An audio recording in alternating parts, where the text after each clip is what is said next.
Chapter 491 Abnormal Poison Doctor. The black-robed men stood up and walked towards the counter. Wan Lauer deliberately slowed down his pace and listened to the noise downstairs. Shopkeeper. Stay at the hotel. The shopkeeper heard that their accents did not sound like locals.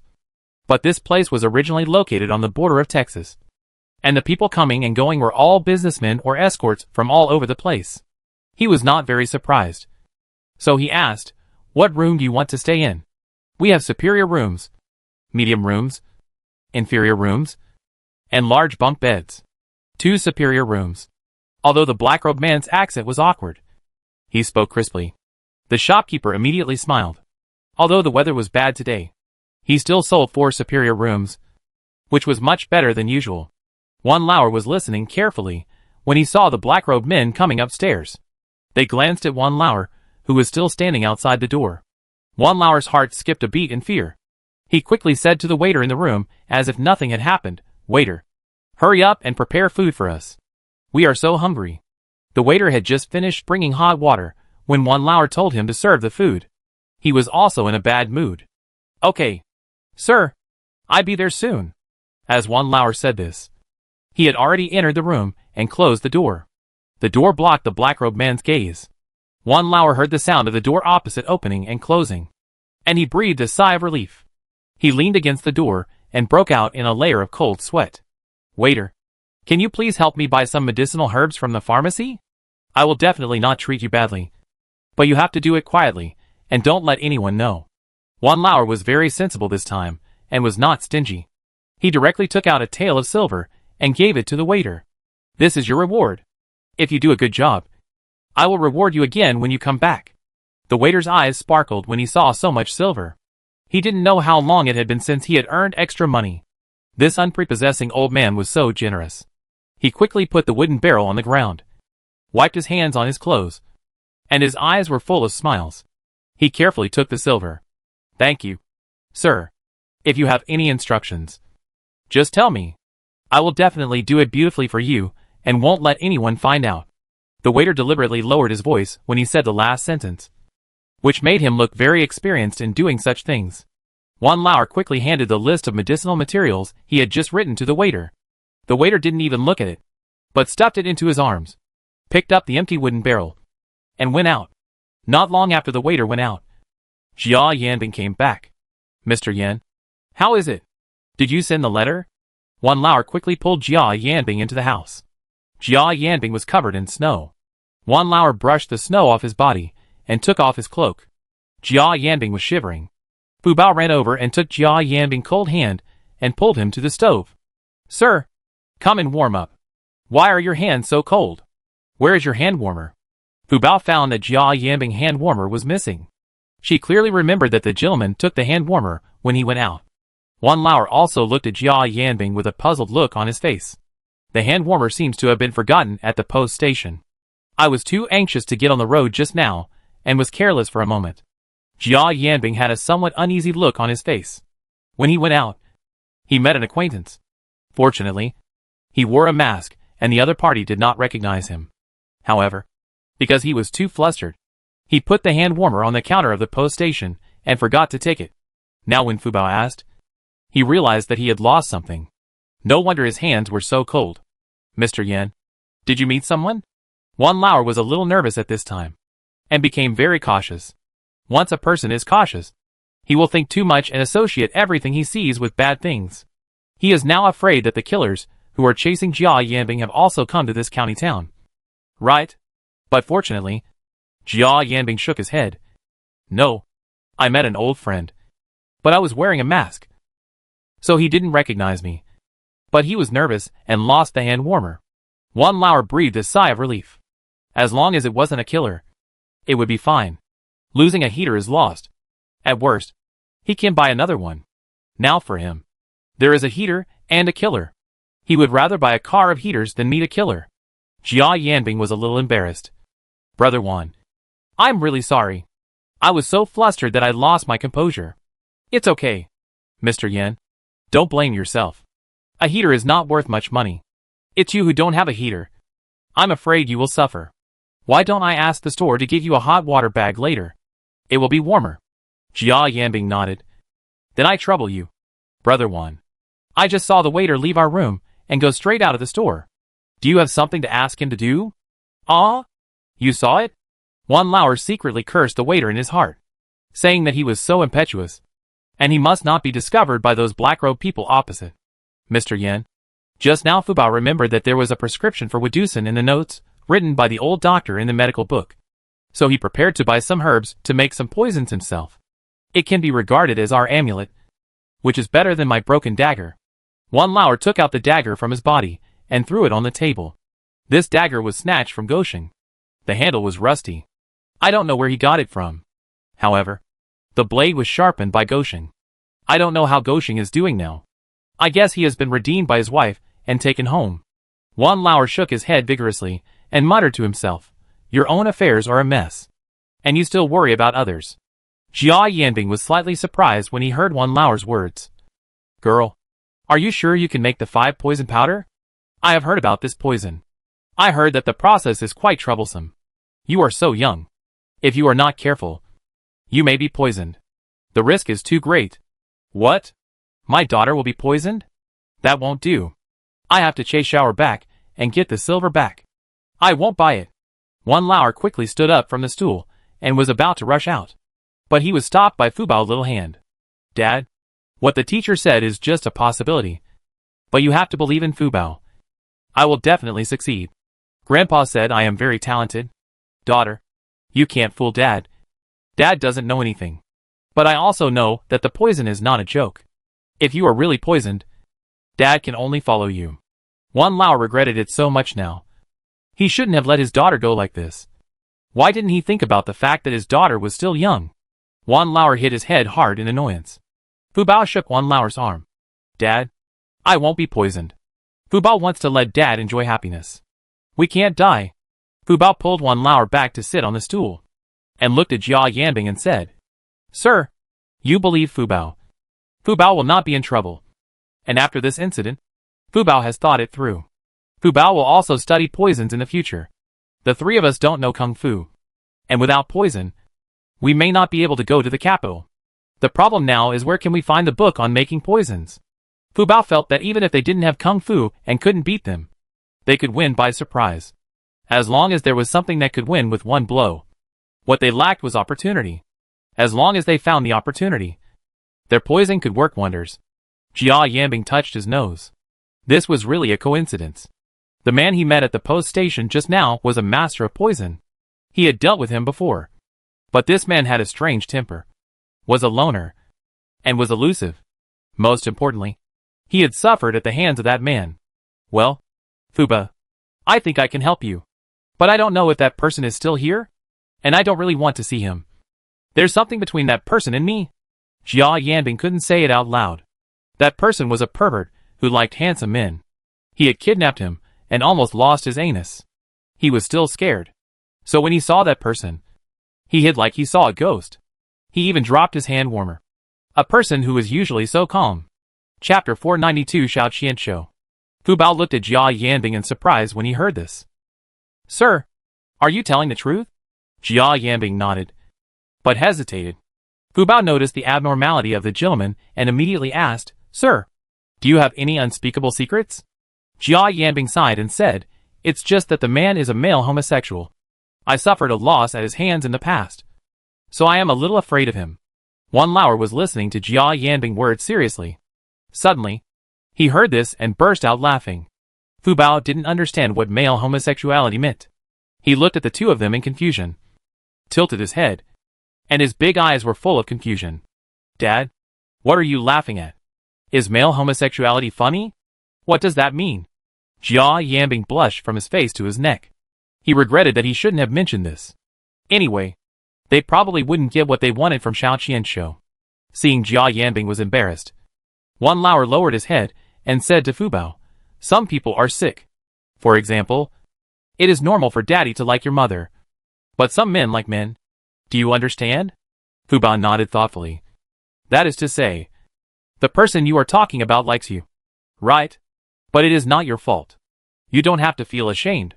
If Fu Bao grows up, he will definitely like someone like you. Mister, he said that people like beauty by nature. Fu Bao likes to be close to good-looking people. After Fu Bao said this, Jia Yanbing's shyness faded a lot. He was not as clear-headed as a child. People are always bound by this secular world, staying in a fixed circle for a long time, living step by step, giving birth, and reproducing offspring, but never thinking about things outside the circle. Maybe somewhere. Men like men and women like women are everywhere. After all, there are many other races in the world, not just their land. After Jia Yanbing figured it out, it was not so difficult to accept psychologically. Instead, he bent down and said to Fu Bao, "Girl, although that's what I said, some people look good, but their hearts are already rotten and dirty. So you must not be deceived by their appearance." Jia Yanbing thought of Xiao Qianzhou's androgynous face, and immediately reminded Fu Bao. And the first time he dealt with Xiao Qianzhou was 8 years ago. But when he saw him at the post station today, he still looked the same as before. Does this person have the secret of immortality? Fu Bao smiled and nodded. Don't worry, sir. Fu Bao won't. Fu Bao can only confuse others. Jia Yanbing sighed in his heart. This girl really has such capital. Sir, since it is not convenient for you to see that person again, let's forget about this matter. Now that we are being targeted, we can't make any more trouble. If the negotiation with that person fails, won't we have another trouble? To deal with the Black Robe people, Fu Bao thinks that the 5 poison powder is enough, and there is no need to bother looking for other poisons. After we deal with these Black Robe people, if there is still a chance to meet the person you mentioned, we will think of a way. Fu Bao thought about it, and decided not to embarrass the gentleman. Jia Yanbing felt that Fu Bao was right. They really shouldn't make trouble at this time. If they offended Xiao Qianzhou again, they might be attacked by 2 groups of people. At that time, they really had no way to go to heaven or to the earth. Sir, your meal is ready. The waiter knocked on the door outside, and a respectful voice came in. Wan Lauer opened the door, and saw that it was the young man who received them into the store. The waiter brought the food into the room, and Haichuan suddenly took the opportunity to run out. Fu Bao hurried out to chase him, but Haichuan was scratching at the railing on the 2nd floor. Haichuan, what are you doing? Do you want to pee? Fu Bao already had a general understanding of Haichuan's living habits. This little guy hasn't peed for a long time, and now he is anxious to jump down from the upstairs. Fu Bao picked up Haichuan and prepared to go downstairs, but saw a man walking in through the gap in the railing. He was dressed in white, with a white brocade robe with dark patterns and gold embroidery inside, a fur coat outside, and a pair of deerskin boots on his feet. His black hair was tied loosely behind his back with a red ribbon, and there were 2 strands of scattered hair on his forehead hanging casually on both sides. His thick black eyebrows were slightly raised upward like a sword, and then gently pressed down at the end of the eyebrows, so that he didn't look so sharp. A pair of autumn water-like eyes flashing with a cold light, a high nose bridge, and red lips. It is hard to tell whether it is a man or a woman. Fu Bao looked at the person in shock. She really had never seen such a beautiful person. She was even more beautiful than her brother Mo. That was not right. Brother Mo had a masculine beauty, while this person had a feminine beauty that had been hidden from the public for a long time. Fu Bao was not only surprised by the man's appearance, but also curious about the fact that the man was holding a cat in his arms. The cat was also something Fu Bao had never seen before. It had long hair, and was being stroked lazily by its owner. It squinted comfortably, as if it felt Fu Bao gaze, and suddenly opened its eyes. It turned out to be a pair of blue eyes. Fu Bao had never seen a cat with blue eyes. At this time, Haichuan moved irritably, which startled Fu Bao, and she quickly carried Haichuan into the room. The man downstairs raised his lips slightly, as if he inadvertently looked upstairs, and the cat in his arms also called twice at this time. The man seemed to be trying to comfort the cat, and a slender white hand gently combed the cat's hair, and the cat soon calmed down. After Fu Bao ran back, he quickly put Haichuan down and closed the door. Sir, I saw someone. Fu Bao's words made Jia Yanbing and Wan Lauer a little confused. This is an inn. Isn't it normal to see people? Fu Bao saw that the 2 adults didn't understand, and then she realized that there was something wrong with her expression. She was too excited. Sir, I'm talking about a very beautiful person, who should be a beautiful sister, but his height is very similar to that of an older brother, which gives people a very strange feeling. Jia Yanbing's face changed drastically when she heard this, and she quickly grabbed Fu Bao and asked, Girl, describe the characteristics of that person in detail. Fu Bao told everything she saw. But Jia Yanbing's face became worse and worse. It's him. He actually came to this in two? It seems that we don't have to bother looking for someone now. He came to the door himself. What do you mean? Sir? Could that person be the one you just mentioned? Fu Bao's face was incredible. Yes. He has a face that makes everything pale in comparison. And it has remained the same for more than 10 years. You must be talking about him. Xiao Qianshou. Whenever you see him smile, someone will die. So he gave himself a resounding name. Xiao Qianshou. Chapter 493, I want to die with a full stomach. Wan Lauer was a little anxious. What should we do? Now he has moved in. It's going to be lively. If he sets his sights on you, we will be in trouble. Now we have to avoid the killer and hide you. This is really difficult. Wan Lauer felt a surge of anger in his chest. He was so anxious that he couldn't eat. He turned around the table in circles. He Tuan was also anxious to turn around behind him. One person and one dog. Fu Bao was dizzy. Daddy, don't turn around. Even if you turn around until dawn, you can't solve the problem. You should sit down and fill your stomach first. I'm hungry. Fu Bao looked at the table of food with grievance. It was getting colder, but no one picked up the chopsticks. Wan Lauer heard his daughter say that she was hungry, and immediately stood where he was and patted his head. Look at me. It's all my fault. My daughter hasn't eaten for a long time. Wan Lauer stopped spinning, but Haichuan was still spinning anxiously. It wanted to pee. There was no way. Fu Bao could only let it go and solve it by itself.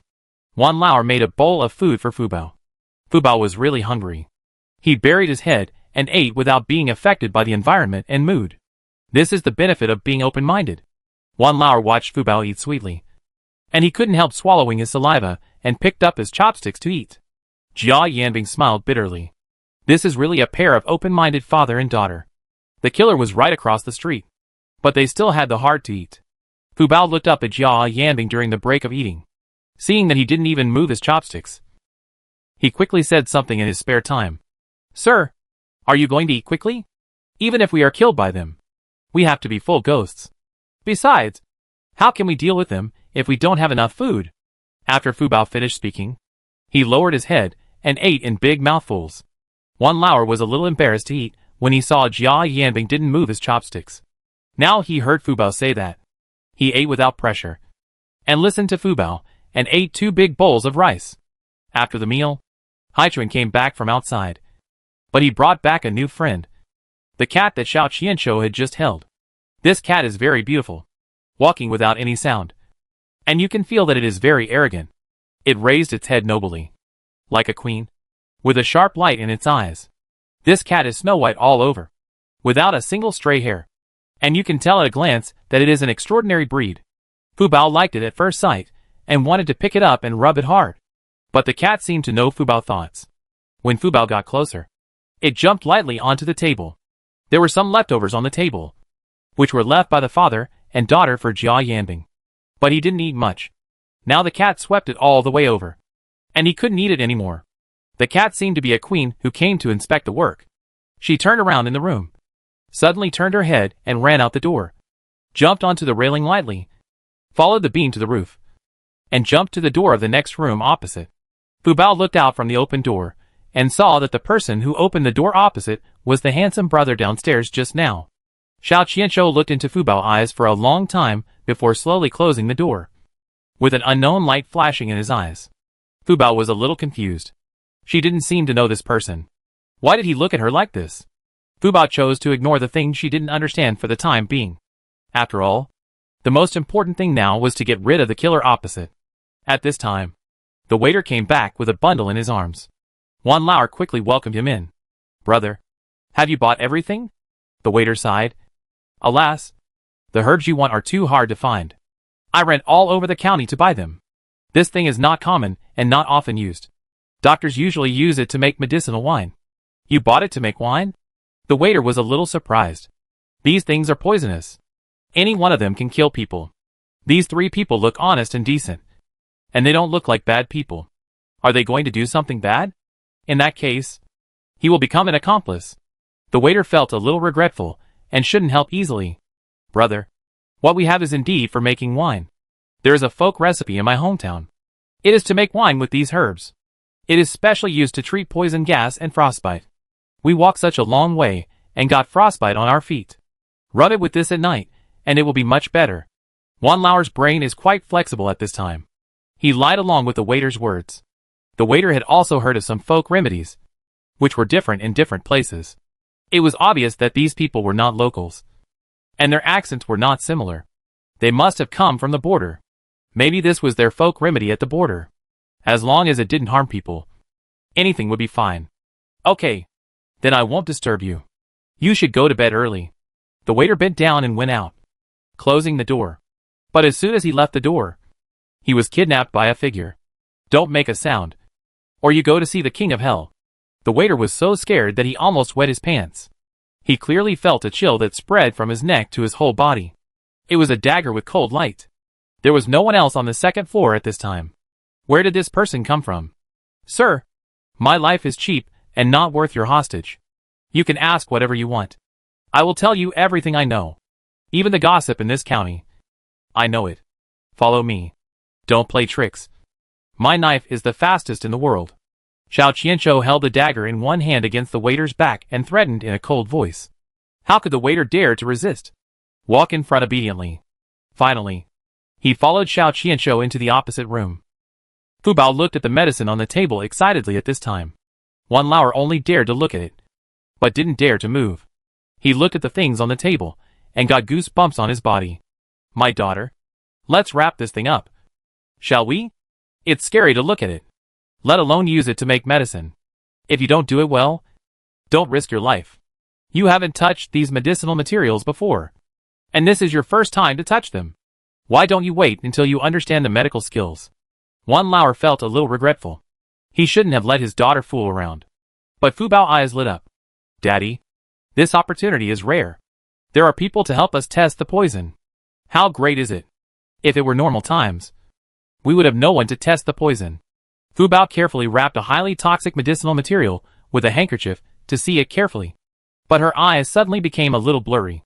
Before she could react, she heard two bang-bang sounds of falling to the ground behind her. Fu Bao wanted to look back to see what was going on, but her little body also lay down softly. Not long after, the door was pushed open again, and Xiao Qianzhou walked in slowly. But he didn't hold the cat in his arms. His eyes first swept over the medicinal herbs on the table, and finally fell on Jia Yanbing. But Jia Yanbing was wearing a mask at the time, so he did not recognize him. Chapter 494 Fu Bao is missing. Xiao Qianzhou gently kicked Wan Lauer and Jia Yanbing and walked to Fu Bao. He looked at Fu Bao's delicate face and couldn't help but utter a tut-tut sound. Tut-tut. What a pity. Such a good color. Xiao Qianzhou slowly picked up Fu Bao from the ground, swaggered out of the guest room, and came to his own room. The door closed automatically behind him. At this time, the black-robed men were living in the room next to Xiao Qianzhou. They were discussing when to act. This time, they had to complete the task assigned by the national teacher. Otherwise, they would not have to return to you alive. Boss, we have just observed that none of those people know martial arts. How could the Imperial Master fall into their hands? You ask me. Who should I ask? Don't forget that Princess Furui is blessed. If she doesn't want to go with us, she will definitely be blessed by good fortune. The Imperial Master also said that if it is not necessary, you can't take people away by force. Otherwise you will be backfired by the princess's good fortune. The Imperial Master is a good example. What should we do? Just now I saw that the princess and the adoptive father have a good relationship.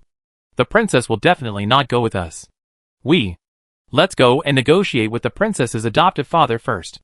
We will pay him whatever price he offers, as long as we can take the princess back smoothly. But what if he doesn't agree? Humph. People die for money and birds die for food.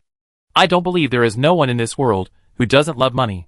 But why are you talking so much nonsense? While the time is right now, let's go and negotiate first. Remember not to take action unless it is absolutely necessary. The other black-robed men immediately responded, yes, boss. Just as they were about to go out, the black-robed boss took a look at their clothes and frowned. Wait! Several people immediately looked back and looked at the black-robed boss in confusion. Do you think our outfits are not suitable for negotiations, but look like killers? The others complained in their hearts, we are killers. No. If we go there like this, they won't let us in. How can we negotiate? If we scare the princess, it will be even more difficult to bring her back to the country, the black-robed boss said to himself, and immediately took off his black robe, revealing a black tights inside. He took off the black scarf on his face, revealing a handsome face. Hurry up and take off your robes and scarves. The others took off their robes and scarves. All of them were handsome young men. You stayed as rich in beauties, which is a fact known to other countries. A few people looked at each other and felt that they still looked like killers, but they didn't have other clothes to change now, so they could only make do with it. But this looked much more pleasing to the eye than before. Okay. We shouldn't go with so many people. Offing. You go with me. And the others stay and wait. The black-robed boss A quickly gave an order and left the room. Offing, who looked the most approachable among the few people, followed the black-robed boss out. As soon as the two opened the door of the room, they saw that the door of the room opposite was ajar. The two looked at each other in bewilderment. However, the two still came to the door of Wan Lauer's room. They knocked on the door, but did not hear any signs of activity inside. The two were even more confused. At this time, a weak howling sound suddenly came from inside. Offing and Ali looked at each other. This sound seemed to be the little mastiff held by the princess, but judging from the cry, it seemed to be injured. Ali immediately realized that something might have happened inside. He quickly pushed open the door, and the scene in front of him made him look cold. Boss, someone kidnapped the princess before us. Offing looked at it and saw two adults and a dog lying on the ground. But Fubao was gone. Ali said nothing, walked up quickly, picked up a glass of cold water from the table, and poured it on Wan Lauer's face. But Wan Lauer just moved his eyelashes and did not wake up. Boss, the drug this guy took is really strong. He hasn't woken up yet. The black-robed boss stretched out his hand and pinched Wan Lauer's philtrum. If he still didn't wake up, he would stab him a few times. As if he heard the black-robed boss's voice, Wan Lauer finally woke up slowly. The black-robed boss then let him go, and Offing quickly reached out and patted Wan Lauer's face. Hey, wake up! Wake up quickly. Wan Lauer's vision was still a little blurry, and his mind was completely blank at this time, and he couldn't remember anything. But he vaguely saw the two faces in front of him, talking to him. But he couldn't hear what the other party said for a while. He tried hard to hear, and at this time, he heard the other party say two words, daughter. He woke up from the haze with a start, sat up from the ground, and searched around the room with his eyes. Fubao is gone! He then saw Jia Yanbing lying behind him. He was still unconscious. Wan Lauer quickly crawled over and tried to wake him up, but it was no use. How did you faint? Where did your daughter go? What do you remember? It was Offing's voice coming from behind Wan Lauer. Wan Lauer realized that there were two strangers in the room whom he had never seen before. Who are you? Why are you in our room? Are you? Wan Lauer was halfway through his words when he suddenly found that the other party's clothes looked familiar. Isn't this? Are you the black-robe man? Wan Lauer had a thin layer of sweat on his back. Offing and the black-robe boss saw that Wan Lauer had recognized them, so he nodded without hesitation. After all, their identities would be exposed sooner or later, so it would be better to take advantage of it now. Wan Lauer didn't know where he got the courage from. He stretched out his hand and grabbed Offing's collar. His face flushed and he said, Where did you tie my daughter? Give her back to me. Offing looked down at Wan Lauer's hand, and a cold light flashed across his face. Wan Lauer attacked Offing because he thought Offing looked better than the black-robe boss, and he also learned to pick on soft persimmons. But Offing only looked good. His face was dark at this time, and he didn't have the friendliness just now at all. Wan Lauer was frightened by Offing's instant momentum and took a step back, and also let go of Offing's collar. Alay stepped forward to block Offing. He was afraid that Offing would do something out of the ordinary. Now everything was not clear. It was not appropriate to take action. What do you want to do? Wan Lauer protected his chest with both hands and kept backing away. He was tripped by the bed behind him and sat on the bed. Alay looked at Wan Lauer and said seriously, We didn't kidnap your daughter. When we came in, we saw you all fainted on the ground. So we woke you up and wanted to ask you what happened. Your daughter may have been in trouble. You'd better not waste time. Otherwise the murderer will go far away and our clues will be cut off. It's still snowing outside. If the person was really kidnapped, the snow outside will soon bury all clues. Wan Lauer saw that Alay didn't seem to be joking, and he wondered in his heart, Could it be that Fu Bao was really not taken away by these people? Chapter 495 Black Group provides clues. However, Wan Lauer quickly came to his senses. If these people had taken Fu Bao away, they would have just left. Why would they still be here to play a trick with him? But I really don't know where my daughter went. We were watching my daughter make medicine at the time. But before it started, I suddenly fell to the ground and couldn't get up. After that, I didn't remember anything until you woke me up. Wan Lauer still had a headache. He really didn't know how he fainted. Could it be that there was a knockout drug in the food? He quickly touched his purse and found that nothing was missing. Just when things were at a stalemate, Black Group suddenly cried out. It was just too small and had been drugged just now. Now it was walking like walking on cotton. But it was an animal after all. And it woke up earlier than a human after being drugged. It stood up and staggered, stumbling towards the door. After running a few steps, its body fell to the ground like a ball of hair. Wan Lauer quickly stood up and ran over. Haichuan, do you know where Fu Bao is? Wan Lauer picked up Haichuan from the ground. And Haichuan kept shouting in one direction. Wan Lauer looked in the direction Haichuan pointed, and saw that it was the opposite direction. Wan Lauer was instantly angry. You still say that it was not you who hijacked Fu Bao? Haichuan said it was you. Except you live opposite my door. There is no other. Wan Lauer stopped talking halfway. No. Besides the black-robed man living opposite, there is another person. That is Xiao Qianqiu. Wan Lauer shuddered all over. He remembered that before they fainted, the man's cat seemed to have come in once. Could it be that the cat was strange? Wan Lauer's heart suddenly turned cold. If Fu Bao fell into the hands of the black-robed man, at least his life would be safe. If he fell into Xiao Qianqiu's hands, it might not end well. And from what Jia Yambing said, this man was a pervert. He didn't know what extraordinary things he would do to Fu Bao. Wan Lauer could no longer remain calm. He ran towards the opposite room in panic, holding the black ball. But no matter how fast he ran, he had to go around to get to the guest room opposite. At this time, a Lei and a Feng also found something wrong. Wan Lauer ran towards the opposite side. He must have found something. Since they didn't touch the princess, it meant that there was another person living opposite. They seemed to have heard some movement next door. But in order to keep a low profile and not be discovered by the people of Dachi, they didn't inquire. Now they both realized that the person next door might be someone important.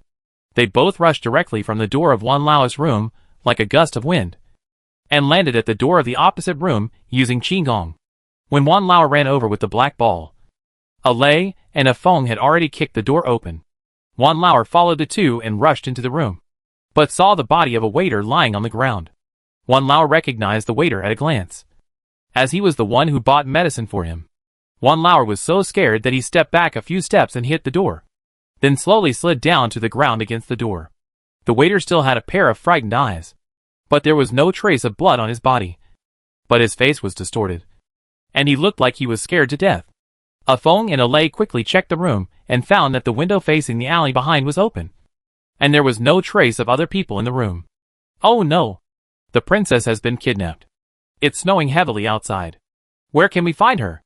Alii stood by the window, emitting a chill that was even colder than the cold outside. Offing was also standing behind Arya at this time, looking at the falling snow outside. It was already late at night, and the light outside was not very good. In addition, there were mountains on both sides of the county. If the other party entered the mountains, it would be like looking for a needle in a haystack for them to find someone. Alii took out the compass from his arms, and found that there was no fluctuation in the compass. He was still counting on the compass to lead them to find Fu Bao. But now it seemed that this last support was gone. Just when everyone was at a loss, Haichuan suddenly barked. The drug had worn off, and he had regained his strength. It howled at the window. Offing immediately turned his head to look at Haichuan in Wan Lauer's arms. Wan Lauer also lowered his head and stared at Haichuan, and his eyes suddenly burst into an unprecedented light. Haichuan, do you know where Fu Bao went? Haichuan barked at Wan Lauer twice, as if in response to Wan Lauer. Boss? Offing looked at Alii meaningfully at this time. Alii's figure flashed, and he had moved in front of Wan Lauer. He reached out and grabbed Haichuan and was about to leave. Haichuan did not cooperate, turned his head, and bit Alii's hand. Fortunately, Alii dodged quickly, and he threw Haichuan out directly. All this happened in an instant. When Wan Lauer reacted, he saw that Haichuan had been thrown into the air by Alii. His face suddenly changed with fear, and he quickly flew over to catch Tuan. The man and the dog fell heavily to the floor.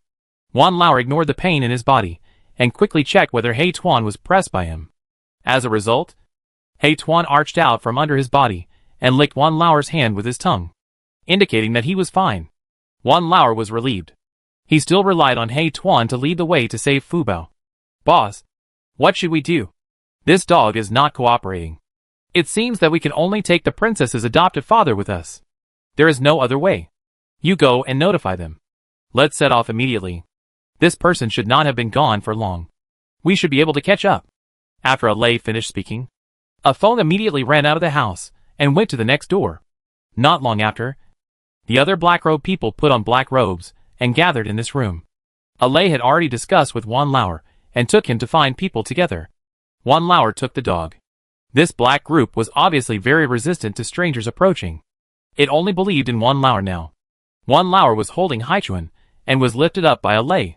His feet suddenly flew off the ground, and he screamed in fear, and was then lifted out of the window by Alay. Wan Lao drank a mouthful of snow foam. His scream was instantly swallowed by the whistling wind and snow.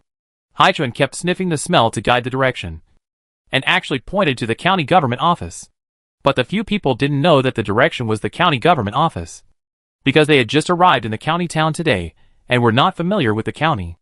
It was not until they stood at the gate of the county government office and saw the plaque at the gate of the county government office that they knew they had arrived at the county government office. Haichuan barked at the county government office. It seems that this is right. A Feng stood beside Alay and whispered, A Feng, you stay and watch him. I go in to check the situation. Yes, boss. Alay's figure moved, and he disappeared from the spot. And the next moment, he appeared in the yard of the county government office. Chapter 496 Counterattack. Without the help of the black group, Alay could only search the entire county government office. But he had no clue. It seemed that everyone in the county government office was huddled in the house playing cards, eating and drinking. No one was on duty, and no one came out to walk around. Not long after, Alay went out of the county government office again and came to the door to meet up with a few people. Boss, how is it? A Feng stepped forward and asked in a deep voice. Alay shook his head. I didn't find anything. Did this dog take the wrong direction? The wind and snow were so strong that the smell dissipated quickly. It is very likely that this dog took the wrong direction. The two looked at the black group in Wan Lao's hand at the same time. Wan Lao also noticed something was wrong and immediately came up to ask, How is it? Did you find Fubao? Alay shook his head and looked at the black ball in Wan Lao's arms. Maybe you got the wrong direction. I searched the county government office and didn't find any suspicious traces. Wan Lao's face turned red, and he said firmly, Impossible. Our black ball is very powerful. It must be your own incompetence. Take me in. I will definitely find it. Alay was very angry at Wan Lao's words. This country bumpkin can't do anything and still despises his incompetence. If he can do it, can he go in by himself? But now is not the time to be angry. Alay doesn't want to bother with this country bumpkin. It won't be too late to kill this man after tricking the princess back. But even if he doesn't kill Wan Lao, it's still okay to play a prank now. When Wan Lao was caught off guard, he felt the sudden weightlessness again, and he almost screamed out again. But this time he learned his lesson, and quickly shut his mouth, looking at the ground in horror, thinking that it would be okay if he fell down. After all, there was such thick snow below. As if to verify his idea, Alay suddenly let go, and Wan Lao fell straight from the air into a 1-foot-deep snow pit. Before landing, he subconsciously threw the black ball out. From above, there was only a human-shaped black hole plus a small black hole, and no people or dogs were seen. Alay also landed beside Wan Lao and took Wan Lao out of the snow pit. Sorry. My hand slipped. Are you okay? Wan Lao spit out a mouthful of snow water from his mouth and wanted to curse at Alay, but he could only pout and run over to pick up Tuan from the snow nest. Tuan had thick hair, and the snow foam was mixed in his long hair, making it difficult to shake off. Wan Lao helped Tuan take care of his hair, and then walked in with Tuan in his arms angrily. At this time, Tuan called a few times in the direction of the study, but its call alarmed the person on duty in the room, and Wan Lao quickly pinched Tuan's mouth to stop him from calling. Did you hear any sound? Sound? No. It's so windy and snowy outside. Who would come back to the county government at this time? Hurry up and drink. Juan Lauer stood stiffly in the snow, not daring to breathe, until the sound of drinking and playing finger-guessing came from the room again, and he breathed a sigh of relief. But before he could catch his breath, his collar was lifted up again. He just wanted to curse. But knowing that this was Alay's revenge, he immediately became cowardly. Alay brought Juan Lauer to the study of the county government office and found that the door of the study was wide open. But no one was seen. Juan Lauer put Hey Tuan on the ground, and Hey Tuan shook his tail and ran into the study. It sniffed around the study with its nose, ran out again, and ran towards the back door of the county government office. Alay did not follow Hey Tuan immediately, but went into the study and took a look around. He found the official seal of the county magistrate on the desk. His eyes turned slightly, and his face turned pale. This person probably came to steal the handwritten order to leave the city. Without the permission of the county magistrate, the city gate would not be opened at night. After thinking it through, Alay did not stop. Picked up Juan Lauer, caught up with Hey Tuan, picked up Hey Tuan and stuffed him into Juan Lauer's arms, and then left the county government office. Offing. Go to the city gate immediately. That man must have taken the princess out of the city. Alay hurriedly said a word and rushed to the city gate. At this time, Xiao Qianzhou was taking out the county magistrate's handwritten order for leaving the city that he imitated and showed it to the soldiers guarding the city for inspection. The soldier looked at Xiao Qianzhou and saw that he was completely hidden in the black cloak and his face could not be seen clearly. The soldier hesitated. Wait a minute. I check it out? Xiao Qianzhou nodded slightly and stood there quietly waiting. At this time, a team of soldiers suddenly came to the city gate and shouted at the door. Open the door. We are under the command of the Lieutenant General of Dezhou, and we are here to do business. Open the door immediately. The guard on the tower saw the token in the hand of the visitor by the light of the torch, and quickly took people down the tower. At this time, another soldier who went to verify Xiao Qianzhou's handwritten order had not returned yet, and the city gate suddenly opened. A group of people and horses approached quickly. Xiao Qianzhou took this opportunity to go against the flow and pass by the people on the horse. Fu Bao in his arms was still unconscious and wrapped in his cloak. Outsiders could not tell that he was still holding a child. Just as Xiao Qianzhou walked out of the city gate, the leading officer suddenly reined in his horse and turned around, rushing towards Xiao Qianzhou. Stop! Who are you? Xiao Qianzhou kept walking, ignoring the officers' and soldiers' questions. He left a series of footprints on the snow, but he was walking very slowly. But the officers and soldiers on horseback did not catch up. The officers and soldiers immediately realized that something was wrong. Come on! Take that man down for me. The officers and soldiers turned over and dismounted. The snow had already covered their calves, and it was very difficult to walk. The army he brought with him had 40 or 50 people, and they also dismounted to chase Xiao Qianzhou. The soldiers guarding the city were somewhat at a loss. When did a person go out? They didn't even know? The group chased Xiao Qianzhou for a mile, but they still hadn't caught up with him. This person is weird. Bring the arrow. The leading officer took the arrow and shouted at Xiao Qianzhou, who was 10 feet away in front of him, the people in front. Stop immediately. Otherwise I will shoot. But Xiao Qianzhou's footsteps were still not fast or slow, and his figure was getting farther and farther away. The officer decisively shot an arrow, but Xiao Qianzhou lightly waved his sleeves, and the arrow fell into the snow. The officer was shocked. This person, Qian Hu, is the person in front a man or a ghost? Fuck him. No matter whether he is a man or a ghost, I will twist his head off. Qian Hu didn't believe it, and continued to bend his bow and shoot arrows at Xiao Qianzhou. But no matter how many arrows he shot, the other party just brushed them away. But Qian Hu also discovered the opponent's weakness. That is, every time he blocked the arrow, his speed slowed down by half a beat, so that they were only half a foot away from Xiao Qianzhou. Just when Qian Hu shot another arrow, Xiao Qianzhou suddenly did the opposite. This time he did not brush away the arrow, but held it tightly with his hand, and then threw it in the opposite direction, and the arrow directly pierced Qian Hu's forehead. Before Qian Hu twisted the man's head off, he himself had already fallen down in the snow. Chapter 497 Bone Erosion Powder. The officers and soldiers behind them saw them fall down one by one, and immediately swung their swords at Xiao Qianzhou. Xiao Qianzhou looked at a group of people rushing towards him without knowing whether to live or die. and the corners of his mouth curled up slightly. From a faint smile to a smile that finally turned into a laugh. Xiao Qianqiu. Xiao Qianqiu. A smile that makes thousands of people sad. It's a pity that most people who knew him were dead. There were very few people who could recognize Xiao Qianqiu. The officers and soldiers were stunned by Xiao Qianqiu's laughter. And some looked at each other in bewilderment. Could this man be a madman? Just then, a cat came out from nowhere, and a ball of white quickly passed through the crowd. The officers and soldiers keenly noticed that the cat seemed to be wrong. So they raised their swords and chopped at the cat. But the cat was too flexible, and they couldn't hurt it at all. But it also disrupted the rhythm of the cat shuttling through the crowd. It was forced out by the officers and soldiers, and fled to a tree branch not far away, squatting there, with a pair of blue eyes looking at the crowd below with contempt. After the cat's disturbance, the officers and soldiers had accumulated their anger to the extreme. They vented their anger on Xiao Qianqiu, and rushed toward Xiao Qianqiu again. But they fell into the snow one by one like green onions. Those who had not rushed over were dumbfounded.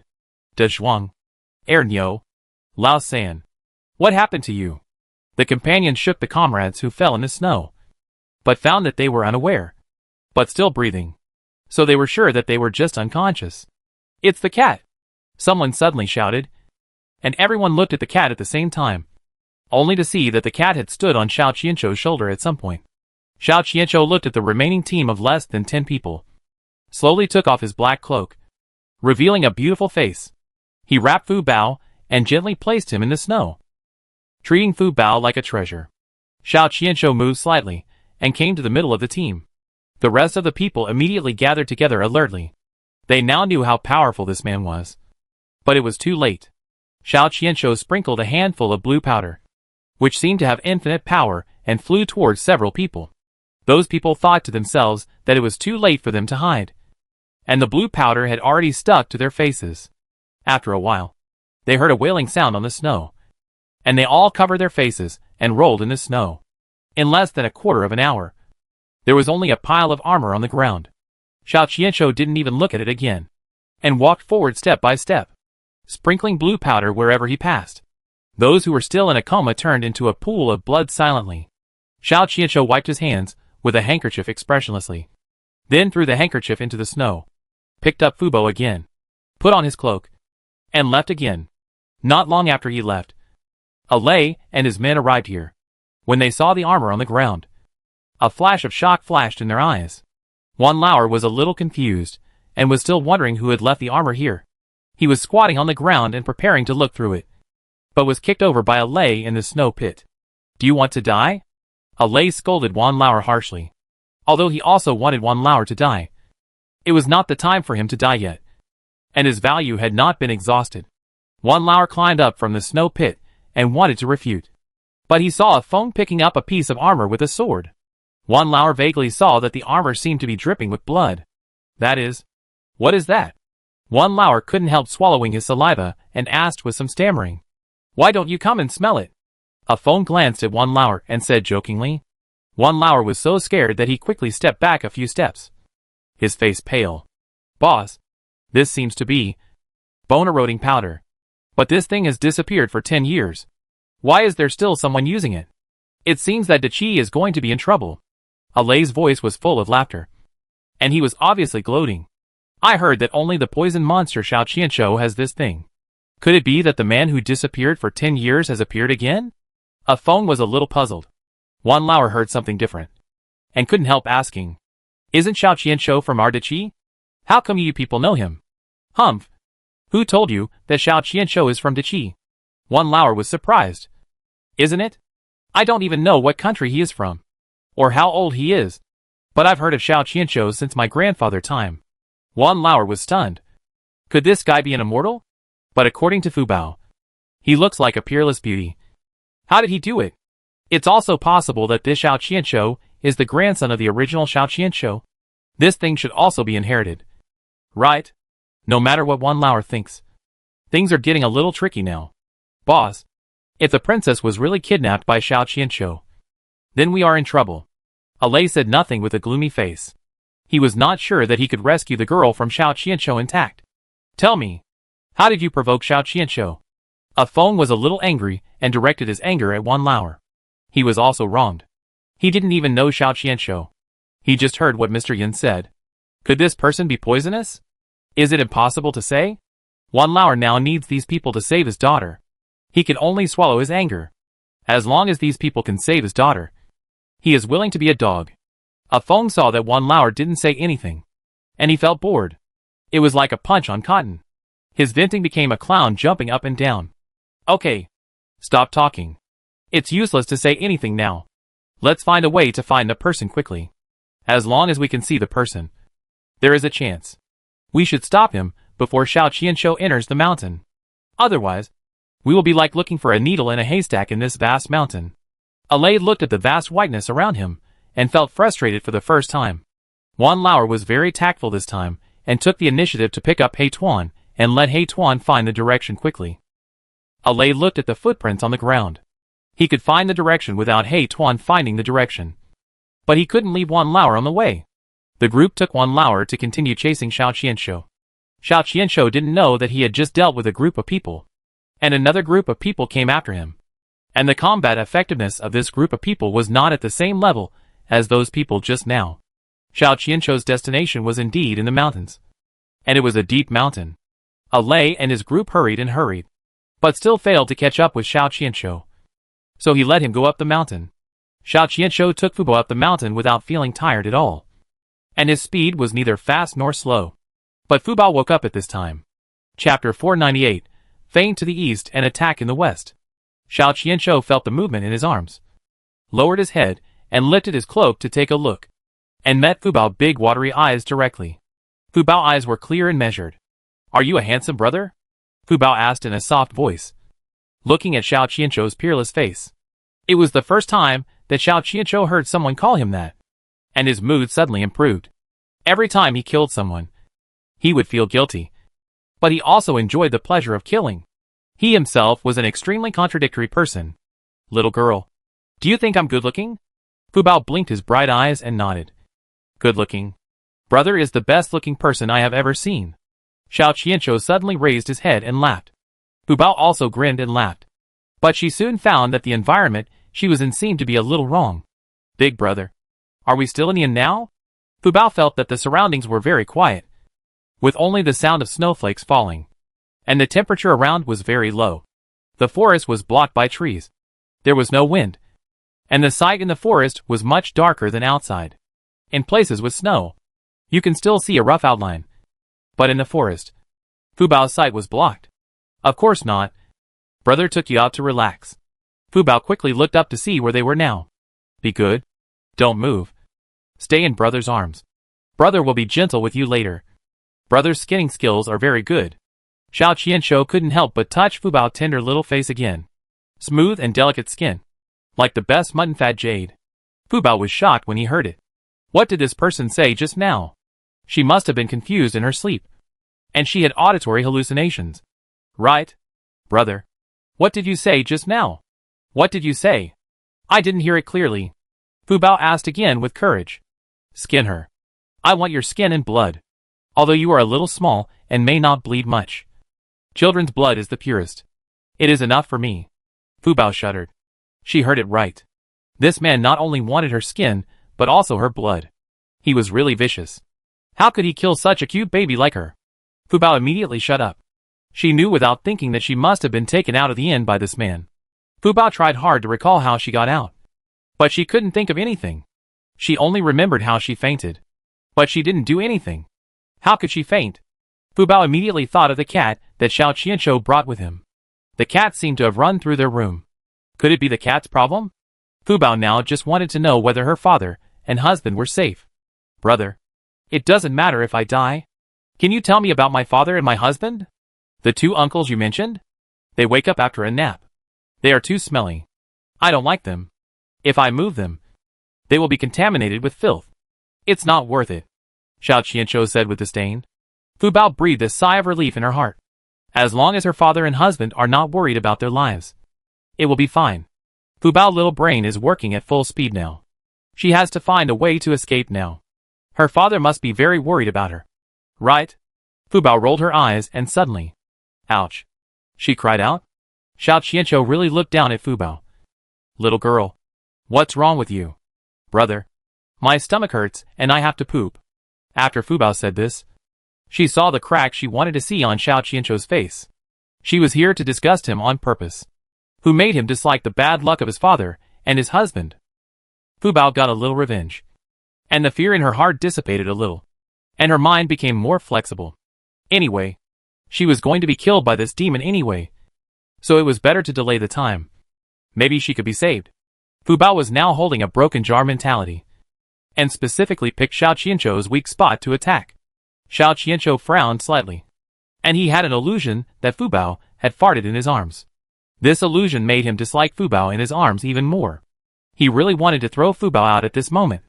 Seeing that it worked, Fu Bao deliberately made her face red, frowned, and clenched her fists, making the movements of pulling Stinky Cho. This time she completely disgusted Xiao Qianzhou. Xiao Qianzhou quickly threw Fu Bao to the ground.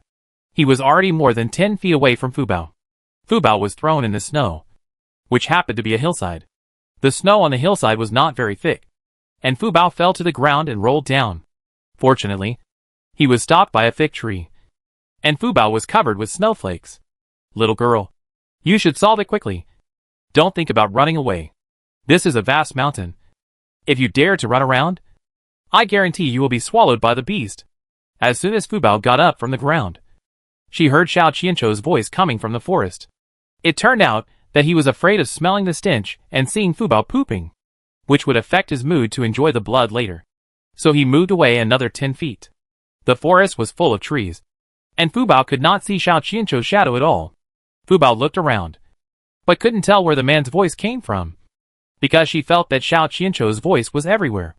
Fu Bao held a tree trunk with difficulty and looked up at the sky, but she couldn't see anything. There were shadowy trees and white snow all around. Fu Bao looked down and vaguely saw that she was halfway up the mountain. If she rolled down from here, I wonder if the man would find her. After thinking for a while, Fu Bao found a dead tree next to her. She tried to break the dead tree, but the dead tree was already rotten and fell down with a little force. Fu Bao dragged the dead wood back and forth twice on the ground to leave traces, confusing the audience, and then rolled the dead wood down the mountain with force. The dead wood rolled down in the snow, occasionally hitting trees, making one or two slight noises, and continued to go down. Fu Bao immediately ran in the other direction, where he had just dragged the dead wood, then laid down on the ground and rolled down the other side of the mountain. When Xiao Qianzhou heard the sound, he found that Fu Bao had disappeared. There were only many traces left on the ground. He listened to the sound of the dead wood hitting the tree trunk all the way and followed the sound. When he caught up with the dead wood, he found that he had been fooled. His face was dark, the corners of his mouth slightly raised. His body flew into the air and disappeared in an instant. Woof woof. Haichuan also found the dead wood at this time, and it barked wildly in another direction. Alei carried Haichuan and hurried in that direction.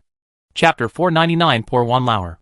Fu Bao rolled down the hillside and miraculously avoided all the trees, as if all the trees were clearing the way for her, afraid of hitting her. But as soon as Fu Bao stood up, she was lifted up by a big hand. Okay, little girl, you dare to play tricks on me? I don't even remember how old the last person who dared to play tricks on me was. Maybe his grandchildren have turned into ashes? Fu Bao couldn't help but shudder, and her small body swayed in Xiao Qianzhou's hands, looking very pitiful. Since you are so anxious to be my skin, then I will fulfill your wish. Let's not take a walk in the woods. Right? After Xiao Qianzhou finished speaking, he had already carried Fu Bao on his shoulders like prey, and after a few ups and downs, he disappeared. Alei chased all the way, but only saw traces on the snow. Nothing else. The black group shouted towards the mountain again. Alei didn't dare to stop and immediately chased after him, until the top of a main peak. This place is already deep in the mountains and old forests, full of dangers. Only top masters like Alei dare to venture in. Otherwise they will die. Boss, we have reached the top of the mountain, but still haven't seen anyone. Could this dog have taken the wrong path?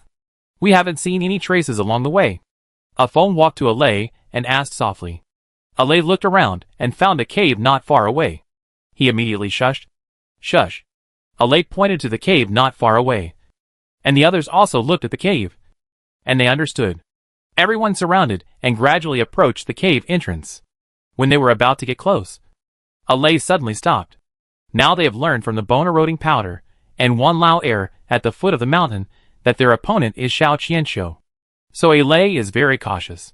He gestured a hand gesture to let everyone be careful. After all, the opponent is Xiao Qianshou, and he has countless poisons in his hands. The others nodded gently and slowly approached the cave entrance. Wan Lao subconsciously covered Haichuan's mouth, fearing that it would scream and alarm the people in the cave. Just as everyone was cautiously approaching the cave entrance, a tiger roar suddenly came from the cave. Then a white shadow carrying a red figure rushed out of the cave. Alay and others were startled and immediately dodged a few feet away. But everyone seemed to have forgotten Wan Lao, who was still standing there stupidly. Wan Lao's eyes blurred, and he saw a shadow flashing out of the cave and rushing towards the white figure. This was not the first time Wan Lao had seen a tiger, but he found that his legs were weak, and he fell directly into the snow. Haichuan jumped out of Wan Lao's arms and tried hard to push Wan Lao's hand. But Wan Lao was like a puddle of mud and couldn't be helped up. The tiger failed to pounce and turned around to see Wan Lao sitting on the ground. Then he slowly turned around, stared at Wan Lao, licked his mouth from time to time, and slowly approached Wan Lao, ready to launch the final attack. Wan Lao was so scared that his mouth opened wide. His face was pale, and his whole body seemed to be struck by lightning, and he was stiff in place. At this time, a black shadow flashed by, picked up Wan Lao with one hand, picked up Haichuan with the other hand, and climbed up the nearest big tree in the blink of an eye. Seeing that the target suddenly disappeared, the tiger was furious and attacked the big tree like crazy. But the tree was hundreds of years old, and it took several people to hug the trunk to surround it. Even if the tiger was killed by the collision, it could not shake the big tree at all. Finally, it was tired of hitting, so it circled under the tree, with no intention of leaving. But the people on the tree couldn't wait, because Alay saw Xiao Qianshou going to another hilltop. He left Wan Lao and Haichuan on the tree, whistled at the others, and chased after them. Wan Lao looked down at the tiger under the tree and had no intention of leaving. Wan Lao looked up at the sky. It was pitch black and there was no light. Fortunately, the snow had stopped, but he would definitely freeze to death if he stayed in the tree all night. Wan Lao now only hoped that the tiger under the tree would leave quickly, or that Alay would come back to save him soon. Alay chased Xiao Qianshou to another hill. As soon as he landed, he saw Xiao Qianshou taking out a shiny knife. A kind of knife he had never seen before. He couldn't tell what material it was made of, and was cutting Fu Bao's face. Alay immediately shot out his hidden weapon and interrupted Xiao Qianshou's action. Fu Bao was so scared that he burst into tears. Xiao Qianshou was very angry when he was interrupted. "Humph! You flies are really annoying. I let you go just now, but now you are following me without knowing whether to live or die. Don't blame me for adding a few more wrong souls to the world." Xiao Qianshou left Fu Bao and attacked the few people fiercely. At the same time, his cat followed and jumped back and forth among the few people, often shot the white cat dead directly. Meow. A shrill cat cry startled Xiao Qianshou, who was fighting. Seeing the cat that had accompanied him for so many years being shot dead, Xiao Qianshou's anger was completely ignited, and he raised his head and laughed. His laughter echoed everywhere in the forest. Alay also became alert. They took out a special mask from their waists at the same time and put it on their faces immediately. What's special about this mask is that its glasses are inlaid with colored glaze. It can be said that it is a mask without any weaknesses. Xiao Qianshou doesn't care about their masks. When he goes crazy, he doesn't recognize his relatives. I saw a handful of powder sprinkled from his hands like a magic trick. Even if Alay and the others wore masks, they didn't dare to approach easily and immediately avoided them. Who knows what's strange about Xiao Qianshou's poison? After all, he is an old weirdo. Not to mention his powder. But even though they dodged quickly, they were not as fast as Xiao Qianshou. A person who was contaminated with Xiao Qianshou's powder was instantly on fire, and a more miserable scream immediately rang out in the forest. This kind of fire cannot be extinguished. It will burn until the bones of a person turn into ashes. It can be said to be an extremely cruel torture. It burns from the outside to the inside. The fire looks big, but the process is very difficult. It is better to kill him with an arrow. Kill me, Brother Lei. Please. No matter how the man rolled in the snow, he could not put out the fire on his body. Alay clenched his fists tightly. His eyes were red, and he shot his hidden weapon without hesitation. killing his companions. And the screams finally stopped. At the same time, the other people became more cautious. And no one dared to approach Xiao Qianzhou for a while. What? Are you scared now? Are you a coward? Come on. Xiao Qianzhou's voice was full of contempt and anger. And his eyes looked around like a king. Chapter 500. The most dangerous place is the safest place. Alei and his friends did not dare to fight Xiao Qianzhou head-on. And now they could only wait for the right time. But Xiao Qianzhou did not intend to let them go. He laughed up to the sky, and suddenly disappeared in the blink of an eye. The next moment, he appeared behind Offing. Offing felt a cold wind blowing behind him. And he immediately reacted, thinking in his heart, not good. But it was too late. Xiao Qianzhou's powder had been thrown on him. Although Offing had already gone far away, his fate was the same as his companions just now. He was instantly surrounded by fire, rolled on the snow, and shouted for Alei to shoot him. At this time, Alei's veins were bulging. His eyes were bloodshot, and he stared at Offing, who was screaming and rolling in the snow. They have trained together for more than 10 years. They were orphans taken in by the national teacher. They were like brothers. They went through life and death for so many years. Every time they carried out a mission, they were the most tacit partners. Offing saved him no less than 10 times. But now, he had to shoot his companion with his own hands? Alei's nails had already embedded into his skin, and blood dripped on the tree trunk. But he was still unaware. Boss! Offing's heart-wrenching scream came again. Alei closed his eyes, and opened them again. His eyes had become extremely clear. He slowly raised his arm, and shot a hidden arrow at Offing's body without hesitation. He looked at Offing's body calmly, but his heart was already surging. The anger was like a tsunami that swallowed him. Xiao Qianzhou looked at Offing, who was shot, and began to laugh again. Alei raised his sleeve arrow without hesitation and shot at the laughter.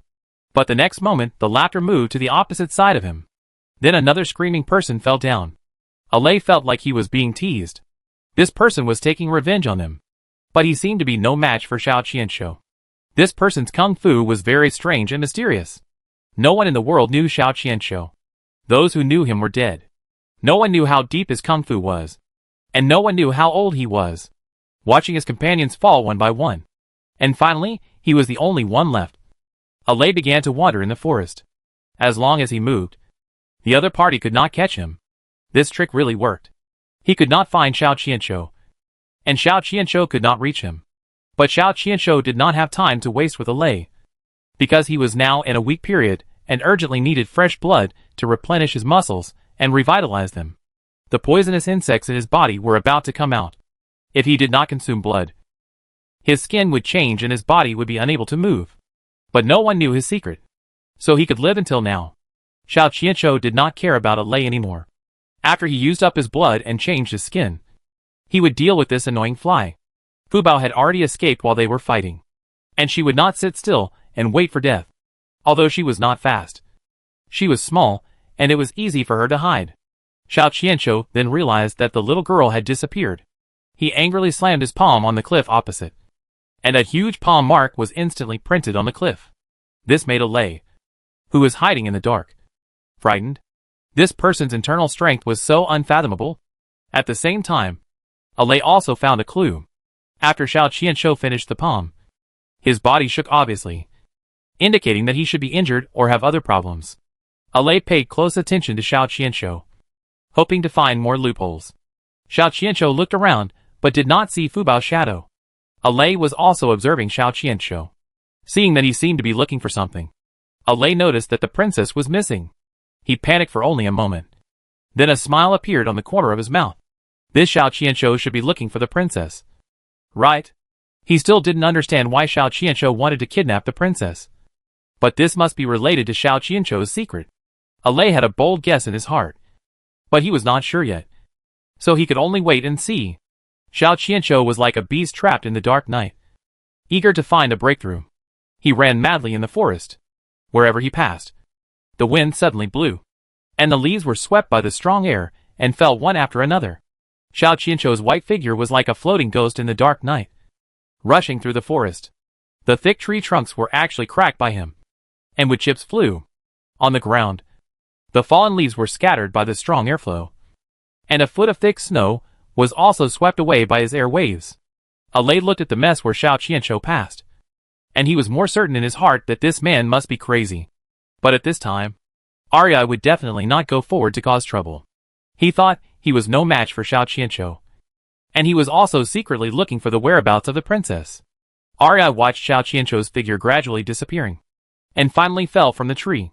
But as soon as he landed, he heard a weak cry, "Uncle!" Alei hurriedly looked towards the source of the sound. He saw a little head popping out from under a big tree not far away. Her hair and eyebrows were all covered with snow foam, and her little face was red from the cold. But Alei recognized at a glance that this was the princess he was looking for. Alei was very surprised. He ran over quickly and took Fu Bao out of the snow. It turned out that Fu Bao did not leave. She knew that she could not run far, so she chose to hide on the spot. But there were not many places she could hide. She remembered that the master said that the most dangerous place is the safest place. So while they were fighting, she dug a snow pit for herself and buried herself. Coincidentally, Xiao Qianzhou had just shaken off a lot of leaves in the forest in anger. The leaves fell on the snow pit covering Fu Bao, as if it had made a perfect shelter for Fu Bao, and outsiders could not find her hiding place at all. Alei did not care about sighing at the princess's intelligence, and took people to find Wan Lauer. Moreover, it might not take too long for him to get from one hill to another, but it might take several days and nights for the princess. Xiao Qianzhou would never have thought that he had brought the princess back to the hill just now. After Xiao Qianzhou galloped for a distance in the forest, he suddenly thought of something and turned back immediately. He returned to the place where the fight had just taken place, and only saw burning ashes on the ground and several snow pits melted by fire, and nothing else. However, he still searched carefully and finally found the place where Fu Bao had just hidden. He squatted down and took a closer look and found that it was empty. Does this mean that someone had just hidden there? For the first time, Xiao Qianzhou showed an angry expression. He directly slapped the snow pit where Fu Bao had just hidden and made a deep pit. At this time, he found that a small wrinkle appeared on his hand. He was so scared that he quickly touched his face and found that the skin on his face was still soft and fragile. He was relieved and got up to check other clues. He then noticed that the survivor had also disappeared. It seemed that this person must have rescued his prey. Xiao Qianzhou took a look at the hill they had just come from. Then he tiptoed and quickly rushed towards the hill. Chapter 501. The county magistrate arrives. Alei brought Fu Bao to the big tree in front of the tiger cave and saw Wan Lauer still sitting on the tree, holding He Tuan in his arms. But there was no trace of the tiger under the tree. "Why haven't you left yet?" Alei's voice came from above Wan Lauer's head. Wan Lauer was so happy to hear this voice that he cried. He was so afraid of this voice an hour ago that he liked it now. "Daddy!" Wan Lauer just stood up and heard a shout with surprise and a bit of grievance. This voice has always been the voice he wanted to hear. He looked up before he stood firm. "Fu Bao!" Wan Lauer was so excited that he cried. Fu Bao was held in Alei's arms and stretched out his arms to Wan Lauer. But this was a big tree. Wan Lauer himself could not stand steadily, and almost fell down. Fortunately, Alei pulled him, and he managed to stabilize himself. A layer of snow fell on the tree. Now the snow stopped and began to freeze. It was impossible to stand on the tree. Wan Lauer was holding the tree branch and waiting until now. If Alei didn't come, he would be frozen into a human-shaped icicle. "This is not a place to talk. We must go down the mountain quickly," Alei said hurriedly, without saying hello, threw a snowball into the cave, and then held Wan Lauer's collar and performed a flying trapeze again. Wan Lauer, Fu Bao's little face was covered with crystal tears. From time to time, he looked down at his father and saw that Wan Lauer was also suffering. He was carried by Alei and walked through the forest. From time to time, he was hit and scratched by branches, and some small wounds appeared on his hands and face. But Wan Lauer said nothing. He looked up at Fu Bao with joy in his eyes. These small pains were nothing to him. Wan Lauer was still holding Haichuan in his arms. Haichuan was very honest at this time and did not move. He was also afraid of falling, but no one would go down to save him. As soon as the few people left the big tree, the tiger rushed out of the cave. He was sleeping, but he was always disturbed. He was on the verge of rage at this time and had to find someone to vent. It happened that Xiao Qianzhou came to the cave again at this time. The tiger roared amazingly and pounced on Xiao Qianzhou. Because Xiao Qianzhou was wearing white clothes, he was quite conspicuous in the dark night, and with the background of the snow. The tiger pounced accurately. Xiao Qianzhou did not expect to be pounced by the tiger as soon as he landed. He had no time to dodge and skillfully sprinkled a handful of powder. The tiger had already pounced him to the ground. Xiao Qianzhou could feel the fishy smell in the tiger's mouth. But he had no way to avoid it at this time. Seeing the tiger opening its bloody mouth and biting at his neck, it suddenly fell to the ground with a thud. Xiao Qianzhou flew up from the ground and slapped the dirty parts of his body with disgust. But 2 tiger paw prints were still left on his snow-white clothes. Xiao Qianzhou was determined to take revenge. And he turned the tiger's body into a pool of blood with a handful of medicine powder, and then went down the mountain without hesitation. Alei led 2 people down the mountain using qigong. And just as they reached the halfway point of the mountain, Fu Bao issued a warning. "Uncle, change direction quickly. Someone is coming." Even Haichuan barked anxiously. Alei knew that the princess had supernatural powers. So he didn't ask anything and decisively turned towards the direction of the county town. The county town was between 2 mountains. It might be a bit risky to go down from the mountain to the county town, but you could take a shortcut. Xiao Qianzhou chased them all the way, looking for traces they left. But at this moment, snowflakes began to fall from the sky again. The heavy snow fell again, and soon submerged the traces of Fu Bao and the others. Xiao Qianzhou lost the direction of pursuit, and at the same time, the age spots on his hands were fully exposed. The whole right hand was like a piece of dry bark, and you could clearly see something surging under his dry skin, as if it wanted to break out of the skin. The piercing pain made Xiao Qianzhou fall directly from midair. He half knelt on the ground, holding the wrist of his right hand with his left hand, and temporarily sealed those things with his internal force. A layer of fine sweat beads began to appear on his forehead. He immediately sat down and adjusted his breath for a cup of tea, and then chased in the direction of the county town. He concluded that those people must have gone to the county town, and he must find his prey immediately. He is very picky. In fact, he has other choices besides this little girl. But once the choice is wrong, he will have to live for another 10 years with an imperfect skin. He can't get over it in his heart. Perverts always have their own persistence. Xiao Qianzhou returned to the scene where he killed those officers and soldiers, and found that their armor was gone, and the holes on the ground were covered by new fallen snow. As if nothing had happened here, Xiao Qianzhou came to the city gate and saw that the gate was closed. He couldn't help but squint his eyes, and was a little confused. Didn't those people enter the city? How did they get in with the gate closed? In fact, not only was the city gate closed, but there were also many soldiers ambushing on the tower. An hour ago, they saw the soldiers under the command of the general of the Central Army chasing people out of the city. But they didn't return, so they sent people to look for them. Unexpectedly, they saw their armor on the ground. 1 piece missing. A full 50 pieces. And there was blood on the armor, which meant that they were killed and their bodies were gone. In addition, the soldier who went to verify the handwritten order alarmed the county magistrate, and the county magistrate knew that something happened in the county city, and he hurriedly came in a sedan chair. At this time, the county magistrate was sitting in the city gate tower himself. He was still thinking about how to explain to the general of the Central Army. After all, these 50 people had an accident on his territory, and it was very strange. The county magistrate was not a man in the world, and he had never heard of Xiao Qianzhou's name, so he didn't know that there was a medicine called bone eroding powder in the world. He just thought that these people died in a very strange way. He racked his brains, but couldn't figure out why there were only armors but no bodies. However, judging from the bloodstains left on the armors, these people must be gone. Too weird. Unheard of? The county magistrate put his hands behind his back and walked around the armor piled on the ground again and again. Puzzled. "Sir, there is a man outside the city gate. He looks familiar, but I can't see his face clearly."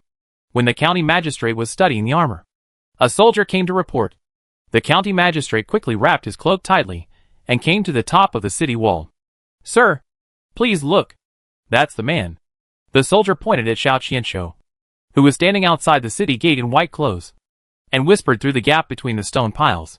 The county magistrate squinted his eyes and looked carefully, but could only see a figure standing below.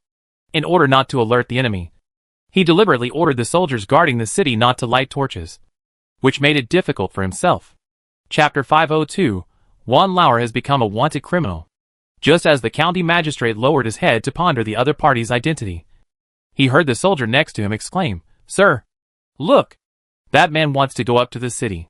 The county magistrate immediately looked up and saw that Xiao Qianshou, who was standing in the same place just now, was trying to climb the wall openly without knowing when. Shoot! Shoot now! The county magistrate could not care about anything else now. This man wanted to force his way into the city by himself, which was a crime. He had the right to shoot him. Soon, the soldiers hiding behind the city wall raised their bows and arrows and shot at Xiao Qianshou like raindrops. Xiao Qianshou did not expect that someone would ambush him. He immediately moved back and retreated several feet away.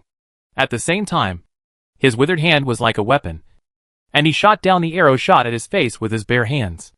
The county magistrate immediately ordered to light a torch. In just a moment, a row of torches lit up on the city wall, which made the area below as bright as day. However, Xiao Qianshou retreated far away, and the county magistrate still could not see the other person's face clearly. However, the county magistrate was shocked by the kung fu displayed by Xiao Qianshou, and he had to stop this person outside the county. Therefore, the county magistrate immediately ordered, "Come on, pour water on the city wall. The more the better." Immediately, a team of people organized to fetch water, because Yunshui County was located between two mountains. If a fire broke out, their county would be destroyed. So there were wells everywhere in the county, and there were 2 wells at the gate of the city, ready to put out the fire at any time. Because in history, Yunshui County did have a fire, and less than 10% of the population in the county survived at that time. This is why Yunshui County was later renamed to its current name. It was not called Yunshui County before, but Yancheng County. In the interval between the soldiers going to fetch water, Xiao Qianshou launched a second round of fierce attack, but was forced back into the darkness by the guards on the city wall. As time passed, age spots appeared on Xiao Qianshou's left hand. But this person had a strange personality and was stubborn. If he wanted to enter through the main gate, he had to enter through the main gate, and no one could stop him. This was also because no one could stop him after living for hundreds of years. He had developed a bad habit, and now he suffered a lot. A wave of anger rolled in Xiao Qianshou's heart, but his current position was very unfavorable. He couldn't use his poison even if he wanted to. His advantage was suppressed, and he was in a weak position. Buckets of water were poured down the wall, and soon an ice wall was formed. But the county magistrate was still not satisfied. He had a hunch that this person was the culprit of the mysterious disappearance case. If it was really him, then he must not let Xiao Qianshou enter the city. Otherwise, with his terrifying fighting power, wouldn't the whole city become his slaughterhouse? Come on. Keep carrying the oil. Pouring oil on the eyes simply blocked Xiao Qianshou's way into the city. Even if he was good at Qigong, he still needed leverage. With the county magistrate doing this, it was impossible for him to attack from the city wall. Xiao Qianshou stood in the cold wind, with heavy snow falling on him. He was motionless, like a stone sculpture. County magistrate. What happened to that man? Why didn't he move? Everyone be alert. This man is too weird. When did our county provoke such a person? I have never heard of this kind of person. The county magistrate was also a little confused. Did he have to fight with this man all the time? It would be fine to fight at night. If we wait until dawn, the people outside the city will want to enter the city, and the people inside the city will want to leave the city. At that time, we will close the city gates tightly. The safety of the people inside the city will be guaranteed. But what about the people outside the city? Do we have to watch him kill people under the city? The county magistrate's hair was almost bald, and he couldn't think of a way to drive this man away or catch him. However, Xiao Qianshou and the county magistrate were deadlocked at the south gate, which made it convenient for a lay. He brought Fubao back to the city smoothly, perfectly avoiding the guards. Most of the guards were transferred to the south gate, and the guards in other places were relatively weak. For the extraordinary lay, it was easy to avoid their patrols. A lay returned to the inn where they were staying with ease. But the inn was sealed, and he could not enter from the main gate. And there was a portrait of Wan Lauer posted at the door of the inn, with the words "Wanted Criminal" written on it. Wan Lauer was petrified when he saw this notice. How did he become a wanted criminal? At this time, the door of the inn opened, and several yeoman runners in constable uniforms walked out. As soon as they opened the door, they saw a man standing at the door. "Captain, do you think this man looks familiar? I seem to have seen him somewhere, but I'm sure I haven't seen him." At this time, the shopkeeper sent someone out and saw Wan Lauer at a glance. "Oh, sir. It's him. He's the murderer. He looks honest. But I didn't expect him to be so vicious. He killed our waiter and knocked out his companion." The shopkeeper quickly pointed at Wan Lauer and shouted loudly. The constable also reacted immediately and rushed towards Wan Lauer, who subconsciously wanted to run. But the snow on the street outside was very deep. He couldn't run, and he was not as good as the constable, so he could only be arrested. "Sir, you arrested the wrong person. I didn't kill anyone. I was almost killed by someone. You are not a murderer. Why are you running?" The head of the constable didn't believe Wan Lauer's words. "Sir, you chased me first. So why don't you run?" At this time, Wan Lauer became more eloquent in order to understand the situation. He also quickly looked up and found that Lei had disappeared without knowing when. And even Fu Bao and Haichuan were gone. Did this guy leave him alone again? Wan Lauer felt miserable, but he didn't dare to say much. If he gave Lei away at this time, it would definitely cause trouble. If he found out that Lei was from you, he would be charged with treason. Even if he had a mouth full of mouse, he wouldn't be able to explain it clearly. Wan Lauer was taken back to the inn by the arrest. At this time, the lights in the inn were bright, just like daytime. Wan Lauer was a little dazzled when he entered the light from the darkness. He couldn't open his eyes for a while, and lowered his head subconsciously. "Sir, look! He looks like a murderer. He is guilty, and doesn't even dare to look at the corpse." Wan Lauer didn't even notice that the waiter's body was lying on one side of the lobby. He heard the shopkeeper's accusation, and at this time, he slowly adapted to the light. And then he saw clearly that there was a corpse covered with a white cloth on one side of the lobby. "Sir, don't listen to his nonsense." I lowered my head because it was dazzling coming in from outside. "I didn't kill anyone." The shopkeeper ran up and fumbled around on Wan Lauer's body and found the rusty dagger. "You still say you're not the murderer? What is this? Why do you have a dagger?" "This is the murder weapon." Wan Lauer was a little amused. He remembered that the waiter didn't seem to have any wounds on his body, and the dagger couldn't prove anything at all. But he couldn't say that. Once he said anything about the waiter's body, it would prove that he had seen the waiter's body, and it would be even more difficult to explain. Chapter 503. Do you know who the murderer is?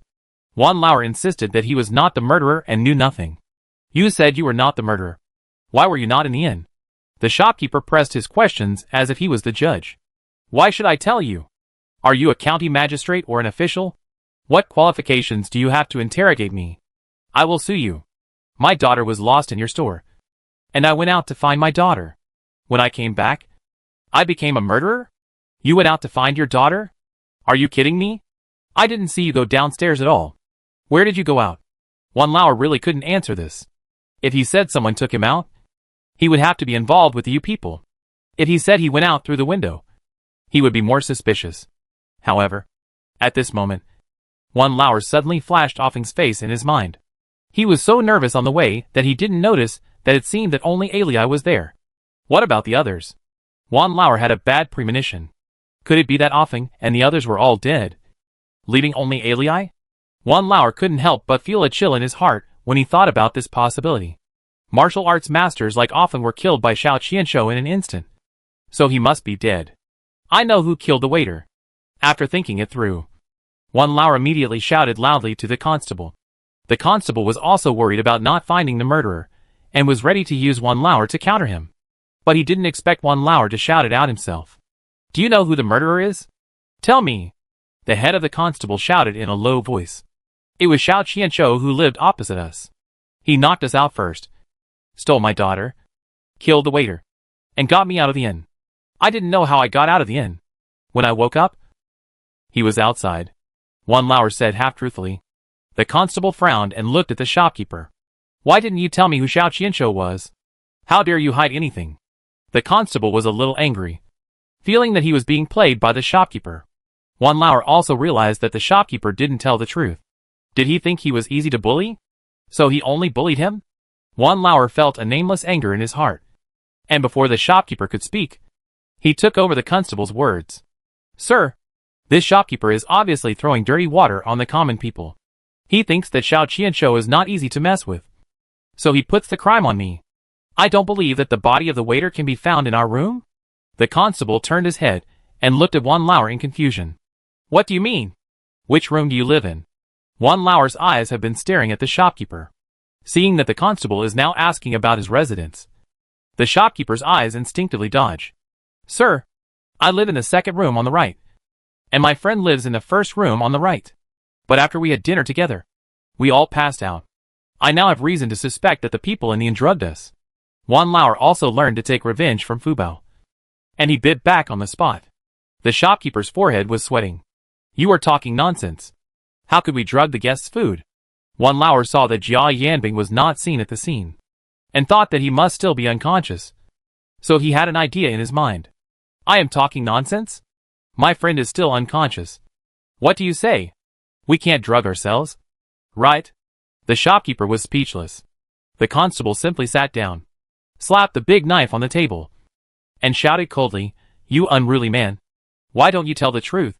If you don't tell the truth, I will take you to the county government office for severe punishment. The constable said this to the shopkeeper, and also asked people to release Wan Lauer, because what Wan Lauer said was true. When they came, they did find Jia Yanbing still unconscious on the ground, and there were leftovers on the table. But as to whether there was any drug in it, they would know it after checking. The shopkeeper didn't dare to talk nonsense anymore. He knelt down in fear. Sir, I say, the waiter did die in another person's room. But that person's name is not Xiao Qianshou, but Xiao Chou. Wan Lauer pondered for a moment. Xiao Chou? Xiao Qianshou? Isn't this the same person? Humph. He didn't use his real name. You haven't even heard of Xiao Qianshou. You really don't know how to live or die. He is a poisonous monster. When the constable heard the word poisonous monster, he also stood up and stared at Wan Lauer. What did you say? Is the Xiao Qianshou you were talking about that Xiao Qianshou? The constable is different from the county magistrate.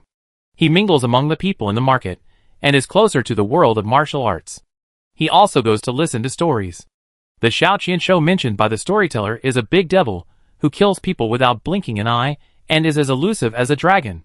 He didn't expect that he would hear this name in this inn? Wan Lauer was stunned by the constable's question. Are there two Xiao Qianshou in the world? Should be.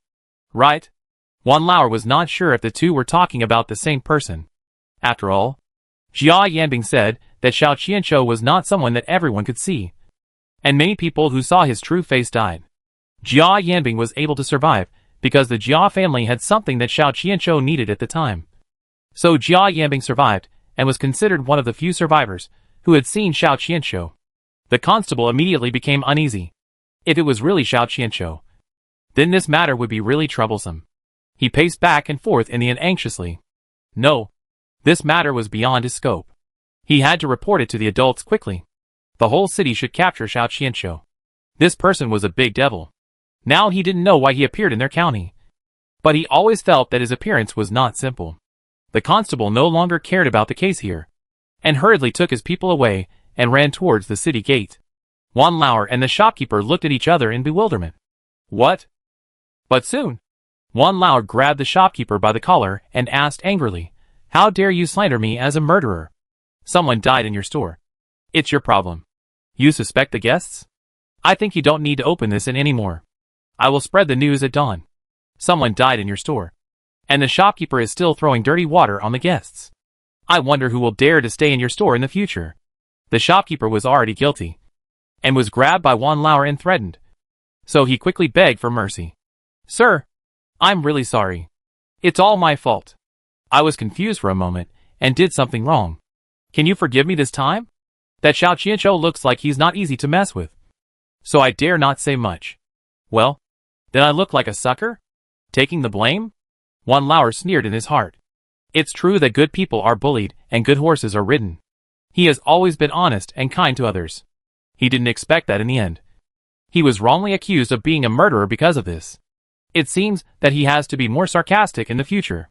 The two of them tore for a while on the first floor. In the end, the shopkeeper compensated Wan Lauer with 20 taels of silver and promised that Wan Lauer would not charge any money for staying as long as he wanted. Wan Lauer hurried upstairs to check his room. He was still worried about his daughter, although a lay saved his life. They came to kidnap Fu Bao after all, and they were also his enemies. He couldn't take it lightly. Wan Lauer opened the door, but did not see Fu Bao and a lay. Wan Lauer was immediately panicked. He only saw Jia Yanbing lying on the bed, still unconscious. Chapter 504. What a beast! Beast? Wan Lauer quickly turned around and headed for Lei's room. Before he reached the door, he heard Tuan's cry. Wan Lauer quickly kicked open Lei's door, but he didn't know that the door was not bolted at all. He used too much force and fell forward, falling flat on his face. Daddy? What's wrong with you? Fu Bao ran over and wanted to help Wan Lauer up, but found that he couldn't pull her up, and he fell to the ground with her. My daughter? I thought you were kidnapped by them, so I was a little anxious. Wan Lauer got up from the ground by himself, quickly picked up Fu Bao from the ground, and hugged his daughter again. Wan Lauer felt much more relaxed, and the tension and anxiety just now disappeared instantly. Daddy? It was this uncle who saved us. He said he was from you, and I was a princess. He wanted to take me back, but I didn't want to. He said he wouldn't force me, and he would stay to protect me. Fu Bao relayed what Lei had just said to her to Wan Lauer. Wan Lauer's brain was a little slow. When did this guy become so easy to talk to? Half a month ago, they were still chasing him and shouting for him to kill. Now they suddenly wanted to protect them. He felt that Lei must be up to something. But now is not the time to talk about this. There is still Xiao Qianshou outside, who has not been dealt with. Fu Bao, why did Xiao Qianshou steal from you? We don't know him either? Wan Lauer urgently wanted to find out the root cause, and see if there was any solution. Fu Bao actually didn't know what Xiao Qianshou was thinking. He only knew what he was going to do to her. Daddy? I don't know why he wants to steal me, but he said he wants to peel my skin and drink my blood. Fu Bao is almost scared to death. He looks so good. Why does he want Fu Bao's skin? Fu Bao recalled what Xiao Qianshou said to her, and her body was still trembling. It was obvious that she was frightened by Xiao Qianshou. More importantly, Fu Bao saw with her own eyes the beastly things Xiao Qianshou did to Offing and others. At the same time, she also became very interested in Xiao Qianshou's poison. If she could get Xiao Qianshou's poison, she would not be afraid. Fu Bao was afraid, but she was still thinking about other people's things. I don't know if she was really afraid or was just scared for a while. Now the scar has healed, and she has forgotten the pain. After hearing Fu Bao words, Wan Lauer was so scared that he hugged Fu Bao tighter. He already had the picture of what Fu Bao said in his mind, and his heart was throbbing with pain. Even though Fu Bao was safe now, he was terrified when he thought about Fu Bao and Wan Lauer cursed Xiao Qianshou thousands of times in his heart. What a beast! What a beast! But no matter how angry he was, Wan Lauer was only in his heart. If he really met Xiao Qianshou, he would be cannon fodder. Fu Bao hugged Wan Lauer's neck. His little face leaned against Wan Lauer's face, smelling Wan Lauer's breath. Fu Bao felt that he was not so scared anymore. Lei looked at Wan Lauer and felt a little itchy. Their precious princess was raised by him to be a tomboy. Princess, you have to think clearly whether you want to go back to your kingdom with me. The emperor and the queen think about it day and night, and the queen cries all day long. I am afraid that she will not have much time left. Lei wanted to impress Fu Bao with family affection, but Fu Bao had no memory of her mother since she was a child. What Lei said was in vain. Moreover, although Fu Bao's childhood memory was incomplete, her feeling of loneliness was still deeply imprinted in her heart, and she didn't want to go back. No, I don't want to go back. I won't go anywhere. This is my home. I have a mother and a father. You are a bad guy. Fu Bao snorted and turned his head away, not intending to pay attention to Alii. It is almost impossible for Alii to take the princess away from you stayed alone. Moreover, the princess is smart. He will definitely have to spend a lot of effort to take her away. In the end, he may be injured by the princess's good fortune. It seems that he can only take it slowly. Alii is ready to fight a protracted war. If the hard way doesn't work, he will use the soft way. He wants to use his sincerity to influence the princess and let her follow him back willingly. Otherwise, he will return empty-handed and die. Fu Bao doesn't know what Alii is thinking. Nor does she know that she will be followed by a tail. She wants to go back to the room to see her husband. Daddy, let's go back. I want to see how the master is doing. Wan Lauer didn't want to stay with Lei either. This man was always thinking about kidnapping his daughter. Although he didn't know why this man didn't take advantage of such a good opportunity just now to kidnap Fu Bao. Lei's intention to take Fu Bao back to you was obvious, and he had to be on guard. Okay, Daddy will take you back. Wan Lauer didn't even give Lei a glance, and took Fu Bao away. Haichuan quickly twisted his chubby butt and followed behind the two. As soon as he returned to the room, Wan Lauer put Fu Bao down and lowered his head to ask Fu Bao, "My daughter, why are there so many people who went to save you?" But only the iceberg face came back? Wan Lauer didn't know Alay's name, but seeing that Alay always had a stern face, he simply gave him a nickname, calling him Iceberg Face. Fu Bao knew this. Of course, she witnessed the whole process. But now thinking about it again, Fu Bao just felt a layer of sweat on her back. But since her father asked, she couldn't hide it. So she tried to control her fear and held Wan Lauer's finger, so that she could feel a little safe. "Dad, those people were killed by Xiao Qianshou. He has a kind of poison. When you sprinkle it on people, they will burn by themselves. And the fire cannot be extinguished until they are burned to ashes. Those people were harmed by Xiao Qianshou's poison. But they didn't suffer much. They were all shot to death by that icy-faced uncle." Wan Lauer took a breath of cold air and exclaimed with his eyes wide open, "There are such poisons in this world. I am really eye-opening. What do you think of Xiao Qianshou's brain? How did he come up with this poison?" Fu Bao shook his head, his eyes full of compassion, and said, "It's just something that harms people.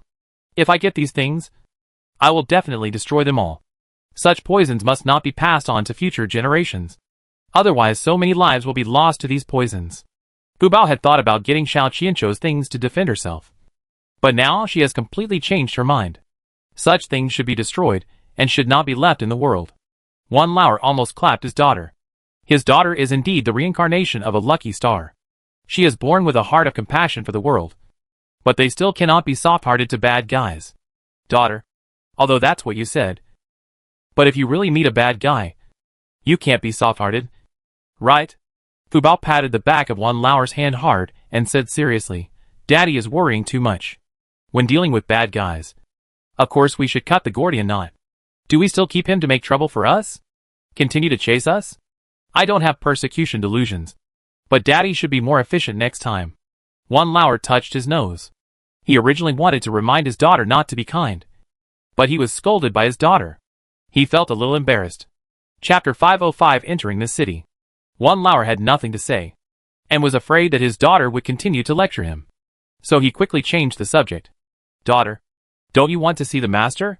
Go quickly." Fu Bao then let go of Wan Lauer, walked to the bed, reached out and touched Jia Yanbing's hand, and found that his hand was cold. Fu Bao was startled, and hurried to touch Jia Yanbing's breath, and found that he was still breathing. So he breathed a sigh of relief. But it was already midnight, and Fu Bao couldn't help yawning. "Daddy, Fu Bao is so sleepy. I want to sleep." In the past, Fu Bao would have fallen asleep at this time. But her experience today was like a nightmare, which scared her sleepiness away. Now back to the inn. This relatively safe place. Fu Bao's sleepiness immediately hit. Wan Lauer carried Fu Bao to Jia Yanbing's room. Fu Bao was so sleepy that he fell asleep as soon as he touched the bed. But Wan Lauer didn't dare to sleep too much, because Xiao Qianshou was so elusive that no one knew whether he would stand by their bed and watch them the next moment. Wan Lauer took off Fu Bao's coat and covered him with a quilt.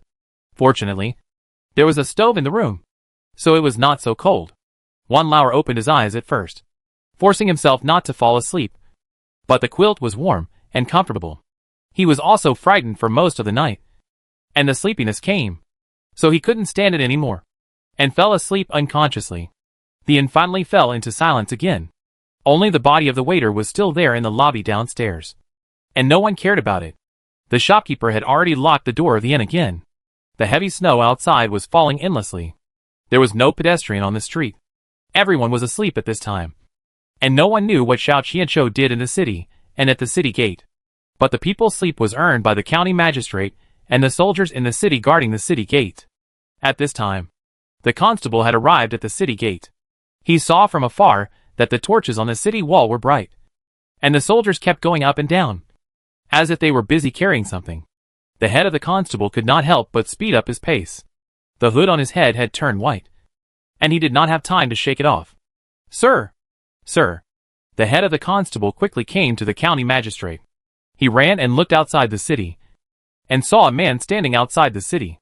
The man had a head full of silver hair and a haggard appearance, like a dried corpse that had been sucked dry of blood. The head of the constable could not believe his eyes. What kind of monster was that outside? The county magistrate was already shocked. He had just seen with his own eyes that the man outside had a beautiful face and slowly changed into what he is now. If he had not seen it with his own eyes, he would not believe that there was such a strange thing in the world. At this time, the head of the constable came, and he glanced at the head of the constable. What's the matter? Sir, someone in the inn just came to the yamen to report that a waiter was found dead. I went to check and found that the man died in a very strange way. The coroner initially judged that the deceased was frightened to death. But this is not the point. I will report the case to you in detail later. The important thing is that I got a very important news. The county magistrate raised his eyebrows. He felt that no matter how important the information was, it was not as creepy as the monster in front of him. In the eyes of the county magistrate, Xiao Qianqiu was no longer a human being, but a monster. But he couldn't do anything about the monster below for the time being. As long as he didn't attack actively, he could fight him. So he was ready to listen to the important news from the head of the police. What important news? The head of the police immediately moved closer and said, Sir, I just heard that Xiao Qianqiu came. Do you know who Xiao Qianqiu is? The county magistrate raised his eyebrows again and asked the head of the police to continue. Xiao Qianqiu is a man in the underworld. I heard his name from a storyteller. It is said that no one has ever seen his true face, and no one knows his whereabouts, let alone how old he is now. He is very mysterious, but it is said that he is ruthless and cruel. Wherever he goes, it depends on his mood. Sometimes he leaves nothing behind, and sometimes he leaves silently. The county magistrate heard this and looked down at the city and said to the head constable, Are you talking about this person under the city? The head constable looked down again in confusion and found that the person below was different from the Xiao Qianqiu in the storyteller's mouth, and he didn't look like the Xiao Qianqiu in the mouth of the shopkeeper and others. The head constable pulled the hood on his head back and looked carefully, wanting to see it clearly. But at this time, the person below suddenly moved. He was like a huge human-shaped skeleton kite, slowly floating up from the ground, and only stopped when he floated to the middle of the air. At this time, his long silver hair without a single spot of color fluttered in the wind, and his terrifying face was more clearly presented in front of everyone. All the soldiers on the tower could not help but take a step back. They immediately grasped their bows and spears tightly, ready to attack at any time. The head constable found something wrong, so he immediately dragged the county magistrate down to the city gate tower. As soon as the two ran to the steps, they heard screams from the city wall. No. Sir! Hurry up. I will stop them for a while. Don't look back. This Xiao Qianqiu is a big devil who kills without blinking an eye. The head constable drew out his sword, protected the county magistrate down the steps, and immediately turned around and ran back. At this time, the white snow in front of the city gate tower had been dyed red by blood. Xiao Qianqiu had killed dozens of people in a few breaths. Such a terrifying killing power made the head constable tremble a little, but he didn't dare to run. Anyway, he would die in Xiao Qianqiu's hands sooner or later, so he might as well fight. The head constable rushed over waving his sword, but before he got in front of Xiao Qianqiu, a stream of warm blood flew directly onto his face. The head constable was immediately frightened and his legs went weak. He watched Xiao Qianqiu twist off a soldier's head alive. He treated the head as a ball and kicked it away. The head broke into pieces in midair, and the brain burst open in the air. The head of the police was so scared that his face turned pale, and he fainted. The number of soldiers on the city gate was getting smaller and smaller. They kept besieging Xiao Qianqiu, but the encirclement was gradually thinning. People fell one by one. The city gate was full of corpses. Xiao Qianqiu stepped on the corpses of the soldiers and walked down the tower step by step. The remaining dozen soldiers held long spears in their hands and retreated step by step down the tower. They knew in their hearts that they probably wouldn't survive. But behind them were the sleeping people in the city. If they retreated, those unarmed people would have their heads cut off. Just when everyone thought they were dead, Xiao Qianqiu suddenly stopped. He suddenly covered his chest and spurted out a mouthful of blood. When the soldiers saw it, they had a moment of hope in their hearts. Is this man injured? Chapter 506. The county magistrate dies. The soldiers looked at each other, but no one dared to step forward easily. After all, they were all shocked by Xiao Qianqiu's momentum just now. At this moment, a team of 100 people suddenly rushed over from the center of the city. Xiao Qianqiu half knelt on the ground, one hand covering his chest and the other hand supporting the ground. He slowly raised his head, and his originally turbid eyes were now full of scarlet bloodshot. The county magistrate just came with his men, and the team of 100 people immediately surrounded Xiao Qianqiu. In the light of the fire, everyone could clearly see Xiao Qianqiu's face. The county magistrate had never seen such a face before. The skin was as dry as the land after a long drought, rough and covered with deep lines. The wrinkles on the forehead were like several dried-up riverbeds, layered one after another. The eyes were deeply sunken in the eye sockets, surrounded by wrinkles like dry tree bark. The cheeks were thin, without a trace of excess fat, as if it was old bacon dried by the wind, with only a layer of dry skin wrapped around the bones. The lips were shriveled and slightly cracked, and the lines on both sides of the nose were like gullies, extending all the way to the corners of the mouth. All the exposed skin was covered with age spots. This was clearly the appearance of an old man over 100 years old. But in the eyes of the county magistrate, this old man was so terrifying. "Come on! Take this monster down for me." When everyone thought that Xiao Qianqiu was exhausted and had no strength to fight, he suddenly jumped up and moved in front of the county magistrate in an instant. The white bones also grew several inches of nails, which deeply penetrated the county magistrate's neck. The county magistrate ascended to heaven on the spot. The soldiers were horrified and quickly raised their spears to surround Xiao Qianqiu. But no one dared to attack rashly. Everyone was frightened by Xiao Qianqiu. But Xiao Qianqiu didn't care about that at this time. He held the county magistrate's body and sucked it. In an instant, the county magistrate's body turned into a mummy. Unlike the county magistrate, Xiao Qianqiu's skin slowly became smooth at this time, and he had restored the appearance of a middle-aged man. He threw away the county magistrate's body with disgust. The blood of the dog official is not very good. It seems that we still need to find a younger blood. This taste is not good. It stinks. Xiao Qianqiu finally chose to find someone to suck human blood. Otherwise, he would be wiped out from this world. Although he became younger again after sucking human blood, he had to sleep in seclusion for a year. But he had not found fresher blood yet, so he couldn't leave it this time. He thought of the little girl who ran away. Xiao Qianqiu did not deal with these soldiers anymore. He sprinkled a handful of powder, and the soldiers fell down and turned into blood. Xiao Qianqiu alone was enough to fight against an army. Such a person must be eliminated. But he didn't have much time left. If he didn't find the blood he liked within 3 days, he could only rush back to his nest and sleep immediately. Otherwise he might be captured alive. At this time, Fu Bao, who was sleeping in the inn, suddenly opened his eyes.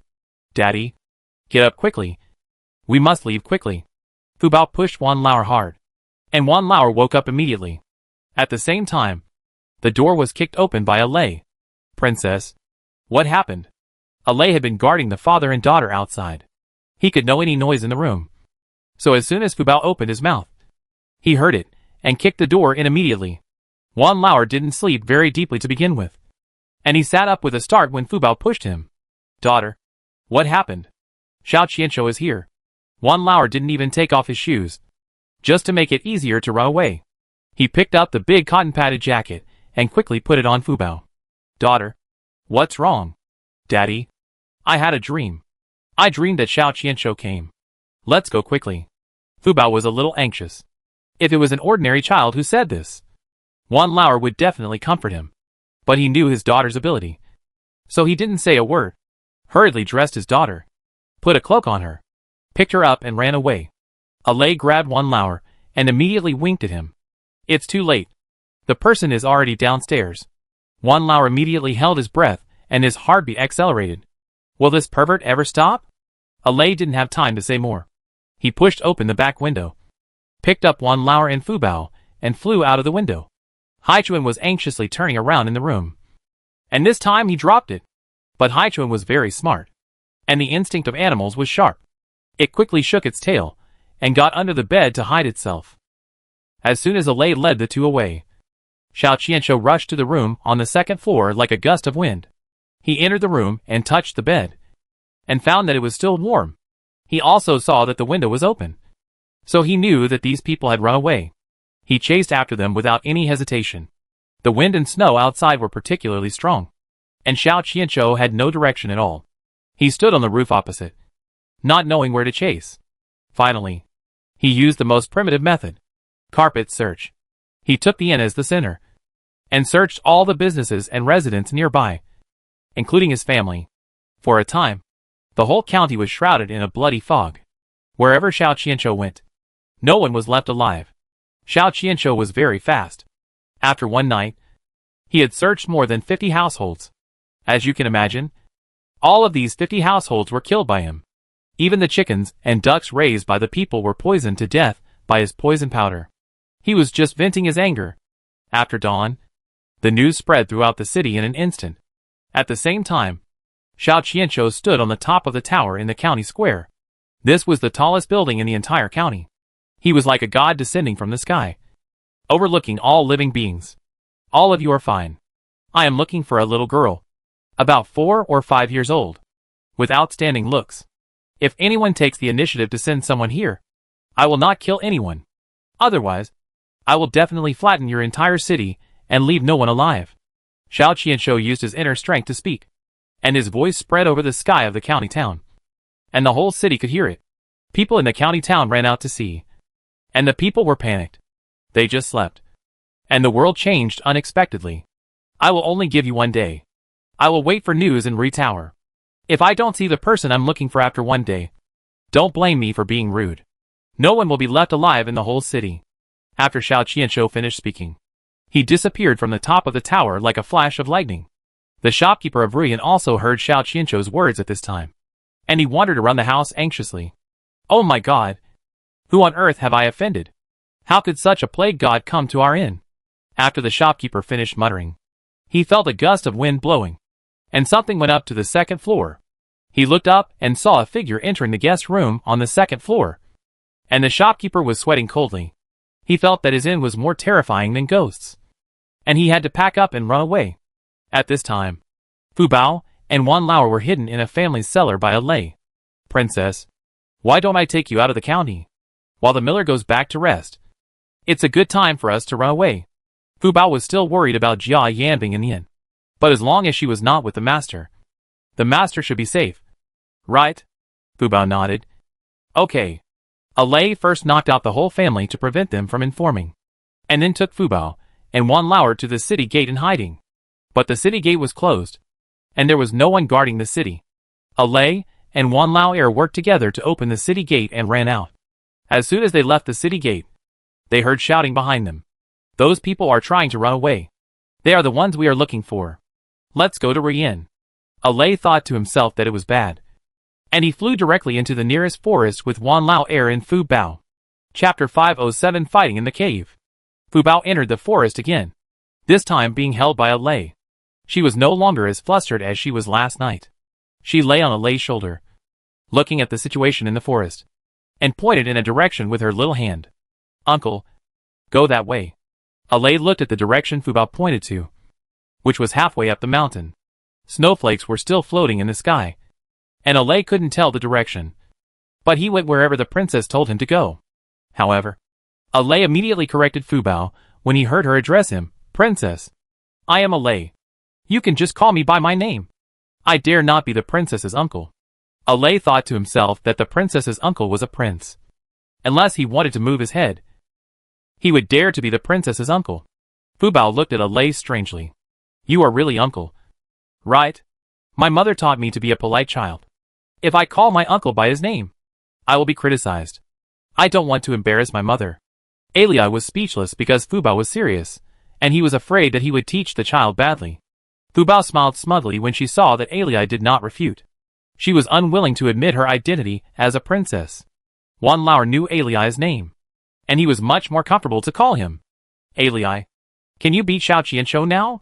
What if Xiao Qianqiu catches up with you later? If he catches up with you, I will throw you out as a scapegoat. Before Wan Lao finished speaking, Alia's voice came from above his head. Wan Lao was so scared that his neck shrank, and he dared not speak again. But soon they came to the middle of the mountain, and saw that there was a large cave here.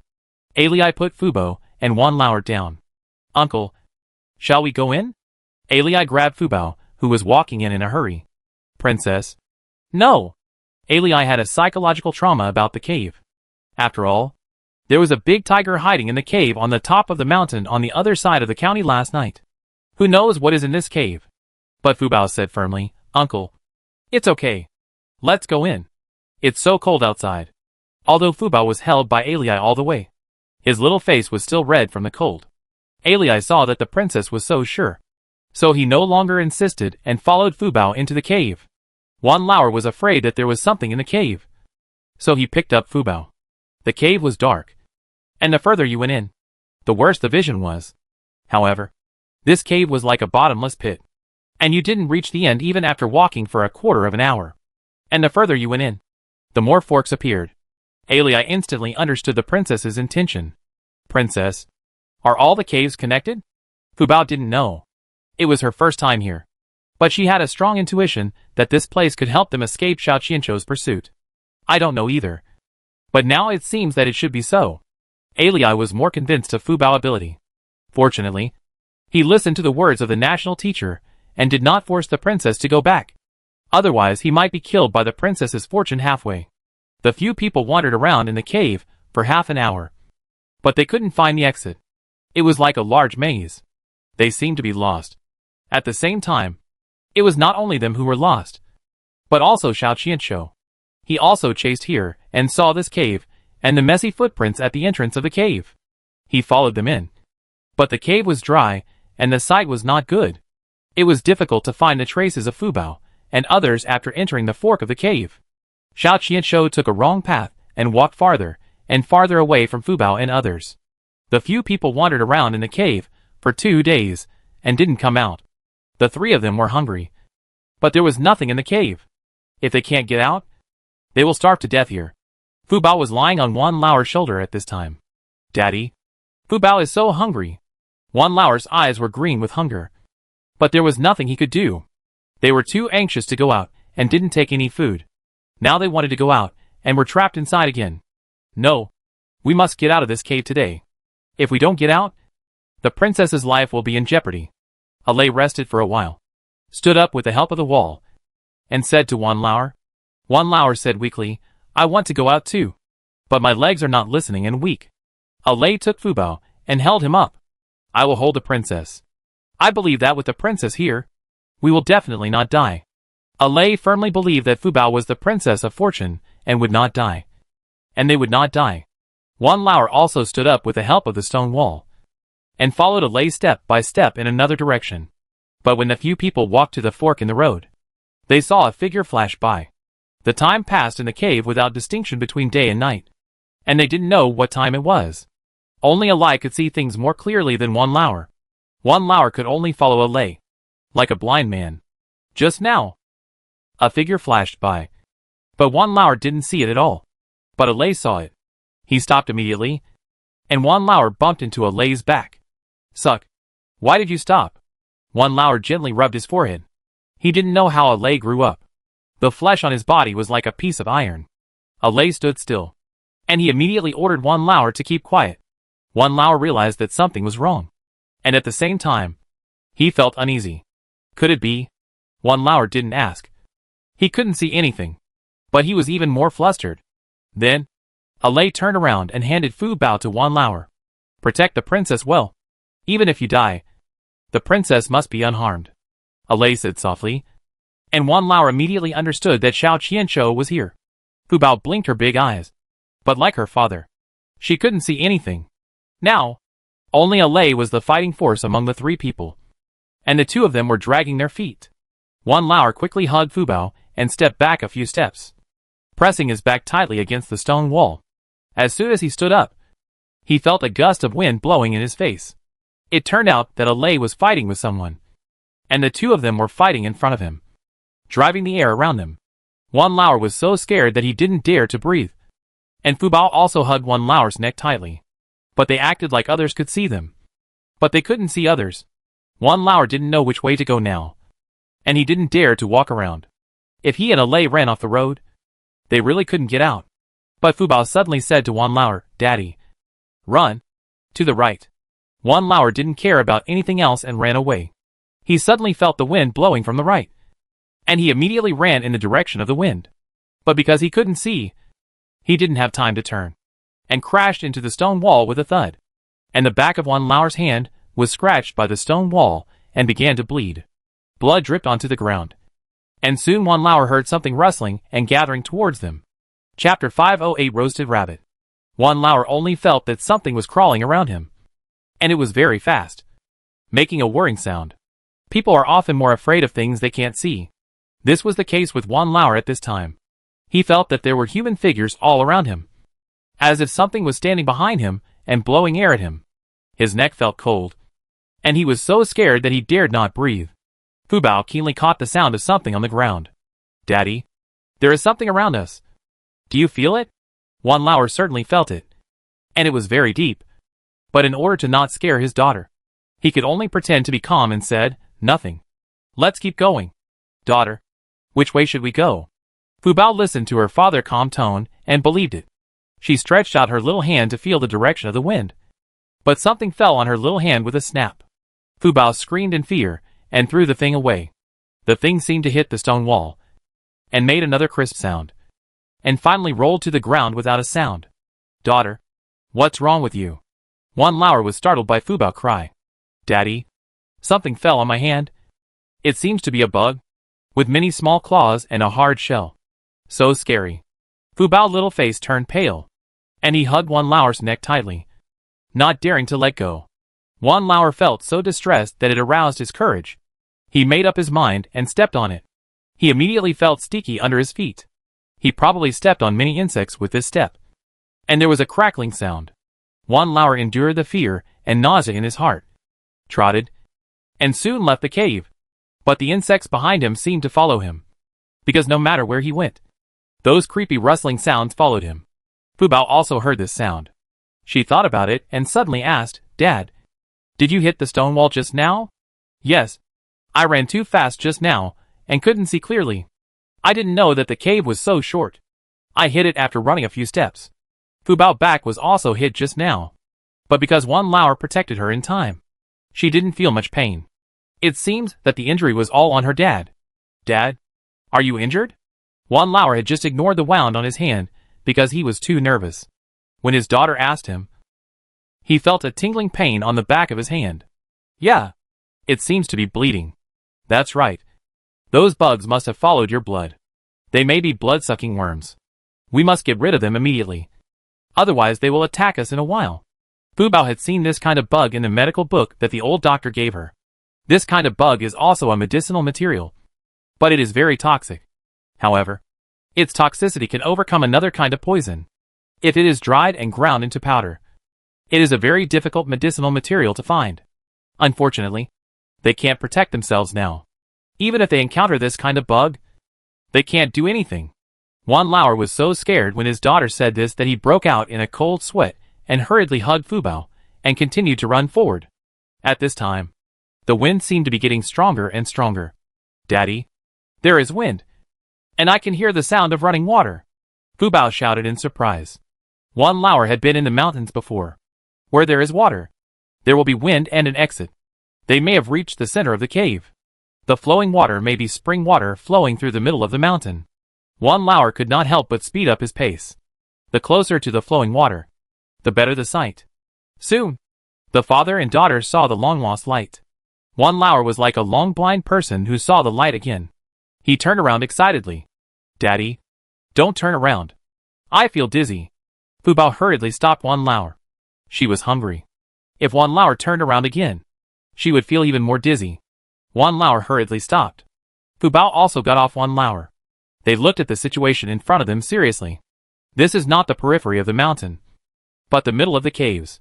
There are cliffs with no visible tops all around, but there is a green grassland in the middle. There is a spring on the opposite stone wall flowing down, gathering into a small river on the ground, and steaming. Wan Lauer was very surprised. Girl, if I'm not mistaken, this seems to be a hot spring. Right? How else can we explain that the outside is desolate and withered, but here is green and lush? There are also flowers of various colors dotted in the middle of the grass. But Fu Bao was not interested at all. Unless she could find food here, she didn't want to see anything. Wan Lauer looked up at the sky and saw that there was no snow. He picked up Fu Bao and walked over. Fu Bao lazily lay on Wan Lauer's shoulder. Suddenly, Fu Bao's eyes widened and he quickly patted Wan Lauer's shoulder. Daddy, look! Rabbit! Rabbit! Wan Lao immediately looked at the bush where Fu Bao pointed. And sure enough, there was a big gray rabbit in the bush, chewing the green grass. Girl, wait, Daddy will catch you a rabbit to eat. Fu Bao immediately became alert. Wan Lao quietly went behind the rabbit, and the rabbit ate with relish, not noticing the danger at all. And it didn't seem to be afraid of people. I don't know if it has been here for too long and has never seen humans. When Wan Lao picked it up, the rabbit just bounced its legs a few times and was still chewing the tender grass in its mouth. Wan Lao couldn't help laughing and patted the rabbit's fat but hard. What a stupid rabbit. It doesn't even know how to hide from people. When Fu Bao saw Wan Lao got the rabbit, he jumped on Wan Lao happily. Daddy, we have meat to eat. Wan Lao took out a dagger from his arms, turned his back, stabbed the rabbit to death, and then peeled the rabbit's skin skillfully. But they didn't bring a fire starter. Wan Lao searched around and found a flint. There were dead branches and leaves everywhere on the ground, and they could just gather them. Wan Lao dug a hole in the ground, made a simple grill with tree sticks, pierced the rabbit with sharpened wooden sticks, and roasted it on the fire. It was warm here like spring, and Wan Lao was busy for a while, and a layer of sweat broke out on his body. They didn't bring any seasoning, and the rabbit tasted original. As soon as the rabbit was roasted, Fu Bao couldn't wait. Wan Lao tore off a big rabbit leg and handed it to Fu Bao. Come, girl, eat. Fu Bao immediately took it with both hands and ate it voraciously. Wan Lao cut a large piece of rabbit meat with a dagger and chewed it. This delicious rabbit meat almost made him cry. The father and daughter quickly finished most of the rabbit. Fu Bao's belly was bulging with food, and he burped comfortably. Wan Lao wrapped the remaining rabbit meat in a banana leaf and left it for Ari to eat. Only then did they start to worry about Ari. Chapter 509. Suffering the consequences of one's own actions. Fu Bao was full and ready to take a walk on the grass. She walked to the side of the cliff and looked up. She found a bunch of Ganoderma lucidum. But at that height, she and Wan Lao could not reach it together. Although the stone wall was not very smooth, there was no foothold. It was as difficult as climbing to the sky to climb it with bare hands. But that was Ganoderma lucidum. The medical book given by the old grandfather described the medicinal value of Ganoderma lucidum. It was a rare treasure. Fu Bao looked up and looked at it for a long time. She couldn't help but sigh. At this time, she thought of Alay. If Alay was here, it would be great. He could fly, and it would be easy for him to pick that bunch of Ganoderma lucidum. Fu Bao walked back reluctantly and saw that Wan Lao had fallen asleep on the grass. Fu Bao stepped forward to help Wan Lao wrap his clothes tighter. Seeing the dark blue under Wan Lao's eyes, she felt distressed. In the past 2 days and 1 night, Wan Lao had hardly closed his eyes and walked and stopped.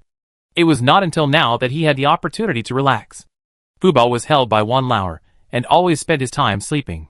Therefore, after eating, Fu Bao did not feel sleepy, but energetic. She did not go anywhere, but stayed beside Wan Lao to guard him, fearing that something might go wrong. After all, Xiao Qianqiu was in the cave, and it was unknown who would win between him and Alay. At this time, Alay was already seriously injured in the cave. He was no match for Xiao Qianqiu. Even though Xiao Qianqiu could only exert 50% of his own strength, Alay had fallen in a pool of blood. Xiao Qianqiu was always entangled by Alay and could not get away. He wanted to snatch the little girl, but was always blocked by the guy in front of him who was overconfident, causing him to miss the best opportunity. Xiao Qianqiu saw Alay finally fall down, and he was angry and wanted to pierce Alay's chest with a palm. But at this moment, he suddenly ran out of strength. His raised hand fell down instantly, and he slowly leaned against the stone wall and fell to the ground. He was breathing heavily, like a bellows, wheezing. Alay saw that Xiao Qianqiu was suddenly unable to move and could not kill him. But he himself was too seriously injured, so it was impossible for him to get up and kill Xiao Qianqiu. One of them fell to the ground, and the other sat against the wall, mocking each other. At this time, countless poisonous insects crawled towards the two, and their faces changed. Xiao Qianqiu was originally a researcher of poisonous insects, and he knew that the poison in this cave was probably more poisonous than ordinary poisonous insects. In addition, he had just sucked human blood, and the poisonous insects in his body were active, causing him to suffer from the pain of gnawing his heart all the time, greatly reducing his strength. And his internal strength could not be exerted to 50%. If he was bitten by a poisonous insect at this time, he would be dead without retreat. Humph. You're lucky, kid. I saved your life. So don't repay me with evil. Xiao Qianshou sprinkled a handful of poison powder. And those shelled poisonous insects that came here smelling blood immediately burned themselves when they were touched by the poison powder. For a while, the cave was illuminated by their firelight, and there were bursts of crackling sounds. The air was filled with a fishy smell and a burnt smell. The beetles that came from behind were directly immersed in the sea of fire. Xiao Qianshou sprinkled poison powder around him just in case. And anything that got close to him would die without a burial place. Alei escaped, but he fainted directly. Xiao Qianshou was like a puddle of mud at this time, sitting on the ground, his internal force tortured by the poisonous insects, making him feel miserable. He wanted to meditate and regulate his breathing, but it was easy to go crazy at this time. He endured the piercing pain, and his forehead was covered with beads of sweat. Maybe today is the day of his death. Even God can't stand him. Such a wicked man, and wants to take him away. There were messy footsteps in the cave, because the caves are connected in all directions, and there are echoes when talking inside. Xiao Qianshou couldn't help frowning, judging from the voices and footsteps. There are no less than 100 people. As the sound got closer and closer, Xiao Qianshou finally couldn't sit still. But he couldn't stand up at this time. Otherwise, he would have killed Alei long ago. Until the cave was illuminated by the fire. His face appeared in the fire again, and he subconsciously covered it with his hand. At this time, he heard a dog barking. Then, there was a male voice. General, we found 2 people. Xiao Qianshou put down his hand and looked up. In the backlight, a young man came. He had a cold face, wore a silver general's uniform, a sword on his waist, and wore long boots on his feet. Why are there only 2 people? Quan wanted to go forward to find out, but was bitten on the heel by the black group. Quan stopped immediately. He found this place only with the help of this little mastiff. He received a pigeon message from the military camp. He happened to be training near Yunshui County, so he immediately brought people to Yunshui County, only to find that so many murders had happened here. Fortunately, the county police chief provided clues, and he found Yin, found clues in the inn, and found this dog. Mr. Yin told him that he had to bring the dog with him to rescue his sister and second uncle. Now it seems that he is lucky to have brought the dog with him. Otherwise, he would not be able to find such a hidden place.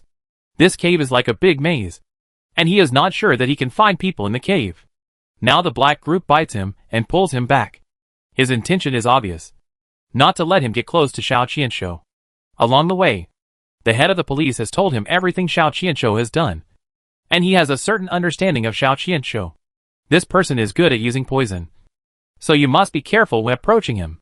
Come on. Bring the rope. Someone immediately handed over a bundle of ropes. Quan tied a loop on the head of the rope, tied it into a slipknot, and threw it toward Xiao Qianshou accurately.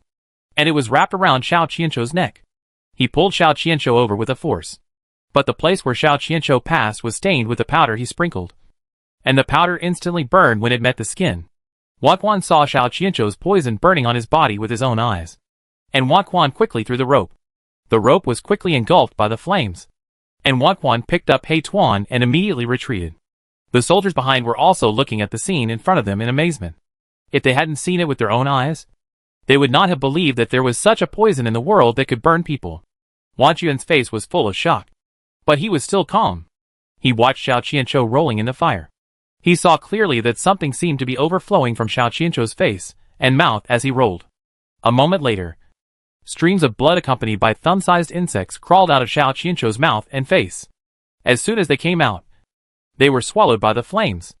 Xiao Qianshou used this poison to kill so many people, and in the end, he suffered the consequences and died under his own poison, which was the most tragic way to die. Quan left some people to watch here, and he put Tuan on the ground and continued to look for Fubao. As soon as Tuan got off the ground, he quickly ran in one direction. Chapter 510 Ganoderma Lucidum is in hand. Quan hurriedly followed Tuan and trotted in that direction.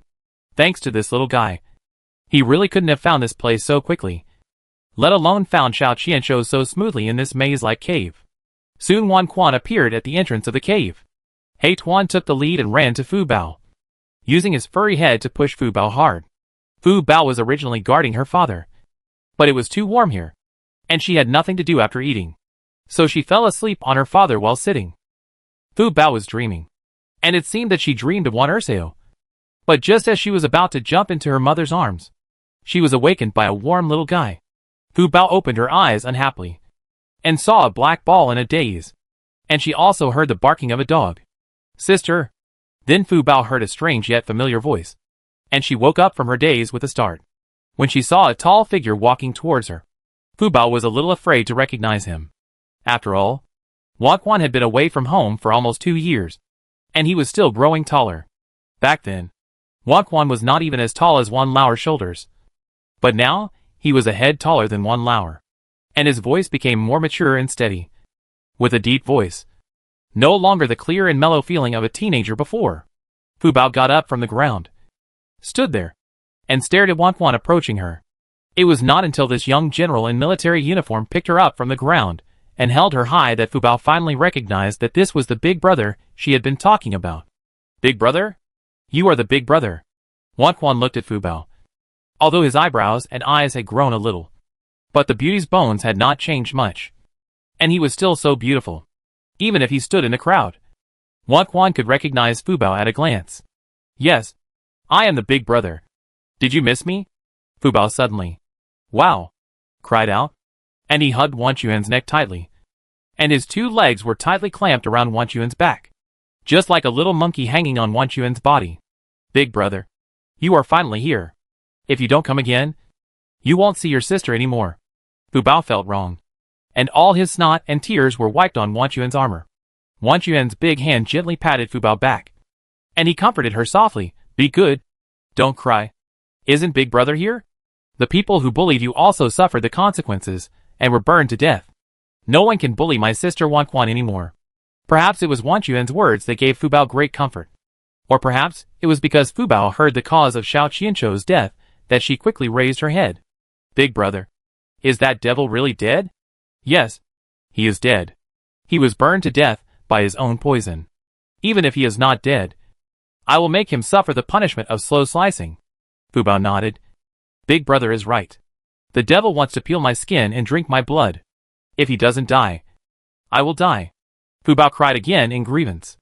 Wan Quan hurriedly coaxed, okay, don't cry. Brother is here to protect you. If it weren't for my second uncle writing to me, I wouldn't know that you actually came to Dizhou. Why did you remember to write to me after you arrived in Dizhou? If you told me in advance, I could send someone to pick you up, and you wouldn't have to suffer this hardship. Fu Bao told Wan Quan everything about their encounter with the national teacher in Qiping County, and the encounter with the black-robed men in Yunshui County. Wan Quan sighed after hearing this. He didn't expect that Fu Bao's life experience was still discovered by the Yu people. And they also found Diqi. Since you and your second uncle are going to the capital, why don't you write to tell me?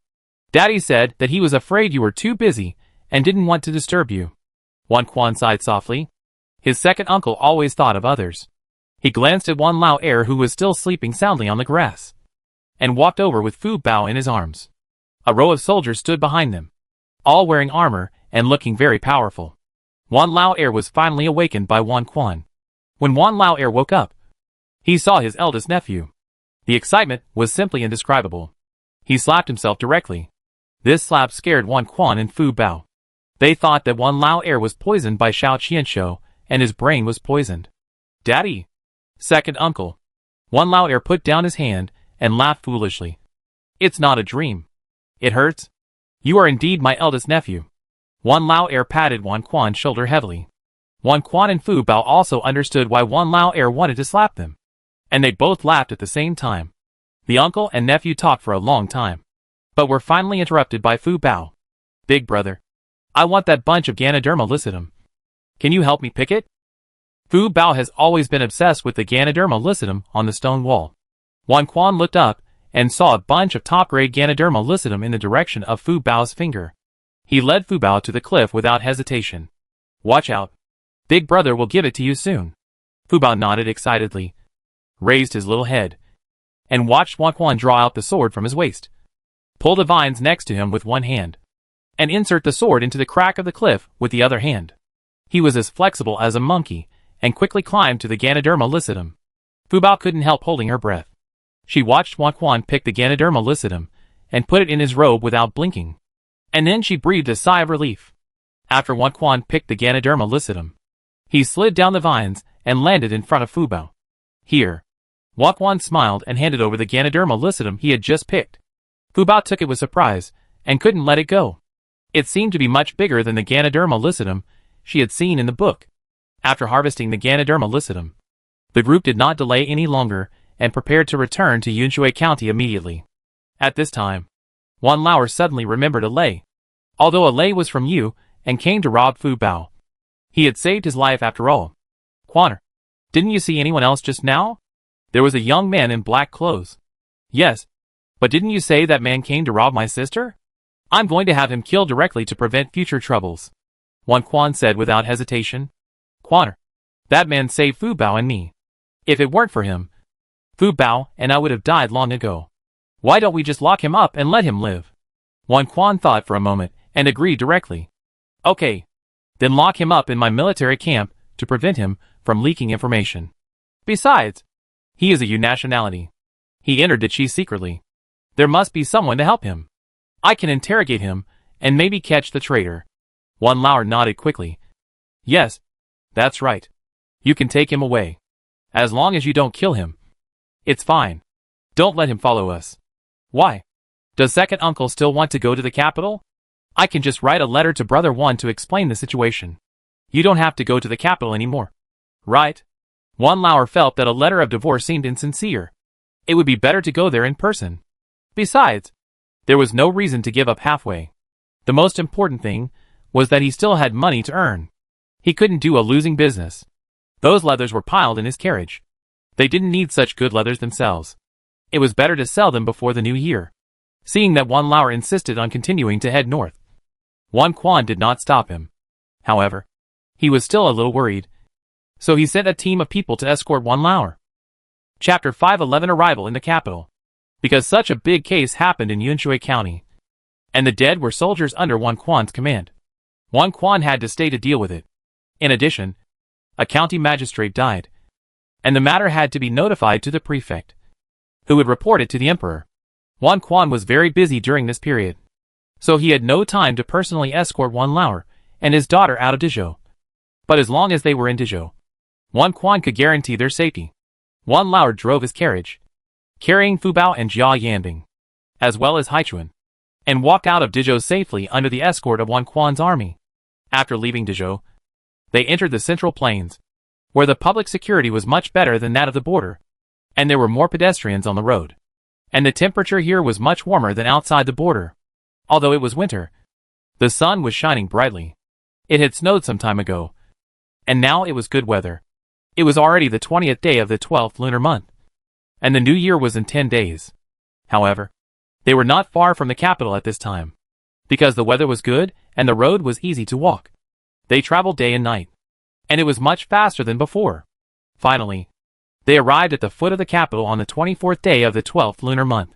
Wan Lauer looked up at the towering city walls and the magnificent city gates, and suddenly felt a sense of awe in his heart.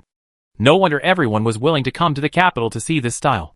Even the soldiers guarding the city gates were different from those in other places. Wan Lauer drove the carriage and finally lined up to enter the city. As soon as he entered the city, he was a little dumbfounded. He saw people everywhere on both sides of the bustling streets. The New Year atmosphere that came to his face made Wan Lauer unconsciously reduce the fatigue of the journey. Fu Bao had already stuck his head out. Jia Yanbing injuries along the way had almost healed, and now he could move freely. He stopped Fu Bao from behind, fearing that she would stand too high and fall out of the window. Wow!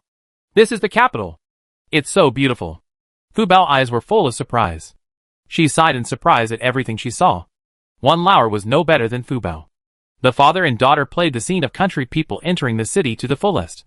Wan Lauer looked at the wide street and could not see the end at a glance. The road surface paved with bluestone slabs glowed with a unique luster in the sun. Wan Lauer felt that the bluestone slabs here were more valuable than their county town. On both sides of the street, there were shops lined up, flags fluttering, colorful signs dazzling people, and buildings with carved beams and painted rafters, towering into the clouds, as if they were about to touch the sky. Wan Lauer's carriage immediately merged into the crowd of people coming and going. The dignitaries in gorgeous clothes, the elegant ladies and young ladies, and the busy vendors and porters were intertwined. In the hustle and bustle of traffic, the gorgeous carriage passed by, leaving a crisp bell ringing. Wan Lauer thought his carriage was already very beautiful, but he didn't expect that among so many luxurious carriages, it looked like a bumpkin. Brother Wan, let's find an inn to stay in first, so that you can go around the capital more conveniently. I think this girl can't wait. Wan Lauer didn't forget that they still had important things to do. Besides looking for Wan Qingma, they also had to make money. Now he had to make money first. Anyway, the people from Yu Kingdom couldn't be found for a while, so he was relieved without any worries. Wan Lauer asked Jia Yanbing, Mr. Yan, which inn do you think is suitable for us to stay in? I have never been to the capital before, and this is my first time here. I am a little confused. Please point me in the direction, and I will drive the carriage. Jia Yanbing wore a mask and sat directly next to Wan Lauer. Fu Bao was also very excited. After all, the carriage blocked her vision. How could she see clearly outside the carriage? So she also got out of the carriage and sat between Jia Yanbing and Wan Lauer. Her big eyes flashed with excitement, and she was never idle. We find a place to stay later, and then let your dad take you to eat delicious food. I know there's a famous restaurant with dompa pork that's famous throughout Beijing. There's a queue every day. If we're lucky today, maybe we can buy one. When Fu Bao heard there was food, his eyes lit up even more, and he clapped his hands and shouted, Wow! That's great. There's another delicious food. Fu Bao, a foodie, has been eating people's food everywhere along the way. She's getting picky with food, and some chefs probably don't have her picky taste. If she says something is delicious, it's definitely delicious. Fu Bao hurriedly urged Wan Lauer to drive. Sir, you haven't said where you're going yet, so there's no point in urging me? Wan Lauer didn't know whether to laugh or cry. Fu Bao quickly turned his head to look at Jia Yanbing. Let's live in the outer city. The accommodation in the inner city is expensive, and every expense is high. Let's eat and live in the outer city. Jia Yanbing asked Wan Lauer to drive the carriage into a more remote street. Although this place is a bit remote, the residents here are all small vendors with some money, so the conditions here are not bad. The most important thing is that the accommodation here is cheap and the environment is relatively good, although there are cheaper accommodations. Jia Yanbing felt sad because they had experienced Xiao Qianzhou's incident, so they chose accommodations with better environments, such as the slums in the southwest corner. There are also inns there, but the environment there is a bit dirty and messy, far less quiet than here. Under Jia Yanbing guidance, Wan Lauer parked the carriage at an inn called Unju. Because the new year is coming, there are not many people staying here. The inn has 3 floors, but none of them are full. Wan Lauer asked about the price and found that the upper room was only 2 taels of silver, which is a very conscientious price in a place like Kyoto. Wan Lauer paid generously and booked a room for half a month. The shopkeeper was very happy. He didn't expect that there would be a big customer near New Year's Eve. The shopkeeper directly packaged their New Year's Eve dinner and said it was free. After checking in, Wan Lauer carried all the things on the carriage into the house. They were in a hurry all the way and had no time to wash clothes. A lot of dirty clothes were accumulated in the bag, especially Fu Bao clothes. If they were not washed, there would be nothing to wear. Fortunately, Wan Er's wife was thoughtful and packed a lot of clothes for her daughter to take with her, because she was afraid that Wan Lauer, an unreliable man, would not take good care of Fu Bao. Even so, Wan Lauer is still facing the embarrassment of his daughter not having clean clothes to wear. After Jia Yanbing cleaned up the room, he came over and saw Wan Lauer staring at a pile of bags on the bed. Brother Wan? What's wrong with you? Mr. Yan, the girls' clothes haven't been washed yet. I may have to wash clothes here. Otherwise, I will give you the silver and you can take the girls shopping? You can buy whatever you want. Don't be stingy with money. Jia Yanbing laughed. Brother Wan, do you know what is the cheapest in Beijing? Wan Lauer shook his head in confusion. What does this have to do with his troubles? Chapter 512 Washer. When Jia Yanbing saw Wan Lauer's confused expression, he knew what he was thinking, and did not play dumb anymore. Instead, he said directly, the cheapest thing in the capital is labor. Food, drink and entertainment are very expensive, but it doesn't cost much to hire someone to do this kind of rough work. Why should Brother Wan worry about this? Wan Lauer asked in surprise. Is there anyone to help wash clothes? Wan Lauer had never lived in the city, so of course he didn't know that there are jobs in this world as long as there are people who need them. And for jobs like this, The competition for washing and mending is very fierce. So the price is low. Jia Yanbing had already figured out Wan Lao's background along the way. He knew that he used to be a farmer. And he had escaped from famine and exile. He had experienced a lot of ups and downs. And he had no chance to get in touch with the life of city people. He patiently explained, the capital is divided into the outer city and the inner city. The closer the inner city is to the palace, the more noble the status and family background are. We are now in the outer city, which is divided into 4 areas. Our place is a gathering place for small vendors. The area directly north is inhabited by officials below the 5th rank. Their salaries are not high. In this capital full of nobles, they can't get a place at all. So they can only buy houses in the outer city. In the southwest corner of the outer city is a slum. Some of them have several generations squeezed into a small courtyard.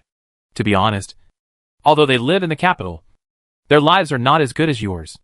They rely on working outside and taking some work in the city. Women rely on doing handicrafts or helping people sew clothes and wash clothes to earn some living expenses. But the general wealthy families in the capital have maids and servants. They specialize in washing and mending. So the only jobs they can get are from small merchants who have some money but cannot afford to keep servants. Pack up all these clothes and give them to the waiter. I guarantee that they will be taken away in a while. They will be delivered to you in a few days. Clean and tidy. The price is not expensive. As far as I know, it only costs 1 penny to wash a piece of clothes. You should not spend more than 30 pennies for such a pile. Wan Lao was stunned by the news that Jia Yanbing said. This, Mr. Yan, are you telling the truth? A few dozen pennies can free Wan Lao. Of course he is happy. The most important thing is that he is afraid that he can't wash them clean. Fu Bao clothes are all dirty before he takes them off.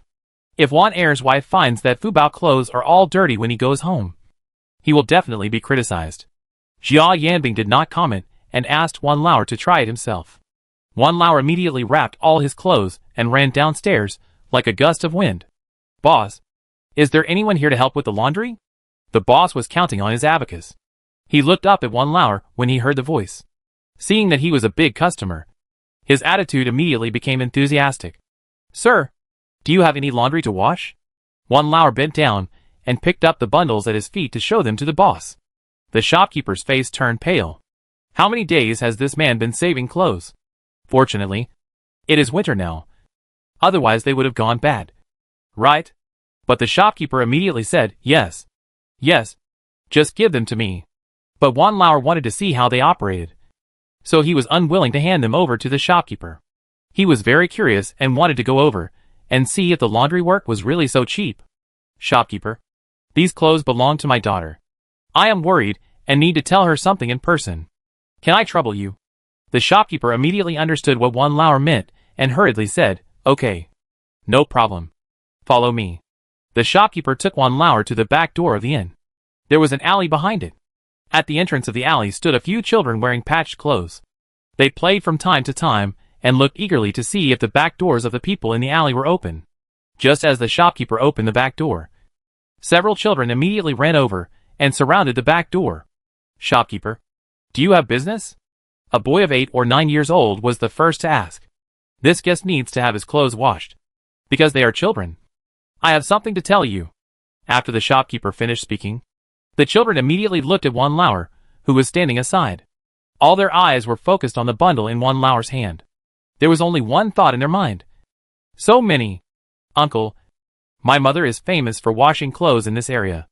They are clean and fragrant. And her needlework is also good. You can give your clothes to our family to wash.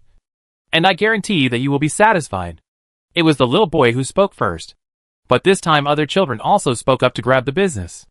Uncle, my mother's washing is the best. If you don't believe me, ask the shopkeeper. A little girl had 2 sky-high braids. Her little face was red from the cold. Her top and pants were obviously not suitable. They were half short. And her little hands were full of chilblains. Wan Lao couldn't help but feel sympathy. If it was her own daughter, she would definitely be heartbroken. Wan Lao looked at the shopkeeper. Shopkeeper, you deal with a lot of people. How about you recommend one? If Wan Lao had known this, he might as well have handed the clothes to the shopkeeper directly. He also came from the bottom of society. So of course, he knew the taste of poverty. He didn't know who to give this job to for a while.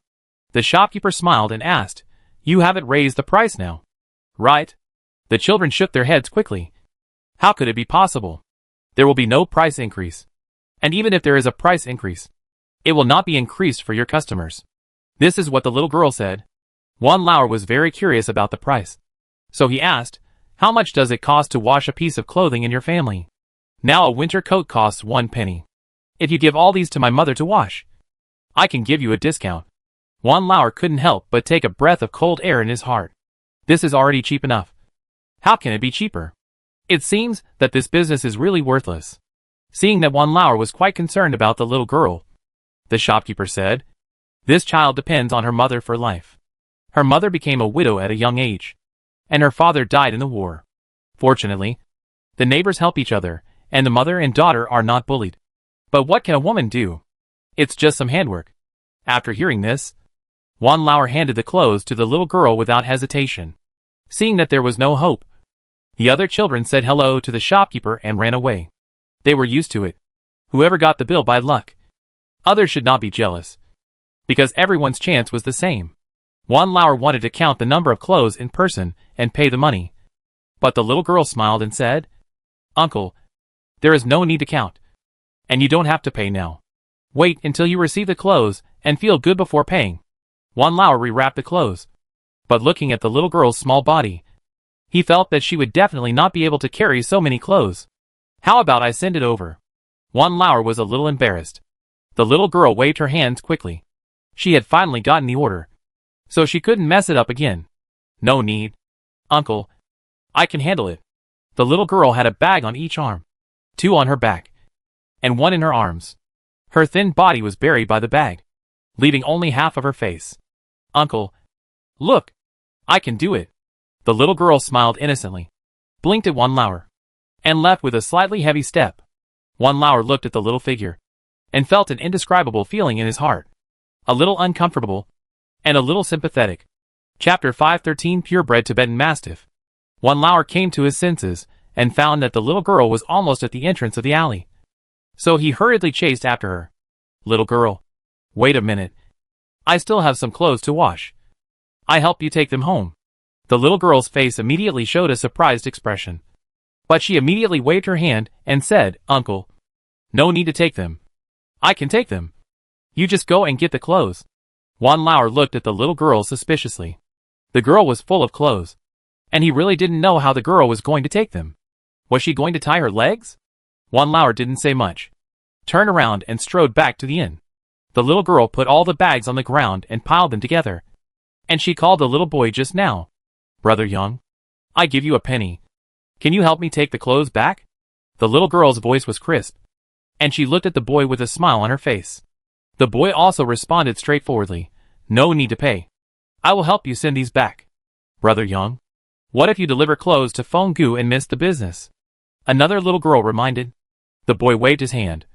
"It doesn't matter. We are all neighbors. We should help each other. Today we helped Feng Gu. Next time she will help us. And among us, only Feng Gu's family has the hardest life. Why do you still earn this?" It is obvious that this boy has the highest prestige in the crowd. No one dared to say anything, and took the initiative to help. Since Brother Yang was willing to help for free, they couldn't just stand by and watch. And they all came forward, 1 bag each, and soon the pile of bags on the ground were divided by several children. When Wan Lauer came out again with his and Jia Yanbing dirty clothes, he found that there was only the little girl at the back door. The other children were gone, and the bags were gone. Seeing that Wan Lauer was a little confused, Feng Gu hurriedly explained, fearing that the customers would misunderstand. "Uncle, Brother Yang and the others have helped me transport all the clothes back. It's easy for me to carry these 2 bags." Wan Lauer didn't expect these kids to be so kind. Logically, they should have been competitors. He didn't choose that boy just now, and was afraid that there would be a rift between them. Now it seems that he is judging people by their appearance. He handed the bag to Feng Gu with a smile.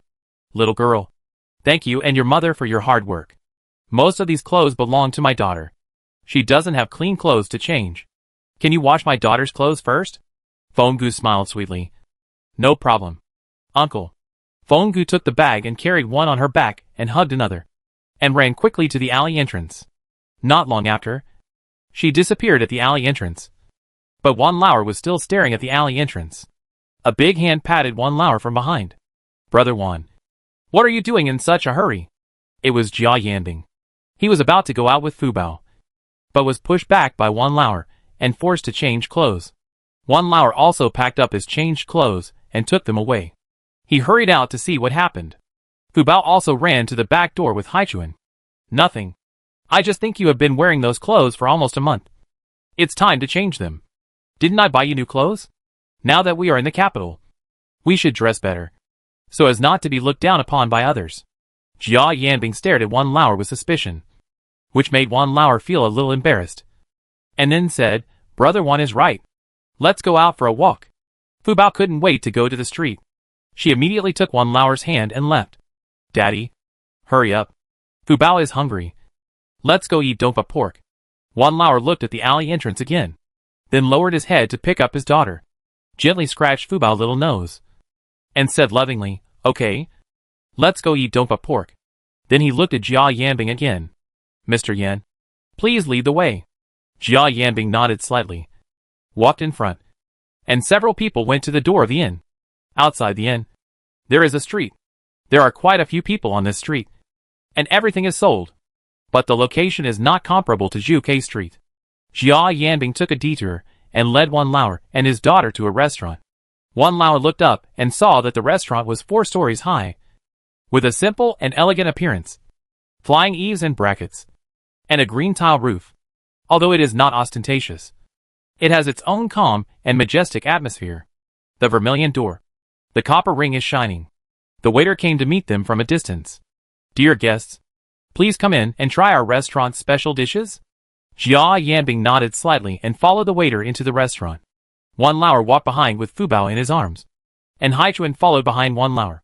But the threshold was too high and Haichuan couldn't climb over it. It was so anxious that it kept barking outside, which alarmed Wan Lauer and the guests in the restaurant. The shopkeeper heard the noise and ran out quickly. Whose dog is this? Take it away quickly. Cats and dogs are not allowed in the restaurant. Wan Lauer, who had just entered the door, looked embarrassed for a moment. Jia Yanbing did not expect that cats and dogs were not allowed in this restaurant, because he had never raised them. Everyone looked at Wan Lauer and his daughter at the door at the same time. But Fu Bao got off Wan Lauer. She picked up Haichuan and turned away. Daddy, let's go. Wan Lauer hurriedly followed Fu Bao out. And at this time a voice came from the upstairs of the restaurant. Please stay. Wan Lauer paused, turned his head, and looked upstairs, and saw a slightly fat middle-aged man with a shrewd face standing at the stairs. He was wearing a round-necked long gown. From the material, it can be seen that this man should be a noble. Wan Lauer did not dare to offend others when he went in and out of the capital, for fear of causing unnecessary trouble. Jia Yanbing was also secretly looking at the man. All the people who can be ranked in the capital are in his mind, but he doesn't remember this person, which means that this person is not a person of noble status. So he quietly observes to see what the other party's intention is. When the man walked to Wan Lauer, he didn't greet Wan Lauer, but looked directly at the black ball in Fu Bao's hand. If I'm not mistaken, the girl is holding a purebred Tibetan Mastiff. Right? This is very rare in the capital. Fu Bao quickly hugged the black ball tighter, and she clearly saw the possessiveness on the uncle's face. Wan Lauer also heard that this man was interested in the black ball. Jia Yanbing thought more. This is the foot of the emperor. There are too many robberies. The major families are intertwined, and there are many interests. Although this person can't be ranked, seeing that the shopkeeper is so respectful to him, it seems that he should have benefited from some nobleman. Chapter 514 Separate Actions. If this man insisted on robbing Haichuan today, it would be difficult for them to deal with him. Haichuan also felt the man's bad intentions, and started barking at the man. Woof woof woof.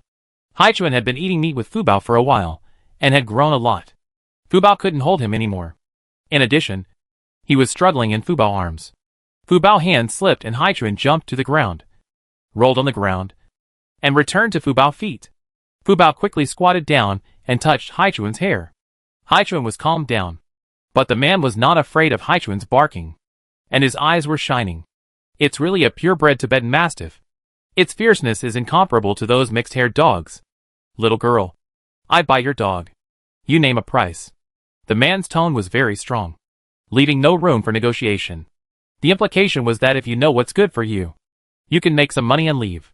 If you don't blame him for using tricks. But Fu Bao is not a pushover. And Haichuan is her favorite now. And she can't change it for anything. No.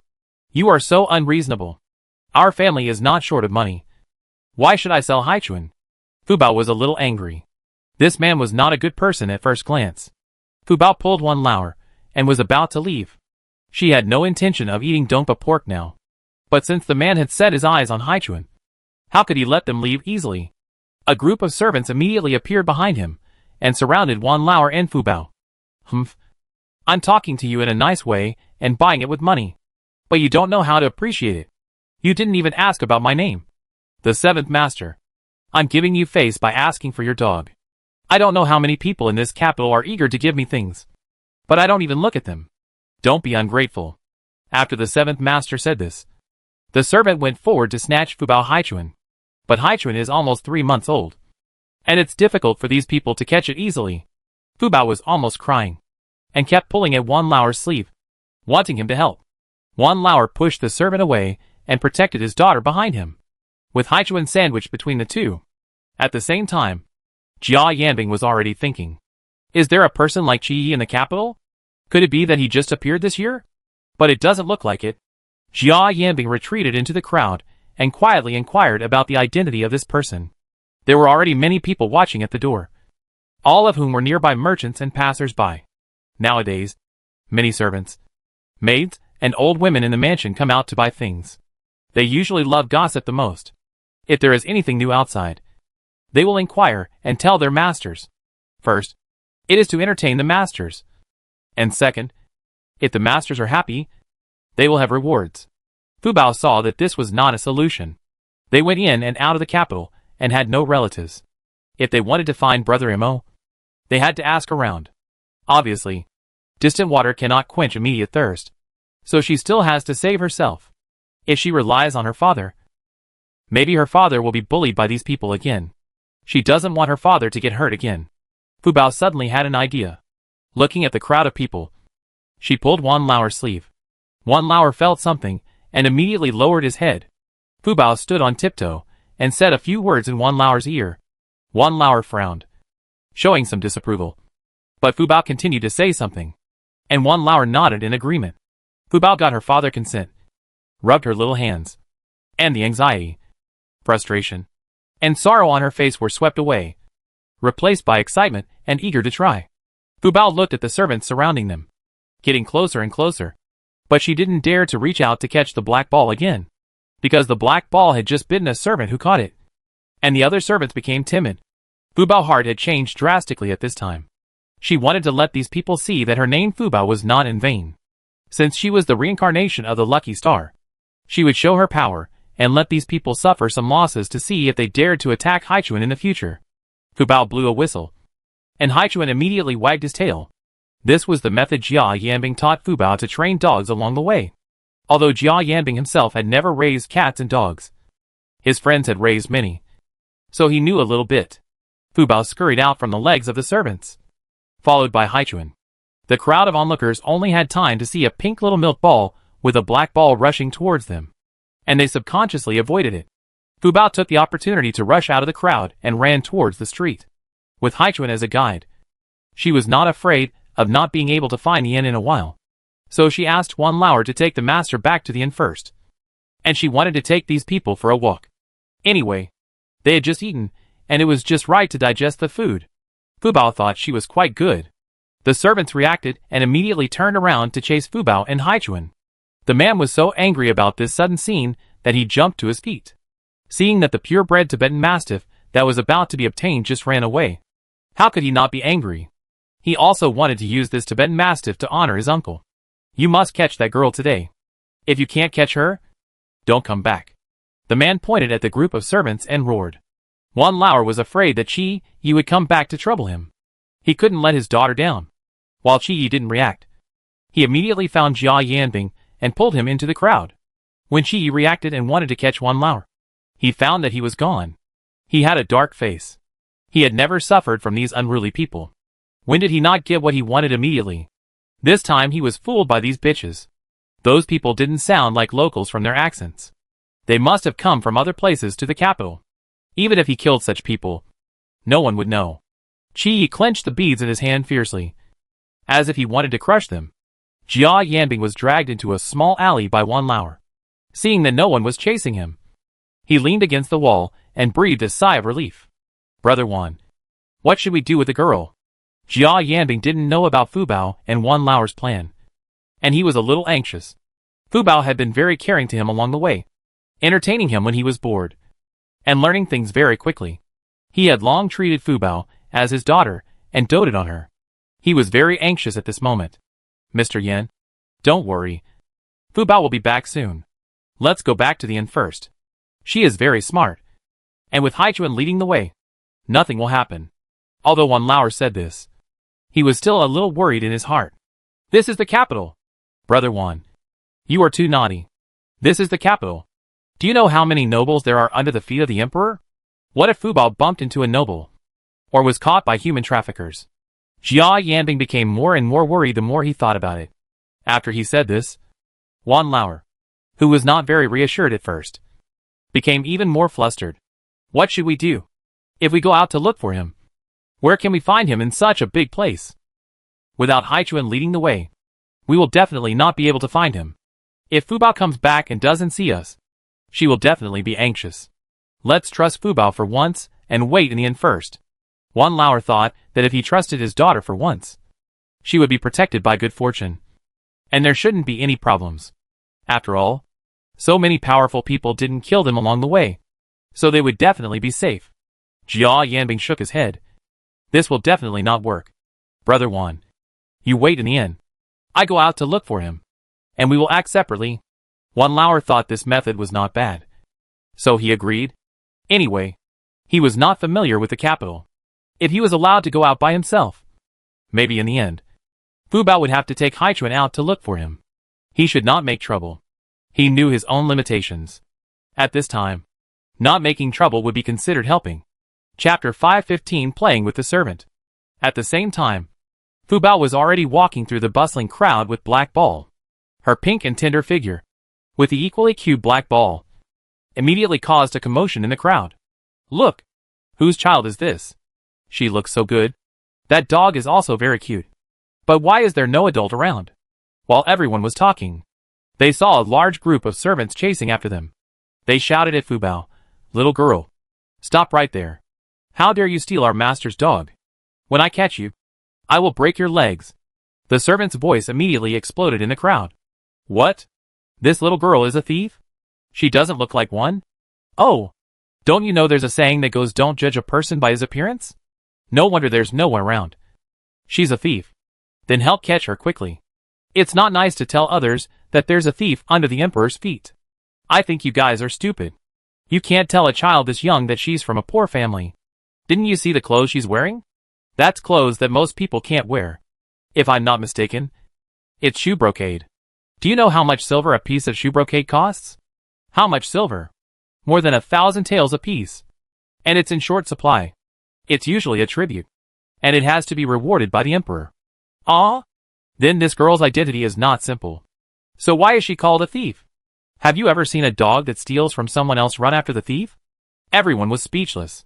The only thing on their minds was to catch the thief, and nothing else. But Fu Bao didn't care about these gossips.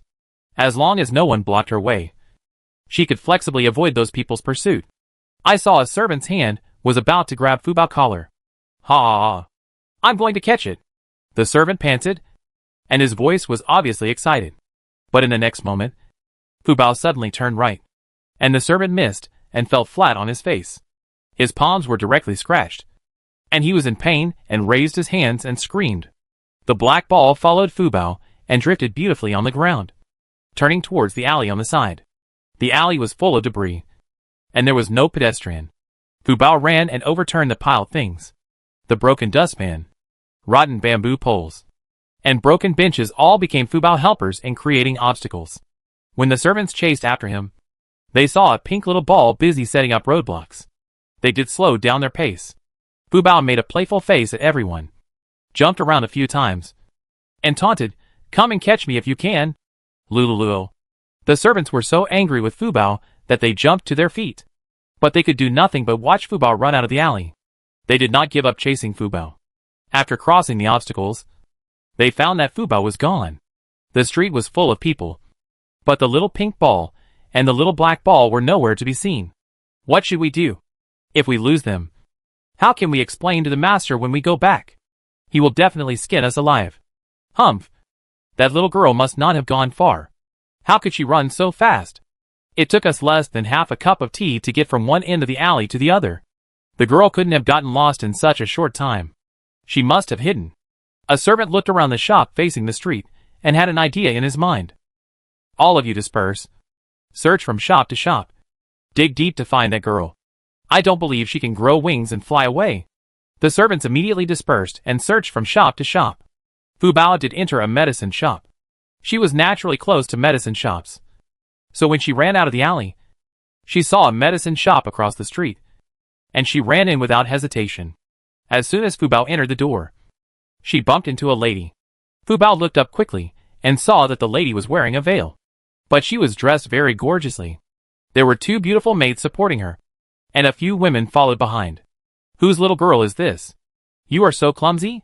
Can you bear the responsibility of hurting my lady? Yuan Bao. The woman gently scolded the maid, and the maid immediately bowed her head and stepped back respectfully.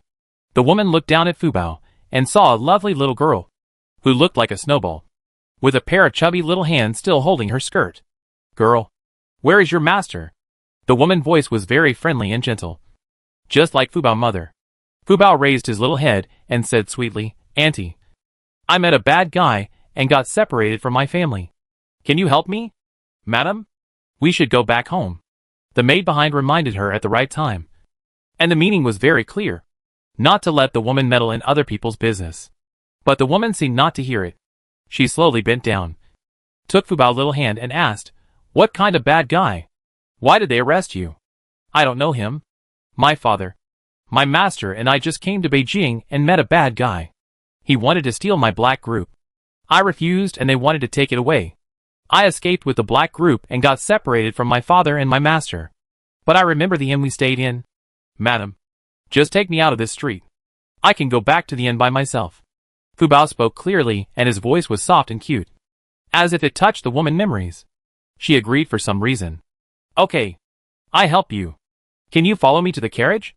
Madam, this girl has an unknown origin. Who knows who she has offended? Let's not make trouble. Otherwise the master will blame the lady again. You have already fallen out of favor because of your disfigurement. Now there are complications. The master is even more alienated from the lady. Madam, please think twice. Fu Bao didn't understand what the old woman said, but she knew that the ant in front of her must have something to hide. She took a closer look at the woman's body and saw a faint gray gas surrounding her. Fu Bao couldn't help but frown.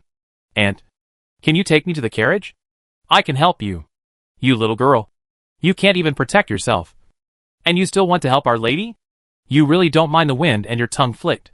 The old woman spoke harshly and rolled her eyes at Fu Bao with contempt.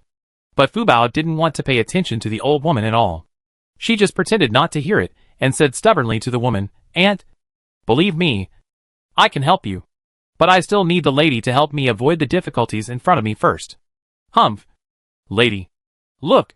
This little girl has become a spirit. Right? The abacus beads are hitting the servant's face. You should just leave it alone. Right? She is just using you. The old woman stepped forward and pushed the maid Yuan Bao aside. Standing beside the woman, Fu Bao could feel that the woman couldn't help but tighten her grip on her hand. Just when the few people were in a stalemate, a group of servants passed by the door. They glanced at the medicine shop, and one of them said, You go to the medicine shop. But it is unlikely that the little girl would go into the medicine shop. Let's go to the front and take a look. Fu Bao heard the voices outside and the approaching footsteps.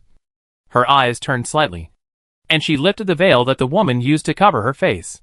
When she saw the woman's face clearly, Fu Bao couldn't help but exclaimed in a low voice. Chapter 516 Black Group Revenge. Fu Bao saw that the woman's face was covered with pustules, some of which had broken and were still oozing pus, and some were red and swollen and connected together. The good skin was almost invisible, and the whole face was covered with such pustules. The woman didn't expect Fu Bao to lift her veil to look. and she was frightened and took a step back, subconsciously covering her face with both hands. And her eyes were obviously filled with panic and anger. The maid next to her grabbed Fubao and tried to pull her away from the woman. "You little bitch. How dare you disrespect my wife? Come here." But Fubao held the woman dress tightly and didn't let go. She quickly said to the woman, "Madam, I can cure your face. My grandfather is a doctor. Our family has been a medical family for generations, and we have ancestral ointments." In order to gain the woman's trust, Fubao lied. "Madam, you must not trust this yellow-haired girl. She looks like a wanderer and might be full of nonsense." But the woman was desperate at this time. She couldn't let outsiders know her face.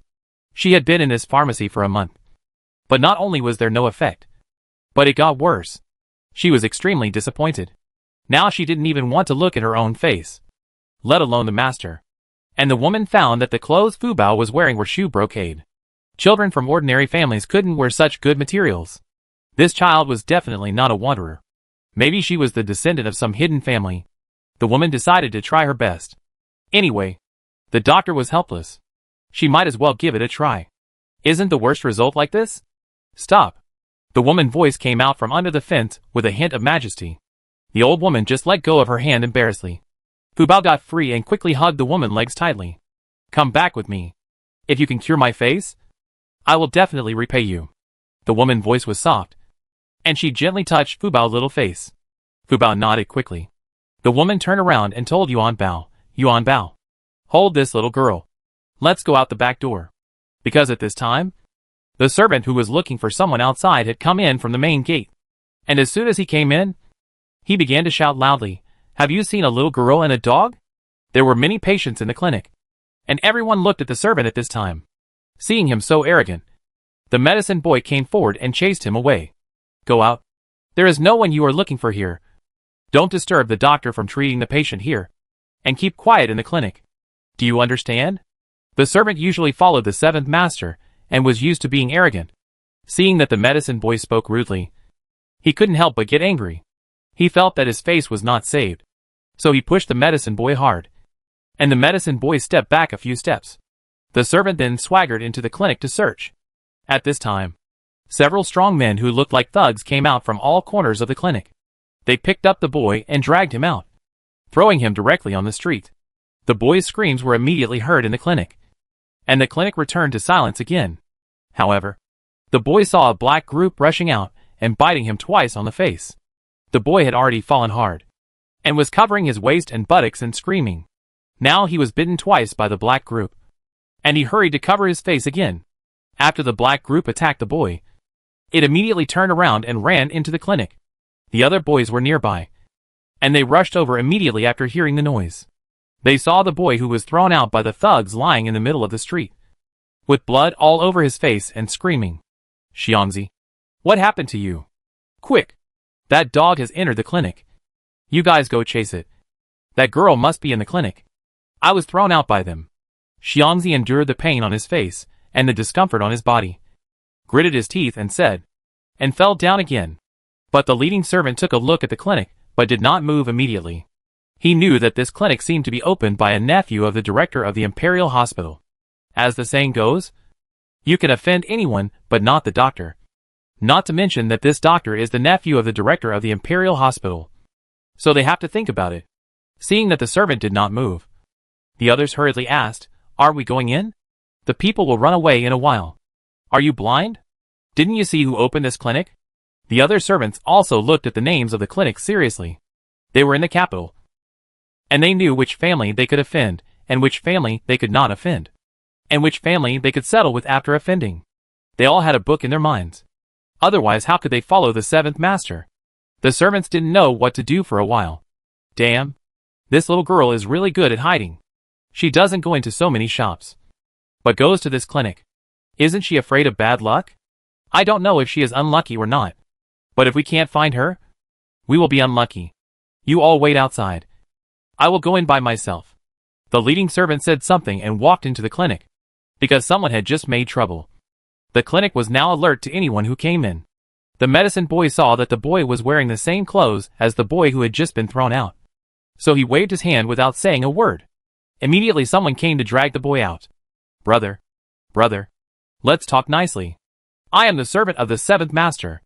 Our 7th master's things were stolen by a little girl, and she hid in your clinic.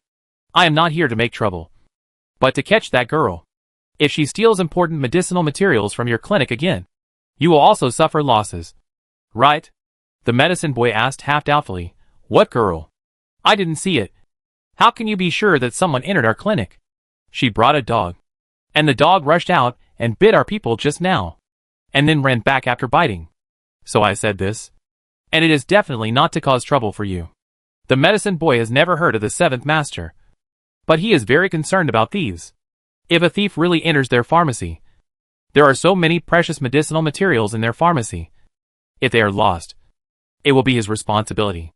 Now that you mention it, I really remember that there was indeed a little girl who came in with a black dog, but she has left, and left with a lady. The medicine boy also took a look at his busy schedule.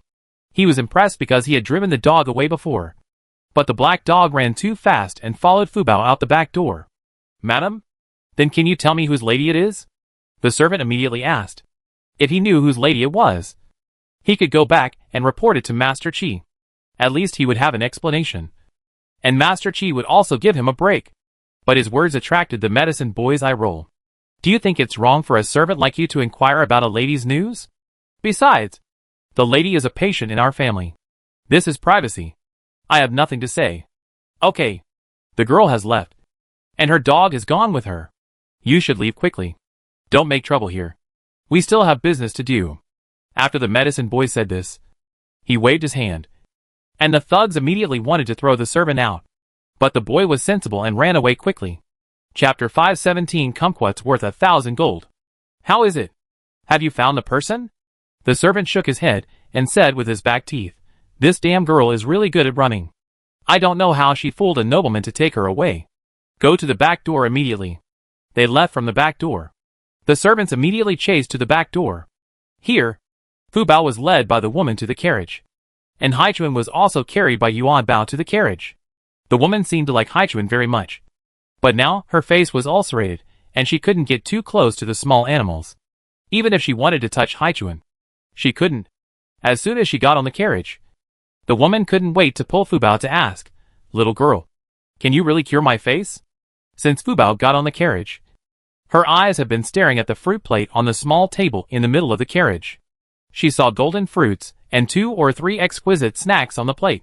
She had never seen them before, and couldn't help swallowing her saliva. The woman had taken off the veil at this time, and seeing Fubao's appearance, she couldn't help laughing. Are you hungry? Fubao reacted, but she didn't feel embarrassed. Her husband said that people should be honest. If you are hungry, you are hungry. There is no need to tell lies. Otherwise you will suffer. She nodded obediently, and then said softly, Auntie, I haven't had a hot meal since this morning.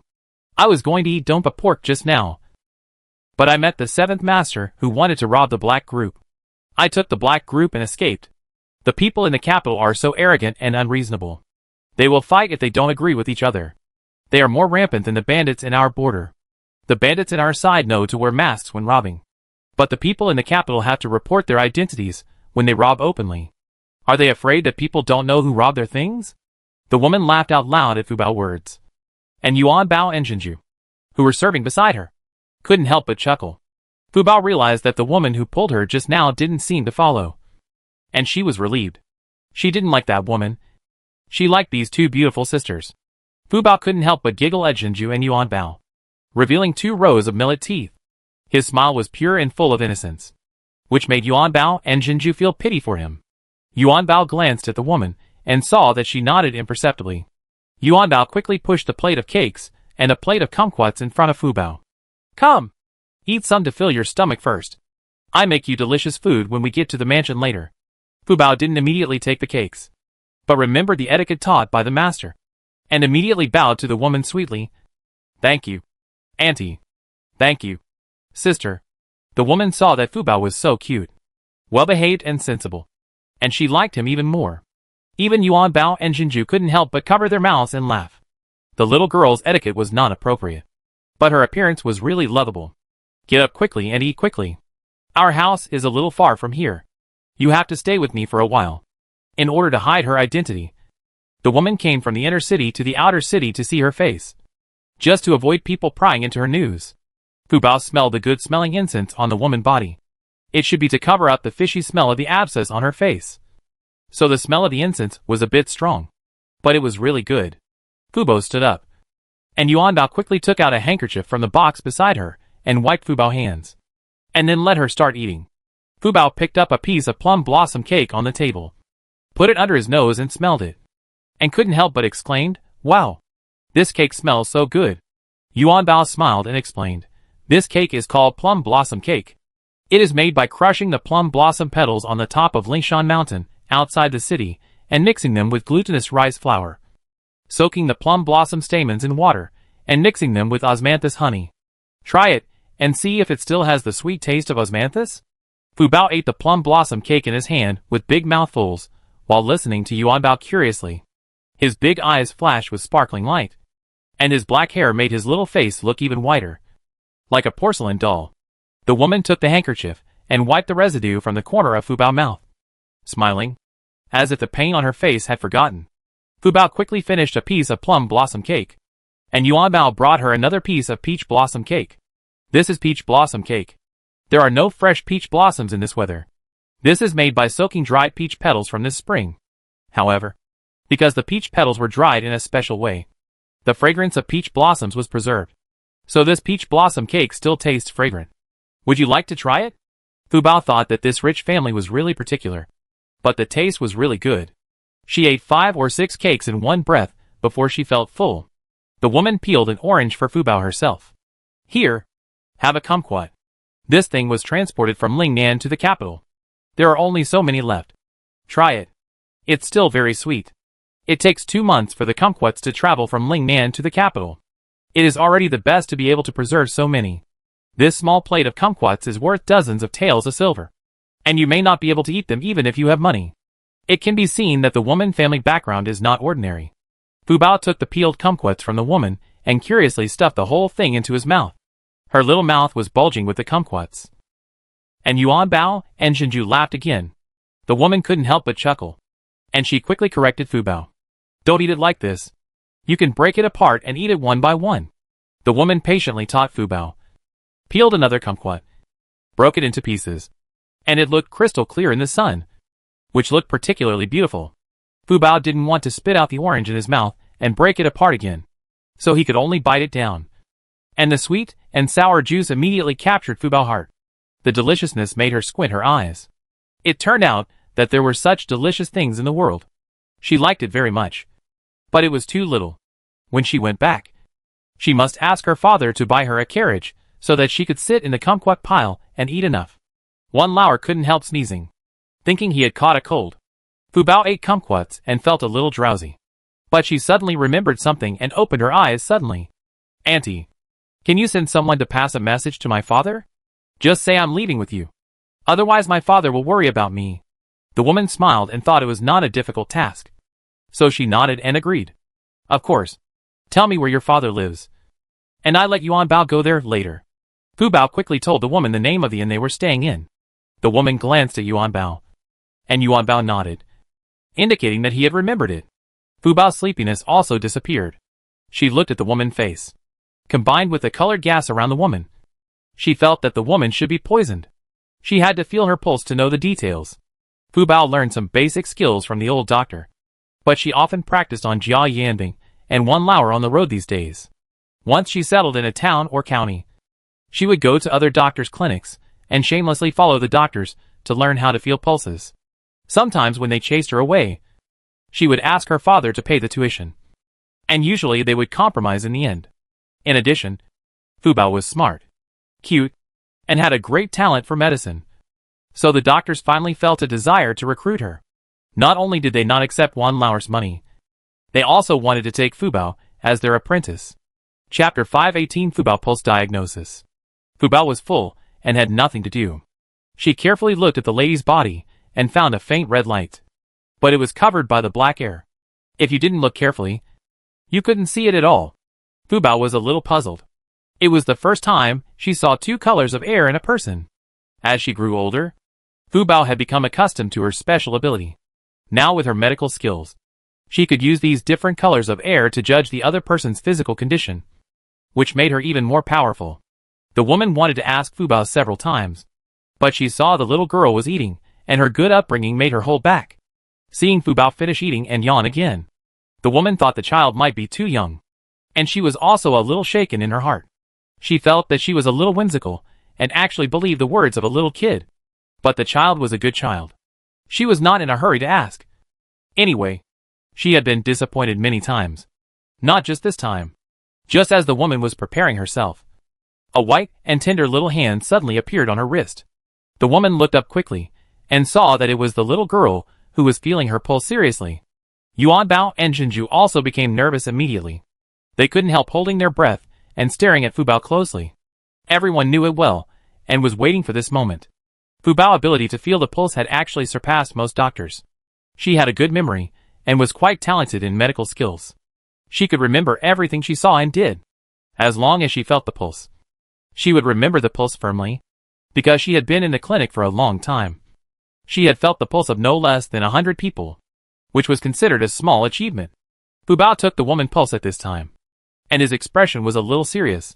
Yuan Bao and Jinju didn't dare to breathe, for fear of disturbing Fubao's consultation. At this time, Fubao's pulse was heavy and stagnant, like a blocked stream, moving forward with difficulty.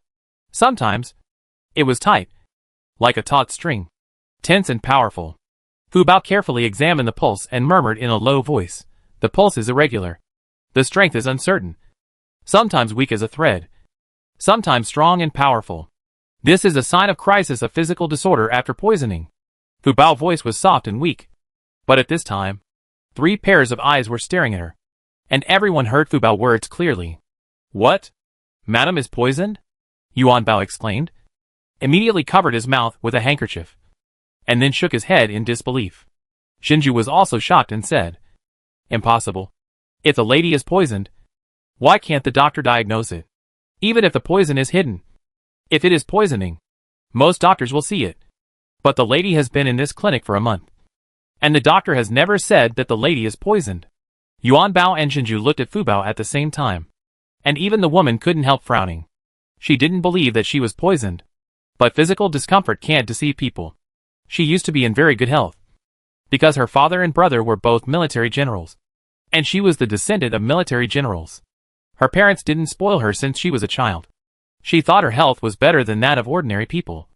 But in recent days, she felt that her health was getting worse. "Little girl, did you really diagnose that I was poisoned?" "But the doctor never said that I was poisoned." The woman's eyes were full of shock. Although she was the descendant of a military general, her mind was very delicate. At this time, many possibilities emerged in her mind.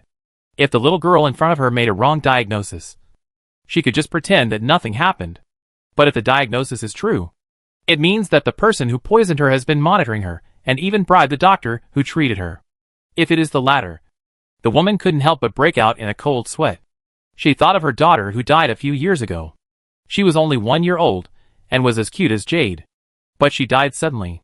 She didn't find out the result. The doctor just said that the child had allergies and ate something she shouldn't have. Even the master stood on the doctor's side and asked to bury the child quickly. The woman's mind was blank at this time. She didn't know how to return to the mansion. Moreover, the mansion was full of dangers now, so she couldn't go back easily. Yuan Bao, Jinju, go back to Wei Yuan Marquis Mansion. Yuan Bao looked at the woman in surprise. "Madam, you went back suddenly, and the old lady doesn't know about your face. If she knows, I suddenly thought of something and need to go back to ask my mother. I may not be able to hide the matter of my face." The woman touched her delicate cheek. Fubao also saw that if the woman's face wasn't ulcerated, she would definitely be a beauty. But now, Yuan Bao and Jinju didn't say anything else, but they glanced at the carriage behind. "Madam, what about the maids? Are they going to the Marquis Mansion with us?" The woman stared at the cakes on the table, and her voice became a little cold. "No need. Let them go back to the Prime Minister's mansion directly. And don't tell them that I went to Wei Yuan Marquis Mansion. Just find a reason to send them away." "Yes, madam." Yuan Bao didn't understand why madam suddenly changed like a different person. But she knew that madam would tell her when she wanted her to know. And servants must be cautious and not ask questions. The carriage changed its route on Juke Street and headed east. And the carriage behind was stopped by Yuan Bao. Yuan Bao lied to the maids in the carriage. And the driver drove the carriage to the west opposite. When Yuan Bao got on the carriage again, the woman immediately said, Yuan Bao, ask the driver to go around the city a few times to see if there is anyone following us. Yuan Bao looked puzzled. Madam? Do you suspect that someone has been following us secretly? I'm not sure. But if someone is really following us, then my idea is certain. Let's wait and see. The woman closed her eyes after she said that.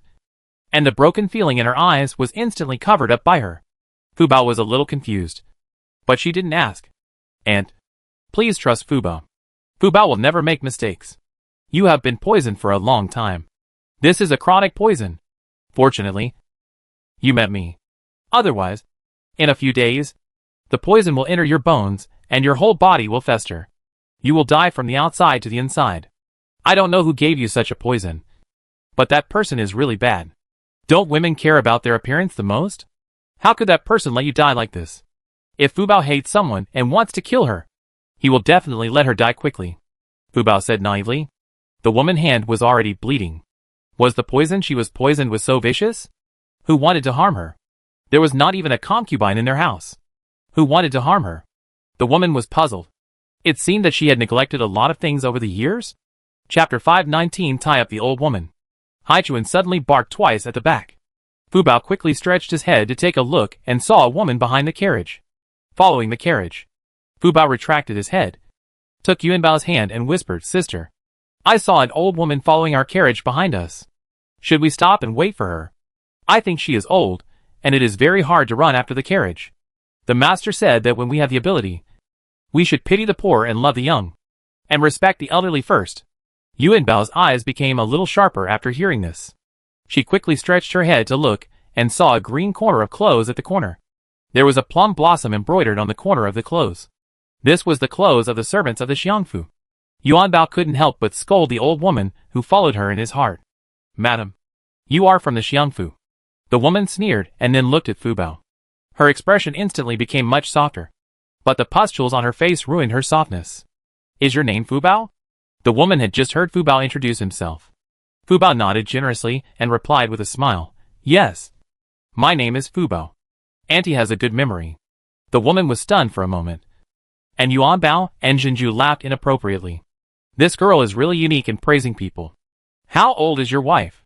How long has it been? How could she forget? But the woman soon laughed. Fu Bao, I think the idea you just gave is very good. Thank you. Fu Bao replied happily, You're welcome. Fu Bao also thinks that our carriage is so big that it can accommodate another mother-in-law. The woman nodded in agreement and told the driver loudly, Zhou Si, turn in front and go into the alley. Remember to walk slowly. Otherwise the old man behind you has poor legs and feet and can't keep up, which will be troublesome. Yes, madam. Don't worry. I promise to let the people behind us keep up with us. Zhou Si's voice was respectful and a little playful. The woman winked at Yuan Bao and Jinju. Yuan Bao and Jinju have been with the woman for many years, and they know what she means without her telling them. The two nodded gently to the woman, and when the carriage turned into an alley, it suddenly stopped. Yuan Bao and Jinju got off the carriage immediately and lay in ambush at the entrance of the alley. Soon, the two heard heavy footsteps and slight panting, even though the carriage was moving slowly enough. The old woman who was following was still a little strenuous due to her age. In addition, Zhou Si deliberately kept the carriage close to the old woman, so it was impossible for the old woman to follow easily. She had to jog all the way. As soon as the figure of the old woman appeared at the entrance of the alley, she was held down by Yuan Bao and Jinju, one on each side. Help! Seeing that the matter was exposed, the old woman immediately shouted loudly. But as soon as she opened her mouth, Yuan Bao stuffed a handful of soil into her mouth. Yuan Bao originally wanted to use his handkerchief to block the old woman's mouth, but he felt that it would dirty his handkerchief. So he grabbed a handful of soil from the wall and held it in his hand. The old woman opened her mouth and screamed, and Yuan Bao stuffed a handful of soil into her. The old woman suddenly stopped talking after being stuffed with a handful of soil, and kept coughing. Yuan Bao and Jinju took the opportunity to press the old woman to the ground. But the old woman was used to doing rough work and had a lot of strength. She was held down by the two maids just now because they suddenly attacked her. But now the old woman fought back desperately. And Yuan Bao and Jinju, the two delicate little girls, almost couldn't hold her down. Yuan Bao was almost flipped over by the old woman. But Jinju was quick-witted and rushed directly to the old woman, just like a child who was afraid that the fish just caught would jump away. So he rushed to press it down with his body. The old woman couldn't resist. And Yuan Bao immediately shouted, "Zhou Si, come and help." Zhou Si immediately jumped off the carriage, ran over a few steps, and slapped the old woman in the face. "Be honest, or I knock out your teeth if you move again." The old woman was slapped by Zhou Si, and she was a little confused. When she reacted and wanted to curse, she was already lifted up by Zhou Si. Zhou Si dragged the old woman collar all the way and dragged her onto the carriage. "Madam, the maid is here." Zhou Si did not enter the carriage, but kicked the maid indirectly. Yuan Bao and Jinju pressed the maid to the ground. The space in the carriage was small, and the maid's strength could not play any role. "Madam, why did you tie up the old slave? What did the old slave do wrong?" The maid stiffened her neck and questioned the woman. Yuan Bao was so angry that she laughed at the maid. He pointed at the maid's face and said angrily, "Who are you questioning? You deserve to be beaten to death." "Humph! Don't scare me with this, girl. My indenture is not in madam's hands. I am a person close to the old lady. If you do this today, see how you will explain to the old lady when you go back." Yuan Bao was too lazy to talk nonsense with such a fool, who was a traitor, and took the monthly allowance issued by the lady to be the old lady's lackey. "Madam, what should we do now?" "First hold this old man down, block his mouth, and go directly to Wei Yuan Marquis' mansion." "Madam, do you mean to take this old man to the Marquis mansion as well? What will you tell the Marquis' wife?" "I am the legitimate daughter of Wei Yuan Marquis' mansion and the mistress of this young fu. What is there to hide? I believe my mother doesn't want me to live the rest of my life in a cowardly way." When the woman said this, she exuded the pressure of a mistress. Fu Bao was stunned.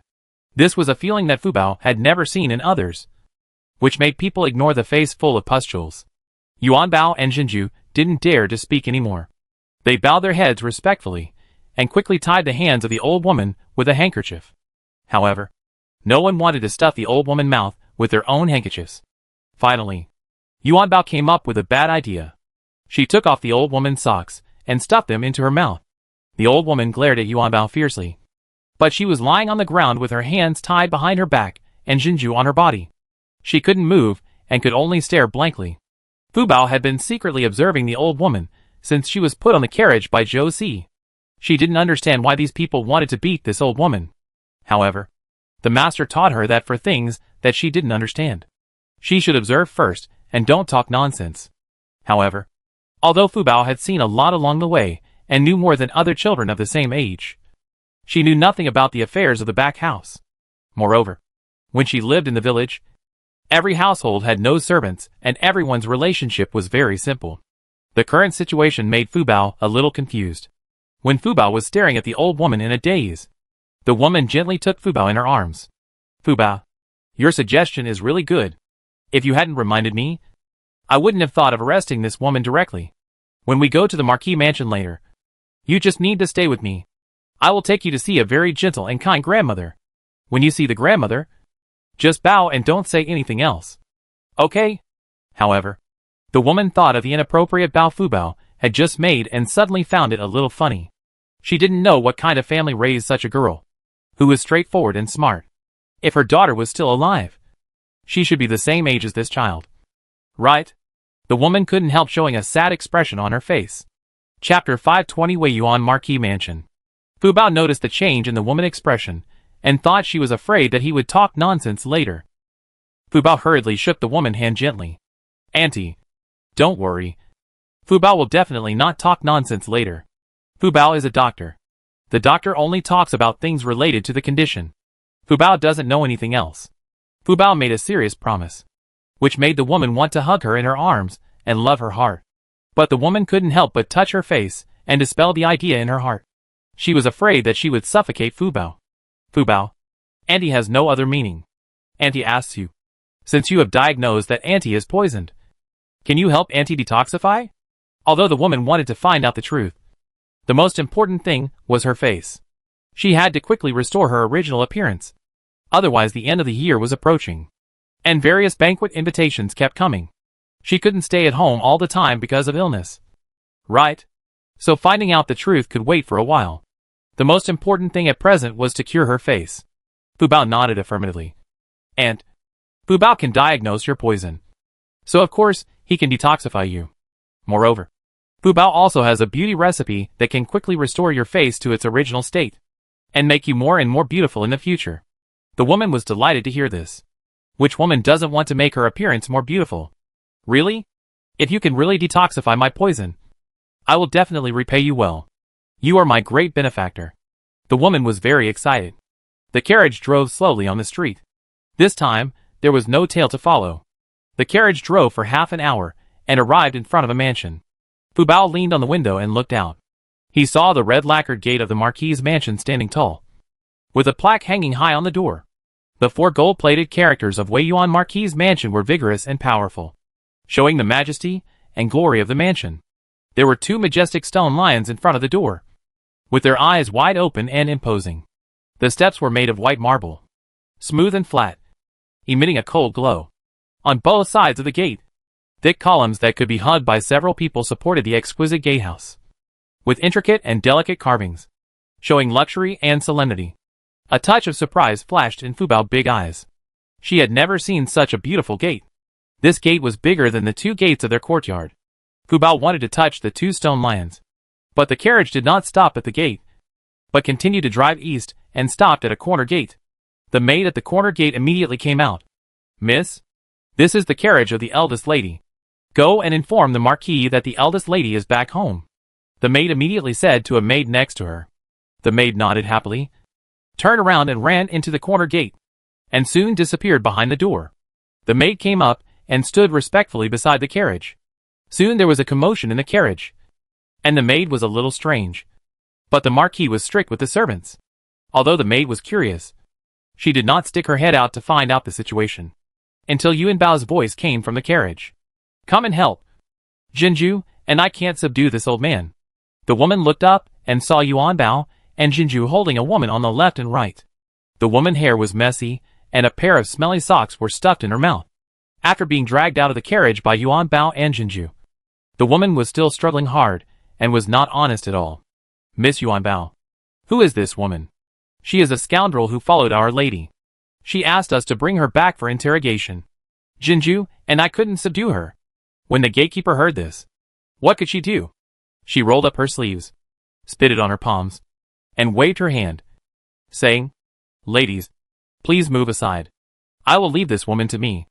I promise that she will never be able to escape. Yuan Bao and Jinju were sweating all over after being pulled by the old woman. Upon hearing this, they let go. The woman was struggling desperately, but they both let go at the same time. The woman accidentally fell off the carriage. Unfortunately, her face hit the ground first. In winter, people's bones are brittle.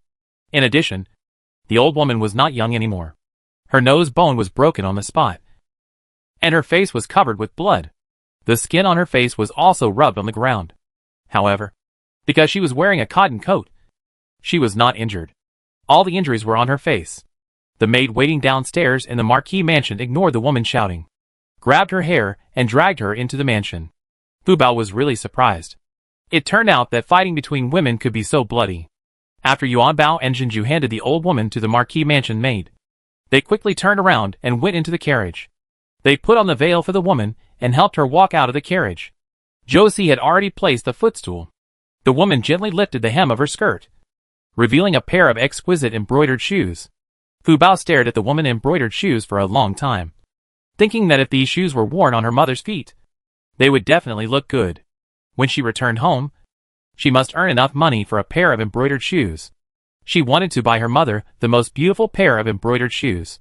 If the woman knew what Fu Bao was thinking, she would be amused and touched. This child is really filial and simple.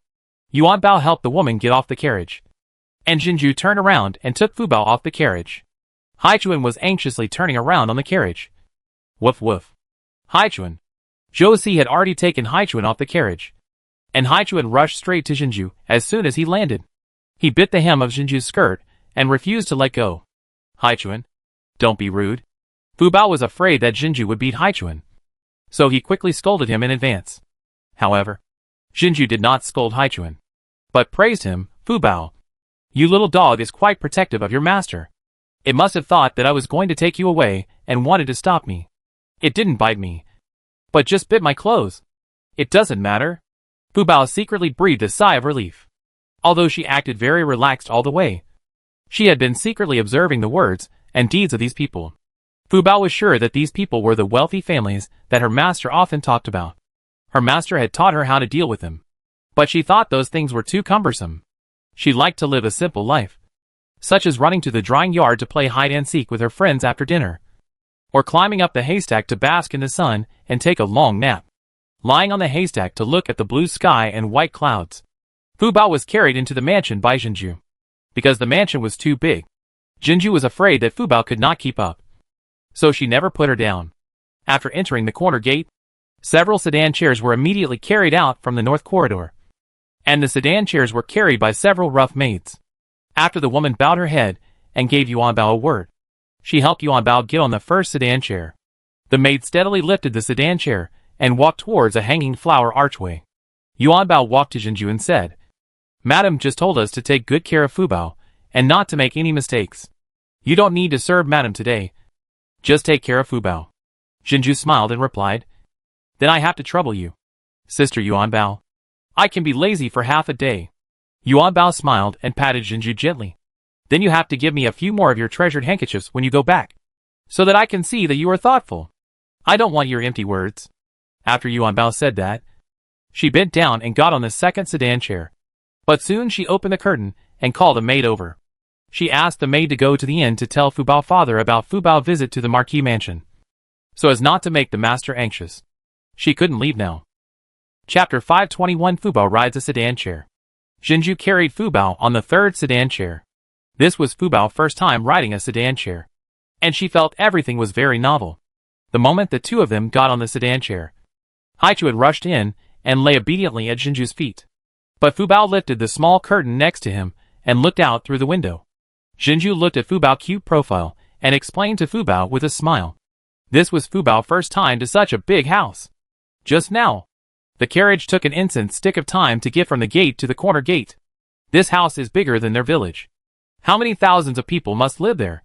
The sedan chair also passed through a hanging flower archway first, and then passed through several gardens. Fu Bao's eyes were stunned along the way. The bluestone paved ground along the way was flat and simple, and each bluestone slab was carved with exquisite patterns. The maids and women who came and went were dressed brightly, and dressed better than the landlords in the next village. The trees in the garden are lush and green. Although it is winter now, there are still big green trees. It is the first time that Fu Bao has seen such trees. Not to mention the flying eaves and arches, carved beams, and painted buildings in the distance, which are shaded by the big trees. The colorful glazed tiles are shining with colorful light in the sun, which complements the green trees. It is simple and majestic, showing the profound heritage of the mansion. After walking for another 2 instant sticks, Fu Bao felt the sedan chair slowly landed on the ground, and she was also carried out of the sedan chair by Jinju again. Haichuan had already run out first, but as soon as it went out, it heard the voice of a woman shouting, "Oh, where did this wild dog come from? Get out quickly." Fu Bao was a little anxious when he heard it, and quickly got off Jinju. "Haichuan, come here." Haichuan immediately ran to Fu Bao's feet and squatted down, wagging his tail, and rubbed Fu Bao's legs intimately. Fu Bao looked up and saw that they were in front of a moon gate. Not far away, there were 2 sedan chairs parked. They were the sedan chairs that the woman and Yuan Bao had taken just now. There were more than a dozen maids standing in front of the moon gate, except for Haichuan, who had caused a commotion just now. The maids and servants all bowed their heads respectfully on both sides of the moon gate, secretly looking at Fu Bao and Haichuan. The maid who screamed just now glanced at Jinju and immediately smiled again. "Miss Jinju is back? Who is this child?" Jinju touched Fu Bao's little head and smiled. "Madame Lu. This is the eldest lady's guest. This dog is a precious breed. Please don't scare the dog by making a fuss. Otherwise, if you disturb the eldest lady's guest, I can't help you get back." Madame Lu smiled awkwardly, but she was very dissatisfied with Jinju's attitude in her heart. A maid who came with the dowry was still acting like a big shot in front of her old woman when she returned to the Marquis's mansion. If the eldest lady was not the favorite of the Marquis' wife, She would not have looked at Jinju's face, since it's a distinguished guest's dog. Do you want me to help take care of it? Jinju glanced at Fubao, and saw Fubao shook his head immediately. She didn't want this mother-in-law to help take care of Haichuan. This mother-in-law almost wrote on her face that she didn't like Haichuan. She was also afraid that this mother-in-law would abuse Haichuan. Jinju saw that Fubao was unwilling. So she squatted down and said to Fubao patiently, Fubao, if you don't agree to let this mother-in-law take care of Haichuan, you have to listen to me. Okay. Fubao nodded. She believed that Sister Jinju would not abuse Haichuan. Fubao, we are now in Weiyuan Marquis's mansion. There are many distinguished people in the mansion. If Haichuan runs around and bumps into a distinguished person, he may be beaten to death by the master. So let's put Haichuan in a cage first, and let him out after leaving the mansion. Okay. Fubao thought about it. They should be able to leave the mansion soon. Right? After all, she is very fast at treating patients. Okay. But if Haichuan doesn't want to, you have to let him out, or I send him to the inn. Fubao never treats his pet unfairly. Jinju agreed with a smile. No problem. I promise not to treat him unfairly. Soon, a woman brought a large cage, which was made of wood and very spacious. And there was food prepared inside. Haichuan hadn't eaten anything at noon, and when he saw the food, he ran in quickly. The woman closed the door of the cage, and Haichuan didn't care. There was a lot of meat prepared inside, all of which he liked to eat, and the cage was covered with soft leather. Fubao observed for a while, and saw that Haichuan was enjoying it, lying on the leather and eating meat in big mouthfuls. Fubao was relieved. But she still explained to Haichuan, Haichuan, I'm going to see my aunt. Don't worry. I'll be back soon. I take you back to the inn to find your dad. Haichuan seemed to understand Fubao's words. He barked at Fubao twice, and continued to eat. They are like their masters, and they are a pair of foodies. Seeing that Haichuan had no intention of being reluctant, she followed Jinju inside with confidence. Entering from the moon gate, there was a winding corridor with gauze curtains and windproof curtains. Flowers were planted on both sides of the corridor, but they were not in bloom this season. If it were spring or summer, they would definitely be very beautiful. Fubao walked and looked along, his two big eyes full of curiosity.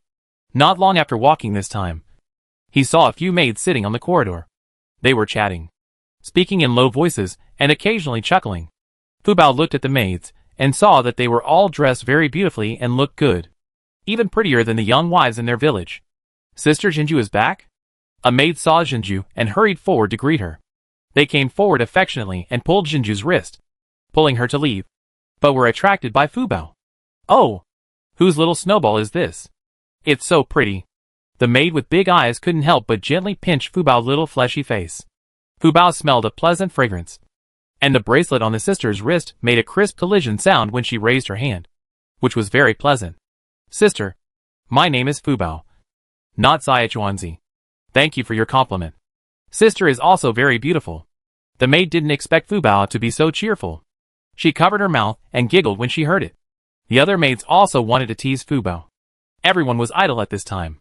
After being sent out by the Marquis, there was nothing to do. It would be better to tease the child. After a few words, they heard a scream from the mistress's room. Ah! Then, there was the sound of a cup falling to the ground and breaking. The maids were so scared that they immediately stood outside the warm room and waited. Jinju also led Fubao over. At this time, in the warm room, the woman and the Marquis were already hugging each other and crying. Chapter 522. Everyone was shocked. Jinju led Fubao to the door of the warm room, but did not go in, because she saw Yuan Bao, who was serving beside her, winking at her. But it did not prevent Jinju and Fubao from hearing the movement in the warm room. Ruiyang, why are you so miserable? You only told mother when your face is like this. Do you want to make mother sad to death? The crying voice of the Marquis wife Wang was clearly heard from the warm room. Weiyuan Marquis Lichuan is now 60 years old, but he has not enjoyed his old age. When the border was fighting last year, he was still the commander-in-chief guarding the border. He and Wang Jinchu's father were the two pillars of the court. As long as they were there, the border would be safe. However, Wang Jinchu's father was angry to death because of the villain's frame-up. Now only Li Chuan can hold up the court. However, the young are formidable. The sons of the Li and Wan families are better than the previous generation, and Dachi can be regarded as having successors. The Marquis wife was 4 years younger than the Marquis of Weiyuan, and gave birth to 3 sons and 1 daughter. The Marquis of Wei Yuan never took a concubine in his life. He only had the Marquis wife as his first wife. The children were also very capable, and all held important positions in the court. However, 2 sons went to the border, and only 1 son was in the camp outside the capital. Usually there were no men in the Marquis mansion. The women in the Marquis mansion were particularly united, and the daughters-in-law were more filial than each other. At this time, the only daughter of the Marquis wife, Li Ruiyang, the wife of the Xiangfu, was leaning on the Marquis wife and crying. The 3 sisters-in-law sitting below also shed tears. However, the 3rd sister-in-law wiped her tears for a while, then stood up, walked to Li Ruiyang, and gently patted her sister-in-law on the back. "Sister, don't be too sad. She's just a woman. Let your sister-in-law interrogate her. Before your 3rd brother went to the battlefield, he told me that if you were wronged in your husband's house, I must support you. How can they bully the girls of our Li family at will? Don't worry. Your 3rd sister-in-law will definitely seek justice for you." The 3rd sister-in-law Chao Hua is the legitimate daughter of the Minister of War. She has liked wielding swords and guns since she was a child. She is a match made in heaven with the 3rd son of the Marquis' mansion, Li Xiutai. She has both the style of a chivalrous woman and the bearing of a lady from a noble family. Li Ruiyang raised his head from the arms of the Marquis' wife and looked at the 3rd sister-in-law Chao Hua with tears in his eyes. 3rd sister-in-law, don't worry. I was just kept in the dark by them for a while. I won't let them bully me. The people in our Marquis' mansion are not soft persimmons. I will avenge this hatred with my own hands. The 3rd sister-in-law doesn't have to dirty her hands. The Marquis' wife Wang nodded approvingly. They don't raise soft persimmons in the Wei Yuan Marquis' mansion. No matter whether they are men or women. They can stand up. Well done. You are worthy of being the daughter of our Wei Yuan Marquis. At this time, the eldest sister-in-law Wei Wan and the 2nd sister-in-law Zhu Jingyao came over and surrounded the mother and daughter. "Sister, if you need any help from your sister-in-law, just ask, and your sister-in-law will definitely not stand idly by.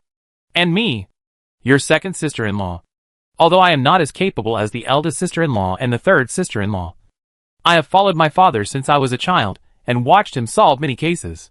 Your situation is premeditated at first glance, and we must take a long-term view. 2nd sister-in-law Zhu Jingyao is the 2nd daughter of the Dali Temple minister. She has been erratic since she was a child. This is really a family that does not marry well." Li Ruiyang was deeply moved. When she was not married, several sisters-in-law entered the Marquis mansion and treated her like a sister. The relationship between them was very good.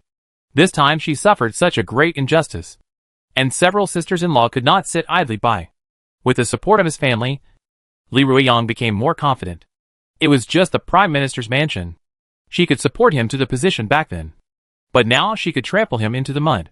"Sisters-in-law, I appreciate your kindness, but this is my family affair. I like to avenge my own grudges. I came back to my family only to tell you in person, so as not to be kept in the dark and used by villains. Don't worry. No one in our family is so easy to deceive." The Marquis wiped her tears, looked at her daughter's face, and couldn't help crying again. "Ruiyang, since your face is poisoned, then mother will quietly find a doctor to take a look at you.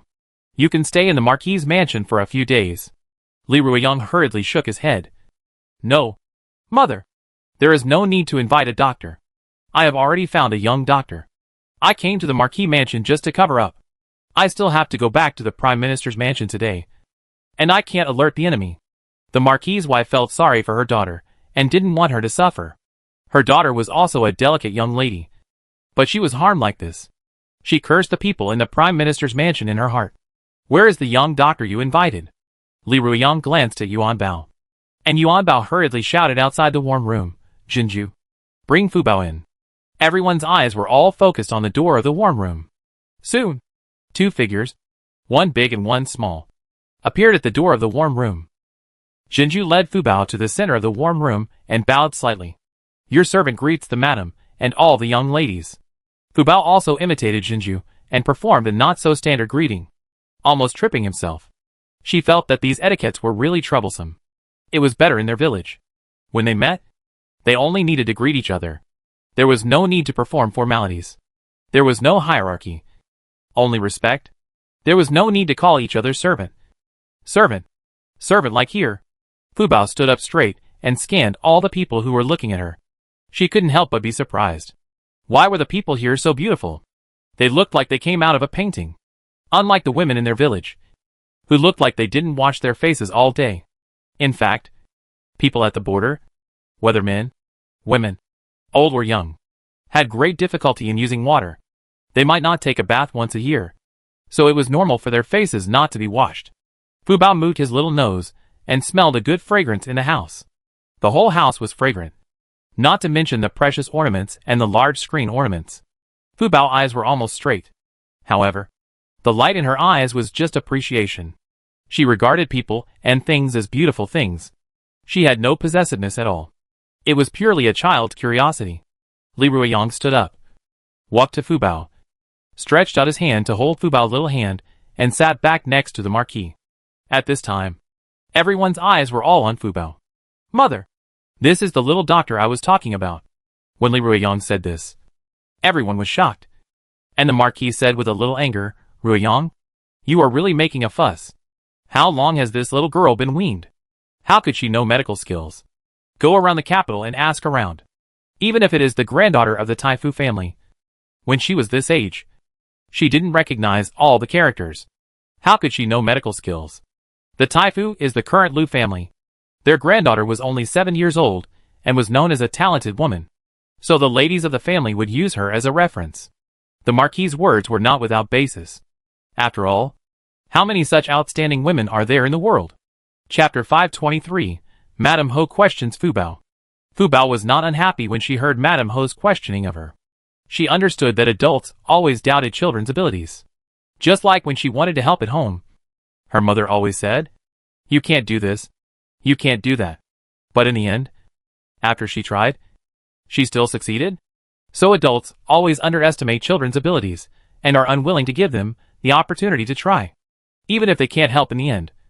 The children's desire to help is always good. If they are not allowed to do this or that, the children will grow up to be nothing. And the adults will say, you can't do anything. Alas, it's really hard to be a child. Fu Bao tilted her head and didn't rush to refute Madame Ho. Instead, she carefully observed Madame Ho's body. She found that Madame Ho's abdomen was faintly glowing with some black air. Fu Bao's eyes turned slightly. She was very good at treating women. Because the old doctor once told her to study more about women's diseases. Because many women would not see a doctor even if they were sick because of the separation of men and women. Some women could only drag their illnesses and finally died on the bed. Fu Bao was very touched when she heard it. She didn't understand why women didn't see a doctor when they were sick. Later, she asked her husband and found out that this dynasty had set many rules for women. Especially for rich families like this, who might not be able to leave the deep courtyard for the rest of their lives.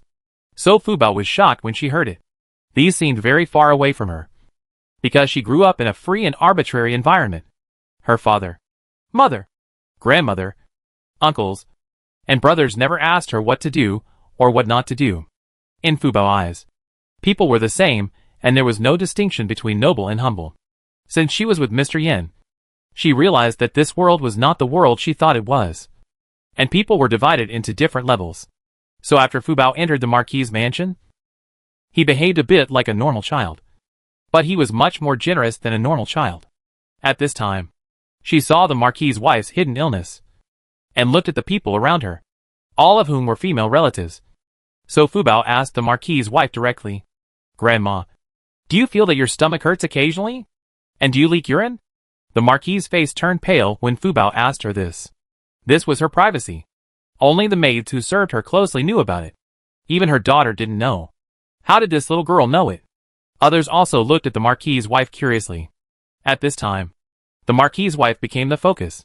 Although everyone was a female relative, she still looked a little unhappy when such a private illness was mentioned in front of the younger generation.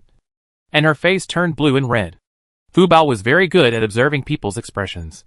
Seeing that the marquis was a little embarrassed, she quickly explained, Grandma, you don't have to feel embarrassed. This is human nature. During pregnancy, the fetus gradually grows and the weight of the abdomen increases, which causes long-term compression of the muscles, fascia, ligaments and other tissues at the bottom of our pelvic cavity, making the tissues at the bottom of the pelvic cavity loose. There is no big problem when you are young. But once you get older, you will have symptoms of urinary incontinence when you cough. The female relatives present were a little unbelievable after hearing what Fu Bao said. This statement was too novel. It was the first time they heard it. The third young lady, who was relatively lively, came forward with a blush on her face and said shyly, "But I have the symptoms you said now. Isn't it abnormal?" Everyone was relieved when they heard Xiao Hua say this, because the masters present had all given birth to children and everyone had the same symptoms. It was just that if Fu Bao hadn't said it here today, no one would know that this was a symptom that most women who had given birth would have. Madame Ho observed the complexions of several daughters-in-law and found that they all had blushes on their faces, which meant that everyone had this symptom. But they were embarrassed to say it out. After all, such things were private, and no one would bring them out. Fu Bao liked to popularize relevant medical knowledge to patients so that everyone could take timely prevention measures and perhaps reduce the occurrence of some diseases. And you don't have to worry. Although this symptom is related to age, it is also related to personal exercise. This can be prevented, and it can also be alleviated or even cured. Xiao Hua asked anxiously after hearing this, "Can it really be cured?" People like them always have many banquets to attend, and sometimes they will be embarrassed if they cough once or twice. So she always has to prepare a complete set of clothes when she goes out, from outside to inside. Otherwise it will be embarrassing. Fu Bao actually didn't know it at first. She heard it from a midwife when she was staying in a town. She immediately asked about the midwife's hobbies and found out that she loved to drink. She immediately asked her father to buy some good wine and ran to the midwife's house with the wine. She learned a lot about women from the midwife, and even knew a lot about things like giving birth. The woman had good wine given by Fu Bao as a gift, and she taught Fu Bao everything. So Fu Bao knew so much. Of course, as long as everyone keeps exercising, it will definitely improve. Fu Bao said it very confidently, and at this time, everyone's original suspicion of Fu Bao turned into impatient questioning. Several women surrounded Fu Bao, and Fu Bao answered them patiently one by one. Only then did Mrs. Ho believe that this little girl really knew medical skills, and was much better than those doctors outside. Oh my God! This girl has become a spirit, right? She is proficient in medical skills at such a young age, which is really rare in history. Mrs. Ho was born in a scholarly family. She had read history books. A peerless genius like Fu Bao would definitely be recorded in the annals of history. Li Ruiyang covered his face and laughed. "Mother, I said she knew medical skills. Right? You didn't believe it yet. But now you are convinced?" "I believe it. I believe it." The wrinkles on Mrs. Ho's face were all laughing. "In that case, let the doctor detoxify you quickly. I think it's getting late. If you go back late, will it arouse suspicion from the people in the mansion? Well, my daughter also means this. Let's detoxify you privately first. When the time comes, I will catch the person behind the scenes and deal with them together." A calculation flashed in Li Ruiyang's eyes. Don't let her catch the wrong person. Otherwise, Fu Bao had already made up his mind along the way. Li Ruiyang was poisoned by a chronic poison. It would take a long time to detoxify him. However, as long as the spread of the poison is suppressed first, the pustules on his face can be cured first, so that Li Ruiyang can restore his appearance first. Auntie, the prescription is in my mind. I will write it down for you. You can take the medicine according to the prescription. In addition, I will personally prepare a prescription for internal and external use for you, which will ensure that your skin will be better than before. Fu Bao patted her chest confidently. Fu Bao's words made the other women eager to move. What woman doesn't like a good appearance? Chapter 524. A worthless trifle. The Marquis's wives and daughters-in-law wanted to keep Fu Bao. "Sister, you can't take the little doctor with you when you go back to the Prime Minister's mansion. Right? How about leaving the little doctor in the Marquis mansion? We'll take care of him for you first." The speaker was the second young master's wife, Zhu Jingyao. Li Ruiyang knew what the second sister-in-law was thinking at a glance. She also wanted to keep Fu Bao in the Marquis mansion. But she had relatives. "I really can't make the decision on this. Can the second sister-in-law ask the little doctor?" Everyone realized that this little girl definitely couldn't have come to the capital by herself. They all heard from Fu Bao's accent that Fu Bao was not from the capital. The official language she spoke was a little awkward, and she must have just learned it. Fu Bao learned the official language from Jia Yanbing on the road. Because of the lack of time, she just learned 50%. If she was given more time, she would definitely be able to learn it. "Little doctor, Who did you come to the capital with? Can you stay in our mansion for a few more days? Zhu Jingyao continued to ask without giving up. But Fu Bao shook his head without hesitation. The master said that for things that you don't want, you must refuse decisively, and not drag your feet, and make people misunderstand. Otherwise there will be endless troubles. No, aunt. My father is still waiting for me to go back. We just came to the capital today. By chance, I met this aunt. It was she who saved me in Haichuan. I was willing to help her in order to repay her. Fu Bao explained the whole story in a few words. But her words made several young ladies more interested in Fu Bao. Such a young child can avoid bad guys alone. And when he is out of danger, he can also hug the big thick legs of the lady of the Xiangfu. This is not ordinary luck. This child really did not take the wrong name. He is really a blessed Fu Bao. Since they don't want to stay, we shouldn't force them. Let's send someone to send the young doctor back later. The Marquis's wife spoke last, and no one else said anything. But everyone was thinking about Li Ruiyang's prescription. Soon a maid brought up paper and pen. Fu Bao was small, so the maid put the paper and pen on the small table and brought an embroidered stool for Fu Bao to sit on. Fu Bao sat down and wrote down the prescription carefully, stroke by stroke, because she had not practiced calligraphy for a long time. Her handwriting was a little immature, but it was still readable, not dog-paddling, and much better than her father Wan Lao's handwriting. After Fu Bao finished writing the prescription, she blew it with her little mouth and handed it to the maid after the ink dried. First, take the herbs according to the prescription. Boil 3 bowls of water into 1 bowl. Drink it 3 times a day, and drink it for 7 days to completely remove the toxins. Li Ruiyang was so excited that he almost cried. Fu Bao, do I only need to drink it for 7 days to detoxify? Auntie, do you think I drink too little medicine? Fu Bao looked surprised. She had never heard of anyone who liked to drink bitter medicine. Although she was a young doctor, she still resisted these soups. Looking at the dark medicine juice, Fu Bao felt her scalp tingling. Li Ruiyang immediately waved his hand, with a sheepish smile on his face. Who wants to drink that stuff? Isn't that just eating it without any bitterness? Of course not. I just think that I have been poisoned for quite some time, and I am afraid that drinking for 7 days will not eliminate the remaining poison. So I asked this question. Fu Bao nodded in understanding, with his hands behind his back, answering like a little adult, Auntie, don't worry. It is because you are deeply poisoned that you have to drink for 7 days. Otherwise 3 days would be enough. Hearing Fu Bao say this, Li Ruiyang was relieved. That's it. But she paused, seeing that Fu Bao had no intention of writing again. She thought about it in her heart, and didn't know how to start. Although she had eliminated the poison, the pustules on her face still needed to be removed. But the little doctor did not intend to continue prescribing beauty prescriptions. At this time, Fu Bao seemed to have seen through Li Ruiyang's thoughts and said, Aunt, as for the beauty plaster, I need to go back and prepare it myself and then send it to you. It will take no more than 1 day. Should I send it here or somewhere else? Everyone present was very smart and understood at once that this beauty recipe might be someone's secret recipe and would definitely not be written out and given to them casually. Just send it to the Marquis mansion. Li Ruiyang replied immediately. Well, then, you will wait for my good news. Right? At this time, the Marquis's wife pulled Fu Bao in front of her and asked, Little doctor, since you just saw my hidden disease, can you help me prescribe a prescription?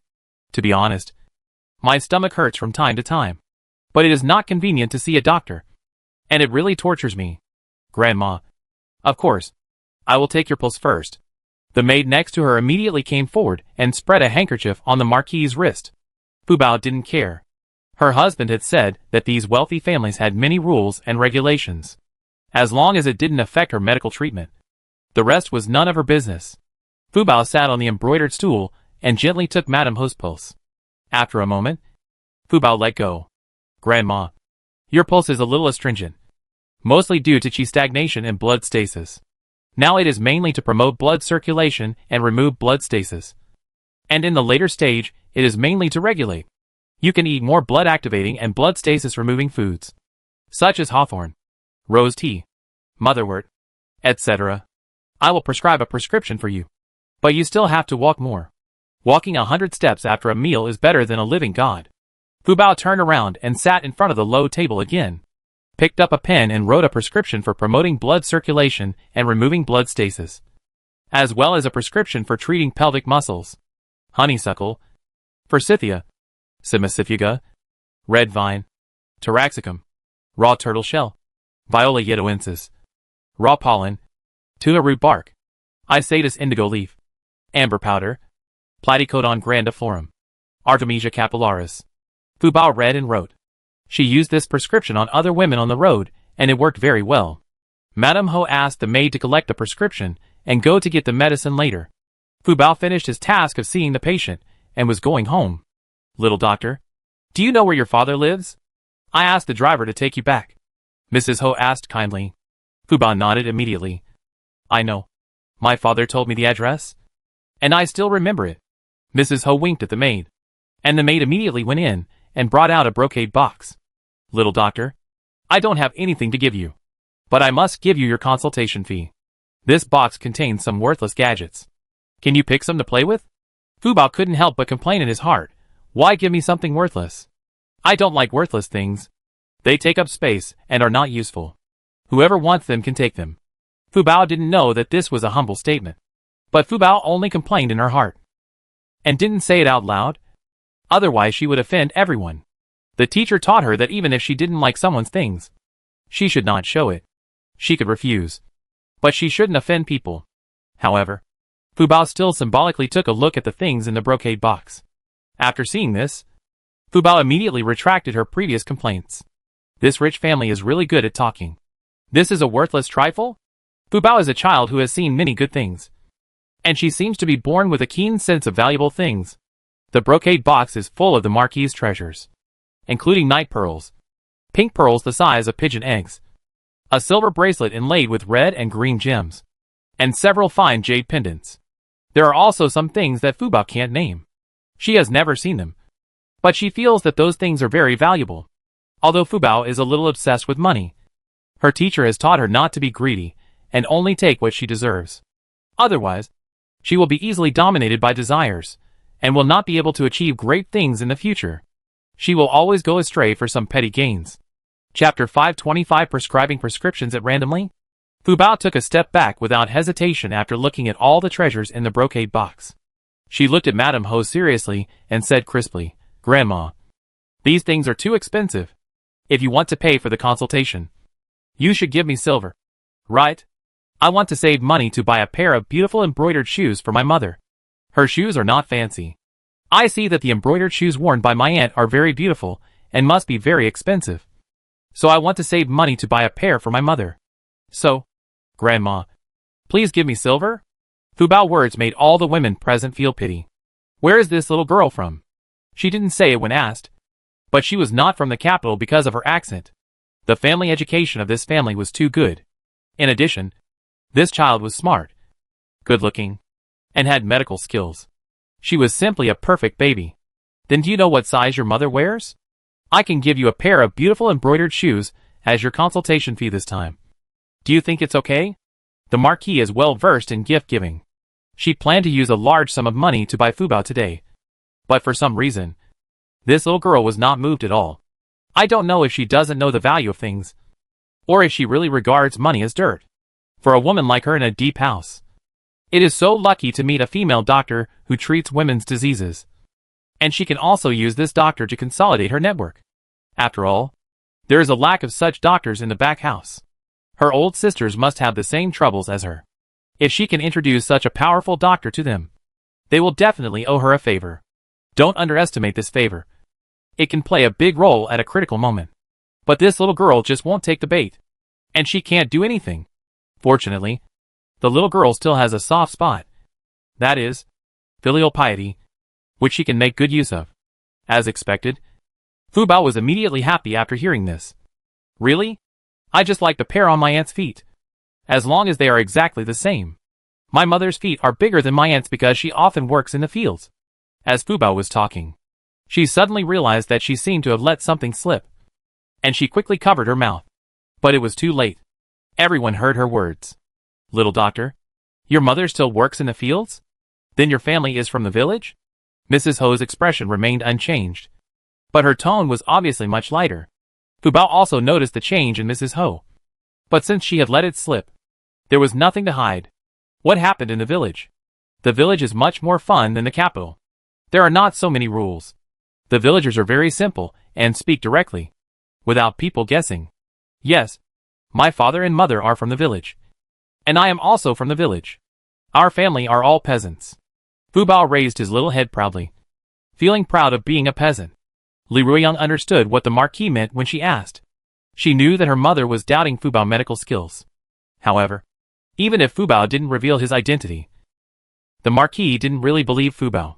She still had to find a doctor to see if the prescription could be taken. And she also had to confirm whether her daughter was really poisoned. It was impossible to put all her hopes on a little girl. After all, it was still Fu Bao's words that the water in the city was too deep, and she would rather stay in the countryside. Fu Bao's frank answer made the Marquis not know how to refute it. She didn't mean to look down on the mud-legged people. She just thought that this child was not the heir of the Xingling family. It was very likely that he was a swindler. Maybe he deliberately designed a drama to be rescued by his daughter. Now everything is the Marquis's own suspicion. She thought about all the dramas in the backyard on Fu Bao. But she quickly overturned her own thoughts. Not to mention that the girl was only a few years old. It was impossible for her to have such a mind. Just talking about Fu Bao's identity, it was impossible for her to recognize the lady of the Xiangfu as soon as she entered the city. And she was still wearing a veil. Seeing the situation like this, Fu Bao didn't want to waste time here. It was obvious that people didn't believe her. Madam, old lady, I want to go back. If you think there is something wrong with my prescription, you can go find another doctor to judge. I don't want this reward, but I would like to trouble you to send me. This capital is too big, and I am afraid I can't find a place. Fu Bao also figured out their names here, and immediately changed her words. Li Ruiyang was a little anxious. Even though she knew that Fu Bao had made up an identity, her intuition told her that this little girl was not simple, and she couldn't offend her. Fu Bao, don't worry. Auntie will definitely send you back. It's getting late today. I will let Jinju send you back personally. Fu Bao bowed directly according to her habit, and did not learn from Jinju and the others to kneel down. She felt that this was more elegant and free and easy. Jinju stepped forward and pulled Fu Bao out. Li Ruiyang ordered Yuan Bao, take 100 taels of silver to Fu Bao as a consultation fee, and let Jinju take good care of Fu Bao. Yuan Bao immediately agreed and hurried out. Madame Ho disagreed. Ruiyang, this girl's identity is fake, and her medical skills may also be fake. You can't trust her easily. You still need to find a doctor to see her seriously. Mother, even if her identity is fake, what she said is true, right?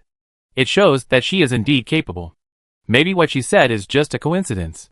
Give me the prescription, and I show it to the doctor. I ask the doctor to take your pulse later. If what the doctor says is consistent with what the little girl said, you can use the ointment she said tomorrow with confidence. Madame Ho did not allow her daughter to make any more mistakes.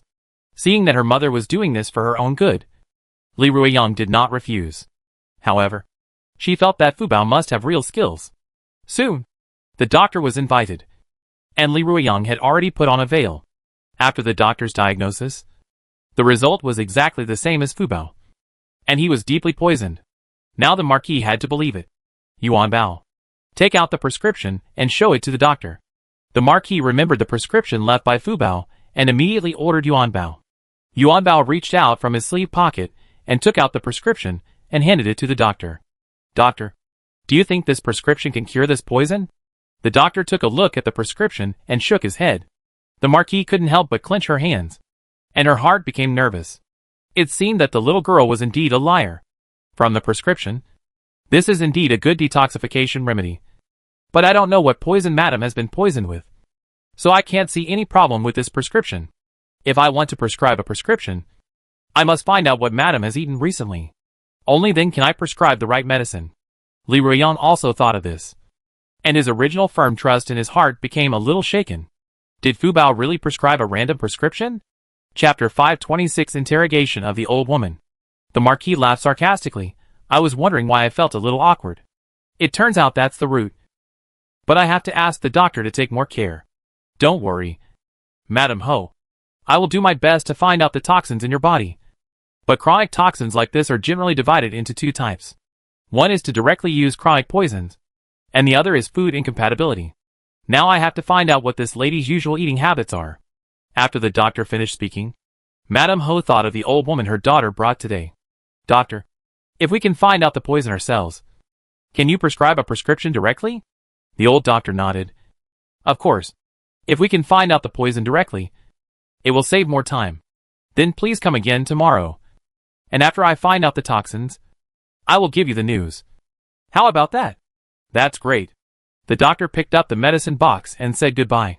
From beginning to end, he didn't see Li Ruiyang's appearance clearly, let alone know Li Ruiyang's identity. After the doctor left, the face of the Marquis wife immediately turned gloomy. Come here. Bring that woman in for me. The woman had broken her face when she got off the carriage, and was thrown in the cold wind for nearly an hour.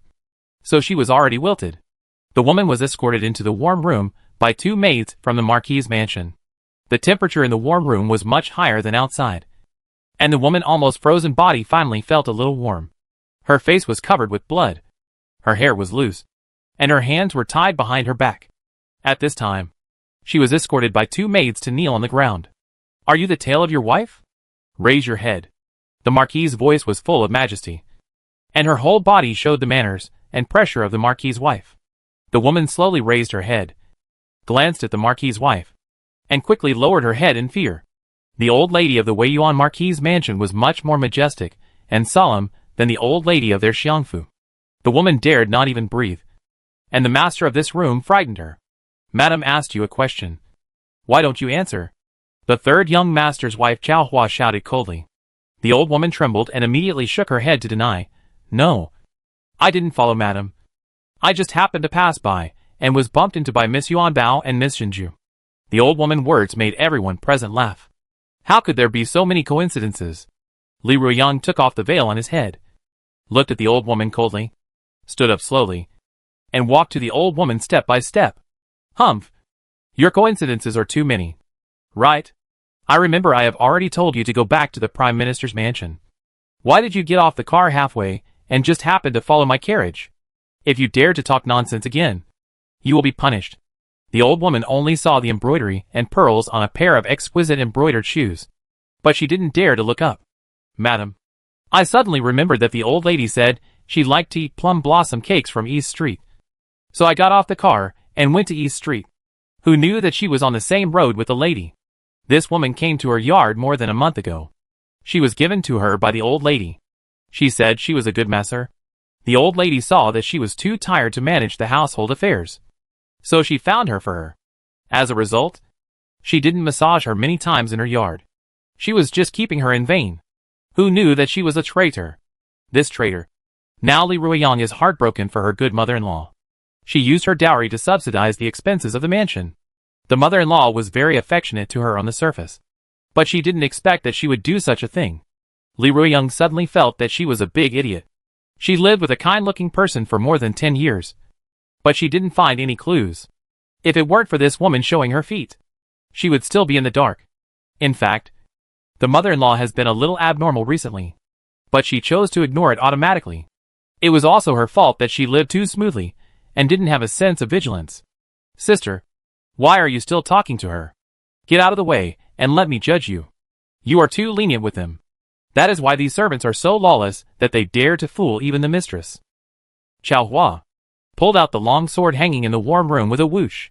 There is a rule in Weiyuan Marquis's mansion that a sword must be hung everywhere to warn future generations that they are the descendants of military generals. Chao Hua liked to wield swords and guns. At this time, she drew out the long sword and pointed it directly at the face of the old woman. The old woman was so scared that she sat on the ground and almost fell over. Chao Hua frowned and said sternly, "Why don't you tell the truth? You don't open your dog eyes and see clearly. Who are the people sitting here? Who is not from the backyard? You dare to show off your tricks in front of us? If you don't tell me, I will kill you first." The old woman's heart beat faster, and she couldn't speak clearly. She had never seen such a scene. The mistresses in other people's houses used private means, but they came to Weiyuan Marquis's house and fought with real swords and guns, shouting and killing. Her heart was scared to death. I say, Madame Sanshao, please put away your sword quickly. I can't dirty your hands. The old woman finally gave in. Chao Hua did not put away his sword, but directly swung a sword flower, brushing the old woman's face and cutting off a strand of hair hanging on her face. The old woman only felt a gust of wind passing by, and her hair fell to the ground. The old woman screamed in fear, rolled her eyes and fainted. What? She is about to confess. Why are you still scaring her? The Ho Madam's tone of blame was slightly doting. Chow Hua put the sword into the scabbard, walked to the side of the Ho Madam, and said coquettishly, Mother, I was afraid that the old woman would not tell the truth, so I scared her first. Who knew she was so frightened? It was just a strand of hair. And she fainted. The Ho Madam gently tapped Chow Hua's forehead and laughed and scolded, You are already in your 40s. And you are still like a child? That's a sword. What if you accidentally scratch her face? Mother! It won't happen. I have been playing with swords since I was a child. And I know it. The Ho Madam quickly ordered someone to bring cold water to wake up the old woman. The old woman woke up and shouted directly, Don't kill me. Don't kill me. I will tell the truth. Okay. No one wants to kill you. You quickly tell the truth, so as not to suffer physical pain. Li Ruiyang stood in front of the old woman and shouted condescendingly. The old woman looked at herself and found no wounds, so she was relieved. Madam, you can ask whatever you want to ask. I will tell you everything I know. But I have a condition, and I hope you will agree to it. You little dog. You are still talking about conditions? Isn't it because I gave you face? Chow Hua was like a firecracker again, jumping up and down at the words of the old woman. The old woman timidly hid back for a while. She was a little afraid of the third young master's wife. What condition? Li Ruiyang's voice came faintly from above her head. The old woman seemed to see hope and immediately said, Madam, please let me go home when the time comes. If I tell the truth, I will definitely not be able to stay in the Prime Minister's mansion. You must give me a way to live. Right? If Madam doesn't agree, I would rather die than tell you. Anyway, the old lady won't forgive me if I tell you. It's better to be a loyal servant. The words of the old woman made everyone present laugh. People who didn't know her really thought she was a loyal servant. Chapter 527 From Heaven to Hell. Chow Hua wanted to stab the woman to death with a sword, but her arm was held down by the Marquis. Chow Hua immediately became obedient. After all, she was a woman who grew up in the back house. How could she not understand the Marquis's intention? She and Li Ruiyang were just playing the good cop and the bad cop, trying to please the mother-in-law while scaring the woman. Now that the time was right, she followed the Marquis's intention and sat down. Li Ruiyang thought for a moment before responding calmly, I promise you. But if the news you said is not true, you will die a very ugly death. You also know that my father and brother are in the border camp, right? It should not be difficult to send you to the military camp to serve people. Li Ruiyang's good upbringing made her speak very obscurely. But the old woman heard it. Is she going to be a military prostitute? She is old. How could it be possible? Madam, don't worry. I promise that everything I said is true. Madam, just check it out. Okay. Tell me quickly. Li Ruiyang's eyes were indifferent, and he turned around and walked to a chair beside him to sit down. The other sisters-in-law also found their own seats and sat down, except for a few trusted servants. All other servants were sent out. After all, this was related to Li Ruiyang's face, and Madame Ho didn't want the servants to gossip. The old woman knelt on the ground, moved her body to make herself more comfortable, and then she started to tell the story slowly. The poison in the lady's body is a chronic poison, and there is more than one kind. Each dose is very small. As for what kind of poison it is, I don't know. I am not the old lady's confidant, so I don't know much. Why did the old lady drug me? Li Ruiyang picked up a cup of tea, gently skimmed off the foam, lowered his eyes, and concealed the hatred in his eyes. Because the old lady wanted to bring her niece from her mother's family into the mansion to be the mistress of the house. Li Ruiyang's hand holding the teacup suddenly trembled, and she almost couldn't hold the teacup. Fortunately, she reacted quickly and stabilized her emotions quickly. Don't lie to me. The old lady has been in the capital for more than 10 years, and I have never heard her mention any niece from her mother's family. Li Ruiyang raised his head and glanced at the old woman coldly. The old woman felt a chill on her neck and immediately lowered her head, not daring to look at her master. Madam, what I said is true. The old lady's niece came to the capital 5 years ago. I remember it very clearly that year. It was the woman I went to see with the old lady. But after they met, she sent us all away. Later, the old lady would give money to the woman every now and then, and even bought her a separate courtyard and bought maids to serve her. Li Ruiyang's fingernails were deeply grasped on the armrest of the chair, and he didn't know that several of his nails were broken. Madame Ho looked distressed and slammed the table in anger. This old woman is simply unreasonable. My marquis mansion helped her son to his current position, but she actually repaid kindness with enmity, eating and drinking at our marquis mansion, and even using our marquis mansion's money to support a woman? I don't know what the reason is. Madame Ho's chest was heaving with anger, and Chao Hua hurried to calm her down. Mother, calm down. It's not worth it to get hurt. Fortunately, there is still room for recovery. Zhu Jingyao also hurried forward to hand the marquis a glass of water. Mother, drink some tea to calm down. Li Ruiyang also looked at his mother worriedly. Mother, don't worry. After I interrogate her, I will go back to deal with that old witch. She dared to plot against me. Li Ruiyang? Li Ruiyang sneered and looked at the mother-in-law. Go on. Yes, madam. These are all 3 years ago. But the situation is different now. The Prime Minister and her have a daughter named Zhu Zhu. Now the woman is pregnant again. She will give birth in a few months. I heard that it is a boy. Li Ruiyang's mind was blank. How could that tender and caring man betray her?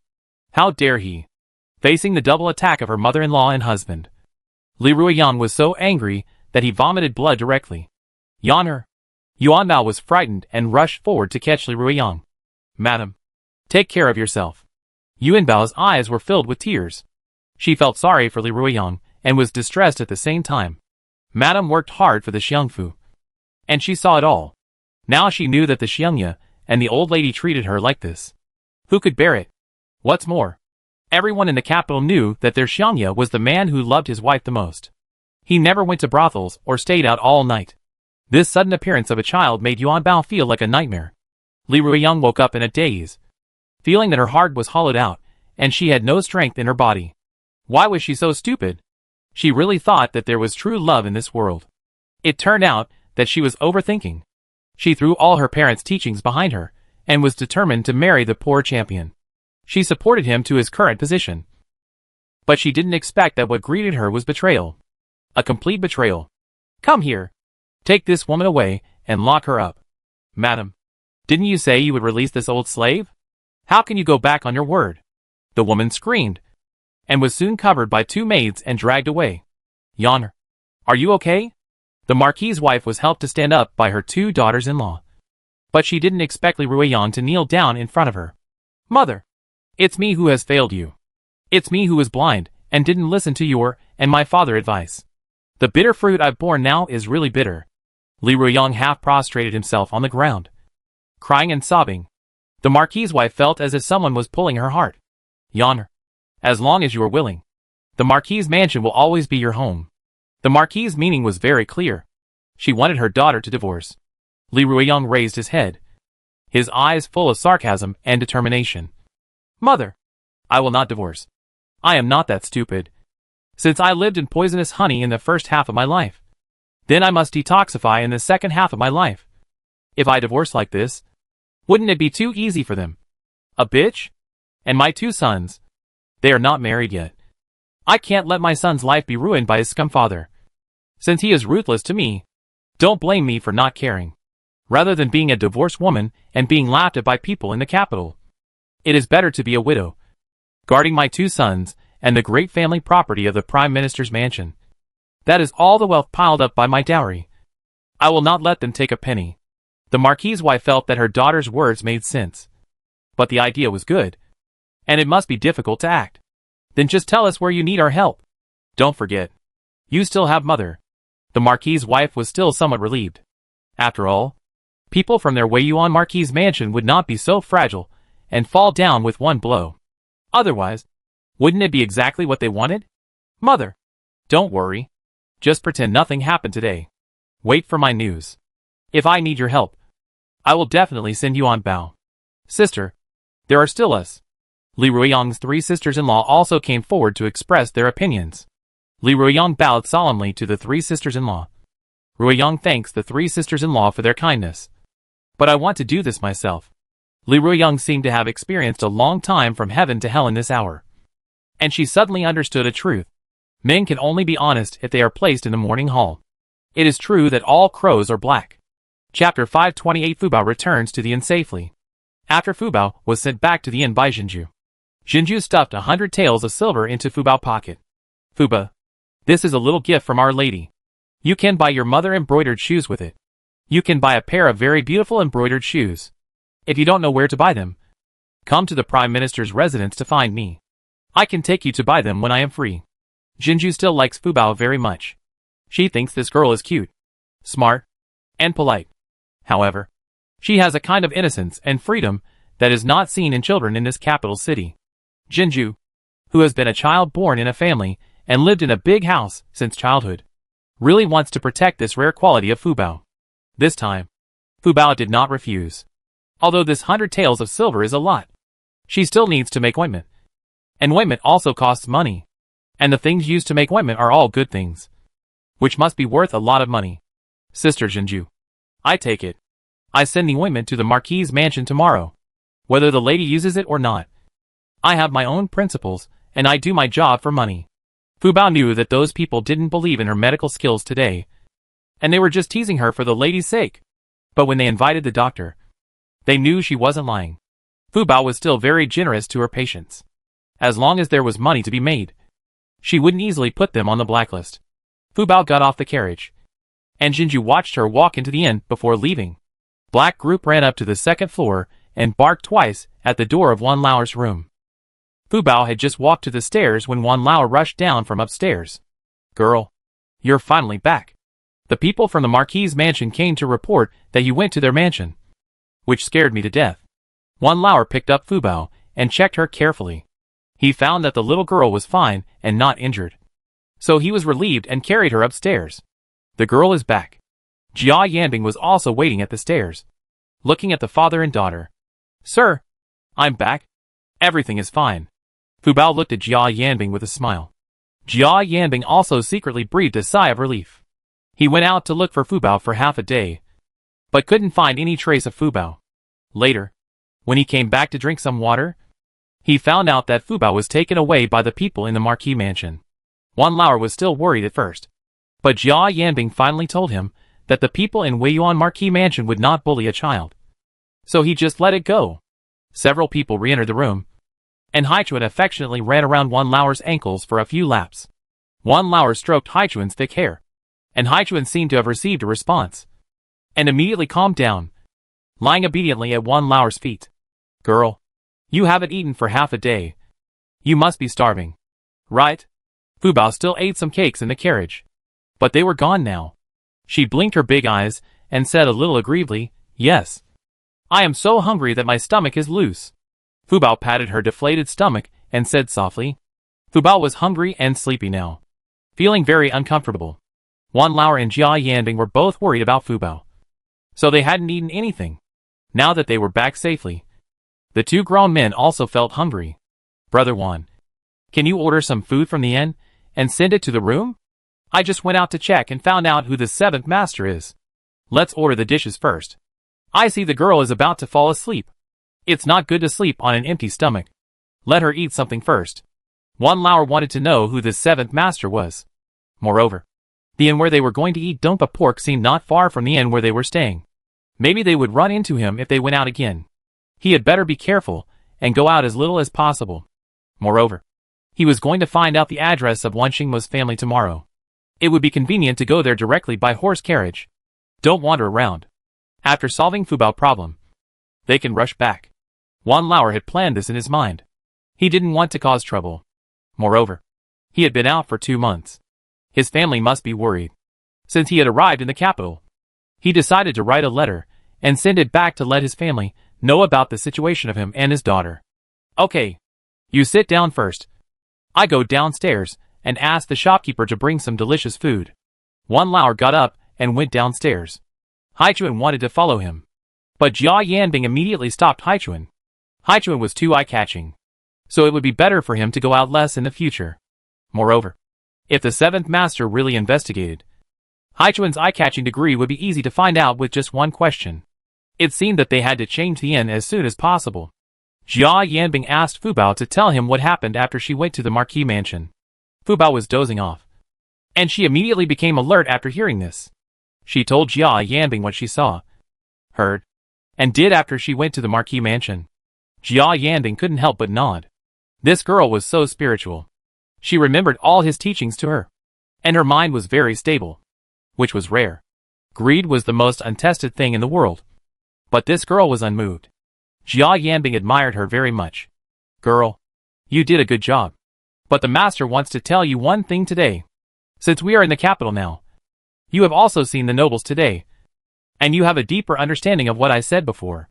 If you really choose to practice medicine in the future, I hope you will keep your heart. There are many privacy in the courtyard of the backyard. The master does not want you to fall into those quagmires.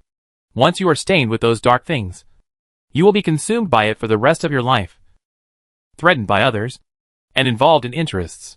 All these are caused by this. Doctors pay attention to observation, smell, questioning, and palpation when treating patients. These can also be used in the backyard. As long as you don't ask, don't smell, and don't inquire deeply, you can protect yourself.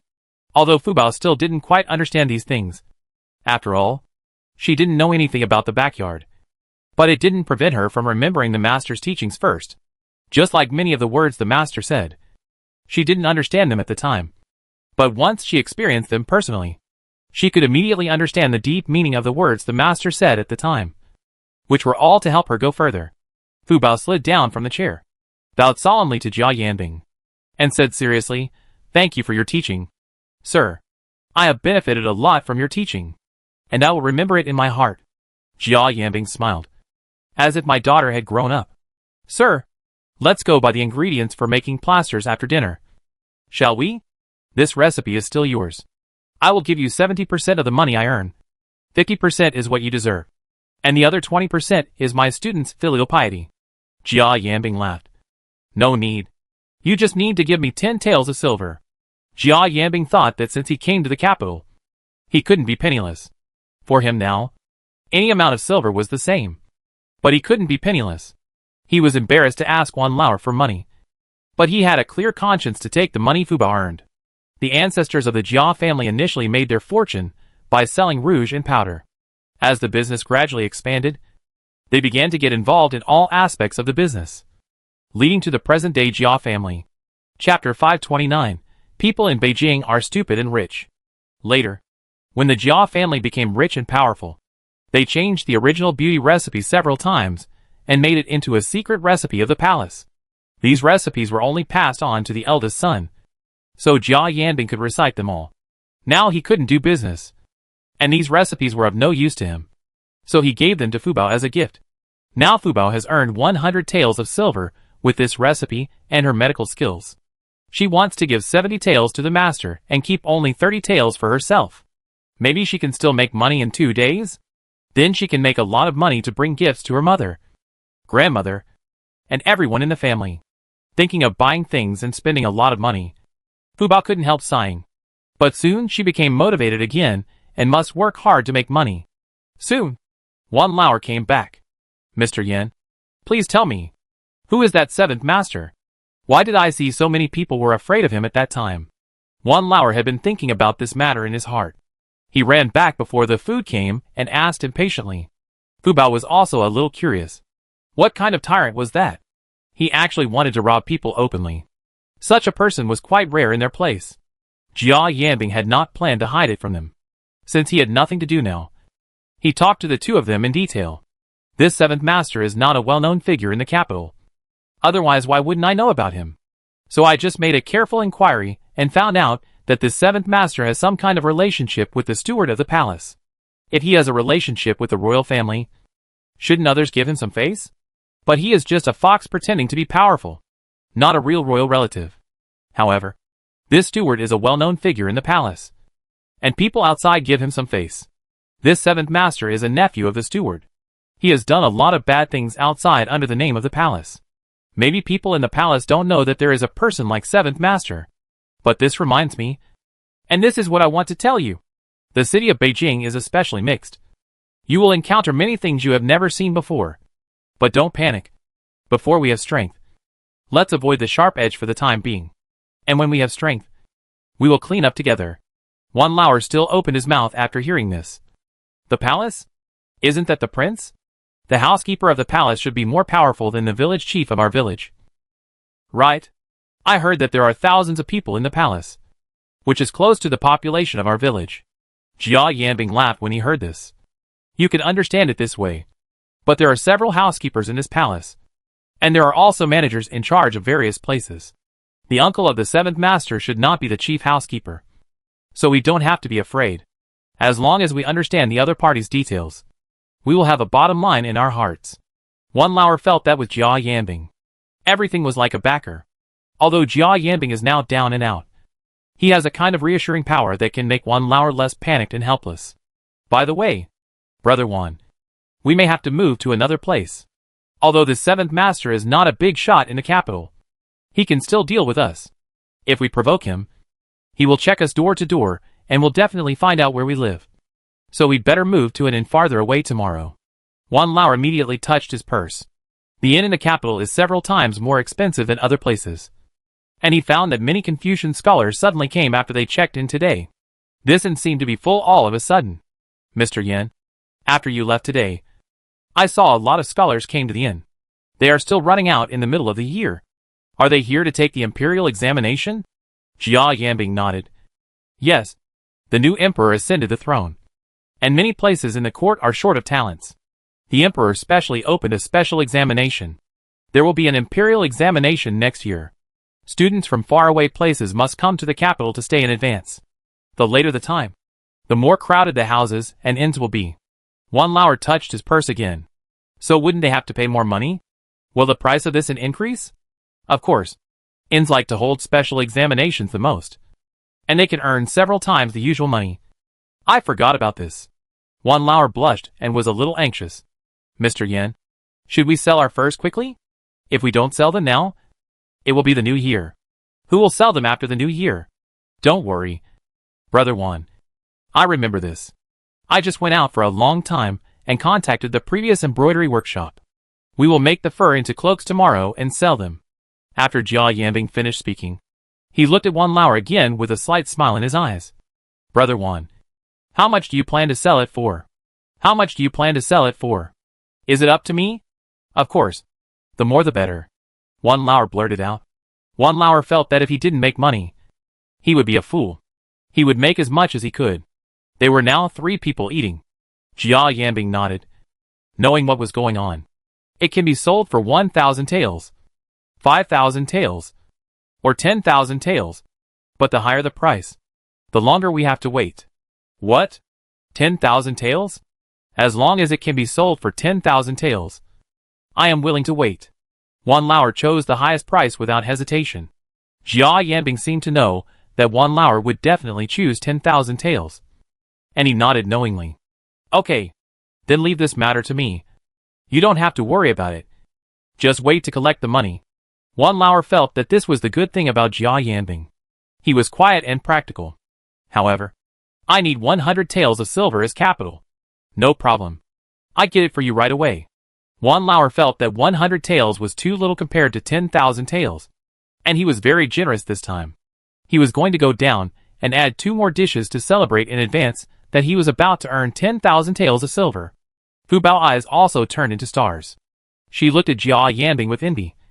Sir, can you tell me how to sell a piece of clothing at such a high price? Are there really such fools? Jia Yanbing and Wan Lauer were amused by Fu Bao's cute expression. Girl, the more fools there are, the better. We can get rich. Fu Bao secretly complained in her heart. How can there be so many fools? There is nothing to say about this. This dress must be made by the best embroiderer. This is a craft. But based on this alone, this dress is worth at most 5,000 taels of silver. But if we give this dress some color, such as a sentimental story, then the value of this dress will far exceed its own value. Wow. I understand. Just like when we buy candied haws. Like the candied haws. They are also candied haws. Those people will say, this is Lee's candied haws. I add a name and sell it for a few more coins than others. But the taste is almost the same as others.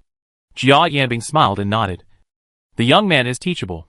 But if we add a historical allusion to the candied haws, saying that the hawthorns used to make candied haws were picked from the tree that the late emperor picked with his own hands, then this candied haws will not only cost a few coins more, But even if it costs 1 or 2 taels of silver more, people will buy it. One Lauer exclaimed directly, "It is true that people in the capital are stupid and have a lot of money." Chapter 530 Searching the Inn. Fu Bao slowly pondered what Jia Yanbing said, and realized a lot from it. "Mister, do you want to compile a gimmick for our clothes?" Fu Bao asked softly. "Yes. We also want to compile a gimmick for our clothes. At least there is nothing wrong with the fur. It is definitely the best fur. The gimmick must be sufficient to drive up the price." Jia Yanbing then told the father and daughter his plan one by one. He didn't stop until the waiter served the dishes.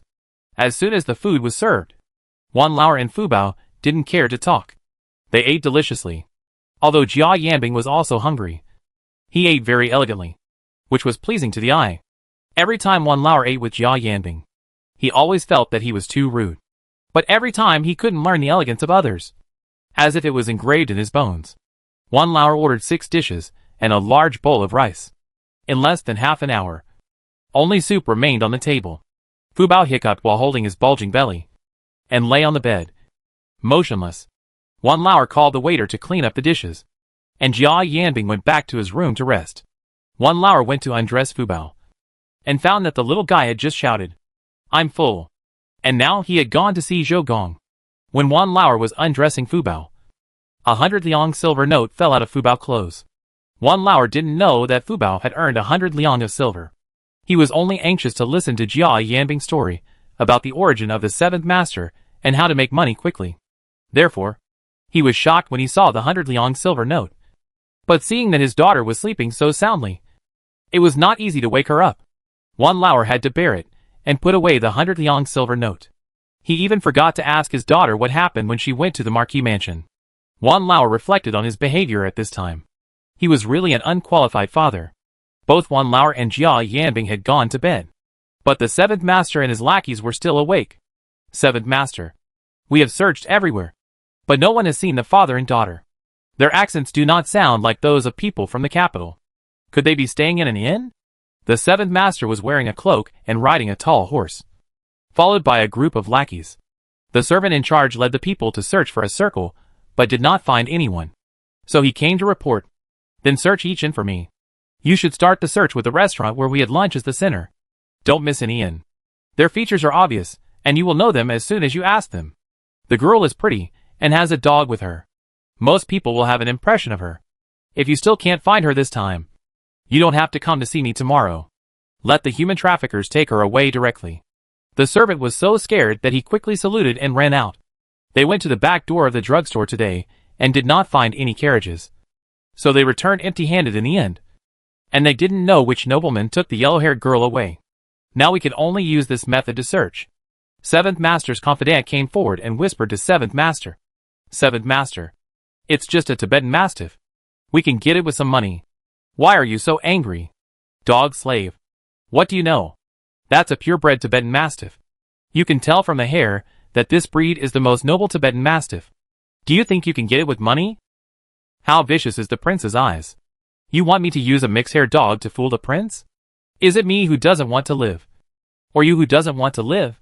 The confidant quickly opened his mouth. "I was wrong. Whether the prince is happy or angry, I will help them find it immediately." The confidant knew that he would not get any good results here, so he quickly found an excuse to slip away. He then realized that 7th Master was looking for the Tibetan Mastiff to honor the prince. But it seems that their 7th Master has not seen the prince yet?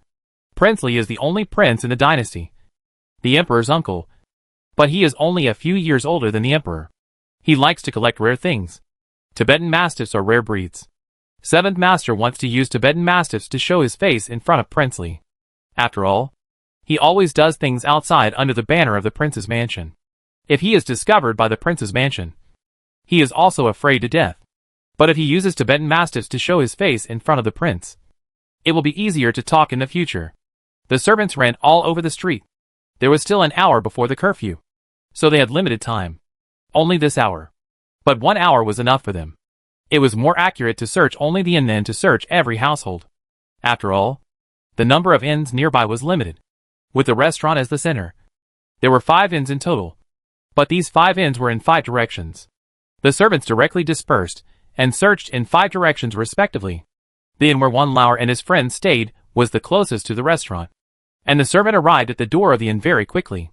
At this time, there were no guests in the lobby on the first floor of the inn. Everyone felt cold and had returned to their rooms.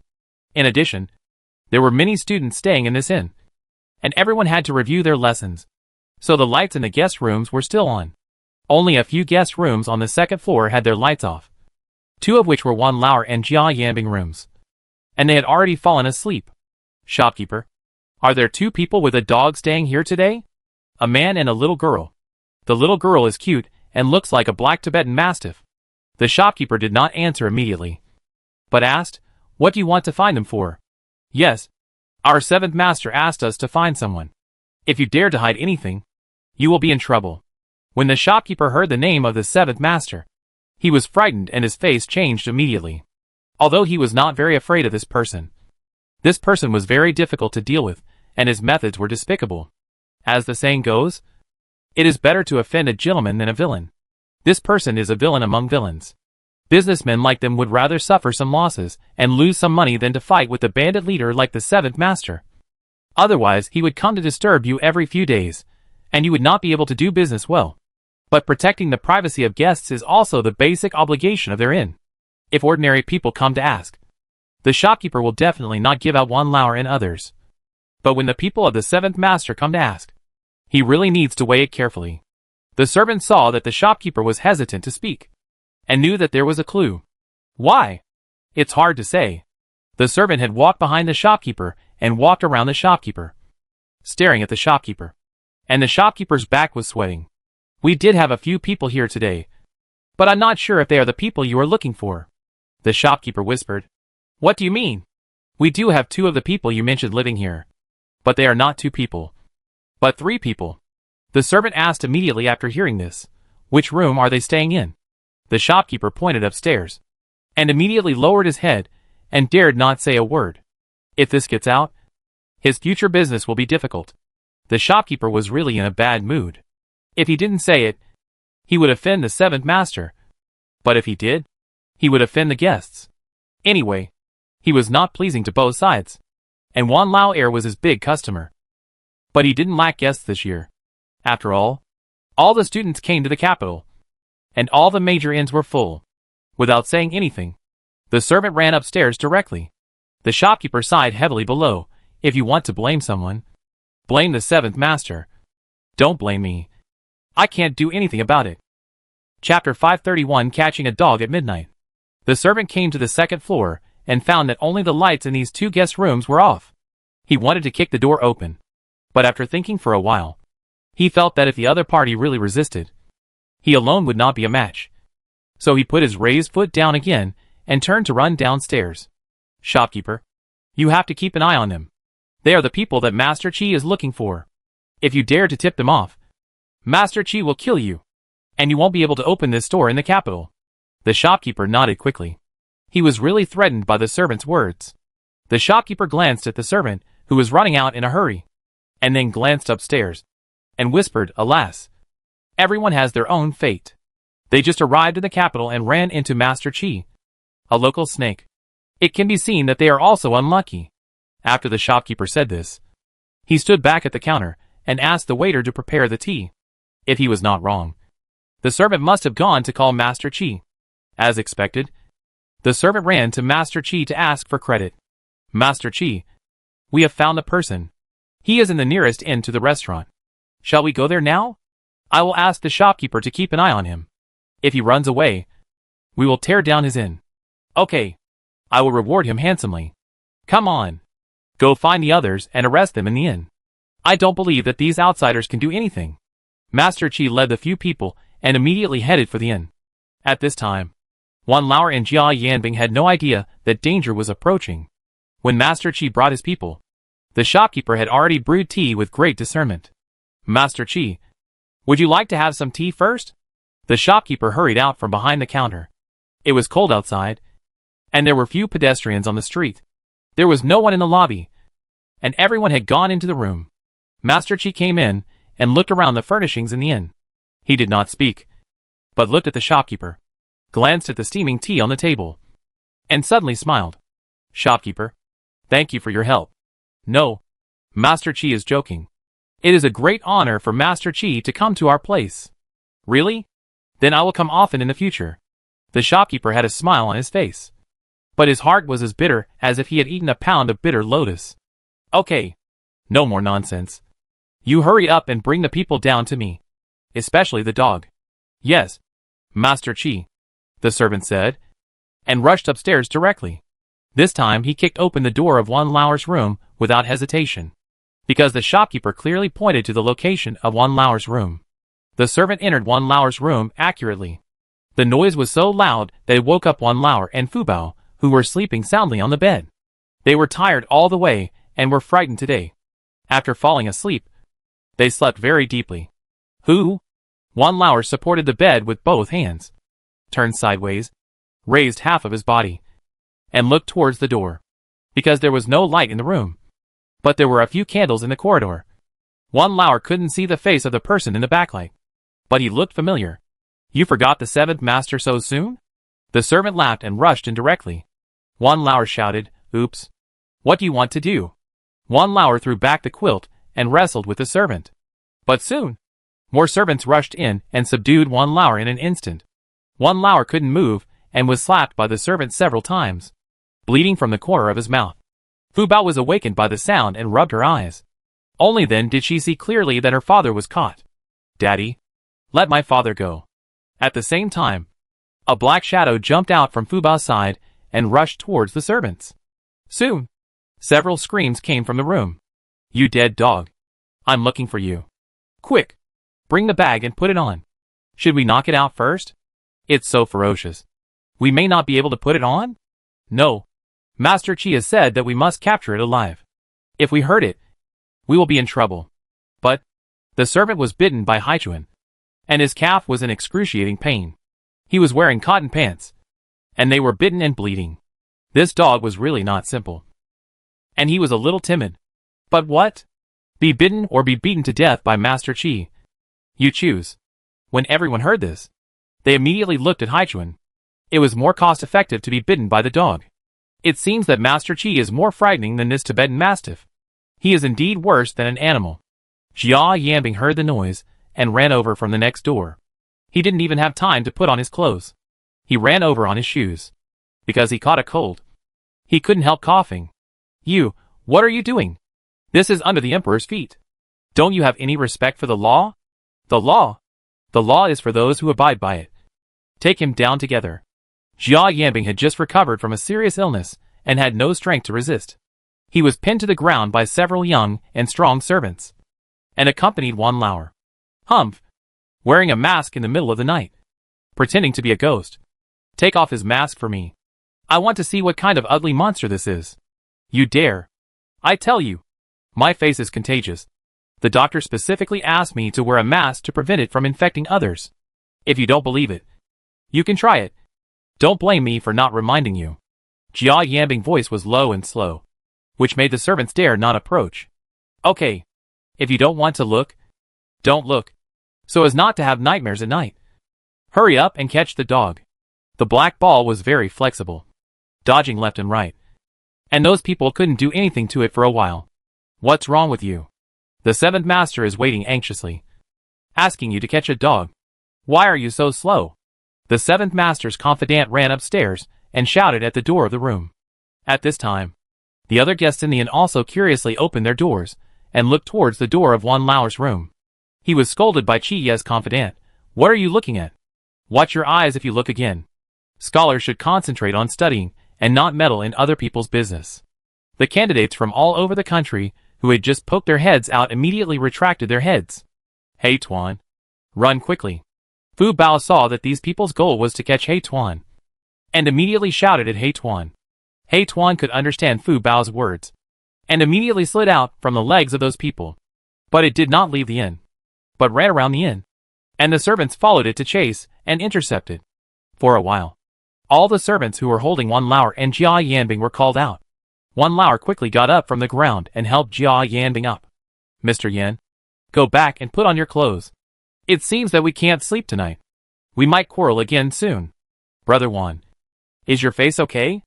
Jia Yanbing saw that Wan Lauer's face was swollen and there was blood at the corner of his mouth. So he knew that the group of people must have attacked Wan Lauer. Chapter 532. I think you haven't woken up yet. Fu Bao immediately ran to Wan Lauer. Daddy, sit down. Fu Bao grabbed her father's wrist and pulled him to sit on the bed.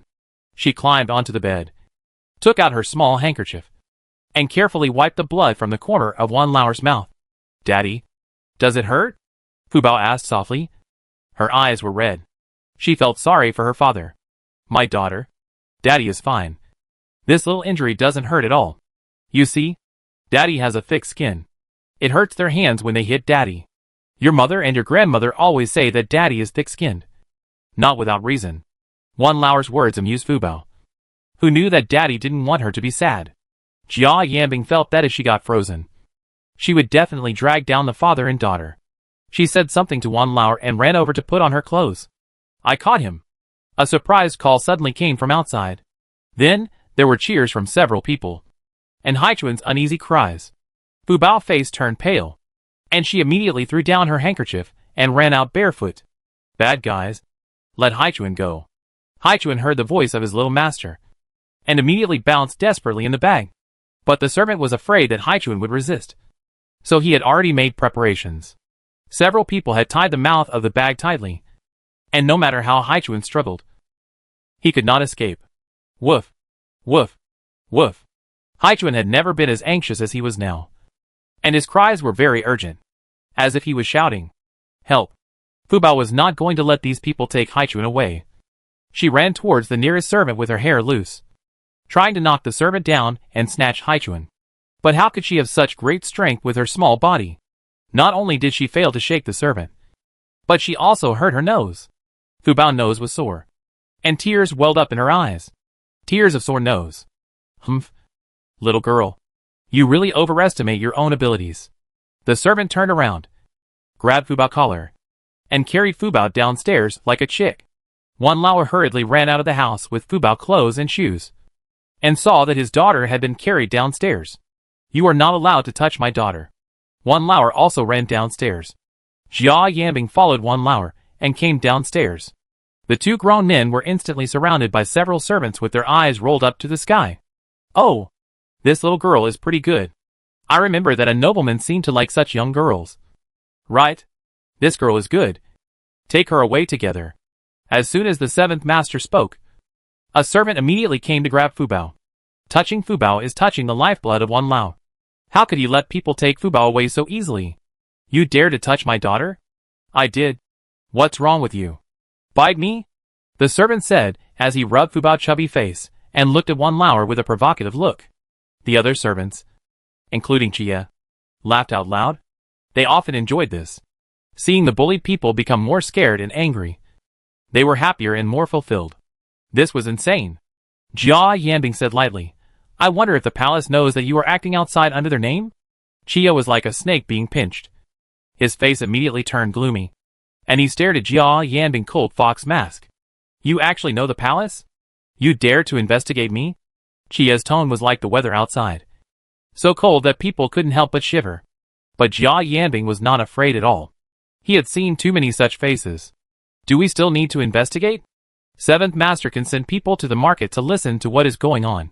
Who doesn't know that Seventh Master is doing evil in the name of the palace? You are ruining the reputation of the palace. If the imperial envoys hear about it, they will report the palace in the court. The palace will not suffer much loss. But Seventh Master, you will become cannon fodder. Right? Jia Yanbing has a clear mind and speaks neither servile nor arrogant, giving people an inexplicable sense of oppression. Seventh Master was thinking like this at this time.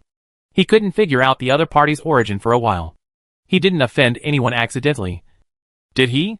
Even if the market knew that he'd bullied men and women and did all kinds of evil, no one knew that he had nothing to do with the palace. Why did this person know? And he had already stayed away from the palace, just for fear that the people in the palace would know. This is the outer city. No one in the palace would come out to deliberately inquire about such a small matter. Besides, he is not the only one who does this. Which prince, minister or marquis mansion does not have a few such relatives? Seventh Master decided to keep it secret, no matter what this person's identity is. It seems that they are powerless, even if they have a powerful background. The other party should not know it. Otherwise, why would they stay in the inn? Seventh Master decided to go all out and kill Jia Yanbing and Wan Lauer directly. And take Fubao and Haichuan away. Why are you still standing there like an idiot? Tie everyone up for me. This is the capital after all. Under the Emperor's feet. Even if he wants to kill someone, he has to do it in a more covert way. After all, it's 2 lives. So he plans to fake an accidental death. You want to kill to silence them? Jia Yanbing saw the other party's intention at a glance. The 7th Master said coldly, "He twice." And then stopped talking. Instead, he waved his hand and asked the servant to act quickly. Wan Lauer was anxious. He couldn't die here. They arrived in the capital without any danger. He hadn't done what he wanted to do yet. There were people at home waiting for him to go home. How could he die here? Mr. Yan, what should we do? I can't die here. Jia Yanbing's mind was also working fast. Even if he asked someone to send a letter to the imperial envoy or the palace, it would be too late. Not to mention that time did not allow it. Even if he sent the letter, it might not be delivered to those people. It might be intercepted halfway. Otherwise, why was the 7th Master so rampant and never capsized? It shows that he has his own network of relationships. After Jia Yanbing quickly analyzed the current situation in his mind, he set his sights on Wan Lauer. Brother Wan, didn't you say you were here to find someone? Who?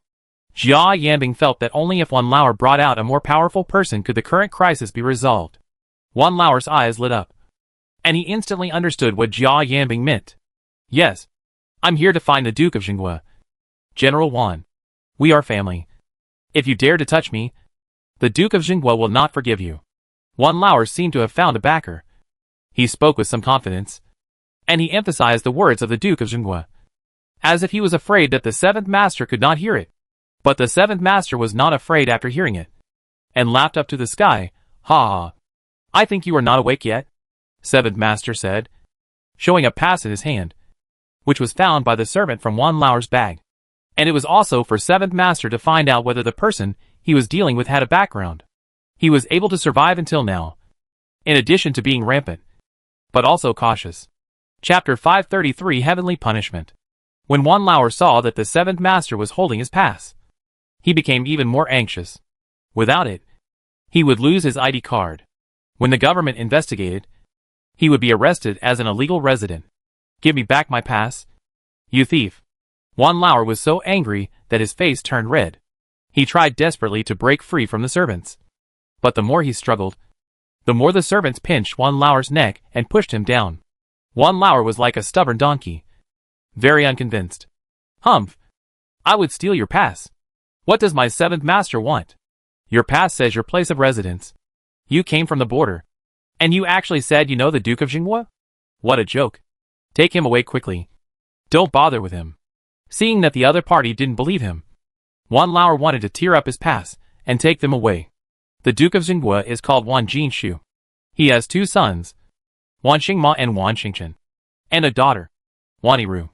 The Duke of Jinghua has 1 arm broken. I know how it was broken. I saw it with my own eyes. 7th Master paused while tearing the pass. This man sounded like he was telling the truth.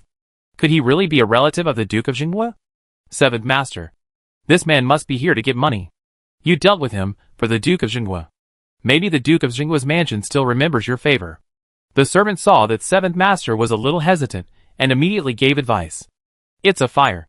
It's a fire. Just as the 2 sides were in a stalemate, there were bursts of exclamations from outside the inn. And soon, the sound of gongs was heard from outside. There's a fire. There's a fire. 7th Master, what's the noise outside? You ask me. Who should I ask? Why don't you go out and take a look? 7th Master kicked the servant's buttocks, and the servant staggered and almost fell to the ground. But he quickly steadied himself and rushed out. The servant ran to the street and saw a fire a street away from the inn, illuminating half the sky, as if a ferocious beast opened its bloody mouth. The street was in chaos, and shouts of fear came one after another. People were just awakened from their sleep and rushed out of the door one after another. Their clothes were disheveled and their faces were panicked. Everyone ran to a place far away from the fire, and the shouts on the street, the crying of children, and the scolding of adults were all mixed together. At this time, the officers and soldiers of the city defense department rode quickly. The servant saw it and ran back to the inn immediately. 7th Master, There's a fire outside. Let's run quickly. It's about to burn over here. Fire? There hasn't been a fire in the capital for many years. Why did it happen today? Let's go out and take a look. Seventh Master was still quite excited. He brought a group of servants to the door of the inn, and saw the fire in the distance accompanied by thick smoke, spreading rapidly towards them along the direction of the wind. At this speed, it would burn the shop opposite in less than a quarter of an hour. Seventh Master, are those shops on fire yours? The servant pointed at the burning shop and asked tremblingly.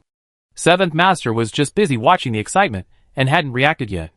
His shop seemed to be nearby, but he rarely went to the shop. The rent was collected annually, and there was a special account office to collect the rent. He usually didn't care about these things. Now, after being reminded by the servant, he suddenly remembered that he seemed to have bought and robbed several connected shops from a poorly managed person at a low price a few years ago. I remember what you said. It seems that there was such a thing. How did the shop catch fire? Seventh Master was not too worried about the shop at this time.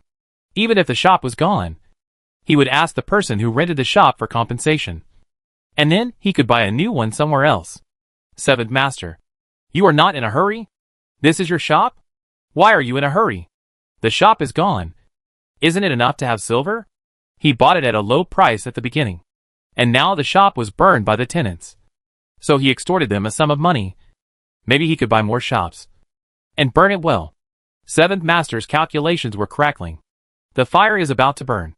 Take the people back to the mansion quickly. Seventh Master ordered the servant to take all the people away. But as soon as he finished speaking, it suddenly rained heavily from the sky. Seventh Master, it's raining. Go in and hide from the rain. Don't get wet. The servant protected the top of Seventh Master's head with his hands, and several people ran into the house in a hurry. But even so, the heavy rain still soaked them. As soon as he entered the house, Master Chi sneezed. Achoo. Shopkeeper, quickly light the charcoal fire and make ginger tea. Didn't you see Master Chi sneeze? The shopkeeper was so happy. It's what he deserves. It's better to catch a cold. It's better to get sick and die. It's what he deserves. There will be one less disaster in the world. However, the shopkeeper still bent down and retreated, and went to the back to tell the waiter to work. He felt strange in his heart. He felt that the fire came fiercely and went away without warning. In this winter, where has it rained so heavily? Heavy rain only happens in summer. It is rare in winter.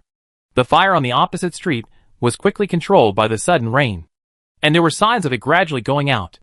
The group of people from the city defense department saw that the fire had been extinguished, but the heavy rain showed no sign of stopping. Although they were in good health, they could not stand the rain in the winter. General, there is an inn in front, and the door is still open. Let's go there to hide from the rain. Okay. Tell the brothers to go to the inn and transfer 2 more people to check if there are any casualties in the burned shop. Yes. The Seventh Master and the servants in the inn were also saying that the fire and rain came strangely. Seventh Master, why did it rain when the fire was halfway burned? It seems that only your shop was burned, as if God did it on purpose. The servant realized that there seemed to be something wrong with what he said after he finished speaking. After thinking about it carefully, he found that his words were misunderstood, as if God wanted to punish the Seventh Master. Bullshit. Yes. Yes. Yes. I'm just farting. Don't be angry, Master Chi. Just treat it as if I was farting. The servant patted his mouth lightly as he spoke. But the servant's words left a mark in the hearts of other servants, and they all began to speculate on their own. Is this really what God did on purpose? Master Chi glanced at several people and said with a gloomy face, if you dare to talk nonsense, be careful or I pull out your tongues. Oh! Who is so arrogant? You're even using lynching? A majestic and magnetic voice came from the door of the inn. Everyone couldn't help but look at the door of the inn, and found that an officer in silver-gray armor was standing at the door. He was followed by dozens of soldiers. The rain on their bodies flowed down their armor at this time, accumulating a pool of water stains on the ground. Chapter 534. Are you Brother Chen? Seventh Master was angry and had his back to the visitor. When he heard someone dare to frame him for abusing the death penalty, he immediately cursed, "Damn it! Why are there so many blind people bumping into me today? Mind your business." The servant was frightened and quickly pulled Seventh Master's sleeve.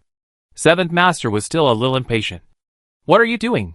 The servant timidly pointed at the door with his hand. Seventh Master looked back and happened to hear the voice at the door speak again, but with a hint of coldness. "Oh, I didn't know that there are such people in the capital. Today I have to take a good look. Are you the minister of the Ministry of Justice, or the minister of the Dali Temple?" When Seventh Master saw the identity of the visitor clearly, his blood immediately flowed backwards, and he couldn't help shivering. He didn't know if he really caught a cold. Anyway, his teeth kept fighting, and he was shivering and couldn't speak. "Brother Chen? Are you Brother Chen?" Fu Bao's crisp voice suddenly sounded in the lobby of the inn, attracting everyone's attention. Everyone looked at the delicate little girl. Wan Xingchen also stared at Fu Bao. His eyes, which were originally filled with ice, gradually melted and gradually showed surprise. "Are you Fu Bao's sister?" Fu Bao was still being held by a servant. She struggled hard, but failed to break free. But it did not affect her speech. "Brother Chen. It's me. I'm Fu Bao. And this is my father." Fu Bao quickly pointed her chin at Wan Lauer next to her. But Wan Lauer's face was red and swollen at this time. At first glance, he looked like a fat man. In addition, Wan Xingchen's attention was always on the Seventh Master, so he didn't see Wan Lauer. Wan Xingchen then looked at Wan Lauer carefully. After a closer look, they were indeed 70% similar. "Uncle Wan Heir? What are you doing?" Wan Xingchen could see at a glance that something was wrong with the father and daughter. It was obvious that they were being bullied. Fu Bao was being held by a servant, but it didn't affect her from complaining. If she didn't hug such a good thigh, when would she wait? She, Fu Bao, would never suffer a loss. Fu Bao immediately squeezed out a few tears. His mouth pursed, his face full of grievance, his eyes red. "This is a bit of sincerity. Brother Chen, you have to make a decision for me. These people wanted to rob my black group in broad daylight, but they didn't rob it, and they actually searched the inn and arrested me, my father and the teacher. They also beat my father and me, and put the black group in a bag. They are so bad." Wan Xingchen strode over, leaving a string of water stains wherever he passed. Wan Lauer looked at Wan Xingchen in shock. "What is? Xingchen? Are you Xingchen?" Wan Lauer's eyes were wide open, and his face was a little swollen, which looked very funny. Wan Xingchen walked up, without saying a word, and kicked the two servants who were holding Wan Lauer and Fu Bao away. "Second uncle, did they hit you in the face?" Wan Lauer stared at Wan Xingchen, who had changed so much, and couldn't speak. "Daddy, Brother Chen is asking you a question." "Brother Chen, this is what they did." Fu Bao took the opportunity to vent her anger. Now she could finally vent her anger. She was so frustrated just now that she regretted not leaving Xiao Qianzhou's poison. Otherwise, these people would have a pack each and would not be able to bully them alive. Wan Xingchen wanted to pick Fu Bao up, but he couldn't do it when he saw the water stains on his body. He smiled and touched Fu Bao's hair, then turned to look at Chia's group. "Do you want to tell me yourself? Or do I force you to tell me? Why do you want to rob people and arrest them? Who are you under orders from? What is your purpose? Answer me clearly one by one." Chia didn't expect that this trick was usually used on others by him, but it was used on him today. However, he knew the other party's identity. He was the Deputy General of the City Defense Department, the youngest general, and the second son of the Duke of Jinghua. Such an identity was not something he could offend. What Qi didn't expect was that what the man said was true. He really knew the Jinghua family. Now he was in trouble. Qi Ye's legs went weak, and he knelt on the ground. "General, I was blind and didn't recognize the real man. I offended this lady and this master. Please forgive me this time. I was just joking with them, and they didn't take it seriously." Wan Lauer was so angry that he laughed. "What did you say? Are you kidding? Can you slap someone's face when you're joking? Do you really catch someone when you're joking? Do you put the black ball into the bag when you're joking?" Wan Lauer asked several questions in a row, which made Qi Ye's forehead sweat. He didn't expect that this man who was honest just now would become so eloquent now. Did he underestimate him? Or was he always pretending to be a pig to eat the tiger? Fu Bao reached out and held Wan Xingchen's big hand. Wan Xingchen's big hand was cold, and Fu Bao's small hand was warm, like a small stove. Wan Xingchen couldn't help but clench his fists a little tighter. Fu Bao felt Wan Xingchen's response and immediately grinned. "Come here. Arrest this man for me. There are such evil people in the capital." Under the imperial city, several soldiers came forward and arrested Qi Yi and his men. At this moment, the two soldiers who had just investigated came back to report. "General, The shop that burned over there belongs to a boss. And no one in the boss's family survived. Wan Xingchen couldn't help but clench his fists and ordered in a deep voice, immediately find out the cause of the fire. And issue a notice to the people of the city tomorrow morning. It's dry in winter. So you must prevent fire. Yes. Qi Yi, who had just been pulled aside by the soldiers, almost rolled his eyes and fainted when he heard this. Why is he so unlucky? I had originally hoped to blackmail the boss who rented the house tomorrow. But receive such news. Who should he ask for compensation? His money. In the capital, where every inch of land is worth gold. These shops are worth tens of thousands of taels of silver. Before he could recover, Wan Xingchen had already issued another order. Send this man to the prefectural governor's office and tell them that if they dare to protect him, I will report this to the emperor tomorrow. Wan Xingchen grew up in the capital and knew very well about the mutual protection among officials in the officialdom. When he saw Qi Yi just now, he knew that this man was so arrogant. It must have been more than 1 or 2 days. There must be someone backing him up. He must have done a lot of bullying men and women. But this man is still standing here. He must have the ability to get away. Who else can it be except the prefect? Wan Xingchen directly cut off Qi Yi's retreat. But the waters in the capital are deep. It won't be too late for him to deal with him after he investigates this person's background. After Qi Yi and his minions were taken away, Wan Xingchen had the opportunity to reminisce with Fu Bao and Wan Lao Er. Chapter 535 Reunion. Just as Qi Yi was taken away, the rain outside stopped. It had been raining for half an hour. Fortunately, only those shops caught fire, and other places were not damaged at all. Otherwise, such a heavy rain would surely have soaked many people. Sister Fu Bao, when did you come to the capital? Why didn't you come to my house? My mother has been talking about you and your family since she came back from the border. And she also asked someone to bring a lot of special products from the capital. Did you receive them? Of course Fu Bao knew that she had eaten them. Brother Chen, I received them and ate them. They were delicious. Especially the dried duck, which tasted especially good. Xingchen. Oh, no. It should be called General. You are really grown up now. You are a head taller than me. Wan Lauer gestured with a smile. Wan Xingchen changed his cold and stern look, with a sunny smile on his face. Looking at Wan Lauer, second uncle. Just call me Xingchen. General or not. It's just an empty title. Calling me Xingchen makes me look friendly. Don't care about these etiquettes. They are just used to bluff people. Wan Lauer felt that although Wan Xingchen became a general, he was still the same little Xingchen, and had not changed at all. Okay. Second uncle listens to you. Xingchen, go to uncle's room and sit for a while. Your body and head are all wet. Don't get cold. Second uncle. No. I'm still performing official duties and I'm busy. But when did you come to the capital? We just arrived today. And we didn't expect to offend the 7th master, which is also unlucky. 7th master? Do you know the origin of this 7th master? Wan Xingchen thought that if Wan Lauer knew, he could deal with him today, and he didn't have to go through the prefect. Wan Lauer quickly told Wan Xingchen all the information Jia Yanbing had found about the 7th master. After hearing this, Wan Xingchen showed a look of understanding on his face. It turned out that he was a lackey who was nothing. Wan Xingchen looked down on such people the most. He was the same as the side branches of their family in those years. He was so arrogant under the name of the Xinguodong mansion. He knew it too well. But this 7th master couldn't even get close to the edge of the Wangfu. But he dared to be so rampant. It seems that he should be punished. Thinking of this, Wan Xingchen had a different calculation in his heart. It was really a pillow scent when he was sleepy. This Fu Bao's sister was really blessed. The eldest brother wrote a letter to tell him that if he had the chance, he should find trouble with the Wangfu. This 7th master was really a good excuse to find trouble with the Wangfu. Although Princely restrained his ambition, Wan Xingma knew that this person was not simple, and needed to be on guard at all times. However, this Princely was slippery and flawless. And he was still a smiling tiger.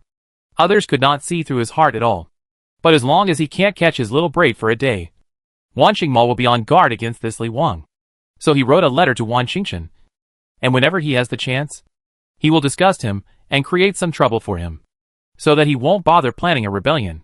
It seems that this 7th master can't be sent to the prefect yet. This is a very good knife. Second uncle. Sister Fu Bao. The rain has stopped outside, and I still have official business to attend to. I take my leave first. My mother may come to pick you up in the morning tomorrow. Wan Lauer waved his hand and said, No. No. Xingchen. Don't tell your mother that we are in Beijing. We came to Beijing to find your eldest brother. We don't want to go to the Jinhua mansion to cause trouble for you. Fu Bao jumped excitedly. Okay. Okay. Fu Bao is willing to go. Fu Bao misses sister Yiru and Aunt Zhao so much. Wan Lauer's face was immediately embarrassed. This girl specializes in dismantling people. But what can he say to his own daughter? He could only smile awkwardly at Wan Xingchen. Second uncle. Please don't be polite. Our Duke's mansion is very big. Now only my mother, my sister and I live at home. My eldest brother and my father are guarding the border. My mother thinks the house is too lonely, and complains to me that my eldest brother never gets married and doesn't add people to the mansion. Now that sister Fu Bao is here, she can just go to accompany my mother and rower. They are so happy. Wan Lauer couldn't go after hearing this. There are only women in the family now. It is somewhat inconvenient for him, a foreign man, to visit the family. Xingchen, let's talk about it tomorrow. Go back and change your clothes quickly. Uncle won't keep you. Second uncle, you just said you came to see my eldest brother. My eldest brother is not in the capital. If you have anything to say, it's the same. Wan Lauer just heard that Wan Xingmo was not in the capital. He took it for granted and came here on impulse. Wan Xingmo is so powerful. How could the emperor put him in the capital? But he was still a little worried about what he said to Xingchen. Let's talk about it tomorrow. You go back first. I'm not important. Wan Lauer started to chase people away. He was worried that Wan Xingchen would catch a cold. Okay. Then I take my leave first. I take a day off tomorrow and come to see my second uncle. Okay. Second uncle will wait for you. After Wan Xingchen led his men away, Wan Lauer carried Fu Bao upstairs, and Haichuan followed them and ran upstairs by himself. Only Jia Yanbing glanced at the shopkeeper standing beside him and dodged, as if he had done something wrong. Jia Yanbing knew very well that it must be the shopkeeper who betrayed them. Otherwise, why would the seventh master come to the door? As long as the shopkeeper didn't say anything, it would be impossible for the seventh master to find therein so quickly, and he would have to wait at least one more day. The shopkeeper didn't dare to look at Jia Yanbing, and quickly hid behind the counter, pretending to settle the bill. It was not until Jia Yanbing went upstairs that the shopkeeper dared to raise his head, look upstairs, and let out a long sigh of relief. After tossing until midnight, several people were tired and sleepy. No one talked all night, and the next day Wan Lauer and his men got up late as expected. I slept until the sun was high in the sky before I got up. Knock knock. Someone knocked on the door of Wan Lauer's room. Wan Lauer also woke up at this time. He took a look at the sunlight outside and sat up from the bed. Why is it so late? Wan Lauer knocked his head and immediately got off the bed. While putting on his clothes, he shouted to the outside. Who is it? Wait a minute. A crisp voice came from outside. Uncle. It's me. I'm here to bring you clothes. You don't have to worry. Wan Lauer was surprised when he heard that it was the voice of the little girl yesterday. Can the clothes be washed so quickly? It rained heavily last night. How did the clothes dry? Wan Lauer was full of doubts. Finally, he put on his clothes and went to open the door. When the door opened, he saw the little girl from yesterday, holding 2 bundles in her hands, and a woman with the vicissitudes of life standing next to her. Chapter 536. Jia Yanbing felt compassion. Uncle, your clothes. My mother heard that you needed them urgently, so she dried them for you overnight. Would you like to check them? Are you satisfied? Fenggu said, and pushed the bundle in her hand forward. Wan Lauer took it stupidly. The woman also smiled shyly, and handed the other bundles in her hand to Wan Lauer. Brother, I heard from my Fenggu that your children have no clothes to wear, and I thought that drying one piece is also drying, so I dried all your clothes together. Do you think you are satisfied? Wan Lauer quickly took it, turned around, and sent the clothes in. At this time, Jia Yanbing also came out from next door. He walked to the door of Wan Lauer and saw a mother and daughter, one big and one small. Fenggu noticed someone behind her, and when she turned around, she saw a cold fox mask, and was startled at first, but she calmed down quickly. Hello, uncle. We are here to deliver clothes. Jia Yanbing nodded, and Fenggu stepped aside to make way for the passage. Jia Yanbing then walked in. Wan Lauer was taking out money, and there was a pile of bundles on the bed. Jia Yanbing looked at the bundles on the bed and was also shocked. This speed was simply amazing. So many clothes. In this weather. Were all finished overnight? Jia Yanbing couldn't help but look back at the big and small standing at the door. It rained heavily last night, making the weather even colder today. There were icicles all over the outside. But the mother and daughter didn't even have a cotton jacket. Their hands and faces were red from the cold. And their clothes were patched up. Especially the woman's hands. Her fingers were covered with crisscross cracks. Some of which were slightly bleeding. Like cracks that appeared after the earth dried up. The lines on the palms were deep and messy. Which should be the traces left by countless times of washing and wringing clothes. The woman saw Jia Yanbing looking back at her. She was at a loss. Holding the corner of her clothes tightly with both hands. Feeling a little uneasy. She usually doesn't come out to collect and send clothes. But this time there are too many clothes. And her daughter can't take them all by herself. So she can only come out to help. The woman's head was always lowered. And there were water droplets on her hair. It should be that the ice crystals outside melted after entering the inn, and fell on the woman's hair. The woman should not be old. But she looks very vicissitudes. After all, Feng is only about 10 years old. And the woman should be about 25 or 26 years old. But she looks like an old woman in her 40s. Wan Lauer finally found a string of copper coins. Here. This is your wages. The woman saw that the copper coins given by Wan Lauer were at least 100 coins. And she didn't dare to take it. Brother. It's too much. You have 23 pieces of clothes in total. Just give me 23 coins. Sister. Take it. You saved me a lot of trouble. Besides, you must have used a lot of firewood to dry the clothes. Right. This firewood also costs money. You will have to pay money after all the calculations. When Wan Lauer was looking for the money just now, his mind finally turned around. He thought that it must be someone else who dried the clothes. It must be necessary to burn firewood to dry the clothes. No. No. Our firewood is free. When Feng and I have no work, we go out of the city to chop firewood. We have a lot of dry firewood stored at home. So we don't have to spend money to buy it. But Wan Lauer insisted on giving it. The woman refused to accept it. And finally Jia Yanbing came over and took the silver coins that the two people were pushing and shoving. Sister-in-law, take this money. I teach you another way to make money. Jia Yanbing looked at the woman's hand. And his heart moved. He thought of his wife and children who were still living under the roof of his father-in-law's house. It was possible that their lives were not very good. After all, his father-in-law and mother-in-law looked a little snobbish.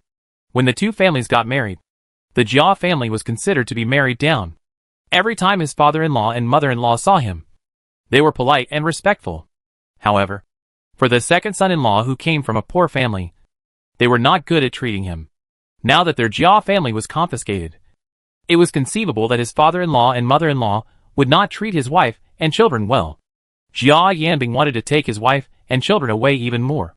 But he had to rely on the father and daughter of Wan Lauer to take his wife and children away. He was not at ease with others. After all, it was related to the lives and future of their whole family. He did not dare to easily put these on a person with bad character. The woman, Feng and Wan Lauer all looked at Jia Yanbing at the same time. Wan Lauer was happy for Feng and her daughter. They would definitely be able to make money. The woman and Feng were thinking, who is this person? Why would he help them? But Jia Yanbing didn't say anything more. Instead, he invited the person into his room. Fu Bao was still sleeping in Wan Lauer's room, so he didn't want to disturb him. Wan Lauer also wanted to see what Jia Yanbing's way of making money was. The woman and Feng followed Jia Yanbing and entered the guest room nervously and curiously. This was their first time entering a guest room. The people who live here have washed countless clothes, but have never set foot in the guest room of this inn. After Feng came in, she looked around and sighed in her heart. This house is really good. It looks comfortable, clean, tidy and bright. If you can live in such a house every day, you must be very happy. Right? The woman didn't dare to raise her head, and didn't dare to look around. She only saw the 1-foot square area in front of her. Wan Lauer followed and shouted downstairs, "Waiter, bring up a basin of charcoal fire, and a pot of hot tea." "Hey, here it comes." Soon, the waiter brought up a basin of charcoal fire, and a pot of hot water. Wan Lauer poured a cup of hot water for both of them. "Come, sister, drink a cup of water to warm up." Wan Lauer pushed the steaming water in front of the woman, and pushed another cup in front of Feng. The woman stood up awkwardly and thanked him. Thank you, brother. I'm not thirsty. You don't have to work. Feng generously picked up the cup and smiled sweetly. Thank you, uncle. I'm thirsty. As she said that, she stood up and put a cup of water into her mother's hand. The hands of both mother and daughter were freezing cold. The warmth of a cup of hot water from her palms made Feng very reluctant to leave. She wanted to warm her mother up too. Wan Lao Er moved the charcoal fire closer to the mother and daughter.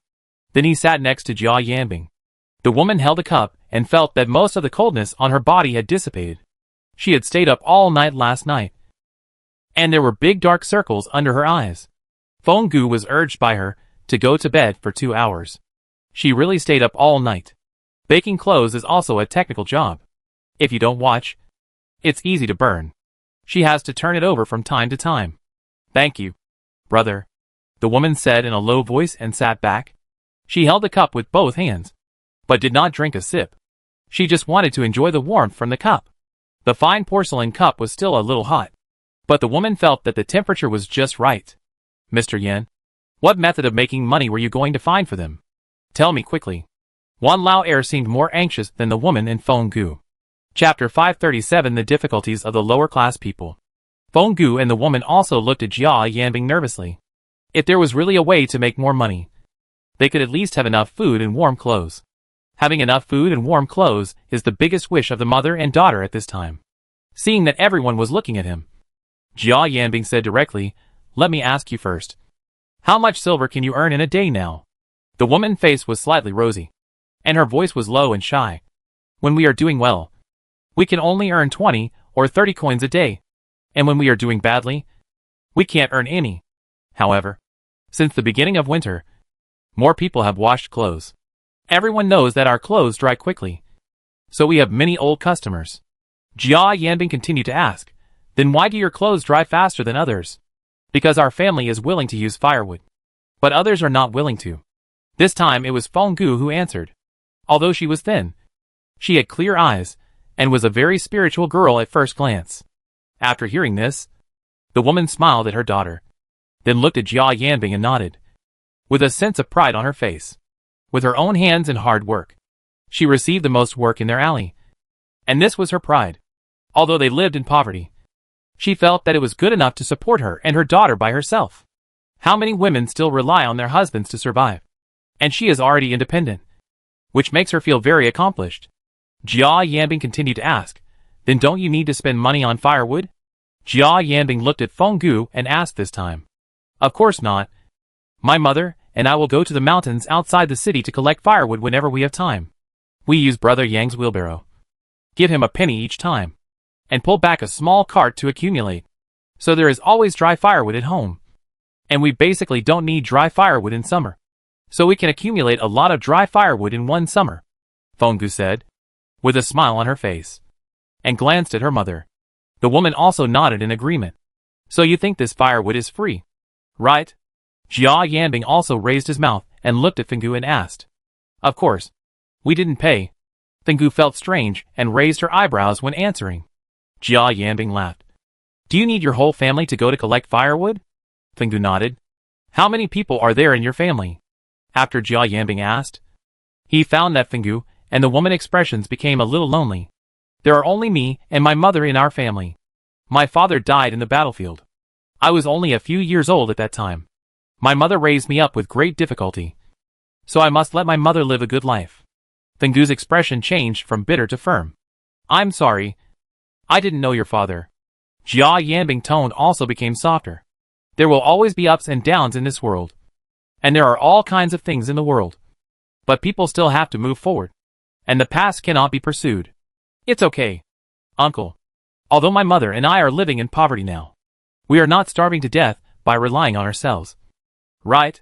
Wan Lao also looked at Feng Gu, and his heart was immediately distressed for this little girl.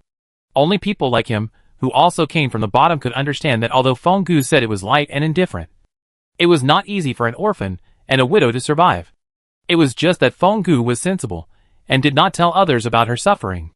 Speaking out would only win sympathy from others, and it would not have any effect at all. Jia Yanbing immediately looked at this tenacious little girl with a new look. and also let him know that although his family went bankrupt, he had not really come into contact with the lives of the bottom people. Perhaps his second half of life would be more meaningful than the first half? Is it more meaningful to help the bottom people change their lives than for him to become rich alone? He had been to the West, and had been exposed to philosophy. He was still young at that time. But the books he had read were all in his mind. And now they presented a concrete meaning. Jia Yanbing thought that maybe this was arranged by God? Feng Gu. Let's not talk about the other things for now. If there is a chance in the future, I will tell you. Now all the major inns are full of students. They must have never washed clothes at home. This is your chance. I want to know how you did it in previous years. Because Feng Gu's family has been in the dry cleaning business for more than 1 year, and has also experienced the years of the imperial examination. So how do they make money?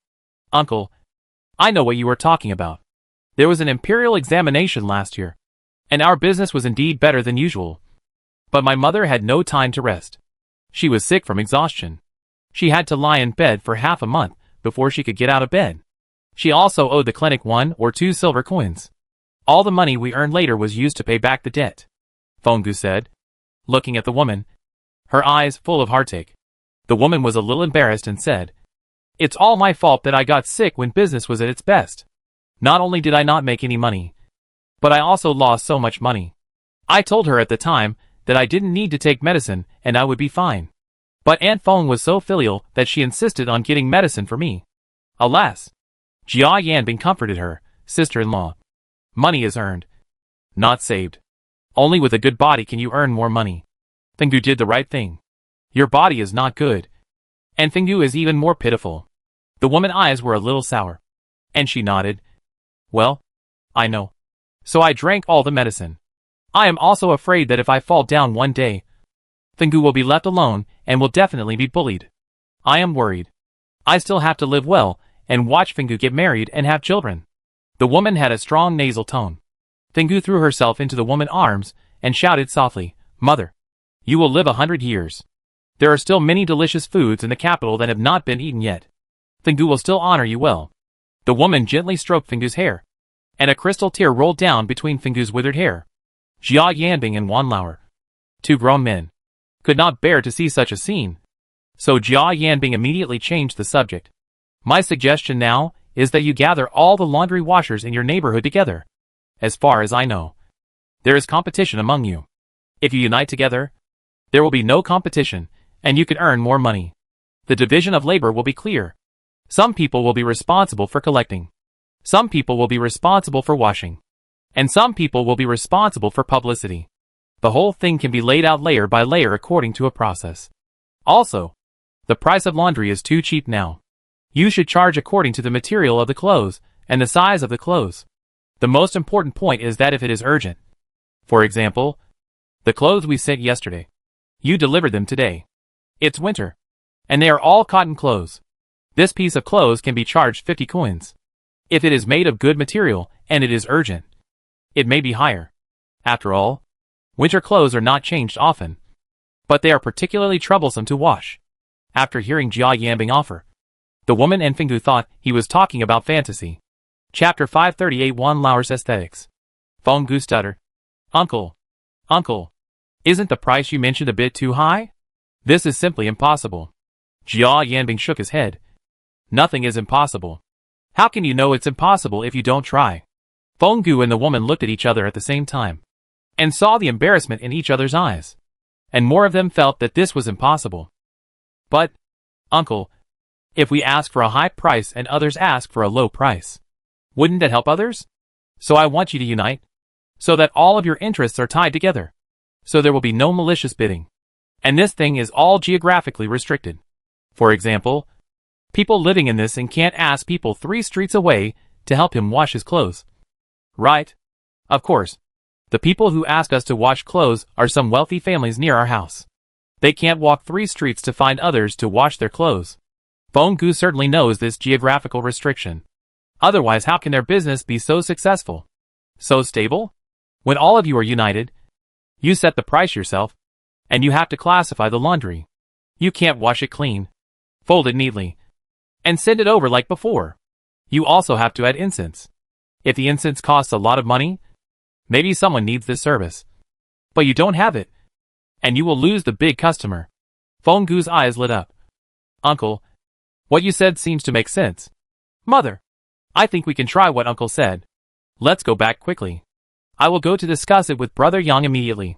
The woman was pulled up by Fenggu. Fenggu bowed to Jia Yanbing. Uncle, thank you. No matter whether the method you said works or not, I will try it. Okay. Go. The woman hurriedly smiled at Jia Yanbing and Wan Lao embarrassedly, and was pulled away by Fenggu. As soon as the two left, a woman wearing a green robe with fine texture and low-key luster came to the second floor. The collar and cuffs of the maid were embroidered with simple dark patterns, and she wore a belt of the same color around her waist, which perfectly outlined her slightly plump figure. May I ask if this is Master Wan heir who came from the border? When the maid saw Master Wan and Jia Yanbing, she bowed her head and asked respectfully. Master Wan looked at the maid doubtfully. Yes, I am. Who are you? The maid stood up, lowered her eyes, looked at the ground, and replied respectfully, Master Wan heir, I am the maidservant of the Duke's wife, and I am here to take you to the mansion on the orders of the lady. Jia Yanbing was surprised that the maidservant of the Duke's wife came to pick you up personally, which showed that she gave Master Wan enough face. Wan Lao thought about it, and felt that it would be better to go. After all, he came to the capital to see Wan Qingmo. He had to go to the Duke's mansion. Yuli also had to go to the Duke's mansion, since they came to pick him up. Wouldn't it be a bit ungrateful if he didn't go? Thank you for your kindness, madam. But you need to wait for a while. My daughter hasn't gotten up yet. Wan Lao scratched the back of his head awkwardly, but the nanny smiled slightly and said, Madam has instructed that the second master doesn't have to be anxious. Just take your time. I will go to the carriage downstairs to wait for the second master. Okay. Okay. You go first. I will be ready soon. The nanny bowed and retreated to the stairs, then turned and went downstairs. Wan Lao watched the nanny leave, and then rushed into the room as if his butt was on fire. Fu Bao was still sleeping soundly, with bubbles blowing from his mouth. My dear girl, hurry up and get up. Your sister Ro is here to see you. Wan Lao always had a hard time calling Fu Bao to get up, so he used his ultimate move. Fu Bao woke up dazedly when her father shook her. She rubbed her eyes with her chubby little hands before she could see Wan Lao's face clearly. Daddy? What did you say? I said, your sister Ro invited you to play at the Duke's mansion. Hurry up and get up. Daddy will dress you. Wan Lao was very lucky that he sent Fu Bao clothes to be washed yesterday. Otherwise he would have nothing to wear today.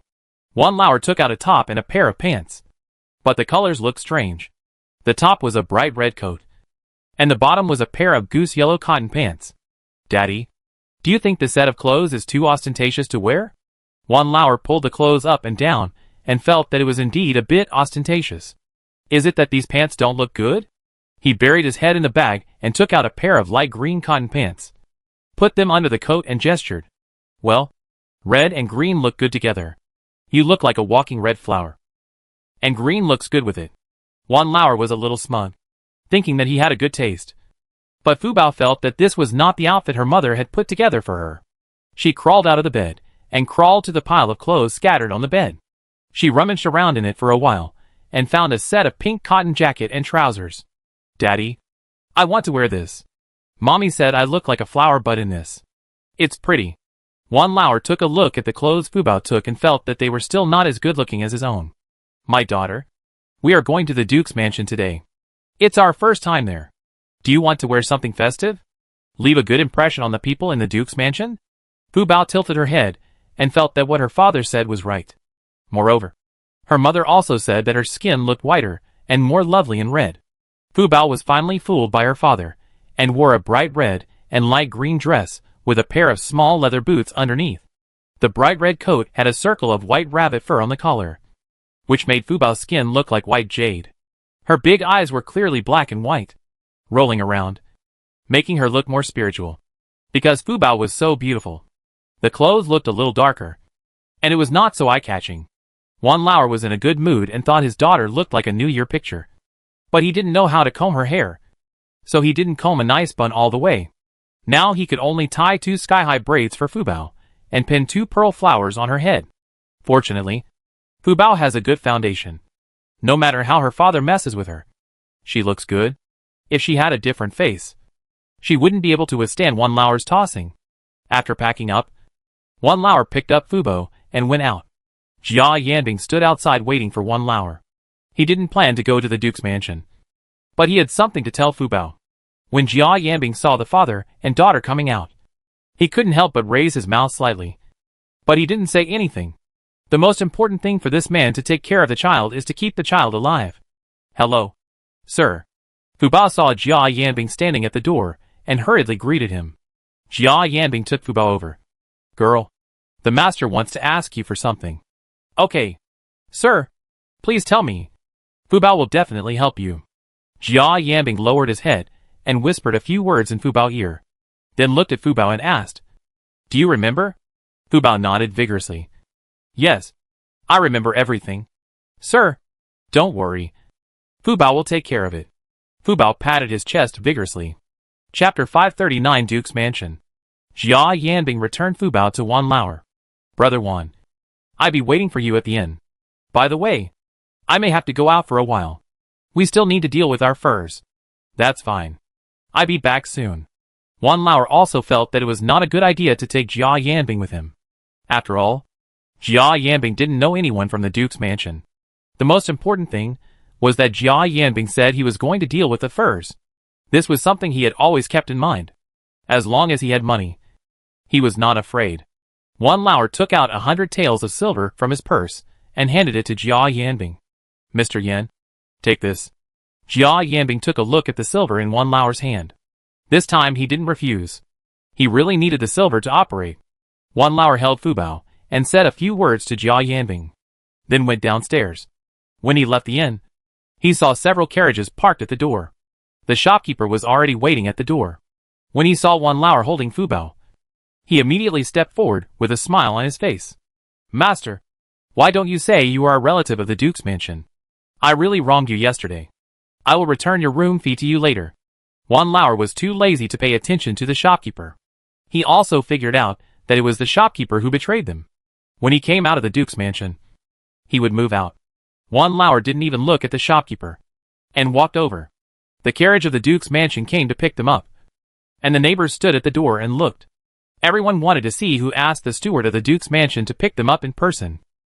Wan Lao was led by the nanny to a carriage behind in the eyes of everyone's envy and curiosity.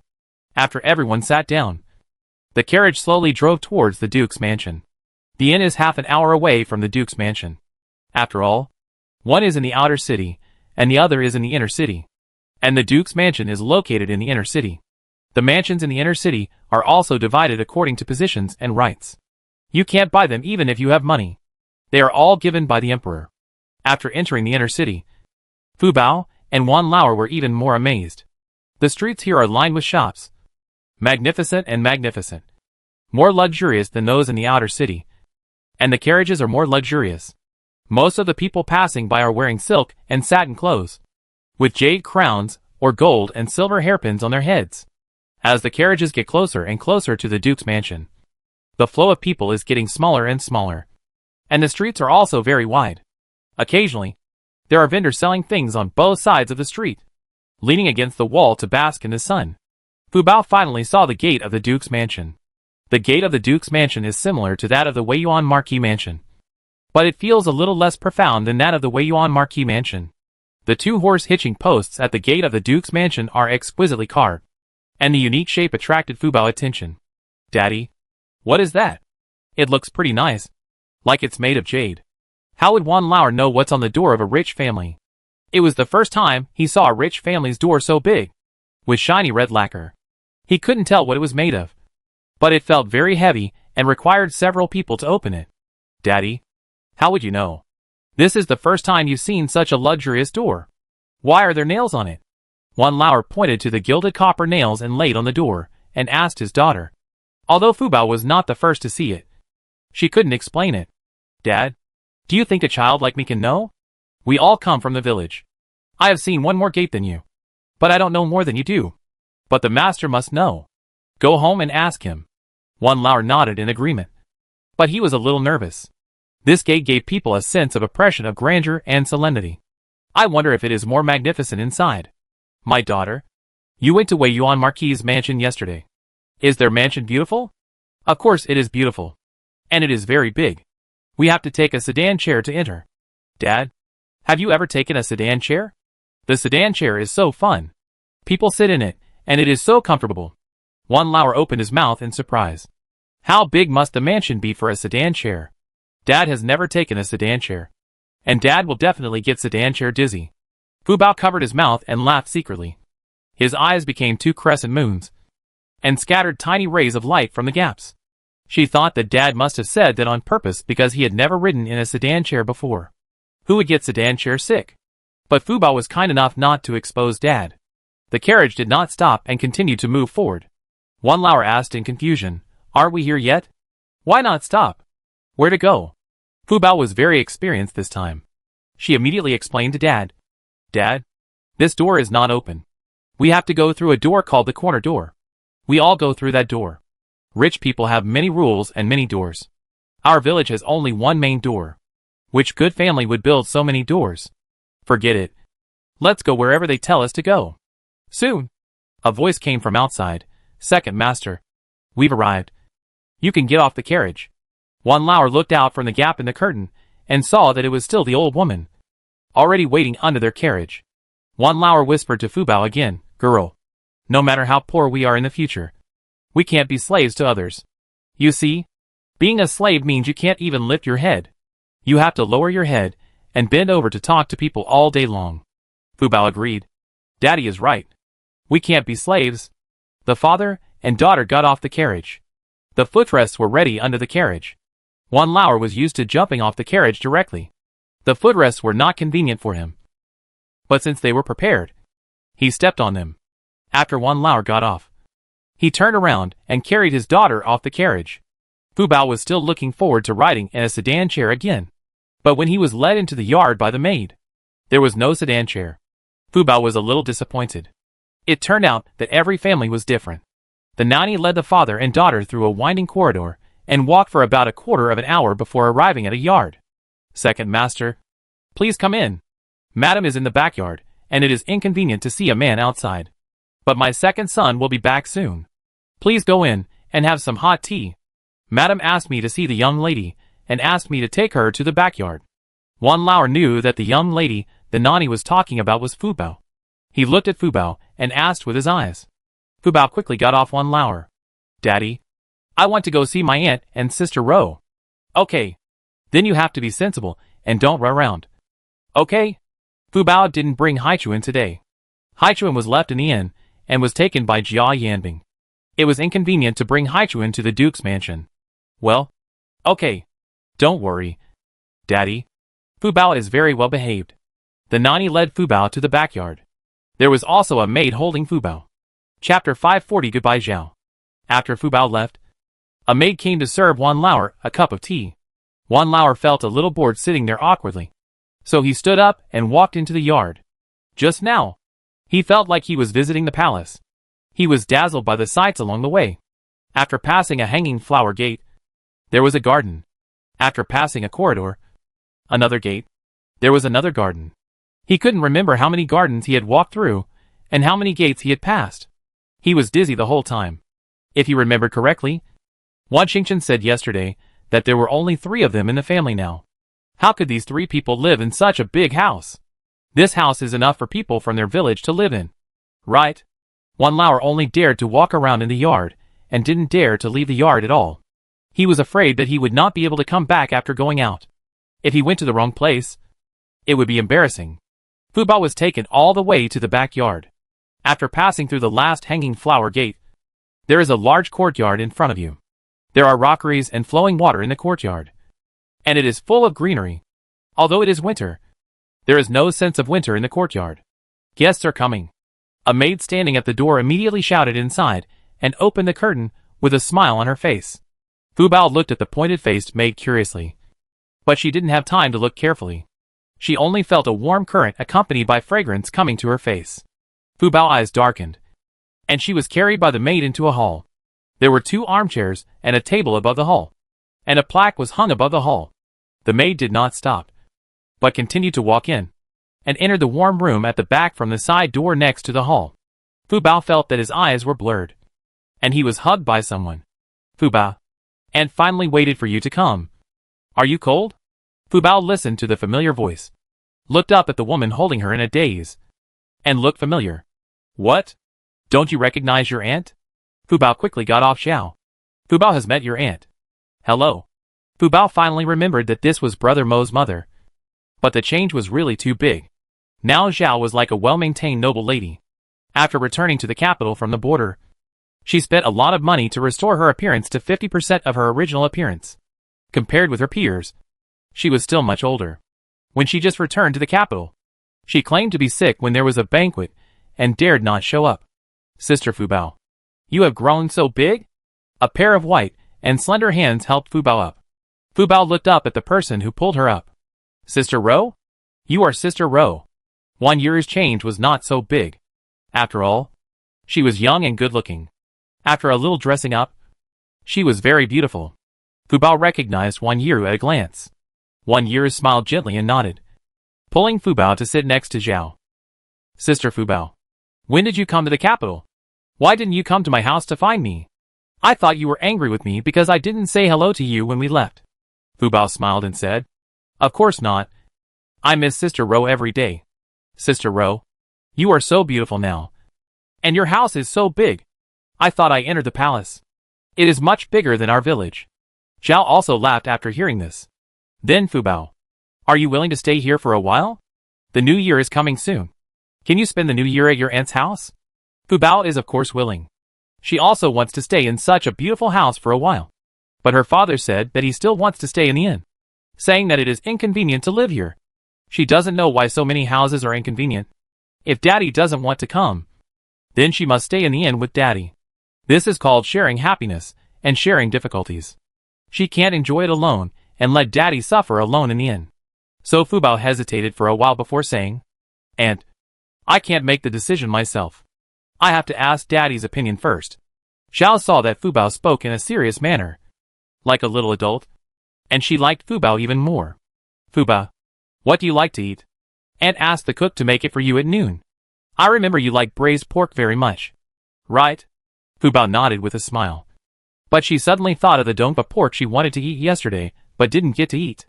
She didn't know what dongpa pork tasted like. Is it as good as braised pork? Since we are in the capital, wouldn't it be a pity if we don't try it? Aunt, Dad and Master took me to eat dongpa pork yesterday, but I didn't get to eat it. I met a man who wanted to steal my black group, and I missed it in order to escape. I wonder if your cook can make dongpa pork. Is it as good as that restaurant? Fubao words stumped Zhao. How could she go out to eat? It's even more impossible for her to know which restaurant is good food. Women from wealthy families eat at other restaurants except at their own homes or at banquets. They almost never go to restaurants. Restaurants are places for men, and it's not convenient for women to show up. I know how to cook dongpa pork, but I haven't eaten dongpa pork from restaurants outside, so I really can't judge it for you. Why don't you try the dongpa pork from my aunt's house today? Fubao nodded immediately, fearing that it would be too late and Zhao would regret it. Anyway, as long as there was meat to eat, Fubao would accept it. Fubao saw a maid next to Zhao and immediately bowed and walked out. Not long after, another maid came in with a note. Miss, this is the note from the princess, inviting you to attend the plum blossom viewing banquet tomorrow. The maid respectfully handed over a note with gold edges. Fubao saw a plum blossom on the note with sharp eyes. She had never seen these things before, and was very curious. 1 year saw Fubao was curious, so she handed the note to Fubao to take a closer look. Sister Fubao, I see you want to see it. So here it is. Fubao took it with a smile, showing a row of small teeth to 1 year. Thank you, Sister Ro. Fubao took the post and looked at it, and found that there were words written on it, and the font was very beautiful. Anyway, Fubao couldn't write it. Wow, this word is so beautiful. 1 year looked at Fubao in surprise. Sister Fubao can actually appreciate the font? Sister Ro, the teacher taught me, but we are in the carriage all day, and we don't have much time to practice calligraphy. The teacher said that my handwriting is like a dog paddling. Fubao frowned and pouted her rosy lips. But soon she was relieved. But it doesn't matter. When I return to the border next year, I will ask my father to buy me a pen, ink, paper and inkstone. I must practice calligraphy well, and make it better than the one above. Fu Bao thought that the handwriting was beautiful, but it lacked some strength compared to the teacher's. She liked the teacher's handwriting more. This handwriting was too soft and lacked style. Chapter 541 Shocking the World. Wan Yiru and Zhao were both very surprised. And they both looked at Fu Bao at the same time. Sister Fu Bao, did Uncle Wan invite a teacher for you? Wan Yiru felt that in an environment like the border, it was good enough to be well fed and clothed. If there was a way to send a child to school, it must be a man in the family, not a girl. Wan Yiru knew nothing about the world outside the mansion before, but after experiencing exile, she deeply realized the difficulties of the people, and also understood more why her father and brother fought hard to protect the territory of Daki. Because when the nest is overturned, no egg is left intact, and the first to suffer are the people. They are already living in dire straits. If the country is destroyed, they will definitely become slaves, and their lives will be even worse. Fu Bao's eyes moved away from the post and looked at Wan Yiru. Of course, my teacher is amazing. He has been to many places, knows a lot of things, and has taught Fu Bao a lot of truths. Fu Bao can now recognize many words, all because of the teacher's teaching. Fu Bao's words shocked Wan Yiru and Zhao. When did such an amazing teacher appear at the border? What's your teacher's name? Zhao couldn't help asking if he was really that amazing. She also wanted to invite him to her house to teach her daughter, and then keep Fu Bao in the capital. After all, the conditions in the capital are definitely better than those at the border, and everyone should agree. Zhao just thought about it in her mind, but didn't say it out loud. She still wanted to see what this teacher was like. Wan Yiru is almost at the age of marriage, and now she is looking for a man. Although it is said that a woman's virtue is to be without talent, Zhao thinks that it is the foundation of a girl's life to learn more things. Otherwise, once the family changes, the girl will only die. Exile not only changed Wan Yiru's concept, but also changed Zhao's concept. This exile made both women become tough and broaden their horizons. They became less concerned about other things. Fu Bao remembered that her master had told her not to reveal his identity. So she said, "The master's surname is Yin, and he asked me to call him Mr. Yin." Mr. Yin? Zhao thought carefully after hearing this, and it seemed that there was no such person in her impression. Did she think too much? Maybe Fu Bao was too young and had not been exposed to anything. She just started to learn from her master. So there was some exaggeration? It seems that we still need to consider it carefully. Fu Bao, if your aunt lets you stay at my house and study with your sister Ro, are you willing? Fu Bao looked at Zhao, and then at Wan Yiru, and there was expectation in her eyes. Although the Duke's mansion is much quieter now than a few years ago, it is still a bit lonely. She is the only girl in the mansion, and there is no one to talk to. She likes Fu Bao very much, and Fu Bao is a little older now. He can be her companion, which can alleviate the loneliness in the boudoir. Aunt, do you mean that I should live here all year round? Fu Bao tilted his head and asked crisply.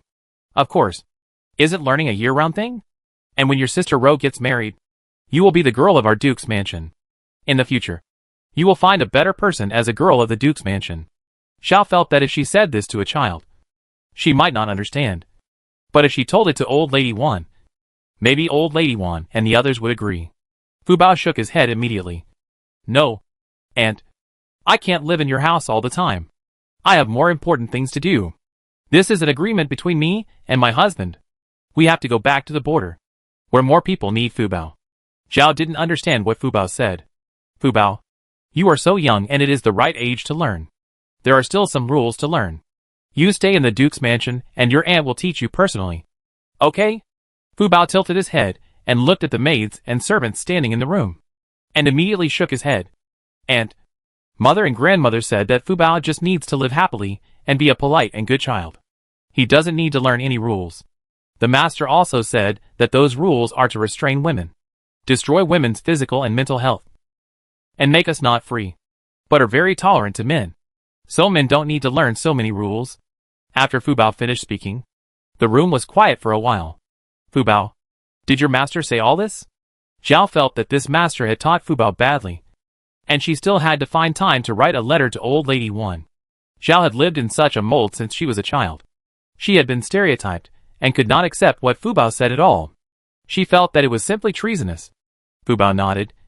Yes, that's what the master said. But Fu Bao thinks what the master said is very right. Zhao was thinking, it's over. This child is hopeless.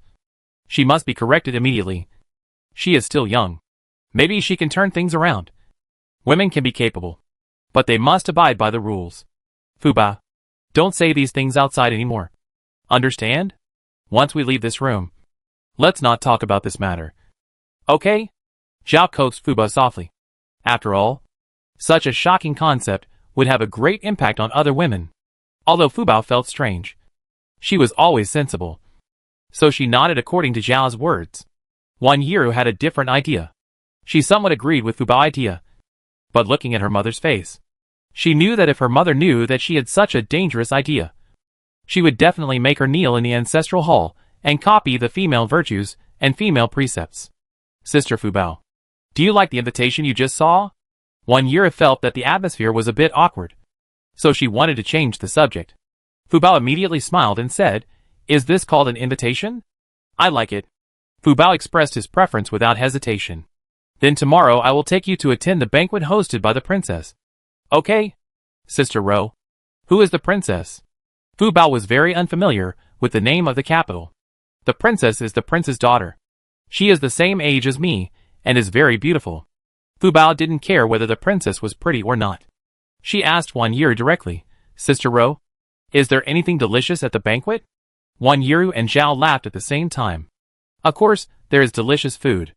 The chefs in the palace are famous for their good skills. Zhao looked at Fuba with loving eyes and thought that this child was so easy to raise. What Wan Yiru thought was that every time they attended a banquet, they didn't seem to eat anything. Everyone just showed off and compared themselves. Maybe taking Fuba with her this time would become a unique landscape. Chapter 542 Pigeon. Fuba was overjoyed. As long as there was something delicious, then Fuba is willing to go. But Fuba still has to go back to the inn today. Why? Because Daddy said that there are only Aunt and Sister Ro in the Duke's mansion. It is not convenient to live in the Duke's mansion, so it is more convenient to live in the inn. Zhao smiled and said, "What does it matter? There are many unused courtyards in our Duke's mansion, and we just need you to liven it up. Besides, doesn't your brother Xingqian still have it at home? How can there be only female relatives? I will ask the servants to tell your dad later that you can live with your sister Ro at night." "Okay. Okay. As long as Daddy is willing to live in. Of course, I have no problem." Fuba winked playfully. Zhao hasn't had such a young child around her for a long time. And Fuba is so cute. She really likes him from the bottom of her heart. Zhao immediately ordered someone to go to the front to inquire and pass on a message. Wan Xingqian happened to be on leave in the front yard today. He and Wan Lauer were reminiscing about the time of exile at the border. After talking for a long time, the two of them got to the point. "Second uncle, you said you came to the capital this time to find my eldest brother.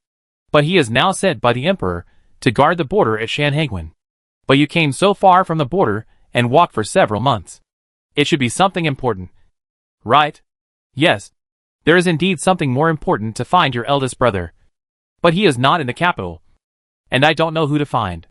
Wan Xingqian comforted Wan Lauer and said, "Second uncle, what do you have? Can you tell me? See if I can help you solve it?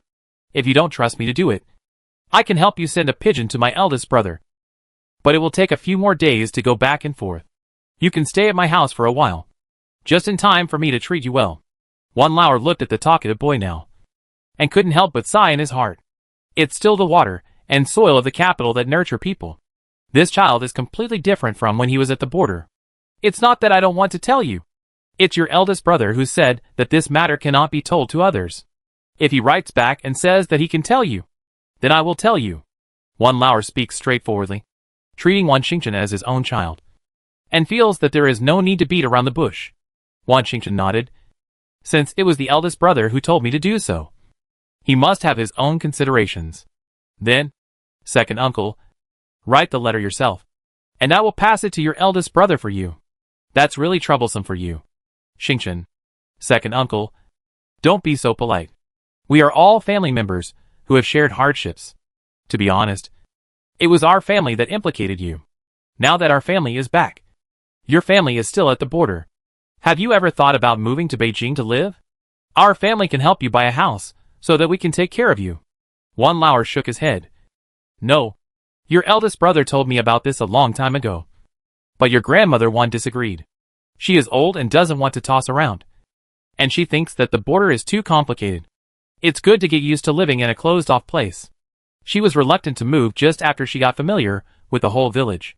In addition, I bought a lot of land in the border area, opened a shop, and did some small business, which was considered a family property. Your grandmother was even more reluctant to leave, saying that the border area changed the fate of our family, and the feng shui there was good. Wan Xingchen laughed. This really sounds like something Grandma Wan would say.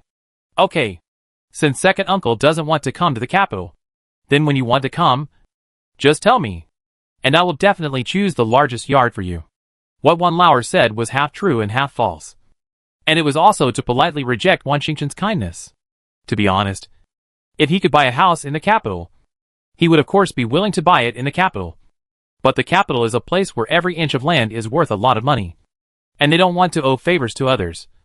And what can they do in the capital? Wan Lauer felt that he couldn't leave the land, and the capital couldn't let him farm. So it was more comfortable to stay in the village. Okay. I tell you when I want to come to the capital.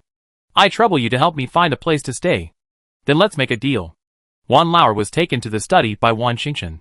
Uncle, there are ready-made pens and ink here. Just write it. Call me when you're done. I send it to you. Okay. Thank you for your help. Wan Xingchen left the study and saw a maid standing in the yard. She was from his mother's room. Second master, Madam asked me to pass on a message to ask if Master Wan is willing to stay in the Duke's mansion. She wants to keep Miss Cousin in the Duke's mansion for a while. But Miss Cousin wants to see Master Wan's decision. Let me find out what Master Wan thinks. Okay. I got it. Go back and tell my mother that Sister Fubao can stay. I talk about this. Yes. The maid bowed and left. Not long after, Master Wan came out with a letter. Xingchen, I have written the letter. Please help me send it out as soon as possible. I have been out for some time. If I don't go back, my family may worry. Wan Lauer handed the letter to Wan Xingchen, feeling a little anxious. The closer it got to New Year's Eve, the more he missed home. This was the first time he had been separated from his family for so long since he was a child. Uncle, don't worry. I send the letter to you right away. Do you want to go with me to see it? Carrier pigeons? Wan Lauer had a curious smile on his face. Wan Xingchen also smiled and nodded. The sun shone on his face, making his already handsome face even more sunny and handsome. Okay. I haven't seen what a carrier pigeon looks like yet. Wan Lauer followed Wan Xingchen, smiling as he walked. Actually, it looks the same as an ordinary pigeon, but it has been specially trained. The two soon came to a side yard, which was a yard dedicated to raising carrier pigeons. And the house inside was also dedicated to the people who served these pigeons. As soon as the two stepped into the yard, Wan Lauer heard a series of cooing sounds. He looked up and saw rows of pigeon cages not far away. Each pigeon cage had a pigeon. Some were eating in the yard. Some were standing outside the pigeon cages flapping their wings to bask in the sun. And some were standing on the corrugated paper, flying up and down from time to time. So many pigeons? Wan Lauer's eyes were wide open. Not all of them. Some are still in training. Some are raised by my mother to replenish their bodies. Anyway, these people are raising pigeons for the monthly salary. So why not raise more? My mother is very frugal in managing the household expenses. Hello. Second young master. A slightly older old man came up to greet him. Wan Xingchen handed him a letter. Give this letter to my eldest brother. If there is a reply, send it to me as soon as possible. The old man took the letter with both hands and replied yes. Wan Lauer saw the old man take a pigeon out of a cage, feed it some food, put the letter into a small bamboo tube, tied it to the pigeon's legs, patted the pigeon's head a few times, and then let it fly away. The pigeon fluttered out and circled in the sky, then flew northeast. Wan Lauer was amazed. This was the first time he saw someone use a carrier pigeon to send a message. It was so useful. If he also had a carrier pigeon, wouldn't it be much more convenient? However, Wan Lauer felt that his carrier pigeon was not very useful, so there was no need to raise it specifically. Second uncle, my mother just sent a servant to tell me that she wants Sister Fubao to live in my house for a while. And Sister Fubao wants you to live in my house too. We are neighbors at the border. And now you come to the capital. But you don't live in my house. If it gets out, people will laugh at the people in our mansion for not remembering the old friendship. Wan Lauer hesitated. Xingchen, your father and your brother are not at home. Is it inconvenient for me to live in your house? So this is what second uncle is worried about. That's easy. You live in the yard next to me. And we live in the front yard. Which has nothing to do with their female relatives. One Lauer thought about it and said, You yesterday. Tian also saw it. I have a friend there. He is Fubao's husband. I can't leave him alone in the inn. Can he live with me? Of course. No problem. How about we move your things here? Anyway, I have a day off today. I can take you and Fubao's sister out for a good stroll in the afternoon. It's close to New Year's Eve. And the capital is very lively. That's great. We are unfamiliar with the place and are afraid of getting lost. It's great to have you with us. Fubao will definitely jump for joy. Wan Xingchen immediately ordered someone to go to the backyard to inform Zhao that Wan Lao agreed to live in the Duke's mansion. At this time, in the backyard, Zhao had ordered someone to measure Fubao's size and make a set of clothes for Fubao overnight so that he could go to the banquet with Wan Yiru tomorrow.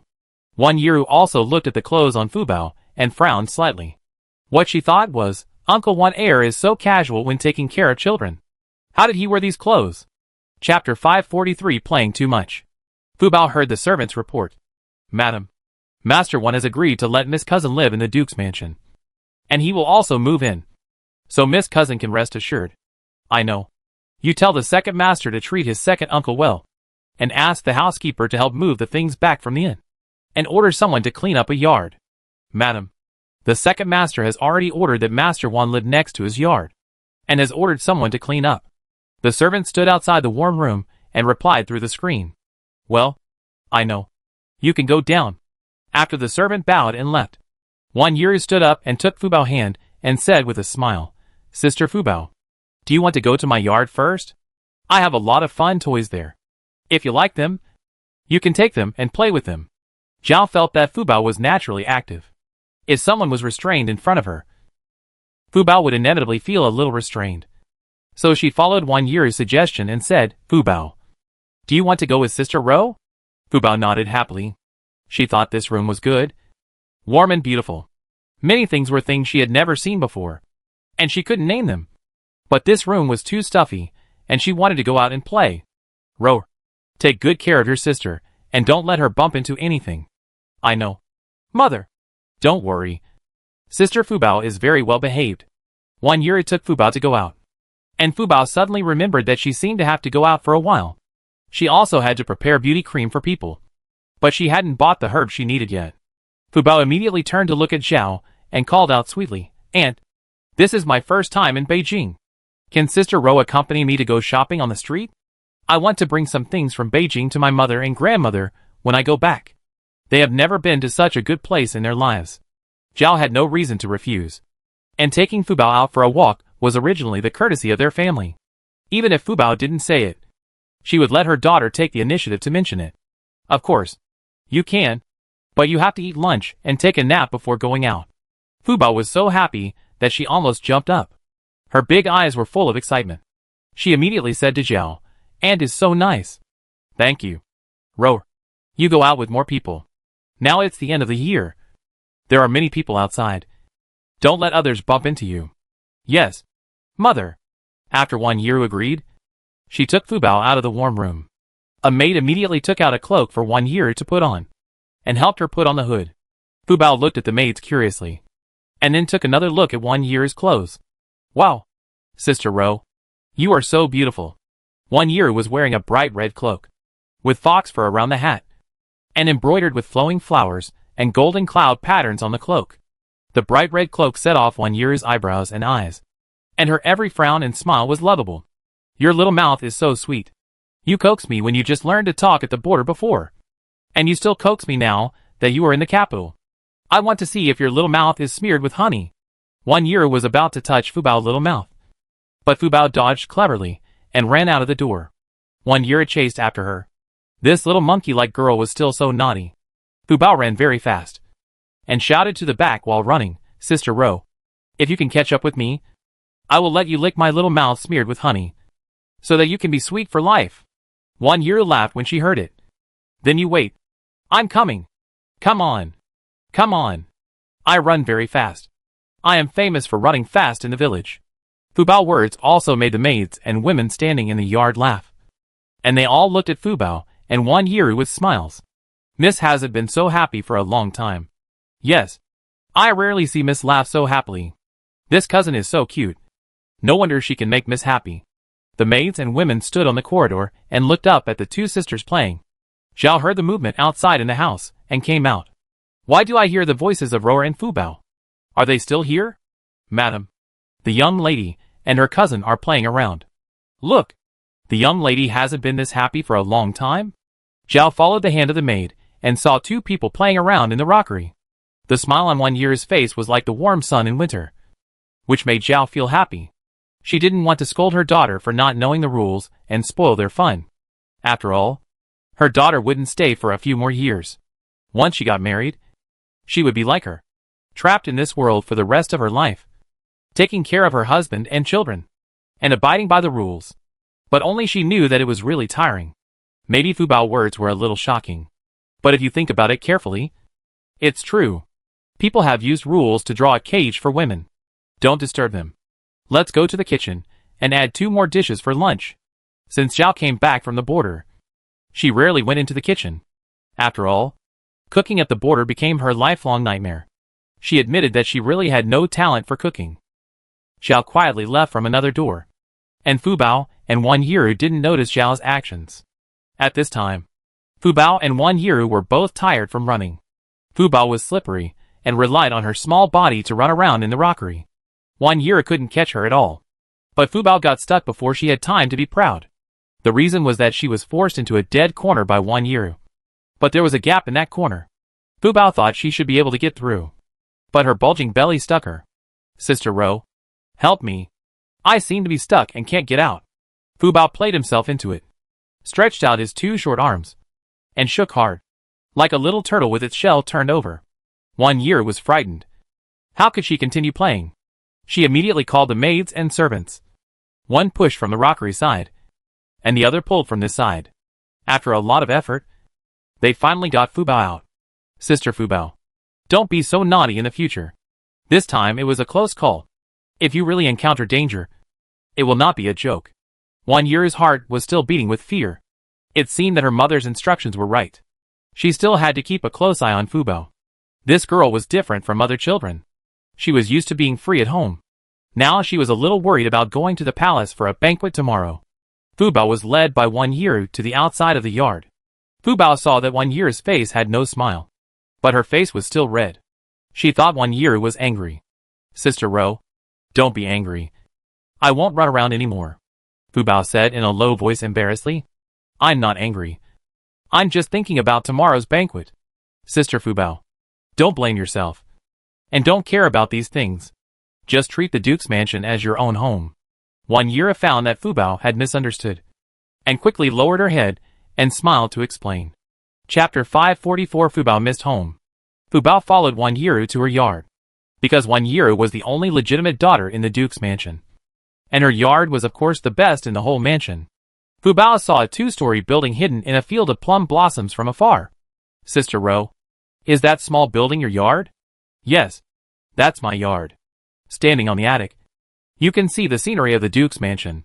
1 year smiled and looked down at Fubao's sparkling eyes and the pair of pigtails that made people want to laugh. Fubao could obviously dress up better, but Uncle Wan insisted on dressing Fubao like a village girl. It turned out that you can't expect a man to take care of a child. She remembered the time when she went hunting with her father when she was a child. Her father fed her half-cooked barbecue, and she had diarrhea all night. When she came back, her father was punished by her mother to sleep in the study. So 1 year could understand Fubao's current situation very well. But Fubao didn't seem to care much. Sister Ro, can I go up to your attic later to have a look? I know the Duke's mansion is big, but I don't know how big it is. It would be great if I could see the whole view. Of course, we will sleep in the attic tonight. Wow, that's great. Fubao has never slept in the attic, but Fubao has stayed in an inn. Fubao talked about the various inns she stayed in from the border to the capital, and some interesting things she encountered from time to time. Fubao's language expression ability is particularly good, and what she said is very vivid, which fascinated 1 year for a while. Sister Ro, the plum blossoms are so fragrant. Does it cost a lot of money to have so many plum blossoms? The two of them had stepped into the plum blossom forest unknowingly. One year loves plum blossoms. So her father and brother asked someone to build a plum forest in front of her yard. There are winding paths in the plum forest, where people can walk in the middle to appreciate the plum blossoms. One year was pulled back to her senses by Fubao's sudden exclamation, and she realized that the two had already walked into the plum forest. One year's expression also changed from obsession to a gentle smile. The plum forest was a place where she would stay for an hour every day. My cousin, Our Lady spent a lot of effort on this plum forest. It was originally a viewing pond, because my lady loves plum blossoms. The lady ordered people to fill the original viewing pond, and spent a lot of money to move so many varieties of plum blossoms from other places. The plum blossoms you see now are taken care of by someone every day. The plum blossoms in our Duke's mansion are famous throughout the capital. One year's maid Qing Mei smiled and explained to Fubao. Fubao looked at the plum trees with starry eyes. No one knew that in her eyes, these had become a pile of gold ingots. These are all money. Although these flowers are beautiful, they are not as good as money. Flowers will be gone after a while. Money can buy a lot of food. But anyway, it's not her money, so she doesn't feel bad. Since the plum blossoms in the Duke's mansion are so famous, why not hold a plum blossom viewing banquet in the Duke's mansion? Why go to the prince's mansion?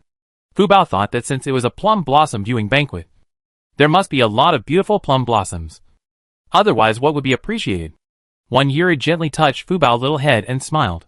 Our Duke's mansion had already held one when the plum blossoms just bloomed.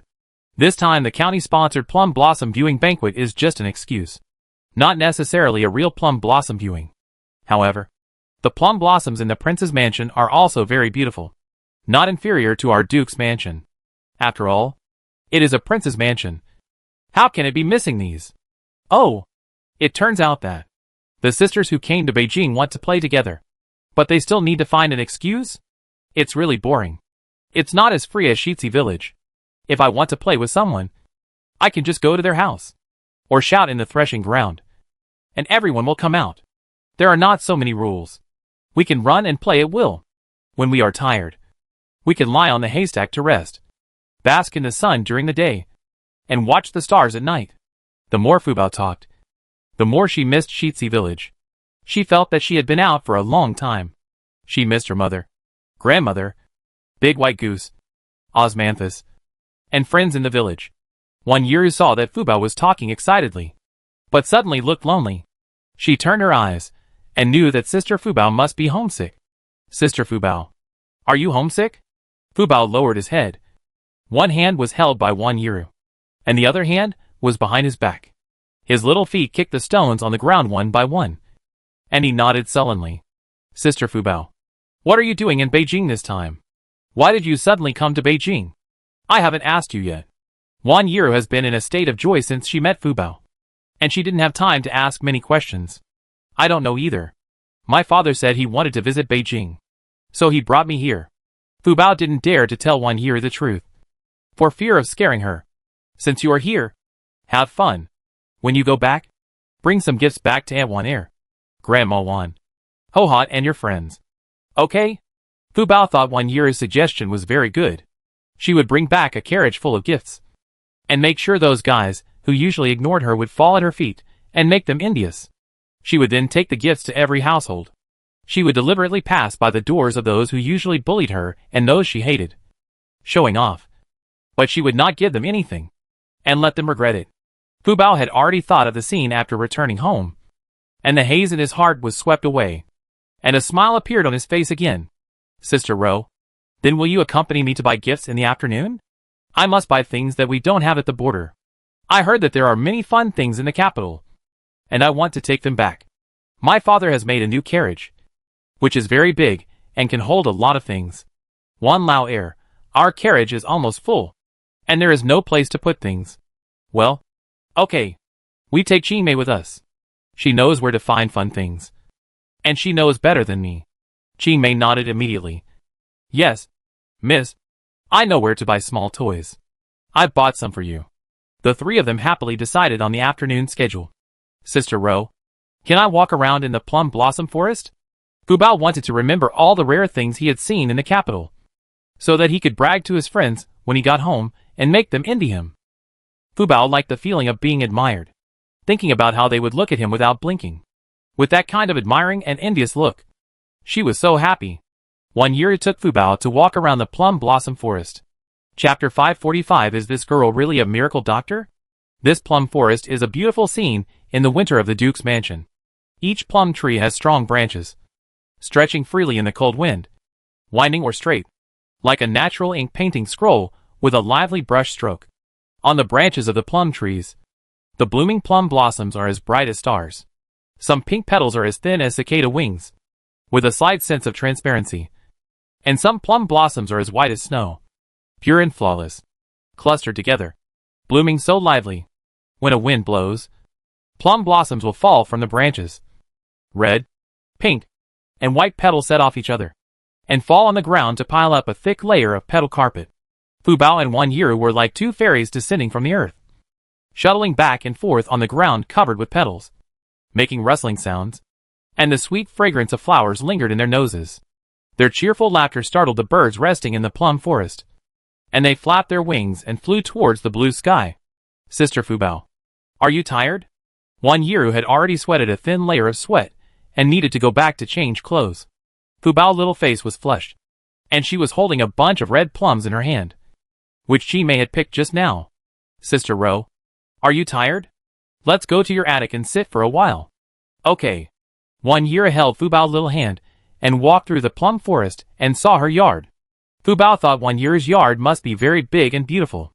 But when he walked into the yard, he didn't see the rockery and flowing water. What he saw was a piece of green bamboo, and the whole yard was hidden in a quiet bamboo shadow. The whole yard is more elegant and quiet with the bamboo forest as a backdrop. There is an octagonal pavilion in the southwest corner of the yard. The four corners of the pavilion are hung with plain curtains.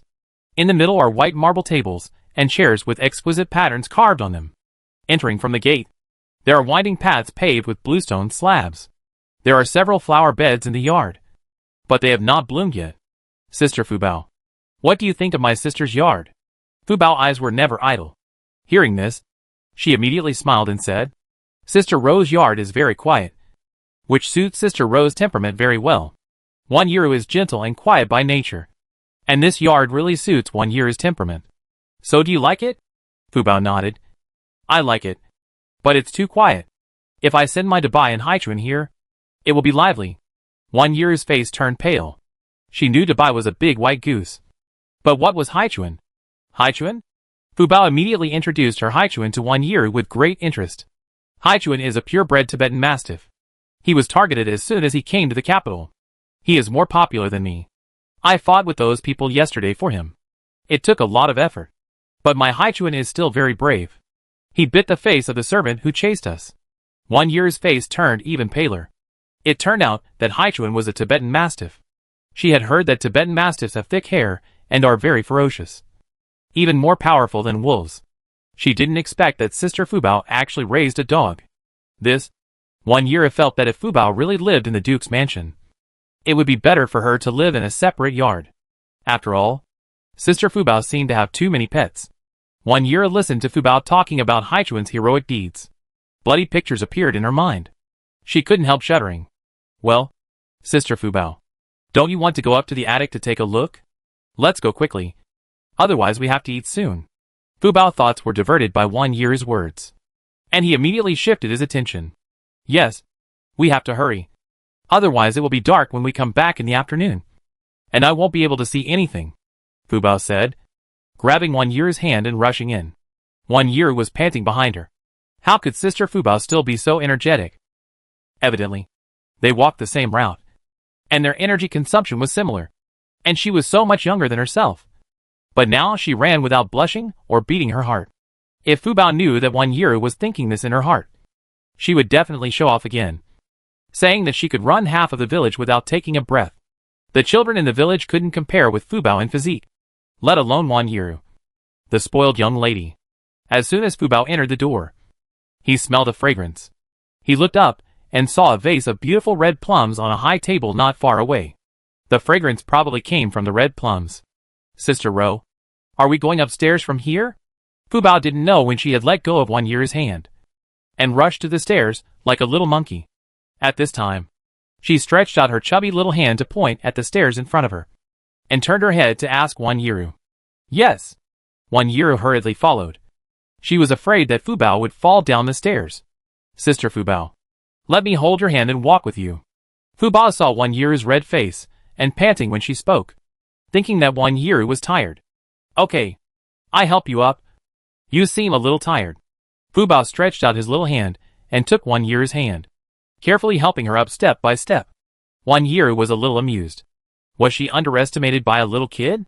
However, after this incident, Wan Yiru decided to make up her mind to exercise well. The two of them supported each other, and went to the second floor. Wan Yiru handed Fu Bao to Qimei. She felt a little sticky and uncomfortable, so she had to change into dry clothes. Qimei, take good care of your cousin. If there is any problem with her, I will only ask you. Qimei nodded in response. Sister Fu Bao, you go with Qimei to see the scenery first. I'm going to change clothes, and we'll be out soon. Fu Bao took a look at Wan Yiru's clothes. They were clean, even cleaner than hers. Why did she need to change clothes? But Fu Bao was sensible, and didn't ask any more questions. He nodded obediently, and couldn't wait any longer. Lu Mei came forward to help Wan Yiru into the boudoir, and closed the door. Fu Bao was brought by Qimei to the corridor on the attic. There was a three-sided viewing corridor on the attic. Fu Bao ran around happily on the corridor. Wan Yiru's attic was built on a raised hill in the Duke's mansion. In order to suppress the building, Zhao specially built a rockery behind the attic to gather energy, and make the attic the highest point in the mansion. Fu Bao was enjoying the view from above. But someone was anxious to find her at this time.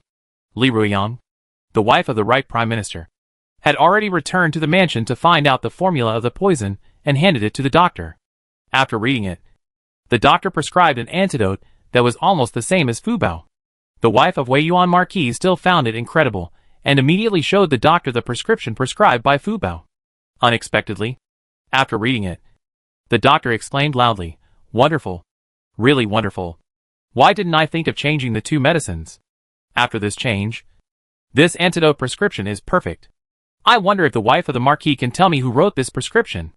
The wife of the Marquis was shocked. The prescription prescribed by this little girl was even better than the one prescribed by the doctor after reading the poison prescription? Is this girl really a miracle doctor? Chapter 546 Mother and Daughter's Plan. The wife of Wei Yuan Marquis directly sent the doctor away, and immediately ordered someone to invite Fu Bao. After the doctor left, Li Ruiyang held the wife of Wei Yuan Marquis' hand, and said anxiously, "Mother, I told you that Fu Bao is really capable. She also said that she can cure my face, and restore my face to its original appearance. If she can cure me, I plan to recognize her as my goddaughter. I will never have another child in this life. There will only be 2 sons in the mansion in the future. I also like that little girl very much. I always feel that she was sent to me by God. Otherwise, why is it so coincidental that I met her?" The wife of Wei Yuan Marquis couldn't help but believe it now. After all, it was about her daughter's life. However, when she thought of her daughter's plan, she felt that it was a bit risky. "Ruiyang, are you really planning?" The wife of the Marquis glanced at the servants in the room, waved her hand, and sent everyone out. At this time, there were only mother and daughter in the room. The Marquis's wife then continued, "Do you really intend to get rid of that mother and son?" "Humph. Getting rid of them is too easy for them. Mother, I went back last night and asked someone to check my mother-in-law's distant niece. It was just as the mother-in-law said. The woman has given birth to a daughter and is now pregnant. It looks like she will give birth in a few months. They teamed up to harm me. I am the daughter of the Marquis' family. How can I let them harm me? My son, mother knows that you have suffered. But now his power is getting bigger and bigger. The left prime minister is old, and should not be able to hold on for a few years. I heard that he intends to retire, and return to his hometown. By then, no one can suppress him. Are you sure?" The Marquis's wife was a little worried. "Mother, don't worry. I have been collecting evidence of his corruption and abuse of power over the years. After all, we are husband and wife, and he has never been on guard against me before. But I only found out yesterday that he has embezzled a lot of money over the years, and put it all in the hands of his mistress. But he still complains in front of me. The money spent on the house is my dowry, and his salary is not enough to fill the gaps in his teeth." Li Ruiyang's eyes were full of hatred. She wanted to eat Su Liangping alive. This beast. She wanted him to fall from the high altar into the dust, strip him of all his face, and let him experience what it means to be worse than death. But, Mother, I need your help and your sisters-in-law. Just tell me. What are your plans? Madame Ho also hated this son-in-law. I want to quietly transfer my dowry back to the Marquis mansion before the house is confiscated. In addition, the silver and dowry I have used to subsidize the Prime Minister's mansion over the years are at least 100,000 taels. I can't just accept it. Didn't he put all his money in the hands of his concubine? Mother, please help me find a group of people, without leaving any traces, to rob the concubine. As compensation for me, give me the concubine's residence, and I will arrange it, the Marquis's wife said in a deep voice. After the mother and daughter discussed it, the person sent out to find Fubao just came back. Madam, I went to the inn, but didn't pick him up. The innkeeper said that the little doctor was taken away by someone. Jinju lowered her head and stepped forward to answer. Because it was Jinju who personally delivered Fubao last time. This time, the Marquis's wife sent Jinju to pick him up again. The Marquis's wife and her daughter looked at each other, and a trace of anxiety flashed in their eyes. Jinju, did the innkeeper say who took the little doctor away? Li Ruiyang asked immediately. Madam, I asked. And the shopkeeper said that it was someone from the Duke of Jinghua mansion. They took him away early in the morning. And the father of the little doctor was also taken away. The little doctor seemed to know the Duke of Jinghua mansion. And this time, he came to look for his relatives. Jinju told all the information she had found out. Madame Ho frowned slightly. This little doctor actually knows someone from the Duke of Jinghua mansion? Or is he a relative? The accent doesn't sound like someone from the capital. When did the Duke of Jinghua mansion have relatives from other places? Mother, maybe a cousin? Which family doesn't have a few relatives from other places? Maybe not a very close one. But this person has entered the Duke of Jinghua mansion. How can we invite him? Li Ruiyang touched her face. She was a little anxious. If she couldn't find Fubao, her face would really be a very tricky problem. Fortunately, she gave Fubao 100 taels of silver yesterday. Yonner, we didn't say yesterday that the little doctor's medical book was not good. She is so young that she can't see anything. She said yesterday that she would prepare ointment and send it to us today. Let's not go to the Duke's mansion to disturb the Duke's wife. Let's wait at home and see. The most important thing now is that you have to detoxify first, since the doctor said that the prescription can be used. Mother will ask someone to get the medicine. You take it back first. I will send someone to tell you as soon as I have news. Well, this is the only way now. My daughter should not go out for too long. I will go back first. I will ask someone to get the medicine. Mother doesn't need to worry. Fubao has seen most of the scenery in the Duke's mansion. The courtyards of the old lady. The second and third rooms in the Duke's mansion are now empty. So those places seem a little deserted. Fubao stood on the attic and pointed at these courtyards and asked Qi Mei. Sister Qi Mei, are those courtyards uninhabited? Qi Mei looked in the direction of Fubao finger and saw that they were the residences of the deceased old lady. Miss Fubao. Those courtyards were the residences of the old lady. But she died on the way to Exile and never came back. And the people from the second and third rooms didn't come back either. So a large area over there is empty. The Duke said he was going to build a large racecourse and martial arts training ground over there. And they were all demolished. Ah! Such a beautiful courtyard is going to be demolished? What a pity. There are few people in the mansion. And too many empty houses can easily cause trouble. It's better to demolish them to save trouble. Besides, our Duke's mansion has always been a military general. The Duke said. There should be a horse racing track and a martial arts training ground. So that all men, women, young and old, masters and servants in the mansion can go there to practice. It is said that people who go out of the Duke's mansion should have the spirit of the Duke's mansion. That's right. I also think you are too weak. You are not as good as a child like me. Especially Sister Ro is too delicate. If you run more, you can eat 2 more bowls of rice. If you grow up to be as strong as Fubao, you can go upstairs without breathing. As Fubao said, he wanted to roll up her sleeves to show her white and tender little arms. But Qi Mei quickly held him down. Miss Fubao, women should not expose their arms casually. You must never roll up your sleeves casually in the future. Especially outside. It will damage your reputation. Fubao blinked. What does this have to do with reputation? What is reputation? When she was eating at home, her mother would roll up her sleeves for her, saying that she was afraid of getting greasy. But Fubao did not argue, and put down her sleeves obediently. She knew that wealthy families had many rules. Anyway, She could not stay here for a few days. After buying things, she would go to find her father and get things done quickly. She wanted to go back to Shitsi village. Chapter 547. Zhao tempted Fubao to stay in Beijing with delicious food. Soon, the nanny beside Zhao came to report that lunch was ready. Wan Yi led Fubao to Zhao's yard. Zhao's yard was separated from Wan Yi's yard by a small garden. Not too far away, the few people walked and admired the scenery along the way. Wan Yi introduced Fubao to many flowers that Fubao had never heard of, which opened Fubao's eyes. When the two came to Zhao's yard, the servants were filing in, each holding a dish with a lid on it, so you couldn't see what was inside. Now that the weather is cold, if you bring it from the big kitchen without a lid, the dishes will be cold. Fubao, come quickly. Zhao saw Fubao appear at the door of the warm room and immediately waved to him. Fubao called sweetly, "Aunt." He let go of Wan Yi's hand and rushed towards Zhao. Zhao took Fubao and gently wiped the sweat off his forehead with a handkerchief. "Look at you. Why are you sweating so much?" Zhao wanted to have someone change Fubao's clothes, but she thought that there was no such a young child or such small clothes in the house, so she had to give up. However, she ordered someone to bring hot water to wash Fubao immediately. "Fubao, sit next to your aunt and see if these dishes suit your taste."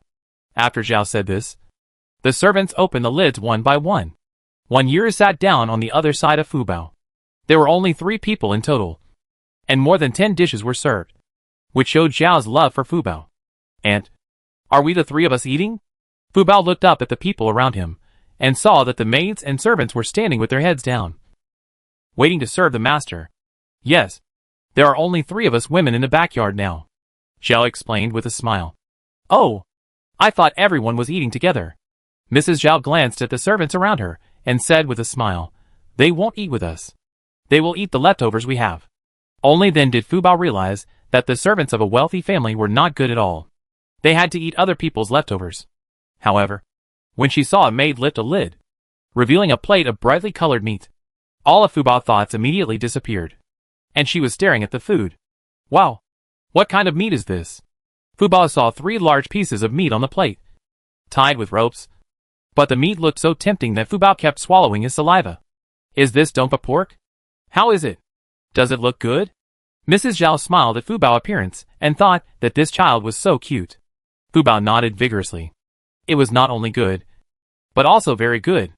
Then another lid was opened, revealing a plate of braised pork with green leaves underneath. The green leaves set off the braised pork with rich sauce, which made Fubao's stomach growl. Fubao looked at Zhao awkwardly and laughed to ease the embarrassment. "Are you hungry, Fubao? Let's eat." The maid immediately walked to Fubao and used chopsticks to pick up a piece of Dompa pork for Fubao and put it on her plate, and then picked up a piece of braised pork and put it on the plate. Although Fubao wanted to eat immediately, her good upbringing made her look at Zhao, because at home, if Mrs. Wan didn't move her chopsticks, no one would move their chopsticks.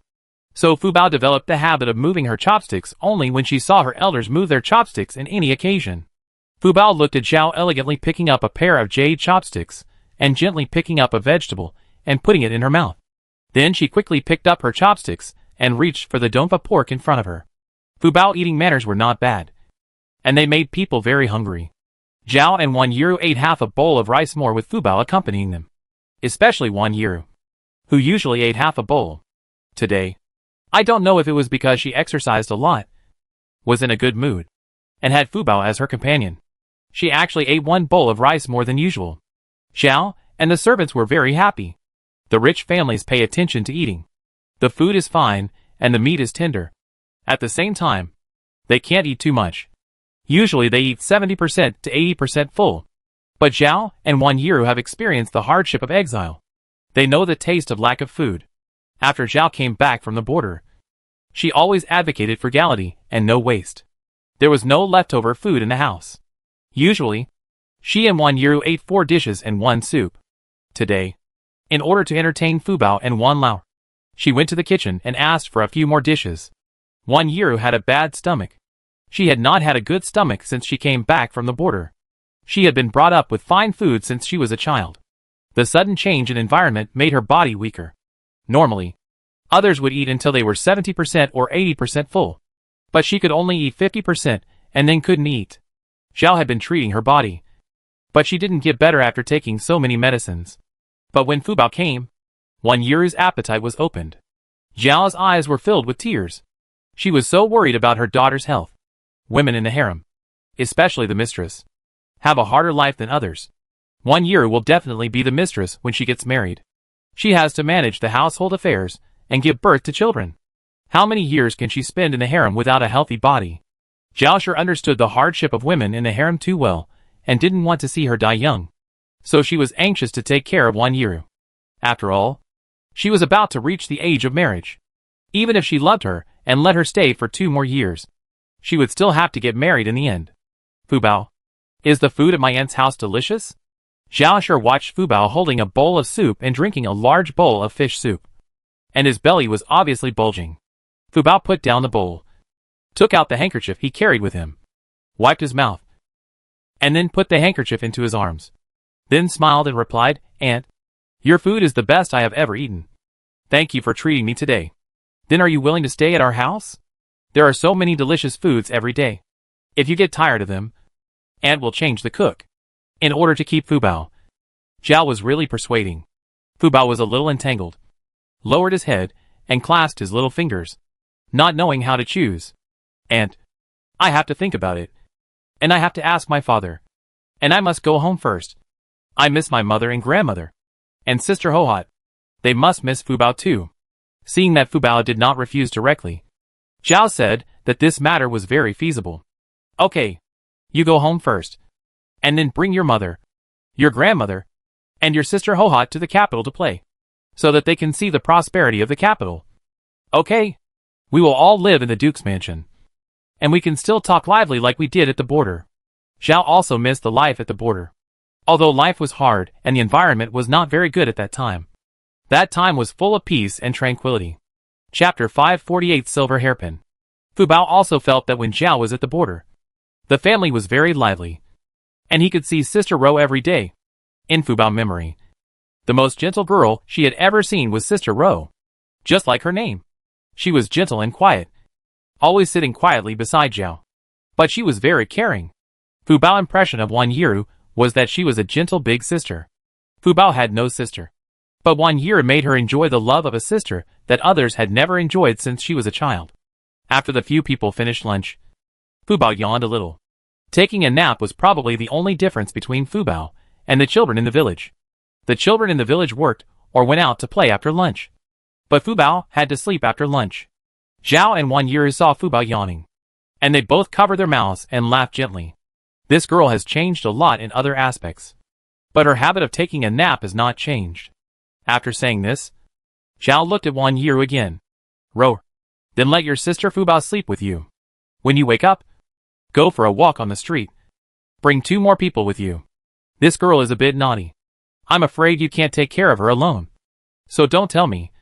Just go directly." "Yes, Mother." Wan Yiru stood up and bowed.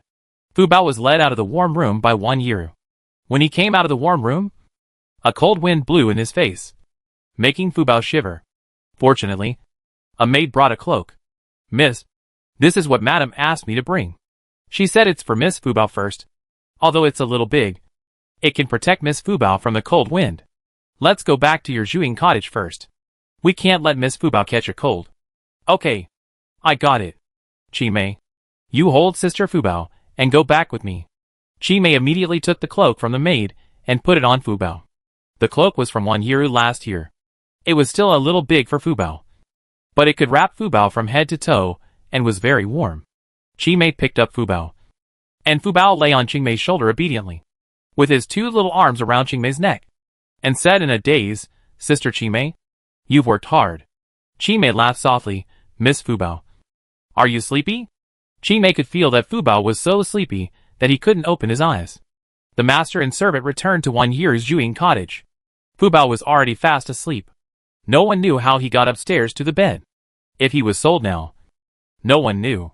Wan Yiru usually had a light sleep and would wake up at the slightest movement in the yard. But today, she slept with Fu Bao at noon and did not wake up at all.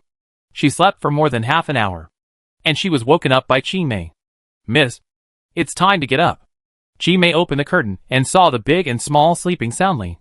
Chi Mei felt strange because the young lady had never slept so long. She always woke up in less than a quarter of an hour.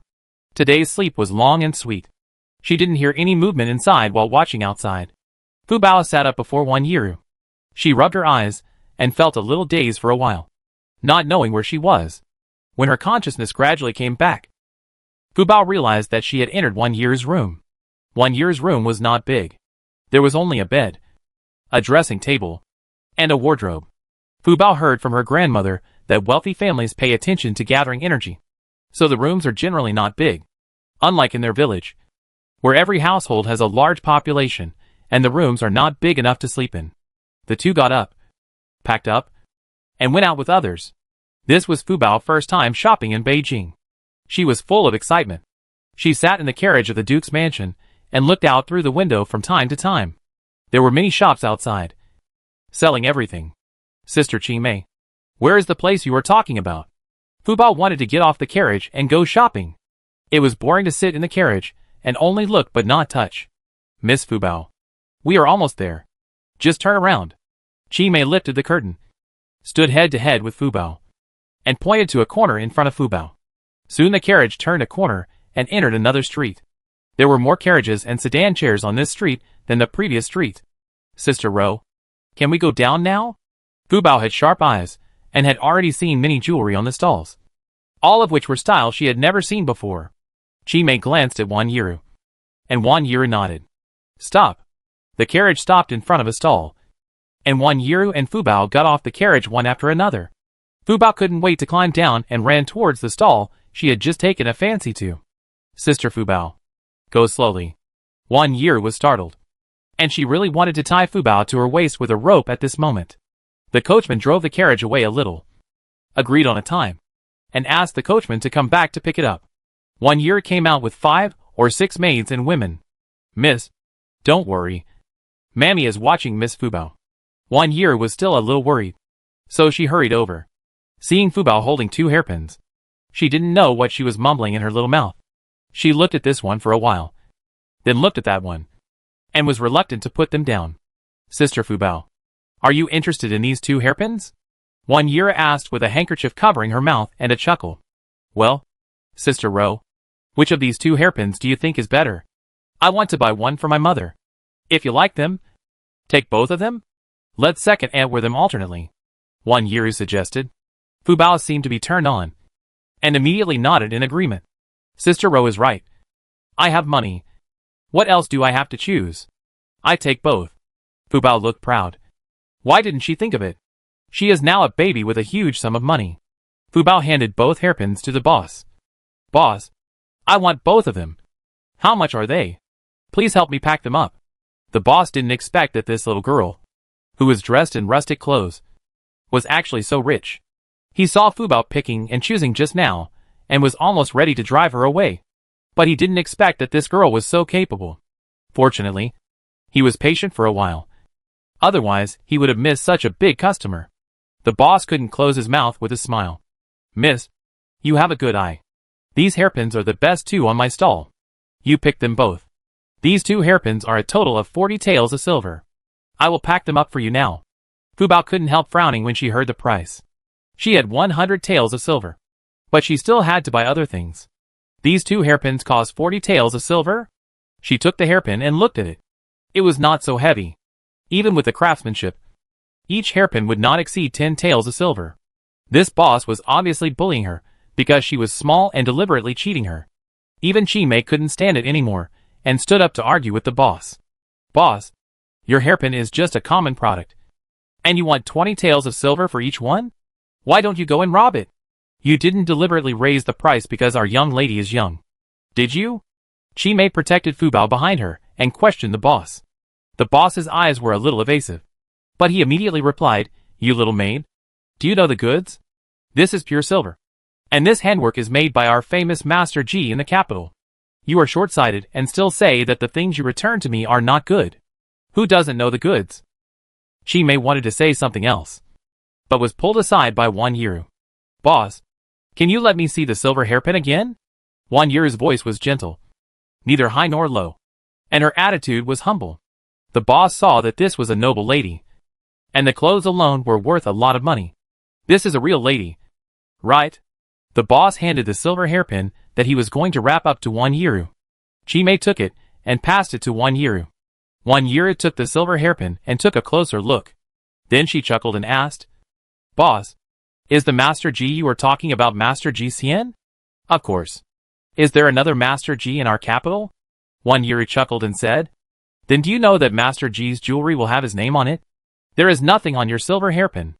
The boss's face turned pale and hesitantly argued, "Impossible. This is made by Master G. Do you want to buy it or not? If you don't want to buy it, leave.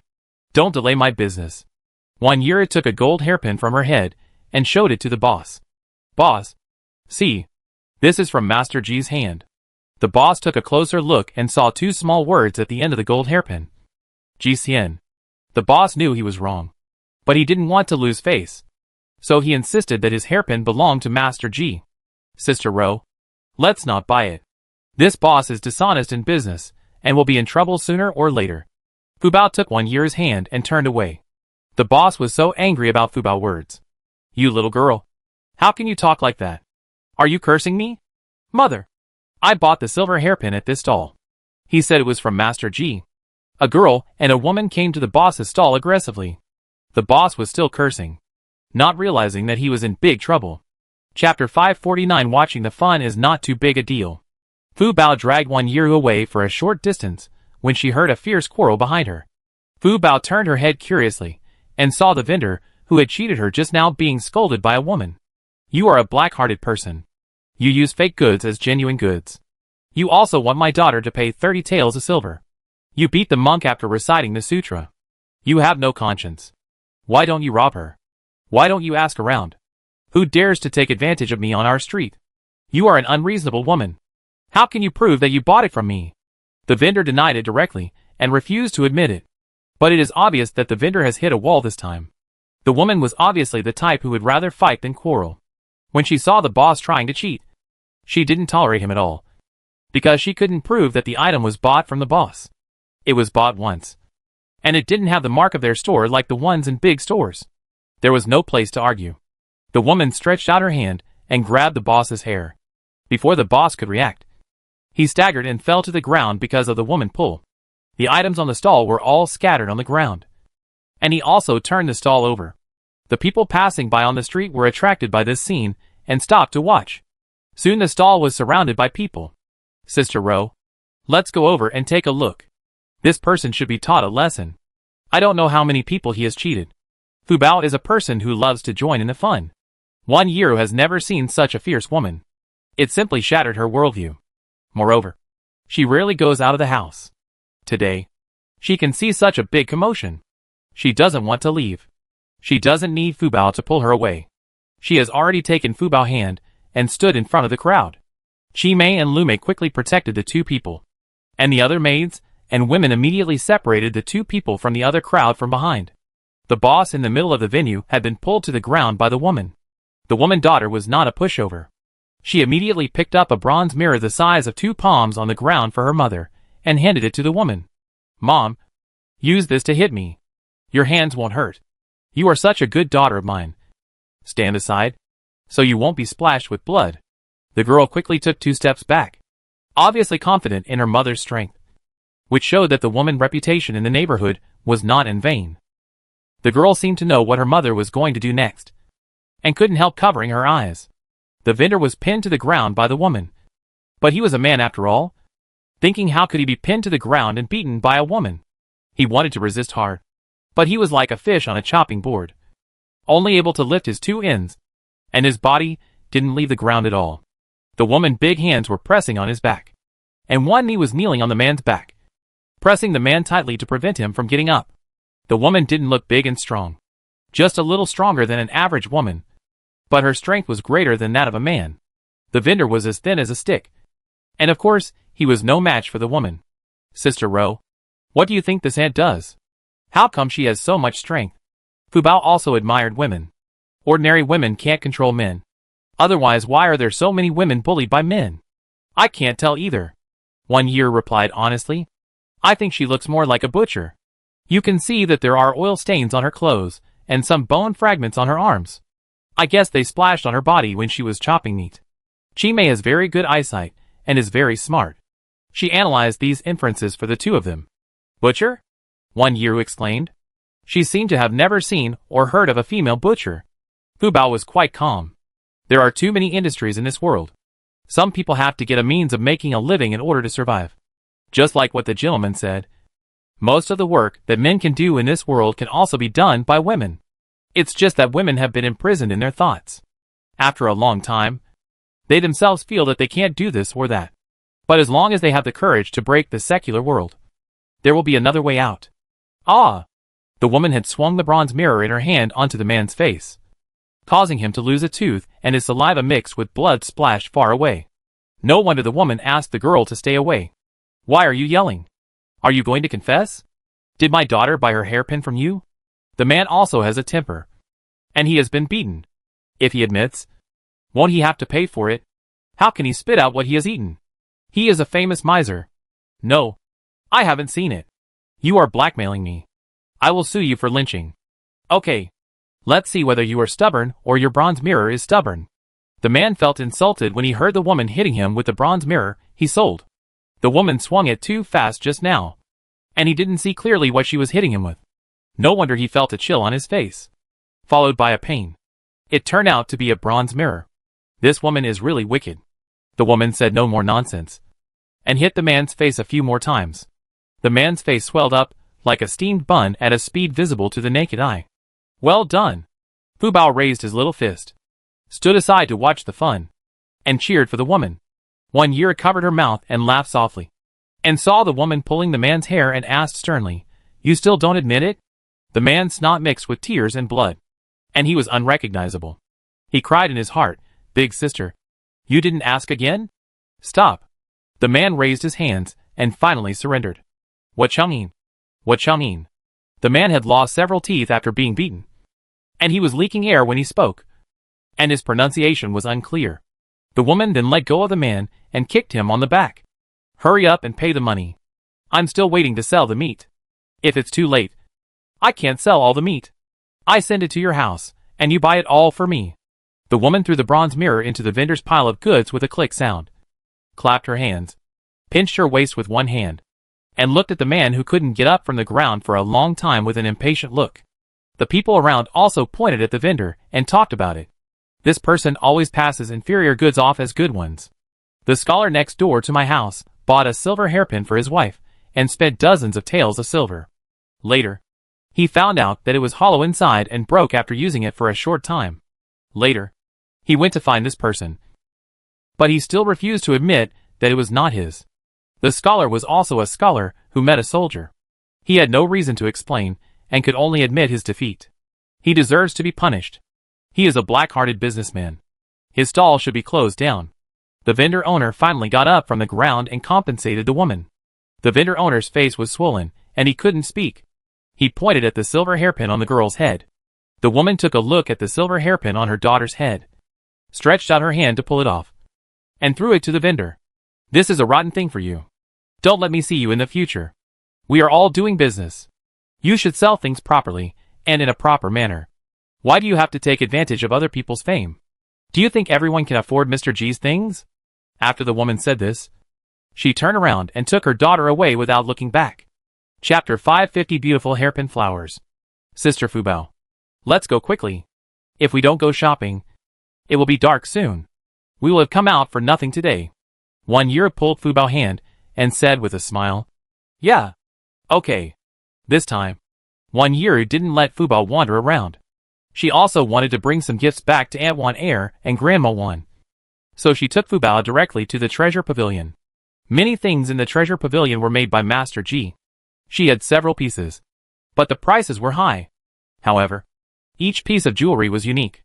Even if someone in the market wanted to imitate the jewelry designed by Master Ji, they only got the shape but not the essence. Wan Yiru remembered that there was a treasure pavilion on this street. There were more than a dozen treasure pavilions in Beijing. However, because Wan Yiru was of noble status, she rarely went out to the treasure pavilion to choose jewelry. Generally, if the treasure pavilion had new products, someone would send them to her house, and Zhao would choose a few with Wan Yiru. This was the first time Wan Yira came to the treasure pavilion after returning to the capital. Chimei. I remember there was a treasure pavilion in front. It had been 5 or 6 years, and Wan Yira was not sure if the treasure pavilion had moved away. Yes, miss. It's in front.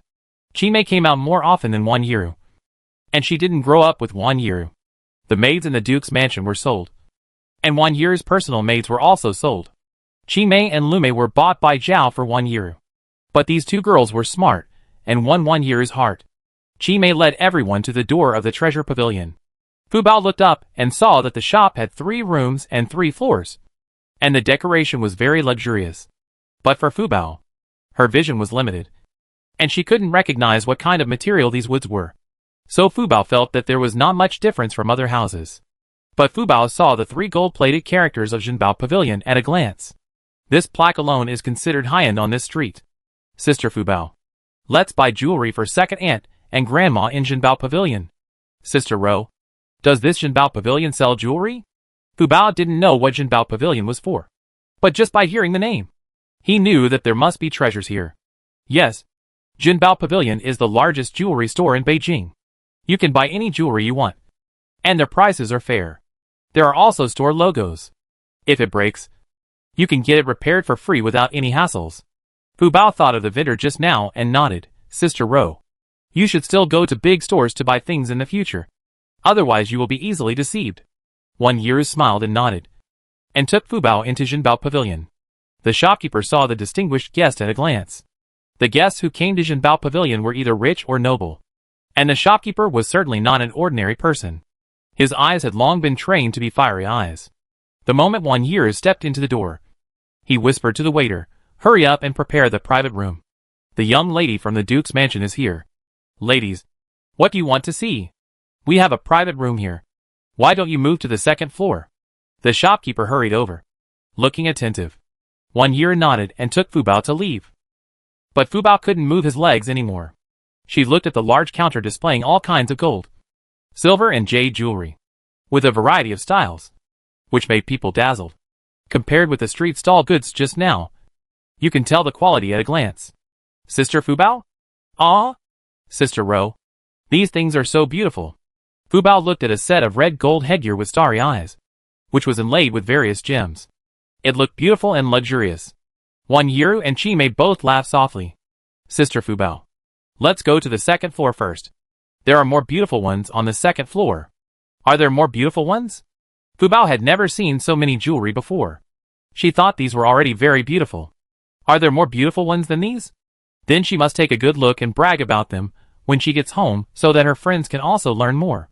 The shopkeeper led the group to a private room on the 2nd floor. The window of this private room faces south, and the warm sunlight shines in through the window. There are also several pots of charcoal fire in the room. As soon as you enter the room, you will feel warm all over. Chimei helped Wan Yira hang the cloak aside, and the waiter immediately brought a pot of flower tea. The flower tea provided for the guests in the private room is of the highest quality. And there are also various cakes. Fu Bao was tired from shopping, so she ate with the flower tea and cakes. Sister Fu Bao. Eat slowly. Don't eat too much.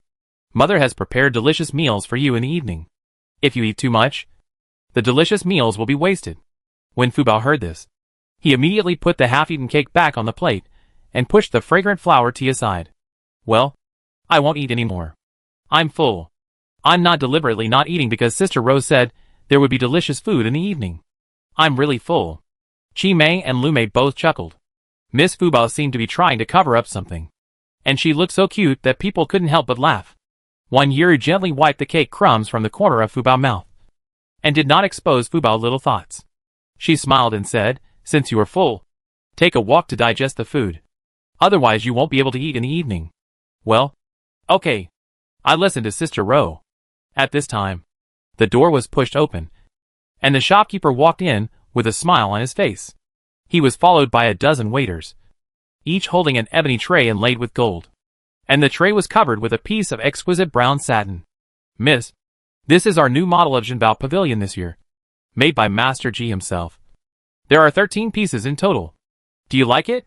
Wan Yira nodded, and Fu Bao was already staring at the trays without blinking. The shopkeeper waved his hand. And the first waiter came up and gently uncovered the brown satin on it. Fu Bao and Wan Yiru both looked at the ornaments in the tray. Wow! So beautiful! Fu Bao couldn't help but exclaimed. Even Wan Yiru's face flashed with surprise.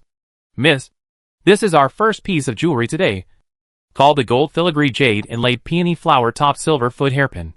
This hairpin is made of fine warm jade to carve out the shape of a peony flower.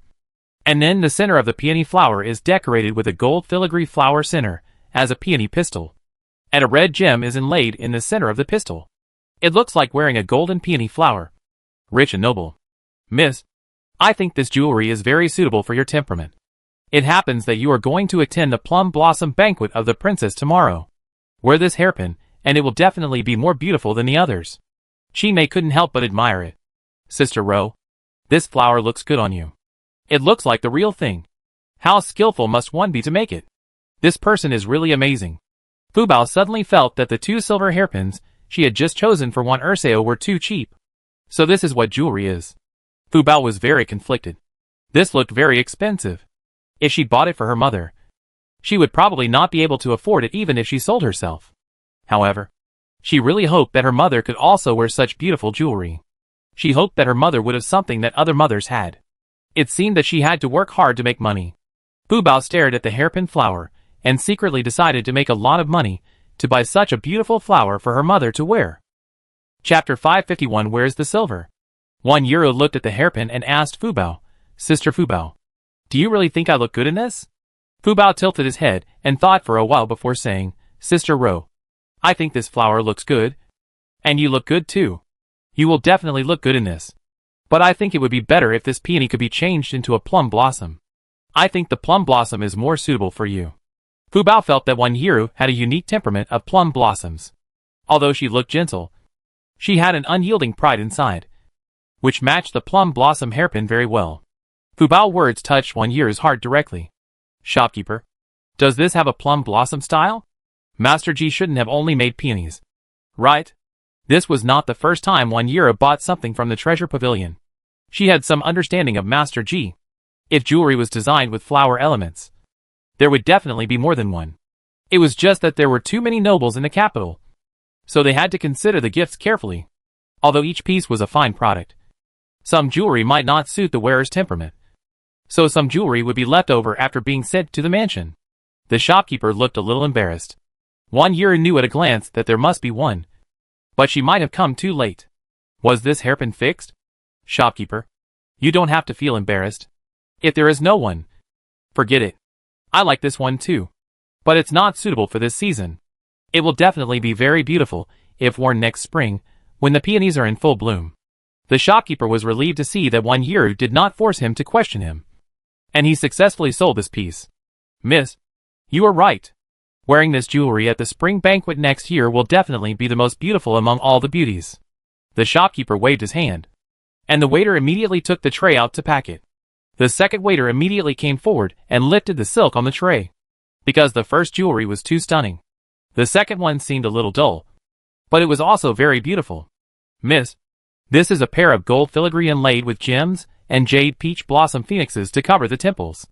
It is made of gold filigree with a scroll pattern as the base, and the front is made of jade inlaid frame and claws. The frame is surrounded by gold filigree flowers and leaves and 18 stone bowls, inlaid with red, sapphires and turquoise, and a delicate jade is embedded in the frame. The white jade is carved into a picture of peach blossoms and phoenixes, with a peach blossom in the middle, and a pair of phoenixes circling around, one leaning forward and raising its head, and the other turning around and looking around. Wan Yiru then saw clearly that there was really a picture inside, and this craftsmanship was more complicated than the peony hairpin flower just now. Sister Fu Bao, do you think this one looks good? Fu Bao nodded vigorously. Yes, it looks good. All of it looks good. The bird looks like it's alive. Such a small piece of jewelry can actually carve out so many flowers and birds. This person is really amazing. Wan Yiru touched the top of Fu Bao's head and saw that she only wore 2 pearl flowers on her head. Nothing else. But her hairstyle had changed. Chi-Mei helped her comb it by hand. Very cute. Shopkeeper, do you have the flowers that my sister wears? The shopkeeper took a look at Fu Bao and found that the little girl was really pretty, but the child was still young. And it would definitely not look good wearing gold and silver. But it would look better with pearl flowers.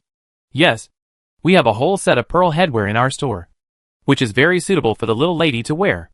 The shopkeeper had never heard that there was another daughter in the Duke's mansion, so he thought that this must be a relative of the Duke's mansion. But seeing that Wanyiru attached so much importance to Fubao, he thought that the girl's status should not be low. Then bring it here for me to see. The shopkeeper quickly asked someone to go down and get it. Other jewelry was shown to Wanyiru. All of them were exquisite. But Wanyiru only bought 5 pieces in the end, spending 4,000 taels of silver. An average of 800 taels of silver per piece. Boss, please send the ones I just selected to the Duke's mansion. Yes. Rich people only go out to shop and send things back to pay. Otherwise, how can she take so much money out? Not long after, the waiter brought a set of pearl headwear. Miss, look. This is the set. A small jade crown. And the rest are flower hairpins decorated with pearls. These pearls are all top quality pearls. And they are pink, which is even more rare. Fubao liked this set of headwear at first sight, but she still asked about the price.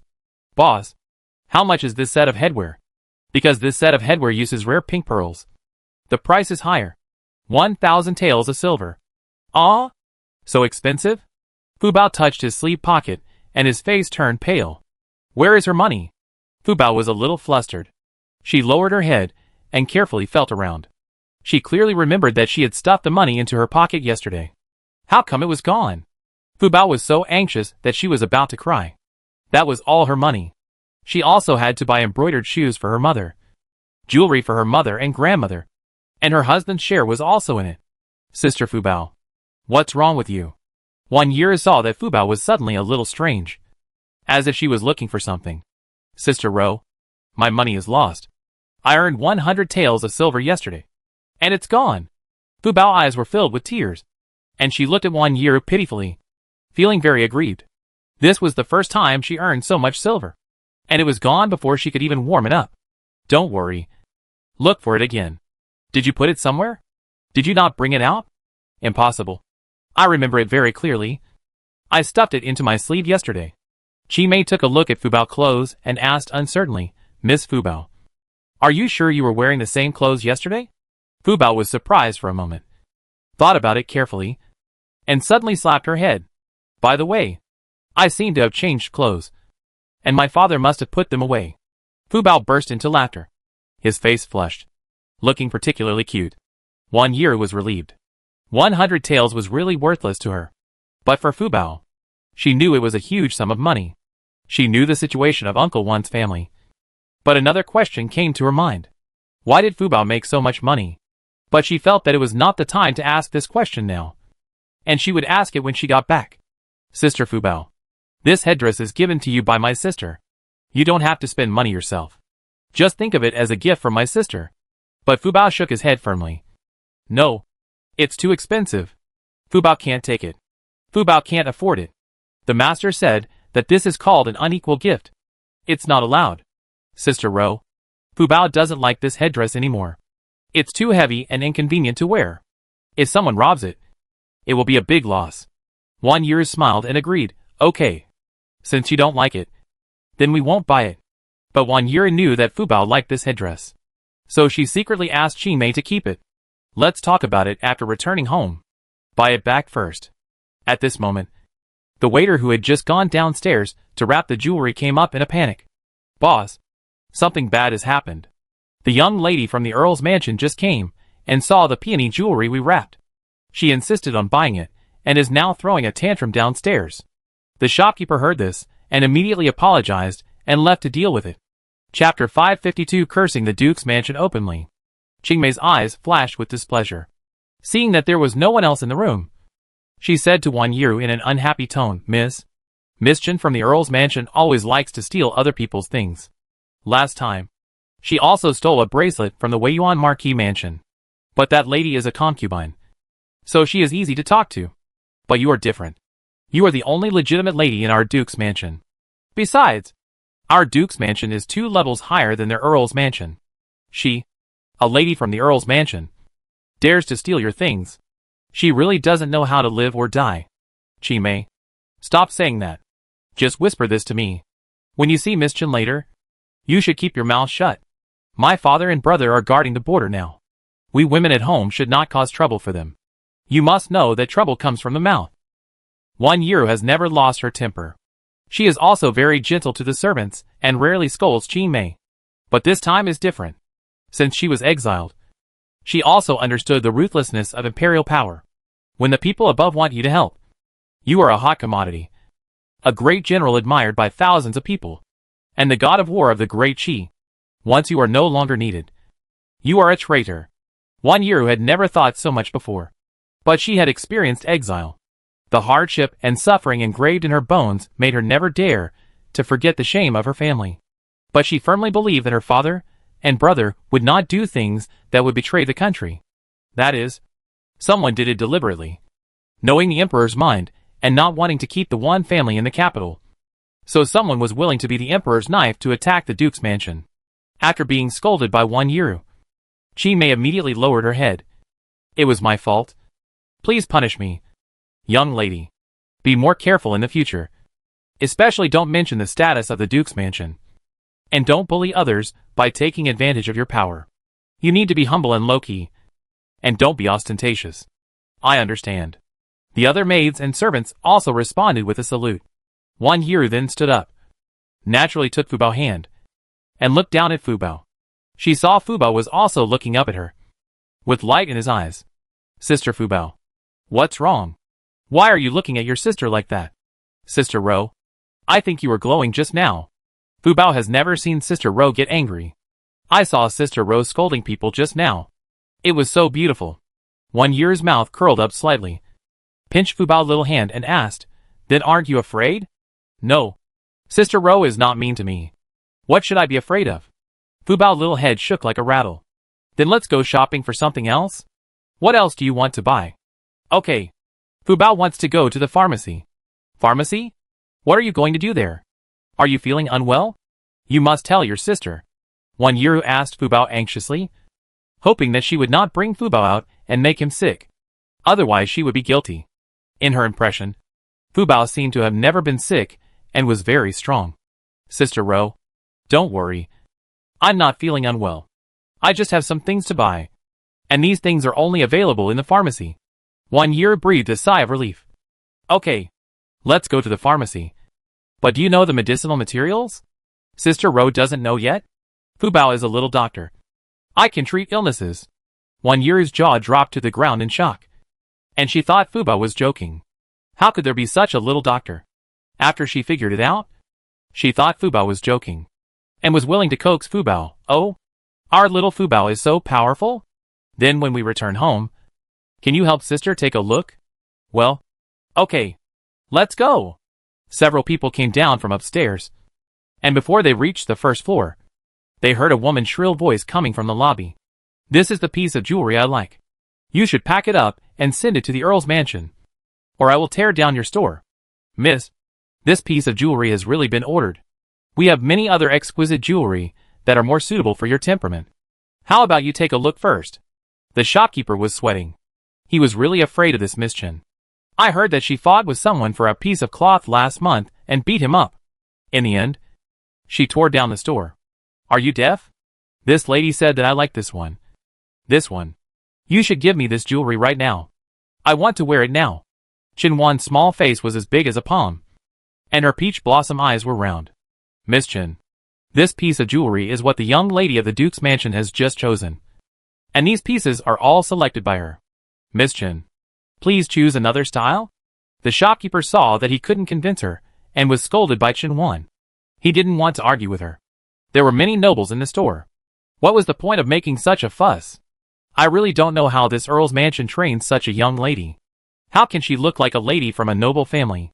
People say that the Countess is Miss Chen's aunt and stepmother. No wonder she made Miss Chen like this.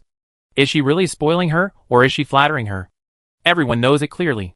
But no one will offend the Countess for Chen Wan. You said that this is the daughter of the Duke's mansion? That is 1 year? She is an exile. How dare she ask for something from me? What qualifications does an exiled person have to wear such a good thing? If you ask me, you, Jinbao Pavilion, are really tactless. You dare to sell jewelry to the Duke's mansion. If the Duke's mansion collaborates with the enemy and sells out the country again one day, it will not only be exiled, but also beheaded. How dare you do business with the people of the Duke's mansion? The shopkeeper's face turned pale after hearing what Chinwan said. This is cursing the Duke's mansion in public.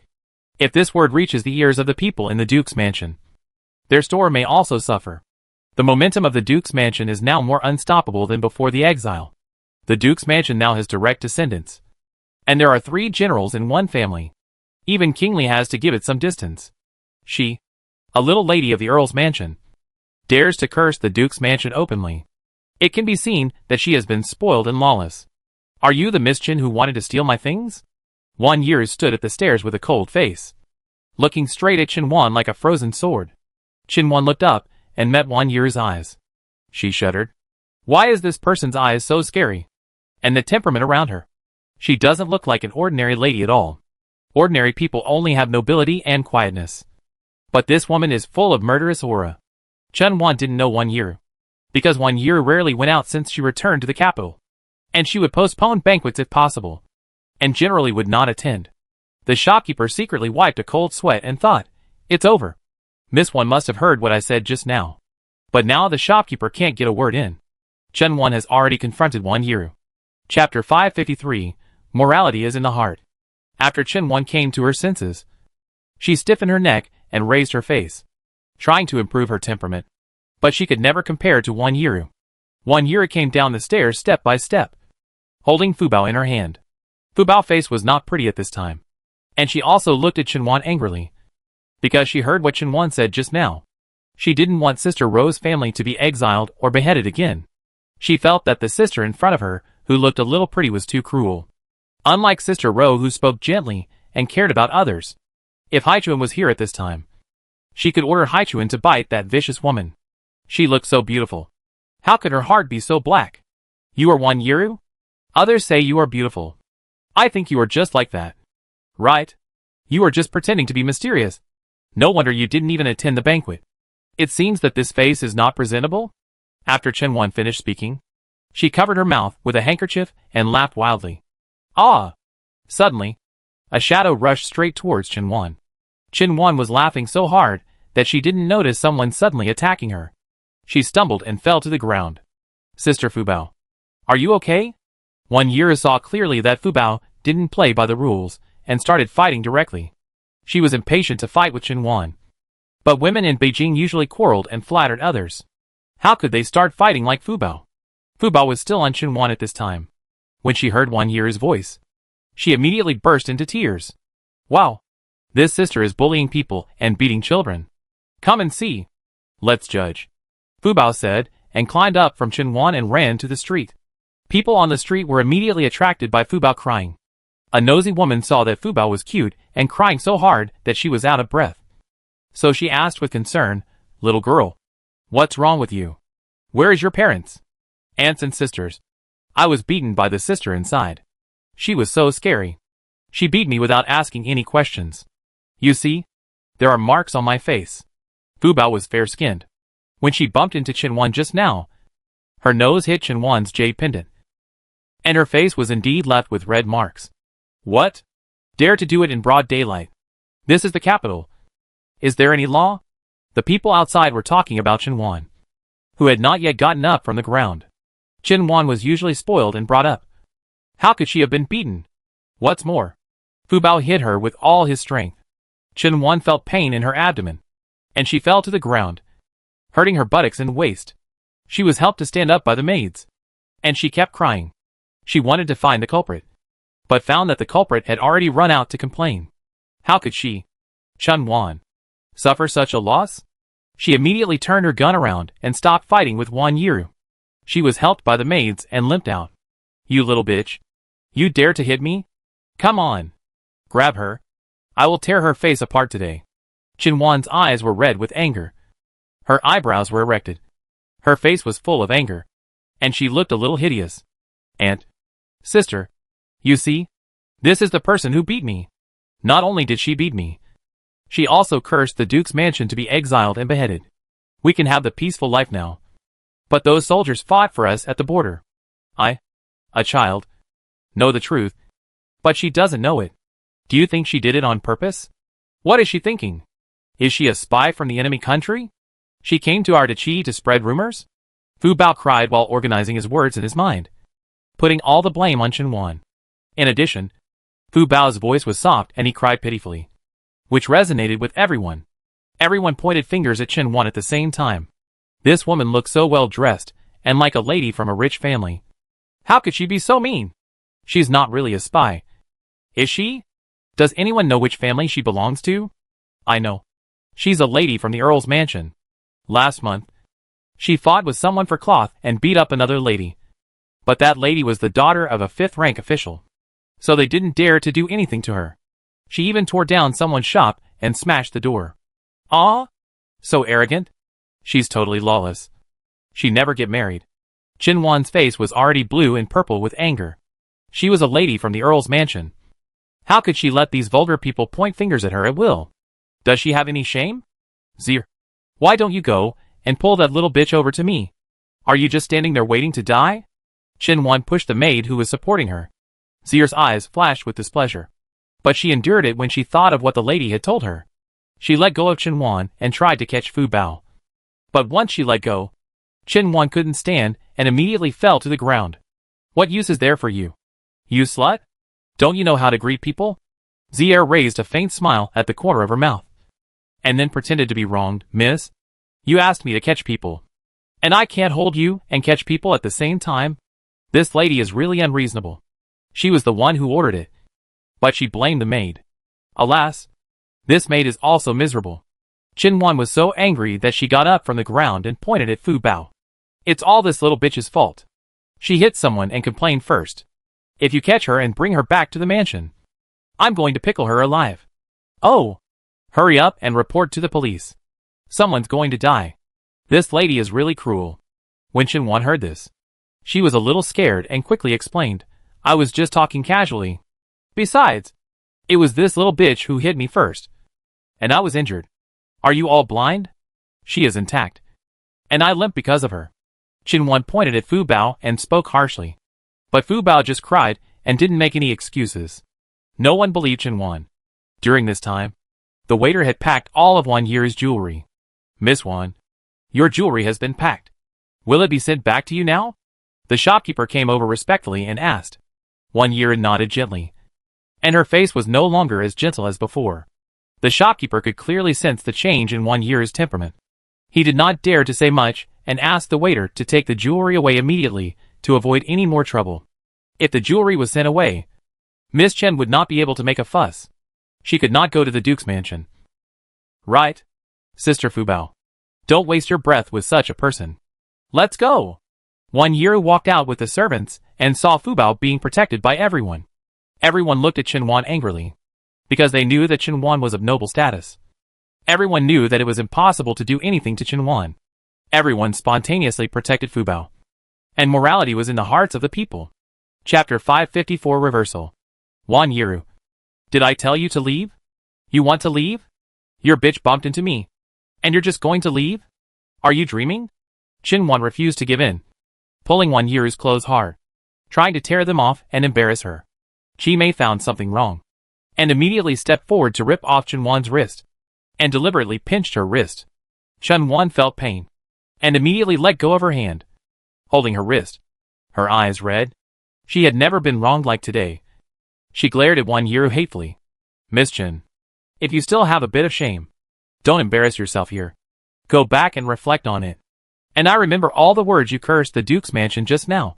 You better take care of yourself. Although Yiru's voice was soft, it frightened Chen. Chen didn't understand. As a young lady, why did Yiru have such an awe-inspiring temperament? Yiru left a message and went forward to pull Fu Bao away. Miss, are you going to let it go? Zir asked in a low voice. Humph. How is it possible? Yiru. She's waiting for me. I kill her. Isn't she just an exile returning? What can she do? Zir's eyes flashed with a barely perceptible smile of success. Chen returned to the shop and wanted the shopkeeper to pack up all of Chen jewelry for her. She originally thought that she was kind enough not to take all of them away. Now she wanted to leave nothing behind. As long as Yiru liked it, she would take it all. As a result, she found that the things had been sent to the Duke's mansion. Chin-won wanted to vent her anger in the shop, but was knocked unconscious by someone. I don't care how you spoil your young lady, but she shouldn't run wild in the treasure pavilion. Our treasure pavilion is not a cloth shop outside. Let her smash and destroy things. Everyone knows the owner of the treasure pavilion. It is not someone you can offend. Go back and tell your wife that if she doesn't discipline Miss Chin, someone will do it for her. The shopkeeper seemed to have changed into a different person. With his hands behind his back, he looked down at Zier and Chin-won's maids and servants with contempt, and warned them in a distant and indifferent tone. Zier didn't dare to breathe, and left the shop with Chin-won in a gloomy tone. Fu Bao and Wan Yiro left the treasure pavilion and went to another street. There was no medicine shop on this street. Moreover, they had spent quite a long time in the treasure pavilion. It was already dark, and it was getting late. Sister Ro, are you not angry? Fu Bao raised his head and asked Wan Yiro crisply. Of course I'm angry. Sister Ro is a human being, and humans get angry. But anger can make people stupid. And people can't make decisions easily when they are angry. Irrational decisions may give rise to many complications. I don't want to cause trouble for my father and brothers. I have my own way. You are still young, so don't worry about this. Wan Yiro explained Fu Bao's doubts with a few words. Then Wan Yiro stopped, squatted down, and straightened Fu Bao's little face. Sister Fu Bao, were you hurt just now? Wan Yiro's hand gently touched Fu Bao's little face. Fu Bao smiled and shook his head. No, I was just pretending. Grandma said that when you meet such an unreasonable person, you must be more unreasonable than her. Don't talk nonsense. If you can take action, don't be long-winded. Make her afraid of you. Next time, she won't dare to jump in front of you again. When she sees you, she will definitely go around you. Wan Yiro smiled gently, stood up, took Fu Bao's hand and smiled. Grandma Wan is really that kind of person. But sister still wants to thank you. Wan Yiro didn't expect Fu Bao to take action directly, and even acted. This little shrew put Chin-won in a passive position from the moment she took action. If Chin-won wanted to reverse public opinion, she had to keep explaining. But Chin-won was really spoiled to death. She was also a talent. People didn't even think about explaining, and didn't seem to care much about their image. Wan Yiro smiled bitterly, and shook her head. She felt that Chin-won was actually very pitiful and pathetic. But unexpectedly, Wan Yiro just turned a corner with Fu Bao, entered an alley, and went to another street, and saw a familiar figure. Fu Bao immediately protected Wan Yiro behind him. Wan Yiro was a little amused. After all, she was a big girl who was about to come of age. But Fu Bao wanted to protect her, which made her feel touched and warm. And she also thought Fu Bao was so cute. Wan Yiro pulled Fu Bao to her side, gently touched the top of Fu Bao's head with her hand, and finally calmed down this angry little girl. Miss Chin, are you going to stop? Wan Yiro looked at the figure with clear and cold eyes. That's right. The person standing at the entrance of the alley was Chin-won. I don't know how she knew the route of Wan Yiro and the others, and she got there before them and blocked their way. Chin-won slowly turned around, and the arrogance and ferocity she had just shown in the treasure pavilion were no longer on her face. She walked quickly to Wan Yiro. Miss Wan, can you please dismiss the people around you and help us watch the people from the Chin family outside the alley? I have something to tell you. Qing Mei immediately stepped forward alertly. Wan Yiro stared at Chin-won in confusion. She seemed to be completely different from the Chin-won in the shop just now, and the temperaments of the two were also very different. Miss Chin. You? Miss Wan. I'm just pretending. I'm in a hurry and have something important to say to you. Can you dismiss the people around you? I promise I won't hurt you. Wan Yiro was thinking about what Chin-won said. How true were her words? Chin-won's eyes were anxious, and she looked back from time to time, as if she was afraid that someone would chase her. Fu Bao took a closer look at Chin-won and pulled Wan Yiro's wrist. Wan Yiro looked down at Fu Bao, and Fu Bao nodded at her. Qing Mei, you guys retreat first and guard the two alley entrances. Miss, you can't trust her. She just... Qing Mei. Wan Yiro couldn't help but lower her voice. Qing Mei looked at Chin-won angrily, stamped her feet, and took people to guard the two alley entrances. After that, no one left. Wan Yiro said lightly. Miss Wan, you know that our Earl's mansion is in a mess. My stepmother is my aunt. My biological mother died suddenly when I was 5 or 6 years old. I suspected that my mother's death was abnormal. But everyone in the mansion said that my mother was overworked. But not long after, my father married my aunt, and it was before my mother passed the 5th stage. I suspected that they had a secret affair for a long time, but they seemed to be on guard against me all the time. I had no way to start, so I pretended to be what they wanted me to be. Over the years, the reputation of the Duke's mansion is very bad. I know it, but I must find out the truth about my mother's death. During this period, I accidentally found some things about your Duke's mansion. That is, you were falsely accused of treason, and the whole family was exiled. One year heard this, and felt that this matter was a bit too complicated and must be very important. The emperor pardoned the whole world at the beginning, and did not find any evidence to frame them. The so-called evidence was just some scapegoats, just to clear the name of the Duke's mansion. But the real person who framed them seemed to have been hiding very deeply. Now that she heard this, she couldn't help but breathe quickly. Miss Chen, do you know what you are saying? I know that I need the help of your Duke's mansion. I am willing to make a deal with you and be your insider. But you also have to help me achieve my wish. I can't easily agree to this. I have to go back and discuss it with my mother. Then I will wait for your news. Tomorrow, the princess will host a plum blossom banquet. I know someone is going to set you up. You have to be careful. This news is my gift to you to express my sincerity for cooperation. See you tomorrow. After Chen Wan finished speaking, she left in a hurry, leaving Wan Yiru unable to recover for a long time. Chapter 555. If the king wants his subjects to die, they must die.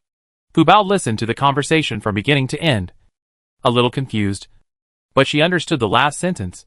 Wan Yiru is in danger tomorrow. Sister Ro, are you going to the banquet tomorrow? Fu Bao saw Wan Yiru's face full of astonishment, her expression still lingering on the time when Chen Wan left. She couldn't help but worry. Wan Yiru was pulled back to her thoughts by Fu Bao's childish voice. Her heart was in a mess at this time. Their family had secretly investigated so many times, especially the second brother, who had been secretly investigating since returning to the capital. But so far, there has been no progress.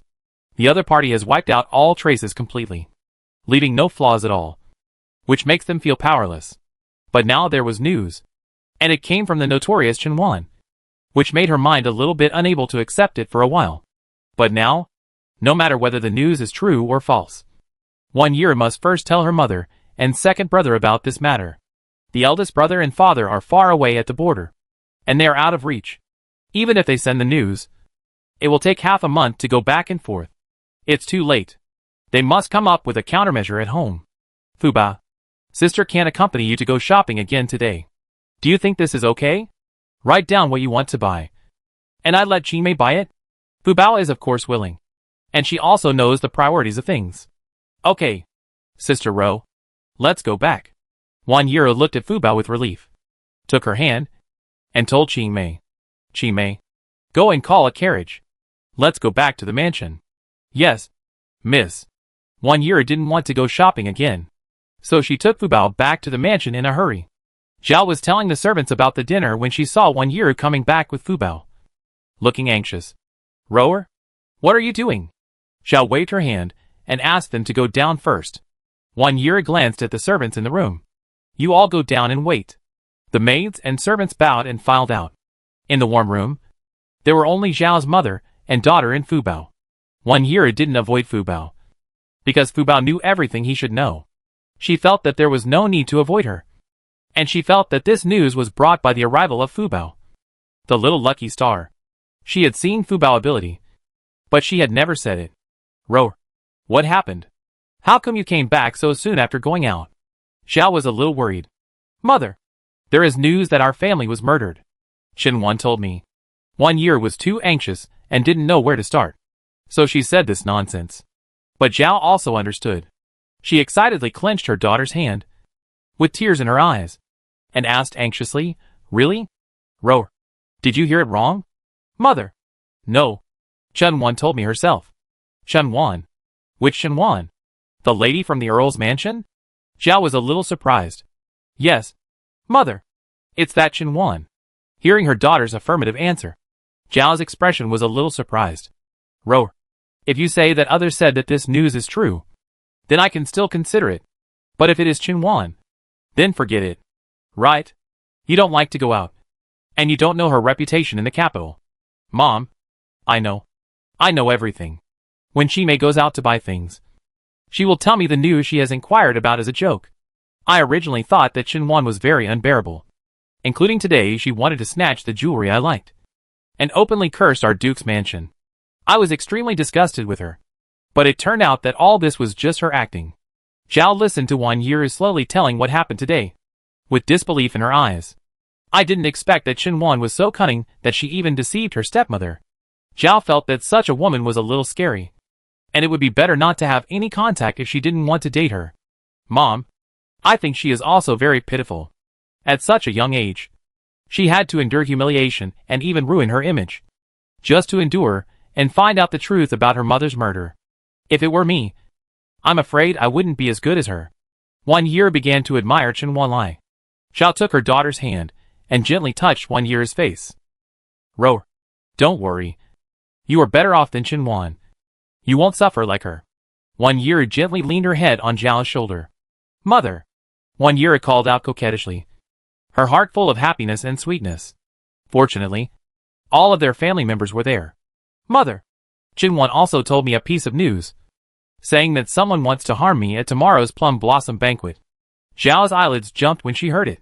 Whether this matter was true or false, it would not be groundless. Moreover, although Xinwan had a bad reputation, she had a good relationship with the princess and always followed the princess as a follower. Everyone in the capital knew that Xinwan was the princess's little follower. Maybe 70% of this news was true. Ro, Mother doesn't care whether this news is true or false. You must call off the plum blossom banquet tomorrow on the pretext of illness. Mother won't allow you to make any mistakes. But Wan Yu has her own ideas. Mother, I think I should go. Rower. Zhao's voice suddenly rose, and she was obviously a little angry. This was no joke.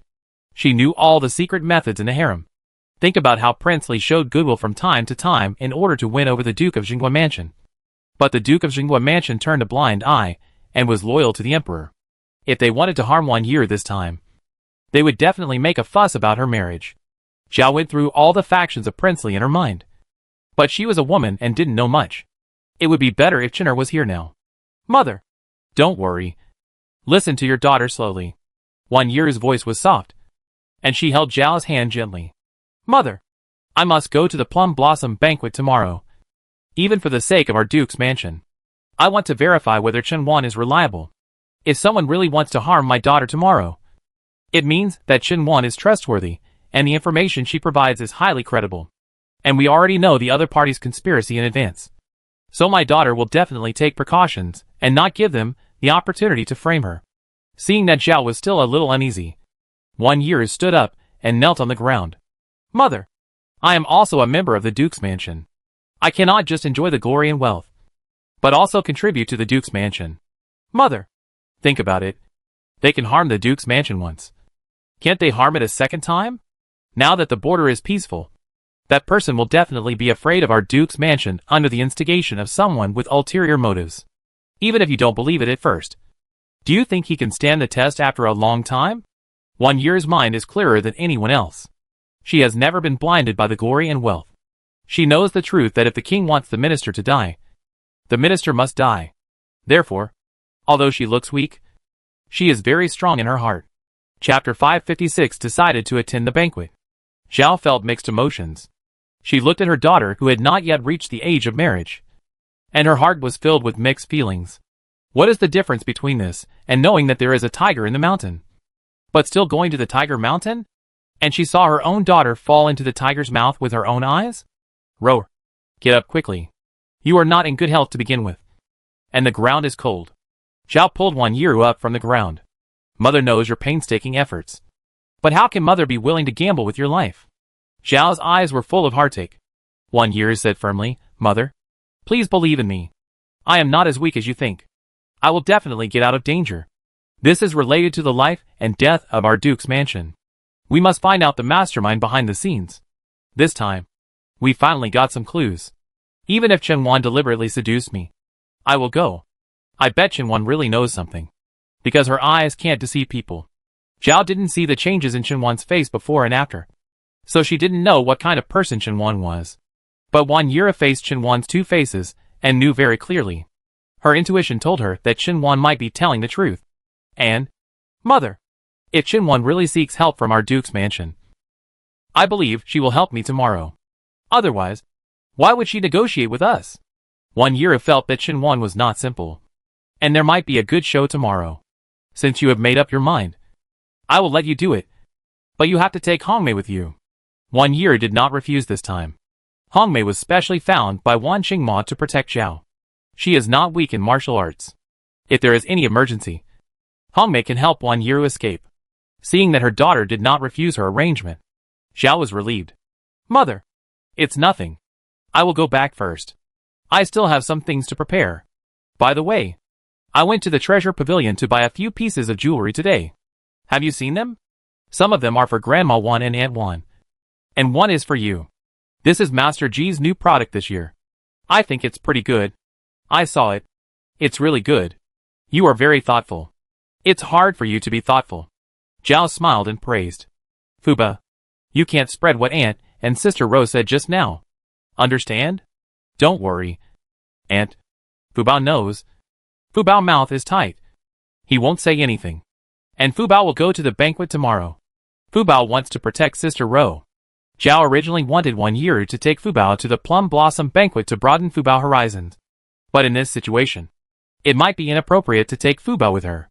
If something really happens, Fubao will make a mistake. She can't explain to the Wan family.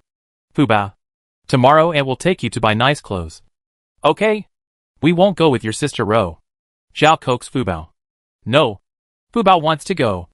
Fubao wants to protect Sister Ro. Fubao's face was firm, and he was unwilling to say anything.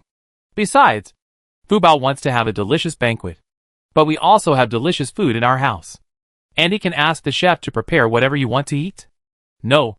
No. Fubao wants to eat at the palace. Fubao has never eaten a banquet at the palace. Zhao didn't know how to coax Fubao. This really gave her a headache. Auntie, don't worry. I will be fine. I will definitely bring Sister Ro back safely.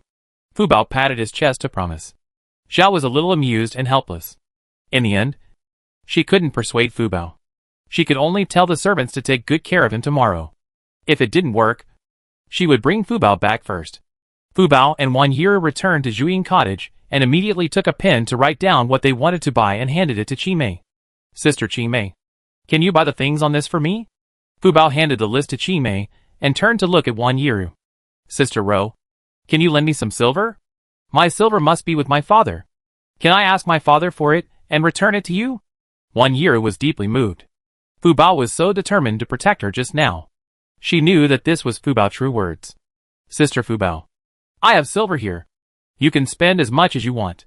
I have given Qimei to keep my silver, so you don't have to worry about the silver. Let her go to buy it quickly. Otherwise the shop will be closed soon.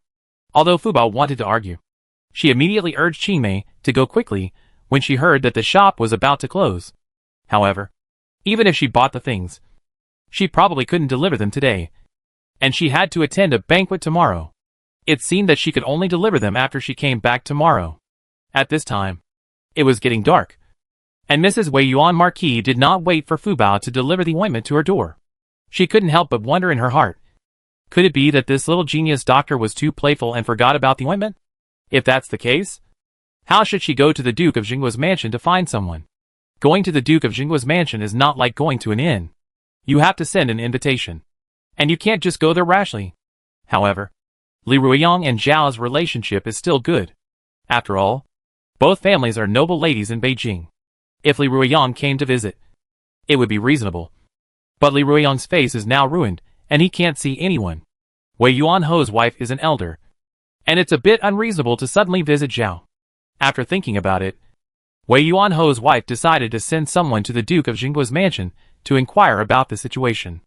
Fubao had already received the various medicinal materials bought by Qingmei, and she was boiling them. Sister Fubao, are you really a little doctor? 1 year squatted beside Fubao curiously, watching her waving a small fan and fanning the small stove. Of course, I never lie to good people. And you are my sister Ro. How could I lie to you? 1 year really believed that Fubao knew medical skills now. Can you help me take a look? 1 year stretched out her fair wrist and placed it in front of Fubao's eyes. Fu Bao handed the small fan in his hand to Qi Mei. Sister Qi Mei, please help me take a look at the fire. Qi Mei took over Fu Bao's position. And Fu Bao took 1 year to sit in the house and carefully examined her pulse. After a while, Fu Bao said, Sister Ro, do you often have palpitations? Eat less? Have many dreams and night sweats? And still feel light? 1 year covered her mouth in surprise and looked at Fu Bao and nodded blankly. Sister Fu Bao, you are right. Are your medical skills so good? 1 year was very shocked by Fu Bao's medical skills. Although many doctors could diagnose 1 year's symptoms. How old was Fu Bao? How could he compare with those old doctors? It's okay. I just took pulses a lot along the way and accumulated some experience. Your pulse is sometimes real and sometimes fake. Sometimes floating and sometimes sinking. Sometimes fast and sometimes slow. You have palpitations. And your face looks sick. When you walk, you are like a willow in the wind. It should be the spleen and stomach disharmony caused by qi deficiency. Then your appetite will naturally not be good. And your body will become sick. So Sister Fu Bao has observed that I am not in good health since the beginning? 1 year is suddenly realized. Of course, doctors focus on observation, auscultation, questioning and palpation. I'm used to it. When I see someone who is not in good health, I first make a rough guess in my mind. When I feel her pulse, I can find out the cause of the disease by combining the pulse. But Sister Ro, your disease cannot be cured. It should be the root cause of your exile. And the root of your insomnia and dreaminess lies in your heart. You are always worried about gains and losses. You need to slowly adjust your mentality and avoid worrying. Fu Bao's words sounded very serious and hit the nail on the head. They were closer to the cause of her disease than those doctors. 1 year couldn't help but look at Fu Bao with new eyes. Chapter 557. The ointment is prepared. However, Fu Bao still gave 1 year a prescription. Sister Ro, this is a prescription to help you regulate your body. I know that my aunt must have asked a doctor for you. But this is my intention. If you believe me, ask someone to get the medicine according to the prescription and try a few doses first. 1 year took the prescription and took a closer look. She found that the prescription was roughly the same as those prescribed by those doctors. But there were a few different medicines. 1 year put the prescription away and put it in her arms. Okay. I believe in Sister Fu Bao. Sister Ro, can I go see my father after dinner? I haven't seen him for a day. He must miss me. And sir, I have something to say to sir. I haven't done my homework today. Of course. I ask someone to take you there later. After dinner, Fu Bao came to the front yard with the things Qi Mei bought for her. Wan Lao's luggage and Jia Yanbing were all pulled into the Duke's mansion by the carriage. Jia Yanbing and Wan Lao lived in the courtyard next to Wan Xingchen, so they could take care of each other. The Duke's mansion was too big, and the courtyards were scattered and arranged. But there were too many empty courtyards. There were hundreds of rooms in the whole Duke's mansion, but half of them were empty. Fu Bao was sent to Wan Lao's courtyard. Wan Lao saw his daughter, who he hadn't seen for a day, and he picked up Fu Bao and turned her in the air. Fu Bao was amused and laughed. Daddy, put me down quickly. I still have something to ask the master. Wan Lao's face immediately deliberately darkened. You little conscienceless little thing. Daddy has been worried about you for a day. And you ask for the master as soon as you open your mouth. Are you my daughter or the master's daughter? Fu Bao quickly coaxed. Of course I am Daddy's daughter. I have important things to do when I ask the master. And Daddy can come to see it. Wan Lao carried Fu Bao into Jia Yanbing room. Jia Yanbing lived in the west wing, and Wan Lao lived in the east wing. When Fu Bao entered the yard, Jia Yanbing had already heard the noise made by the father and daughter. He looked at Wan Lao and Fu Bao through the window, with a smile on his face and eyes full of nostalgia. He couldn't help but look far away. He didn't know how his wife and children were doing in Yu's house now. Jia Yanbing didn't come back to his senses until the door was knocked. I'm here. The door opened, and Fu Bao came in with a bundle in his hand. Sir, I'm here. These are the things I bought according to your prescription.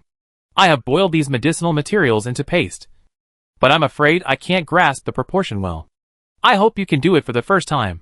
Fu Bao put the things on the ground. The table was a little high for her, and she couldn't put them on it. Jia Yanbing hadn't seen Fu Bao for a day, and he missed him very much. Girl, are you used to being in the Duke's mansion today? It's okay. Aunt and Sister Ro are very kind to me. Sister Ro also took me shopping. I saw a lot of beautiful jewelry. We also watched a good show on the street today. I tell you about it later.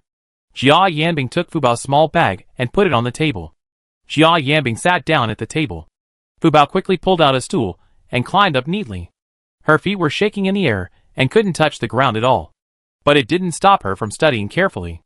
Jia Yanbing added pearl powder, white poria powder, angelica powder, and honey to the plaster prepared by Fubao, and mixed them evenly. The originally black plaster now turned brown and had a faint sweet smell. It's done. Did you see it clearly? Sir, you are amazing. This is passed down from my ancestors. The head of our Jia family has practiced it countless times. He can accurately measure the amount of each medicinal material with his eyes. But you have to weigh it carefully for your first try. Fubao nodded seriously. I understand. Fubao took the prepared ointment and looked at it carefully again and again. Surprise flashed in her big eyes. This 100 taels of silver was earned with peace of mind. After all, it was prepared by the master himself. Then Fubao seemed to remember something. She suddenly turned her head to look at Wan Lauer. Dad, when you helped me take off my clothes yesterday, did you see my banknotes? I saw them. I was going to ask you, where did you get so much silver? It's a pity that I haven't had the chance. Tell me quickly. Did you pick it up? Thinking of her daughter's good fortune. She might really pick up 100 taels of silver. Dad, I earned this with my medical skills. What are you thinking? Hurry up and give me the banknote back. This is mine. I need it. Fubao stretched out his white and tender little hand and asked Wan Lauer for the banknote. Wan Lauer was indifferent. How is it possible? Who can give you 100 taels of banknotes as a consultation fee? Is this person crazy? Wan Lauer felt that people in the capital were not normal. Dad, it's the Wei Yuan Marquis' mansion. They don't like money. You should give me the banknotes quickly. Don't think about embezzling them. I will definitely give you the money when I earn money in the future. But not now. I still need to buy embroidered shoes for my mother, jewelry for my grandmother and mother. And more importantly, there is also a share for you. When Wan Lauer heard Fubao convincing words, and even brought up Jia Yanbing, his old face suddenly blushed, and he smiled awkwardly. Mr. Yan, it turns out that there is also a share for you. I thought Fubao was just making a fuss, but it turned out to be true. It's all my fault that I didn't ask clearly. I will return the silver to her now. Wan Lauer took out a 100 liang banknote from his purse and handed it to Fubao. You better take it carefully. This 100 taels is not a small amount. Your father is really worried about you. A little kid. Why don't you keep it with me first? You can ask your father for it when you need it? No. I already owe Sister Ro 10 taels of silver. But Dad can change it for me. This 100 taels of silver is not useful. Why do you owe so much money? What did you buy? You spent 10 taels of silver? Wan Lauer looked his daughter up and down and found that there was nothing extra. Was she cheated? But Wan Lauer quickly denied his thoughts. Miss Wan would not cheat Fubao. That is, she really spent 10 taels of silver. Here. It's all here. This small jar of plaster cost 10 taels of silver. Wan Lauer's pupils trembled. Such a small thing cost 10 taels of silver? Are the things in it expensive? Fubao and Jia Yanbing didn't say anything. They all looked at Wan Lauer. Wan Lauer touched his face. Why are you looking at me like that? Dad, you won't understand even if I tell you. I explain it to you slowly later. But I still have one thing to ask of you. Wan Lauer felt a little hurt, but still responded, What did you say? You have to help me deliver this ointment to the Marquis wife at Wei Yuan Marquis' mansion. Just say that I asked you to deliver it. I'm afraid that she will beat you. Wan Lauer took a look at his clothes. They were clean, and he didn't look like a beggar. Why did Wei Yuan Marquis mansion beat him? Dad, I'm going to the Wang mansion with Sister Ro tomorrow to attend the Plum Blossom viewing banquet. I tell you. Fubao didn't say anything else, for fear that Wan Lauer would know and definitely detain her in the yard and not let her go out. Girl, you said you were going to the Wang mansion? Wan Lauer felt that since he came to the Duke's mansion, he had heard the words Wei Yuan Marquis mansion and Wang mansion. Anyway, they were all noble families. Thinking of Fubao's true identity, it seemed that their family really wronged Fubao. If Fubao was in you, she would be a princess. So noble. Wan Lauer felt guilty and thought that his family was a little selfish. He didn't know if Fubao would blame them when she grew up. Chapter 558. Fubao asked the master for advice.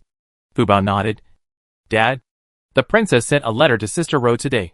inviting her to attend a banquet at the palace. Sister Rose said she could take me with her, so I can go see the world. Wan Lauer thought there was nothing wrong with this.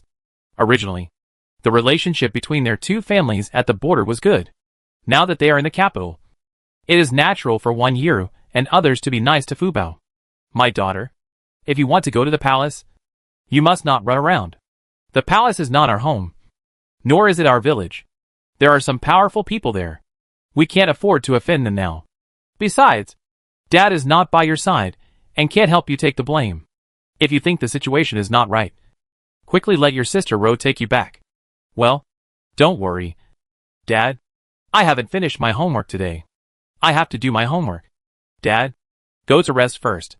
Fu Bao stuffed the prepared plaster into Wan Lauer's hand, pushed him out of the door, made a face at Wan Lauer, and closed the door. Wan Lauer smiled helplessly. Was he annoyed by his nagging? Wan Lauer took the plaster and went back to the east wing to rest. Jia Yanbing smiled and looked at Fu Bao. You sent your father away. Do you have something to tell the teacher? I remember I told you this morning that you don't have to do your homework today. The teacher knows me best. There is one thing I don't quite understand. Please help me. Fu Bao sat upright opposite Jia Yanbing. He was no longer playful just now, and looked like a little adult. Well, tell me. It should be related to the Duke's mansion.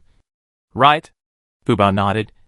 Sir, someone wants to harm Sister Ro at tomorrow's banquet. We got the news today.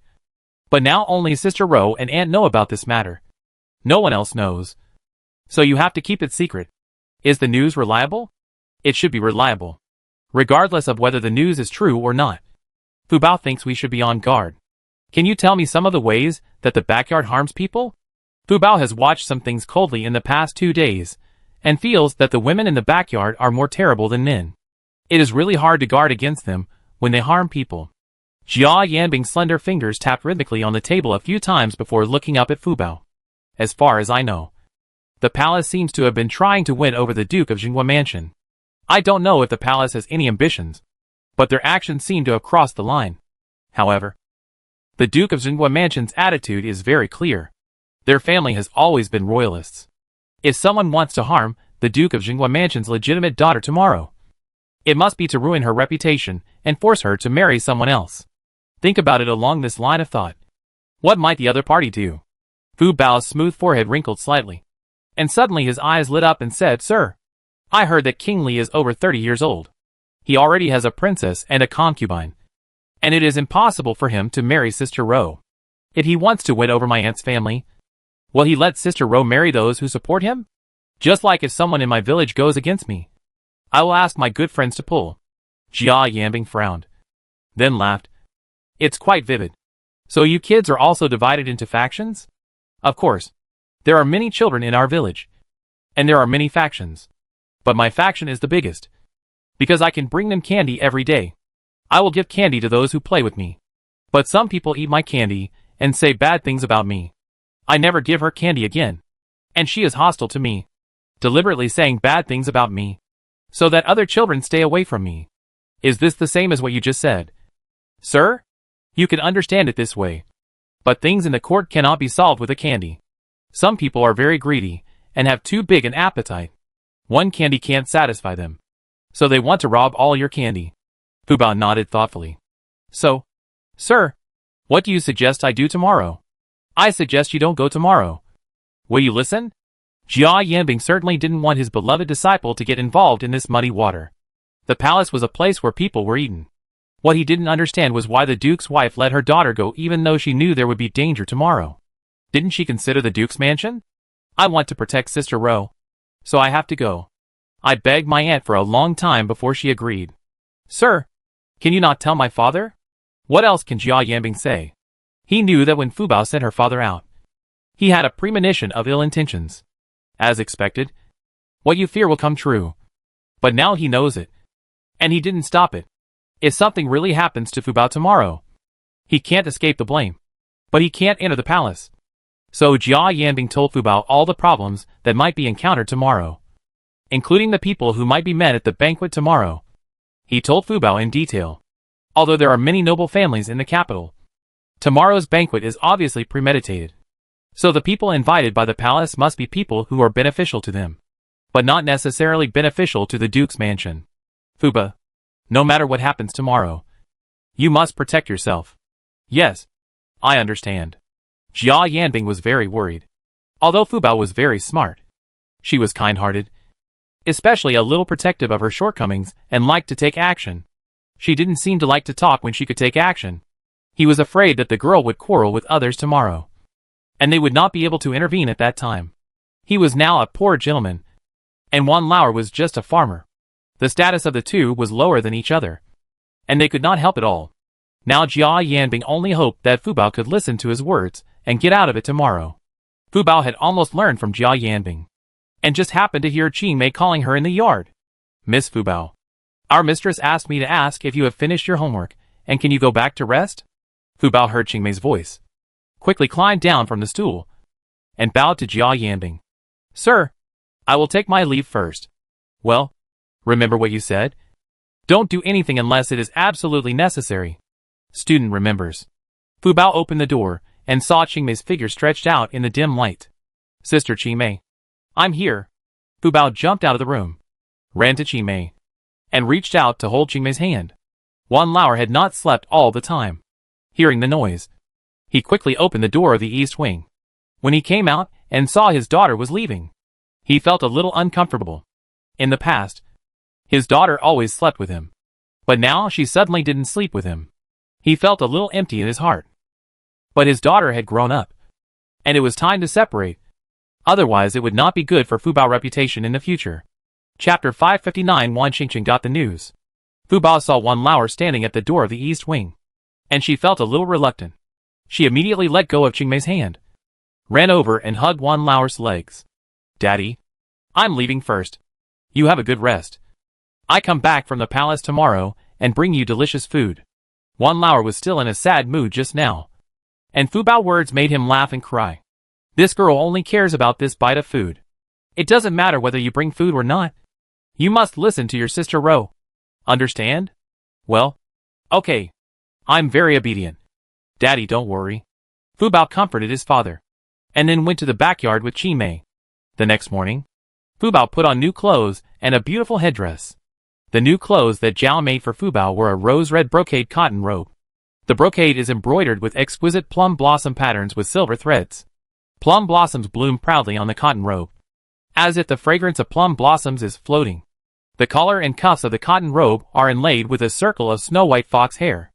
The fox hair is soft and fluffy, and each strand exudes a bright and smooth light, which makes Fubao's small face more delicate. She is wearing a pair of brocade pants of the same color, and the trouser legs are also decorated with fox hair. She is wearing a pair of small sheepskin boots on her feet. The surface of the boots is embroidered with colorful silk threads into a pattern of flying birds. From a distance, it looks like a blooming prosperity. There is also a red velvet hat inlaid with pearls. There is a small golden bell on the top of the hat. It jingles when walking, adding a touch of playfulness. Miss Fubao, this is the gift that Madame said she would give you. Shall I put it on you? Qingmei took out a beautiful jade pendant from the box. It was a piece of warm jade carved into the shape of a ruby. The jade was warm and smooth, and it felt warm to the touch. With a soft halo, the warm jade was tied with a red silk rope, which contrasted with her cotton robe, making it more luxurious. Wow! This jade pendant is so beautiful, and it feels warm to the touch. Fubao likes it very much. Fubao will have a good rest with Auntie later. Fubao accepted it generously. She felt that she was short of money now. The master said that the gift from the elders could not be refused, so she must accept it with peace of mind. Fubao held the warm jade tightly and didn't want to let go. She lowered her head and kept playing with the warm jade. And she was so precious. Oh! It's snowing. Lemay came in from outside, patted the snowflakes falling on her body, blew on her hands, and her little face was red from the cold. Fubao and Wan Yiru also hurried to the window and looked out through the window. They saw heavy snow falling down, and the bamboo forest in the yard made a rustling sound, which was quite artistic. Today's plum blossom banquet, with the snow scene, is really a special experience. Qingmei didn't understand why, and smiled and put a cloak on Wan Yiru, saying, Wan Yiru couldn't help but frown. This snow was really not at the right time. Fubao smiled and held Wan Yiru's hand. Sister Ro, it's really good to snow. We will definitely be able to come back safely today. As the saying goes, auspicious snow means a good harvest. Does it mean that everything will go well for us today? Fu Bao's words brought Wan Yiru a glimmer of hope, and her mentality changed from pessimism to cheerfulness. Then I borrow Sister Fu Bao good words. I hope everything will go well for us today. The big and the small stood by the window, smiled at each other, and Wan Yiru's face was full of instant beauty. Miss, Madam sent me to ask if you have finished packing here? It's ready. I'm going to Madam's place now. Chi Mei hurried over and replied. The maid in the yard held up an oil paper umbrella in one hand, bowed gently, and turned to leave the yard. Miss, shall we go now? Chi Mei brought 2 umbrellas, one for Lume and one for herself. Well, let's go. After Wan Yiru said that, Lume hurriedly put a dark green cloak on Wan Yiru. This cloak was not conspicuous. Hoping that she would not become a thorn in the eyes of others today, Lume picked up Fu Bao, and the two held an umbrella together. When they arrived outside Zhao's yard, Zhao was already standing at the door waiting anxiously. Madam, the young lady is here. Zhao hurried to the yard and took Wan Yiru's hand. Roar. My eyelids have been twitching since early this morning. You'd better not go. Why don't you postpone it? Mom, this is a trap set against us.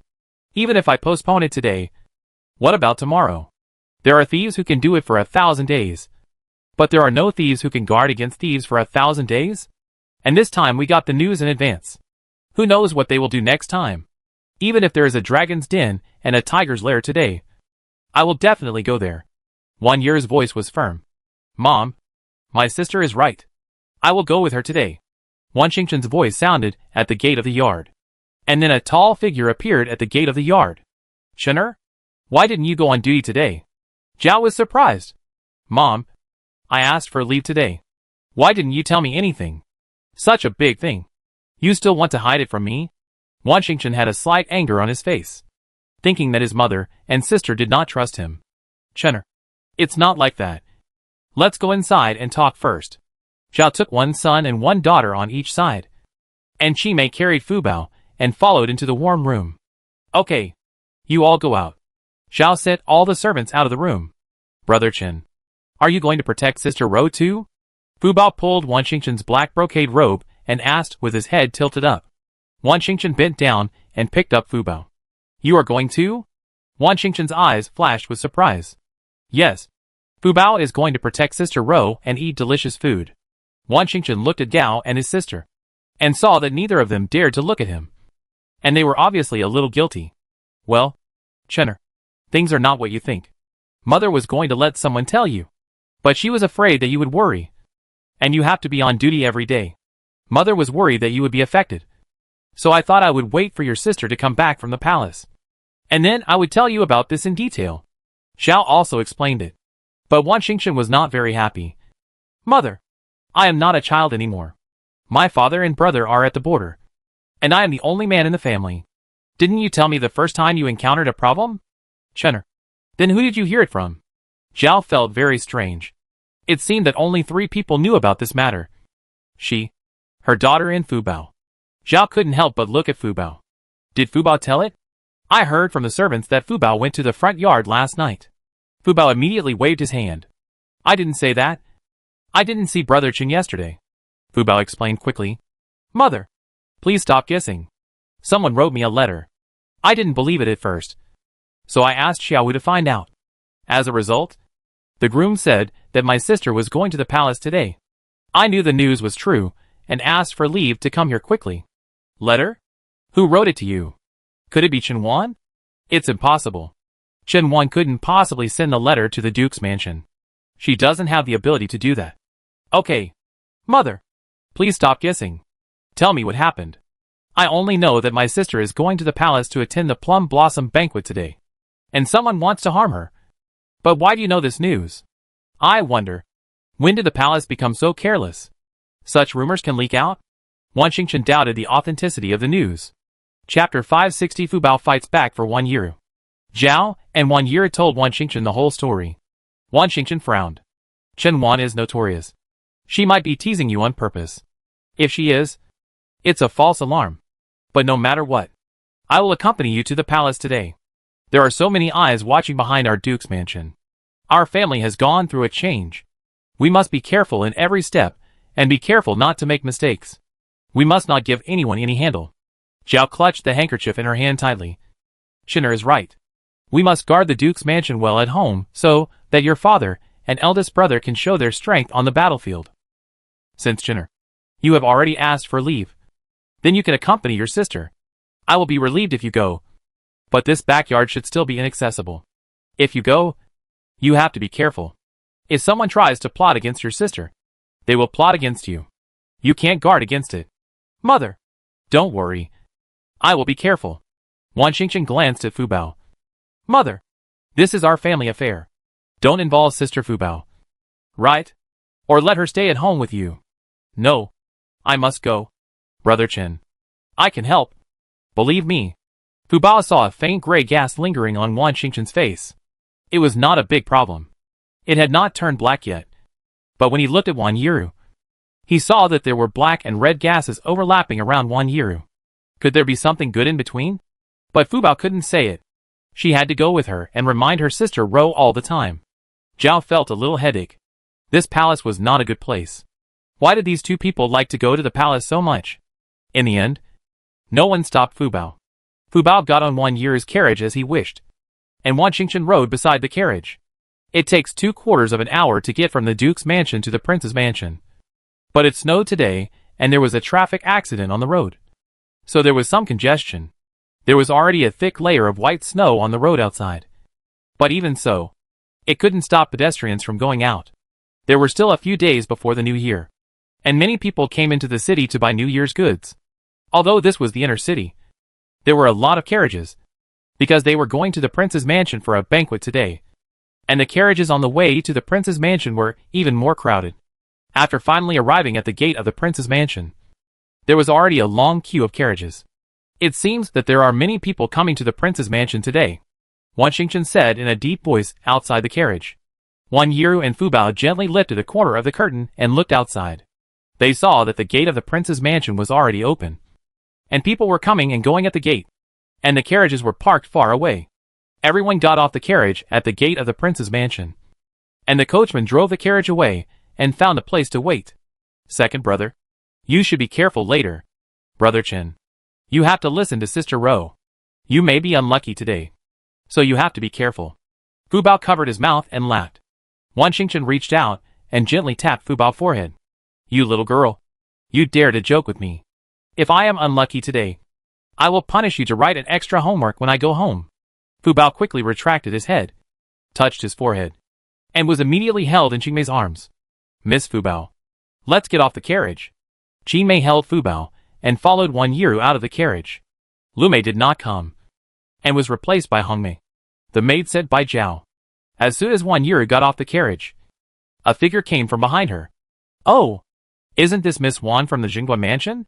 The princess is still so popular that others can't invite her to a banquet, so she still gives face to the princess. Wan Yiru's body stiffened for a moment, and she looked back and saw that it was Chen Wan.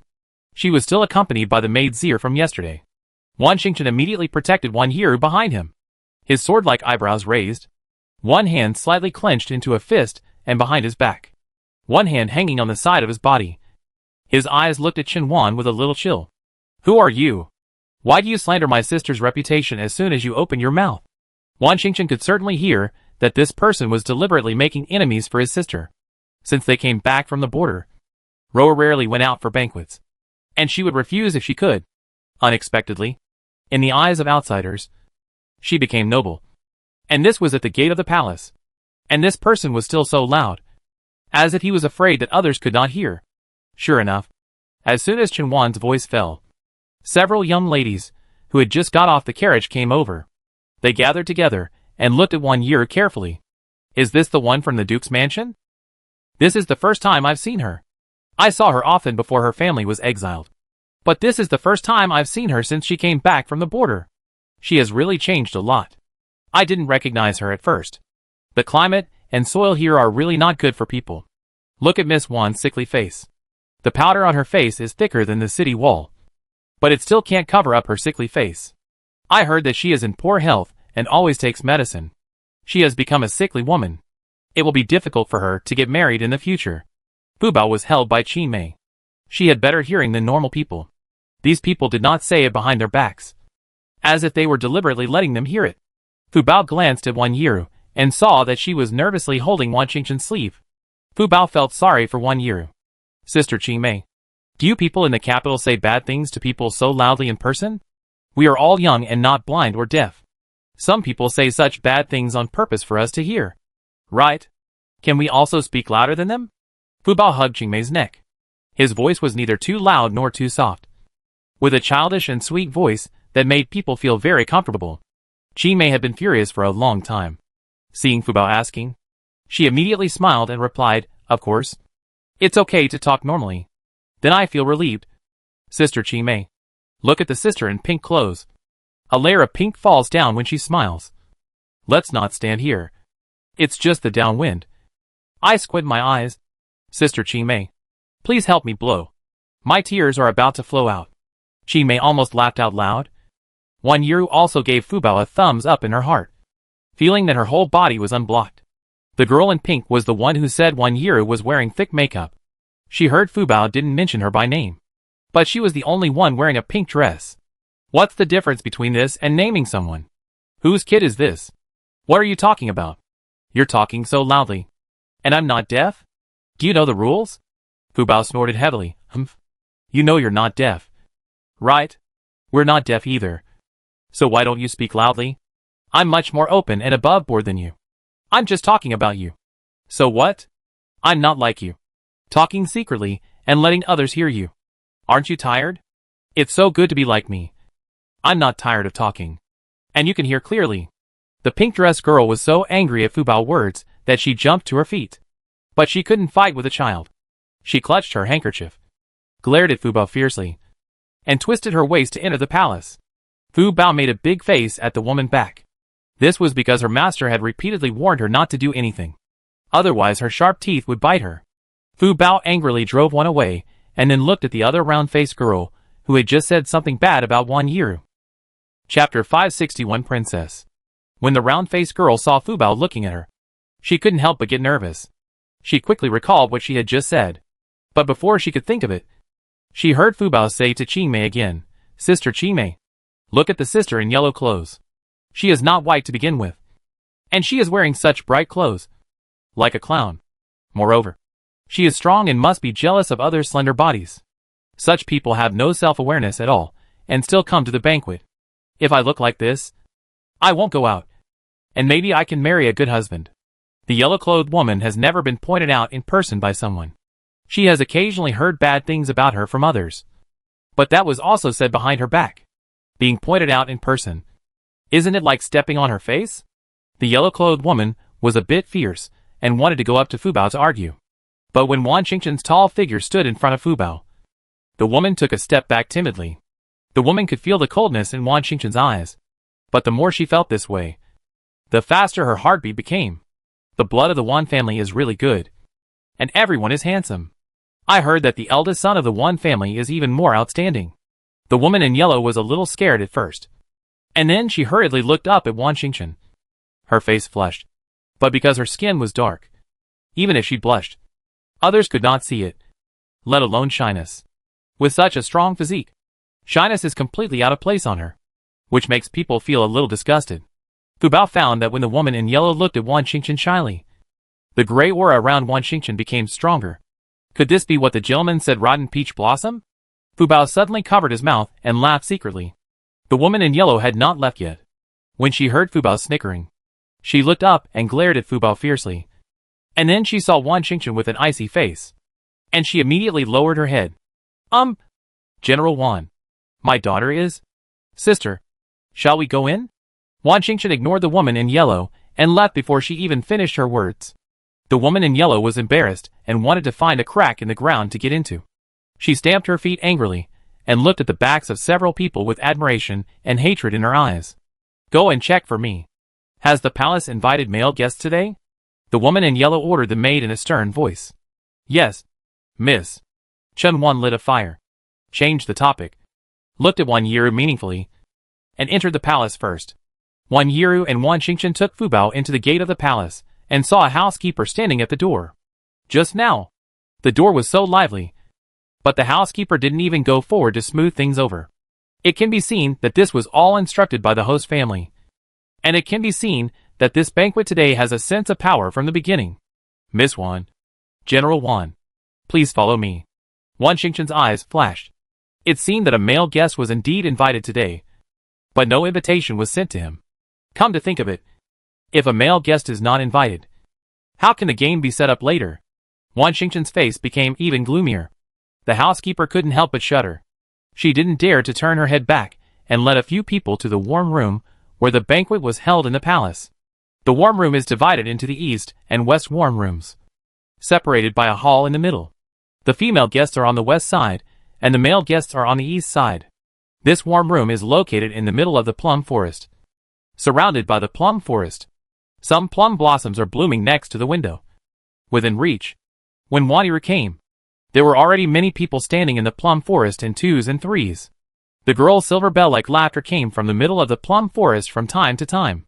Miss Wan, please go to the warm room to warm yourself up first. I will go and invite the princess. Wan Yiru was led into the warm room by another maid. Wan Xingchen has been invited to the east warm room. Fu Bao followed Wan Yiru into the west warm pavilion. There was no one in the warm pavilion, not even a maid, but the room was warm. Wan Yiru walked in from the entrance of the palace. Her little face flushed from the cold. As soon as she came in, the warm air slowly penetrated her whole body along her neck, which greatly relieved her body and mind. Sister Ro, are you cold? Fu Bao will warm you up, Fu Bao said, holding Wan Yiru's hand.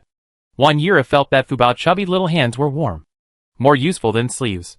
Ah, Sister Fu Bao, your hands are so warm. Wan Yiru couldn't help but grab Fu Bao's hand and rub it. My mother said that I am a little stove. She hugs me to sleep in winter. Otherwise her hands and feet are cold. But this year I am not with my mother, and I don't know if she knows to heat up the Kong a little, Fu Bao said. A hint of worry appeared in his eyes. Sister Fu Bao, second aunt will definitely heat up the Kong. Although the Kong is a bit hard to sleep on, it is very warm and much more comfortable than my bed. It's just that Kangs are not popular in our capital. Otherwise, I would make one at home to sleep on. Well, I miss my Kong. As the two chatted, they heard a faint chirping voice of a girl outside the door. Miss, the princess and the others are back. She may have been standing at the window and saw a colorful shadow appear in the plum forest at a glance. Princess, your plum blossom is so beautiful. Yours is also beautiful. A woman's charming voice came from outside the window. Then a big red figure appeared at the door of the warm room. Fu Bao looked at the person curiously, and saw a beautiful woman being surrounded by people and entering the warm room. She was holding a bunch of red plums that she had just picked. The woman smiled like a flower, wearing a bright red brocade cloak, like a fire in winter, warm and unrestrained. The cloak was embroidered with blooming peonies with gold thread, and the stamens were dotted with tiny pearls. Her movements were like snowflakes falling on blooming peonies, cleverly combining winter and spring. After entering the warm room, the maid hurriedly helped the master take off the cloak, revealing a narrow-sleeved, double-breasted brocade cotton jacket inside, with light purple mink fur dotted on the collar and cuffs, and a brocade skirt of the same color. The hem of the skirt was embroidered with complex and exquisite patterns with gold thread, including auspicious beasts stepping on snow and flying birds flying in the frost. A wide embroidered belt around the waist showed off her slim waist. Meet the princess. Wan Yiru had already stood up and immediately saluted when she saw the princess and many young ladies coming in. Miss Wan, no need to be polite. Please stand up quickly. The princess walked a few steps quickly and helped Wan Yiru up. Fu Bao stood close, and a faint fragrance from the princess' body penetrated into Fu Bao's nose. Wow, sister smells so good. Fu Bao looked at the woman in front of him with starry eyes. The princess turned her head and saw a strange little girl, who looked like a New Year picture. In time, she would surely amaze the capital. Miss Wan, who is this? Because there was no one else in the room.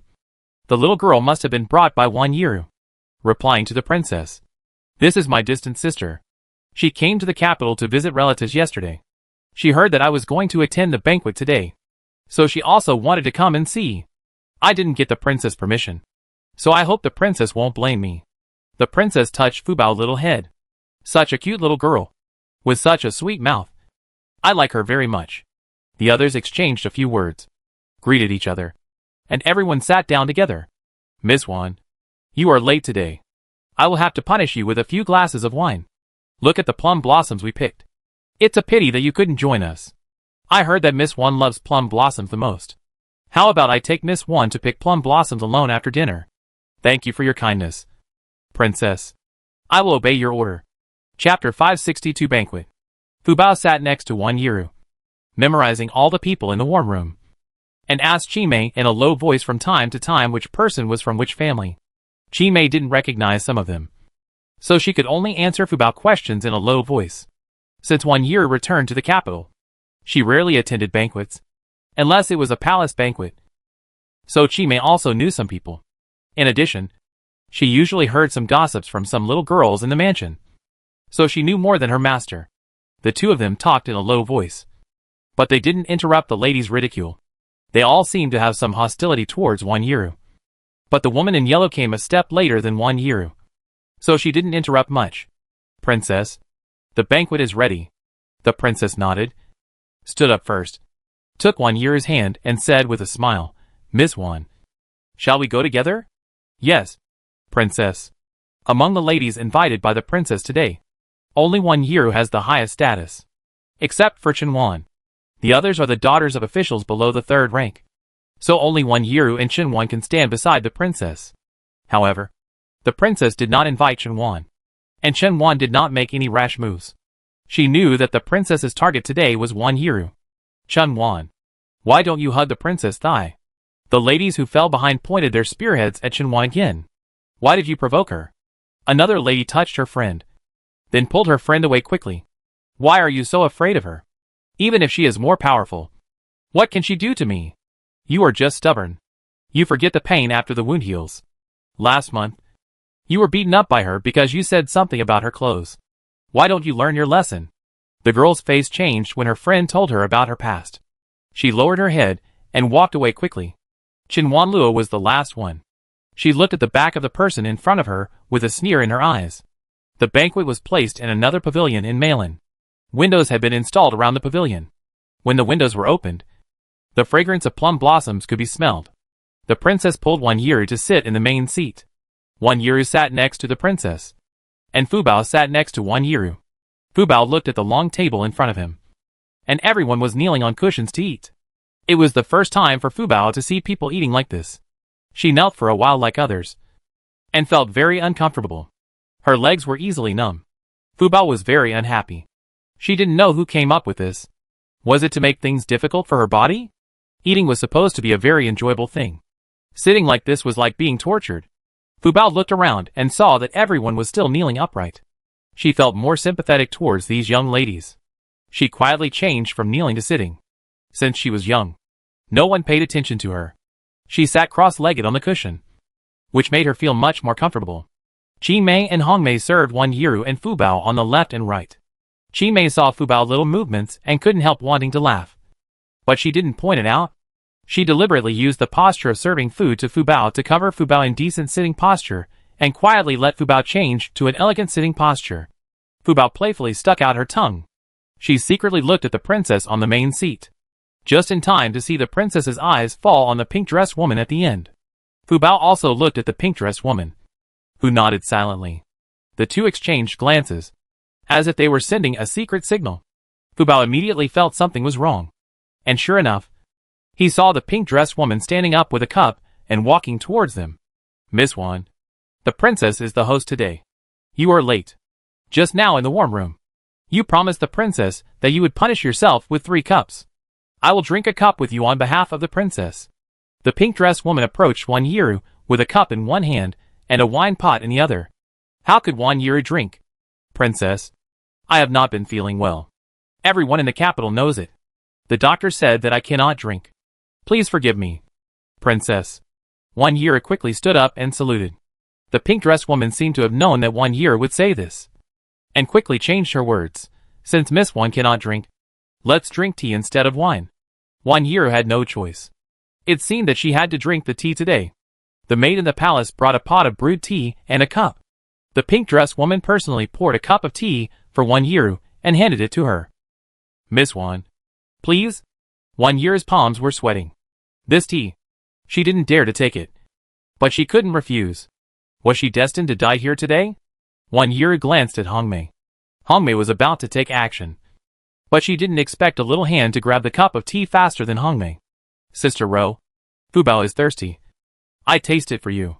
After Fubao finished speaking, he raised his head and drank the cup of tea clean. Sister Fubao. Wan Yiru was so scared that she almost broke her voice. But she quickly calmed down. She couldn't let the princess find out. So Wan Yiru immediately pulled Fubao and asked, Sister Fubao, are you scalded? The princess watched coldly, thinking that Wan Yiru knew her plan. It turned out that she was afraid of the hot tea. This idiot didn't think about it. How could the palace use hot tea? Fubao shook his head and blinked at Wan Yiru. Sister Ro, it's okay. The tea is delicious. You should drink some too. Wan Yiru instantly understood what Fubao meant. The tea was fine. Wan Yiru also breathed a sigh of relief. She was too careful. She thought that the princess couldn't do anything on the spot. There were so many eyes watching. Hongmei took the teapot from the maid. Let me come. The maid glanced at the princess and saw that the princess nodded. So the maid retreated. Miss Wan, the princess is magnanimous and allows you to punish yourself with tea instead of wine. Are you afraid that the princess will poison you? You are so hesitant to drink tea. The pink-dressed woman mocked. Princess, you misunderstood. I will punish myself with 3 cups. Kai Dai. You will drink 3 cups on behalf of this princess. You have a good alcohol tolerance. The pink-dressed woman smiled and replied yes. Miss Wan, please. Ye Kai Dai looked at Wan Yiru with ill intentions. Wan Yiru frowned. Since there was no problem with the tea, what was they acting out? Royer, change a cup for Miss Wan. The princess spoke at this time. Wan Yiru's heart skipped a beat, and she quickly said, Princess, don't bother. I use this cup. Wan Yiru moved quickly, and Hongmei cooperated perfectly, and soon poured Wan Yiru a cup of tea.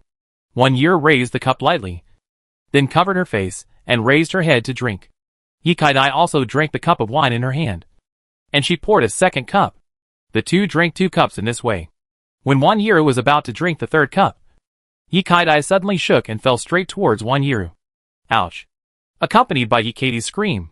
The 3rd cup of wine in her hand was poured towards Wan Yiru. Chapter 563. Ye Kai Dai is embarrassed. But she ignored the people around Wan Yiru. Hongmei was always keeping an eye on everything. And even Fubao was observing Ye Kai Dai. When Ye Kai's body suddenly shook, Fubao was the first to rush over and knock Ye Kai Dai to the ground with his head.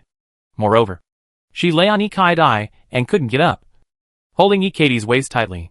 On the other side, Hongmei grabbed Wan Yiru in front of her with her arm, and all the wine spilled by Ye Kai Dai spilled on Hongmei's back. The incident happened in an instant, and everyone was a little stunned, especially the princess in the main seat. She clenched her hands tightly under the table, but her face had changed into an anxious expression. Miss Wan, Miss Yi, are you all right? Come on. Help Miss Yi up and take Miss Wan to change clothes. The princess gave 2 orders in a row, and the maids rushed in immediately. Ye Kai Dai landed on her head, although there was a thick blanket on the ground. It still hurt a little.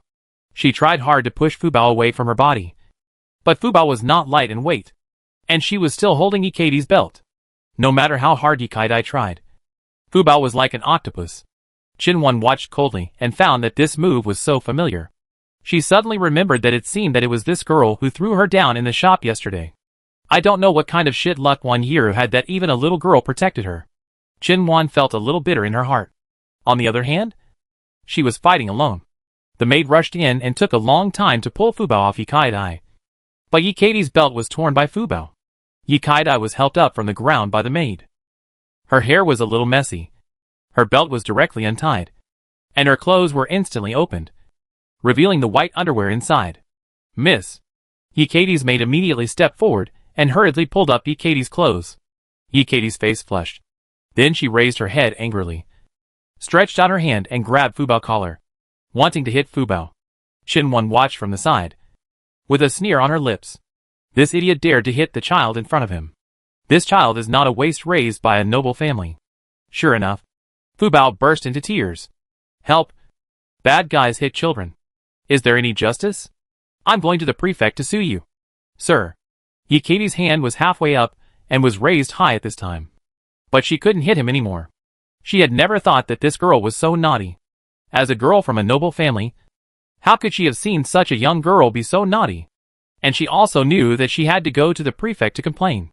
If she really complained to the prefect, she would lose face. And even her family would not be able to raise their heads. She would definitely be beaten to death by her father. But she was embarrassed in public by this girl.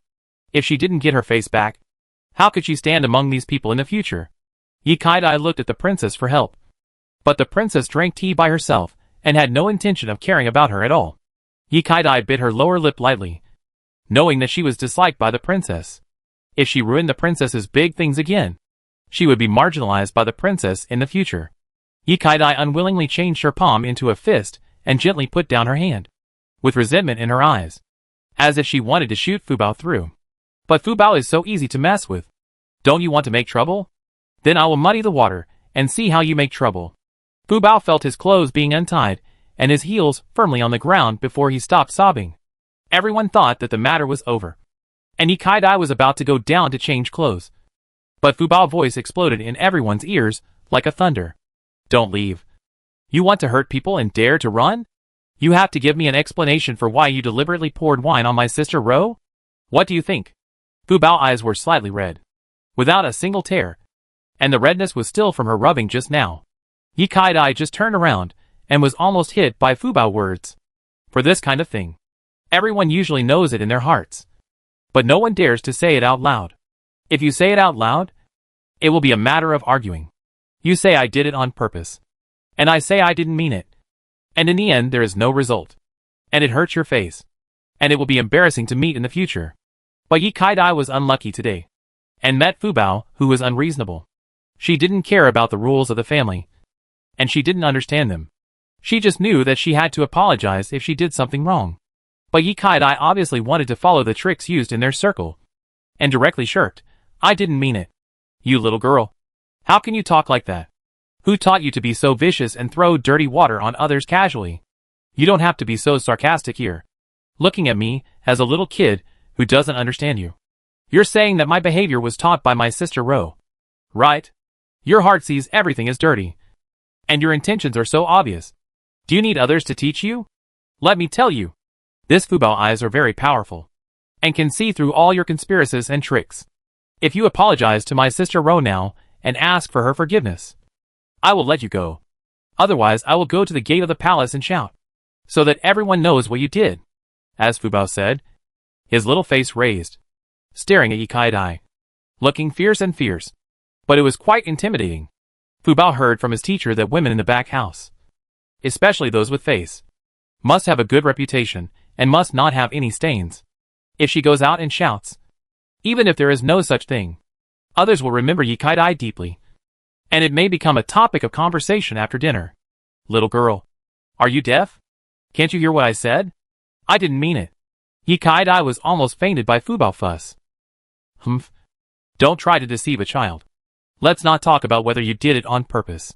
Even if you didn't do it on purpose, you admitted your mistake. You should apologize to Sister Ro. Besides, I can prove that you did it on purpose. I was standing in front of you just now. I saw it clearly. You stood steadily when you drank the first 2 glasses of wine. Why did you fall forward for the last glass of wine? Fu Bao questioning made Ye Kai-dai speechless. What should she say? She opened her mouth and prepared to quibble. But Fu Bao didn't give her a chance to quibble. Are you trying to say that you can't hold your liquor? Then the princess was lying. You can't hold your liquor. But she asked you to drink for her. And you're a guest. Would the princess do that? Obviously not. It means that you can hold your liquor very well. You just drank 2 glasses of wine. And you're going to fall? Are you not giving the princess face? Fu Bao's words were clear and logical, which stunned everyone present. Everyone focused their attention on this little girl, and they were all guessing that this little girl was from a hidden family. Ye Kai-dai couldn't refute a word of what Fu Bao said. If she refuted, the princess was lying, and she could only admit it. I admit that I did it on purpose. Okay? I'm just jealous of Wan Yiru. Okay? I apologize to Wan Yiru. I'm sorry. After weighing the pros and cons, Ye Kai-dai could only give up her own face and save the princess's face. She hurriedly said sorry to Wan Yiru and left. But a little hand was pulling at her sleeve relentlessly. Ye Kai-dai failed to leave, and almost broke down and cried. When she turned around and saw that it was still Fubao, who was pulling her clothes. She really wanted to die on the spot. Sister. My sister Ro hasn't said whether she forgives you or not. So you can't leave yet. Why are you in such a hurry to leave? Do you want to go to the toilet? You just drank 2 glasses of wine just now. It shouldn't be that serious. Right? According to medical theory. The human body. Fubao was about to give another long speech. But he saw that Yikati's face was already tearful. After all, she was a little girl who had not yet reached the age of marriage. And she also had to save face. Being repeatedly stepped on by a little brat. She was extremely upset. Sister Fubao. Let her go. If there is a next time, I will not let her off so easily. Fubao saw Wonyiru speaking. And then he let go of Yikati's clothes. Ye Kai-dai didn't care to look at the faces of others. She covered her face with one hand, and pulled her clothes with the other hand, and ran out of the pavilion. After this incident, she didn't dare to go out for about a month. Chapter 564 Fubao is being thought of. The pavilion fell into silence for a while, because of Yikati's departure. However, the princess soon broke this stiff atmosphere. Miss Wan is indeed a legitimate daughter from the Duke's mansion. She is broad-minded and tolerant. I don't think Miss He did it on purpose. Let's just forget about this matter. Let's continue. However, I think Miss Wan's maid seems to have suffered some grievances. Why don't I let my maid take her to change clothes? Wonyiru bowed slightly, lowered her eyes and said, Thank you for your concern, Princess. But I suddenly feel uncomfortable and want to leave first. Please agree. Wonyiru didn't know how many tricks were waiting for her next. Since she was sure that what Shinwan said was correct, there was no need for her to wade into the muddy water again. It was the right thing to do to withdraw immediately. Moreover, although Fubao was young, her previous actions had offended the princess. The princess would definitely investigate Fubao's life experience and find a way to deal with her. Even though he had the Duke's mansion as his backer, he was still plotted against by the princess. Not to mention that Fubao was helpless and his family was still a farmer. It would be easier for the princess to deal with him than to kill an ant. But Wonyiru thought it was simple. She was invited here with great difficulty. How could the princess let her go? The goal has not been achieved yet. But she wants to run away. The princess smiled slightly. But her eyes were cold, and her fingers holding the cup were white. She had just made a move, and Ye Kai-dai was injured. Wonyiru wanted to run away. How could it be possible? Since Miss Wan is not feeling well, I will ask someone to ask the imperial physician to come and see Miss Wan. I often hear that Miss Wan is not feeling well. I will take this opportunity to ask the director of the imperial hospital to come and take a closer look at Miss Wan. Miss Wan is so weak at such a young age. This is not a good thing. Right?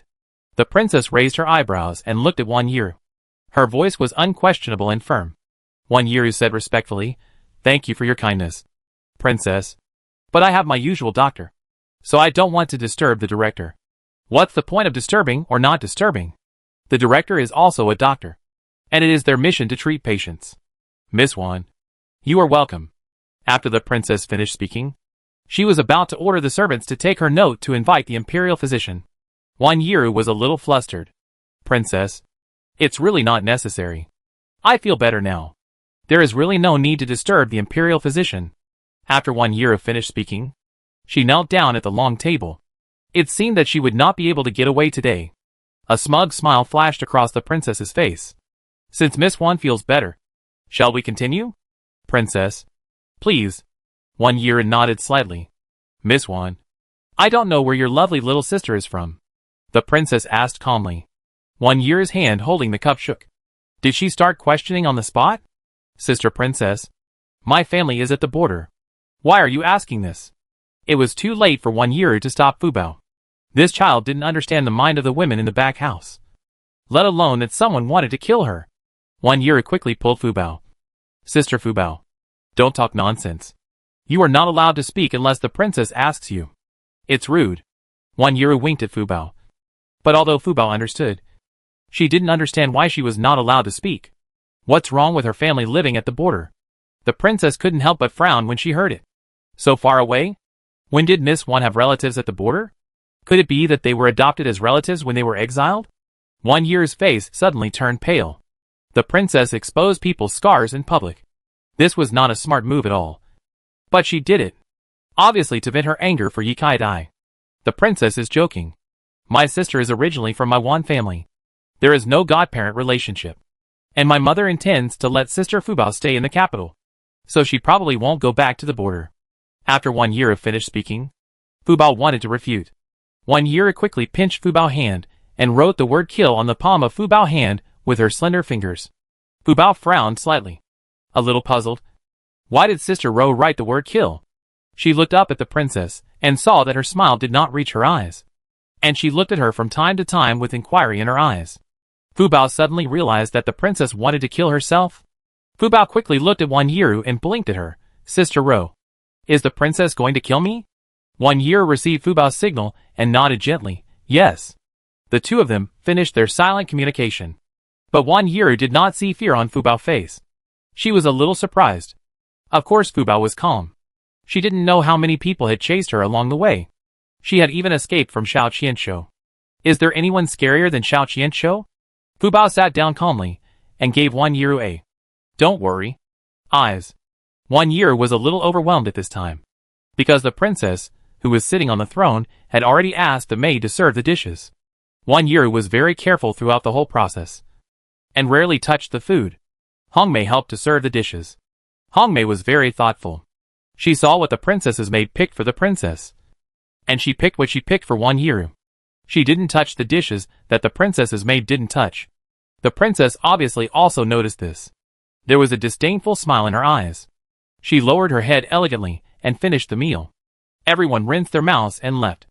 1 year's heart was finally able to relax.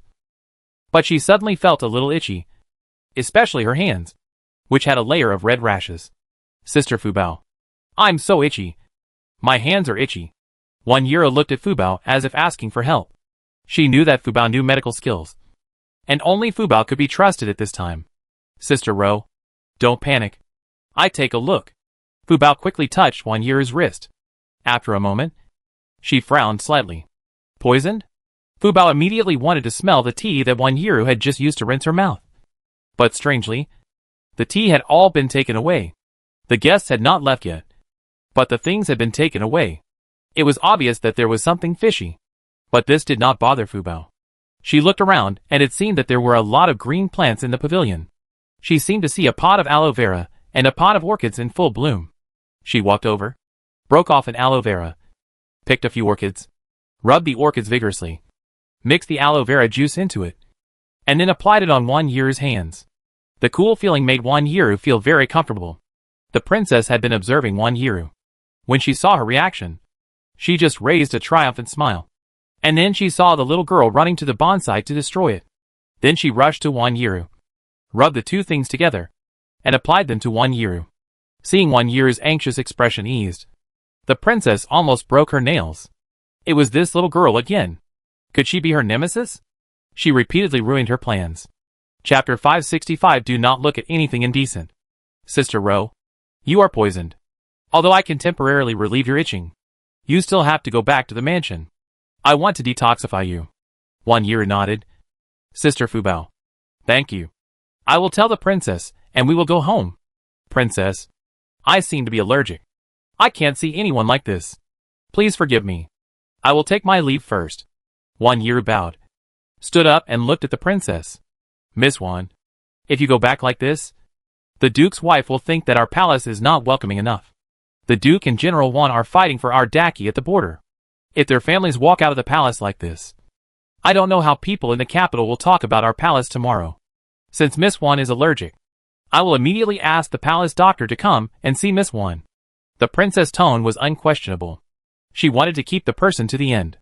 1 year couldn't say some things, and she could only bear some losses secretly. If she forced to leave, she would have a quarrel with the palace. Although the attitude of the Duke's mansion was very clear, it was not the time to have a quarrel with the palace. 1 year felt that she could only endure it and wait for her brother to save her. Fubao wanted to defend 1 year, but 1 year quickly grabbed her. She couldn't let Fubao's sister stand up for her. She didn't take Ye Kai Dai seriously just now. She offended her. But the status of the princess was not comparable to that of ordinary people. Fubao couldn't treat the princess like he did Ye Kai Dai. Fubao opened her mouth and swallowed the words. But a trace of worry appeared in her eyes. Sister Ro's body was not very good to begin with. If she didn't detoxify for a long time, it would be very likely to increase the precipitation of toxins. Fu Bao bit his lower lip lightly and looked at the princess with an unhappy look. It was all because of this bad woman. She was really a femme fatale. The princess quickly invited the palace doctor. The palace doctor pretended to feel 1 year's pulse, and then said, "This lady is indeed allergic. I will prescribe a medicine for her. You will be fine after boiling it and drinking it." "Thank you, doctor." 1 year knew that the doctor was lying, but she couldn't expose it. This time the medicine was boiled quickly, and everyone watched 1 year drink it. 1 year didn't want to drink it, but so many eyes were watching her, and the cold sweat on her forehead was about to flow down. This medicine must not be drunk. But not drinking, it would be disrespectful to the palace. 1 year picked up the medicine bowl and slowly raised it to her mouth. Unexpectedly, Fu Bao suddenly stood up and bumped into 1 year's arm. The medicine bowl was immediately overturned and fell to the ground, and the medicine splashed all over 1 year. "Sister Ro, I'm sorry. I didn't mean it. Are you okay?" Fu Bao was like a child who had done something wrong, and he was in a hurry to wipe 1 year's skirt. 1 year quickly pulled Fu Bao's hand. "Sister Fu Bao, I'm fine. Don't bother. Just change to a clean one later." The princess was already furious, but after hearing 1 year's words, she couldn't help but smile again. Anyway, the result was the same. It didn't matter if she didn't take the medicine, as long as she could take the bait. "Miss Wan, are you okay? Are you burned?" The princess pretended to exclaim, and quickly ordered someone to take 1 year to the prepared wing room at the back to change clothes. "Miss Wan, please come this way. Chi Mei, go give me a clean piece of clothing," 1 year told Chi Mei. The servant of the palace took 1 year to the prepared wing room, and as soon as she entered the wing room, she smelled a strange flower fragrance. "It smells so good. Sister Ro, what kind of flower is this?" As soon as Fu Bao came in, he smelled a strong flower fragrance. "I haven't seen it either, but this flower is pretty." 1 year had already seen a pot of big red flowers on the table at the entrance. The flowers were large and bright red, adding a lot of warmth to this cold winter day. "Miss Wan, this is a new flower that our princess has obtained, called Sleeping Beauty, which was tribute from the western regions. The emperor knew that our princess loved flowers, so he gave this pot of flowers to our princess." 1 year couldn't help but nod. She also liked this pot of flowers. "Miss Wan, I will leave first." After the maid left, she gently closed the door from the outside. Hong Mei immediately checked every corner of the room and found that there was nothing wrong. So she breathed a sigh of relief. Until Chi Mei brought clothes, nothing happened. "Sister Fu Bao, you play outside for a while. Sister will change clothes and come back." "Okay. Sister, go quickly. I play with flowers here." 1 year took Chi Mei and Hong Mei into the inner room.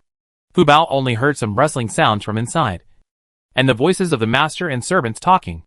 But soon, Fu Bao fell asleep on the table.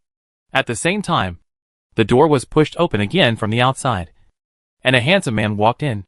He looked around the room and found a little girl lying by the table. He couldn't help but frown. But then he passed Fu Bao and walked into the inner room.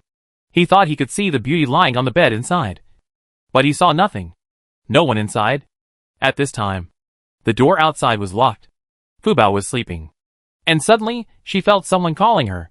She looked up and saw that it was Wan Erseo. "Mother? Is it you?" Fu Bao rushed to Wan Erseo while crying and laughing. But Wan Erseo's body became more and more blurred. Fu Bao ran more and more anxiously, and she fell to the ground because she ran too fast. Fu Bao woke up from her dream in pain and found herself lying on the ground with a big bump on her head.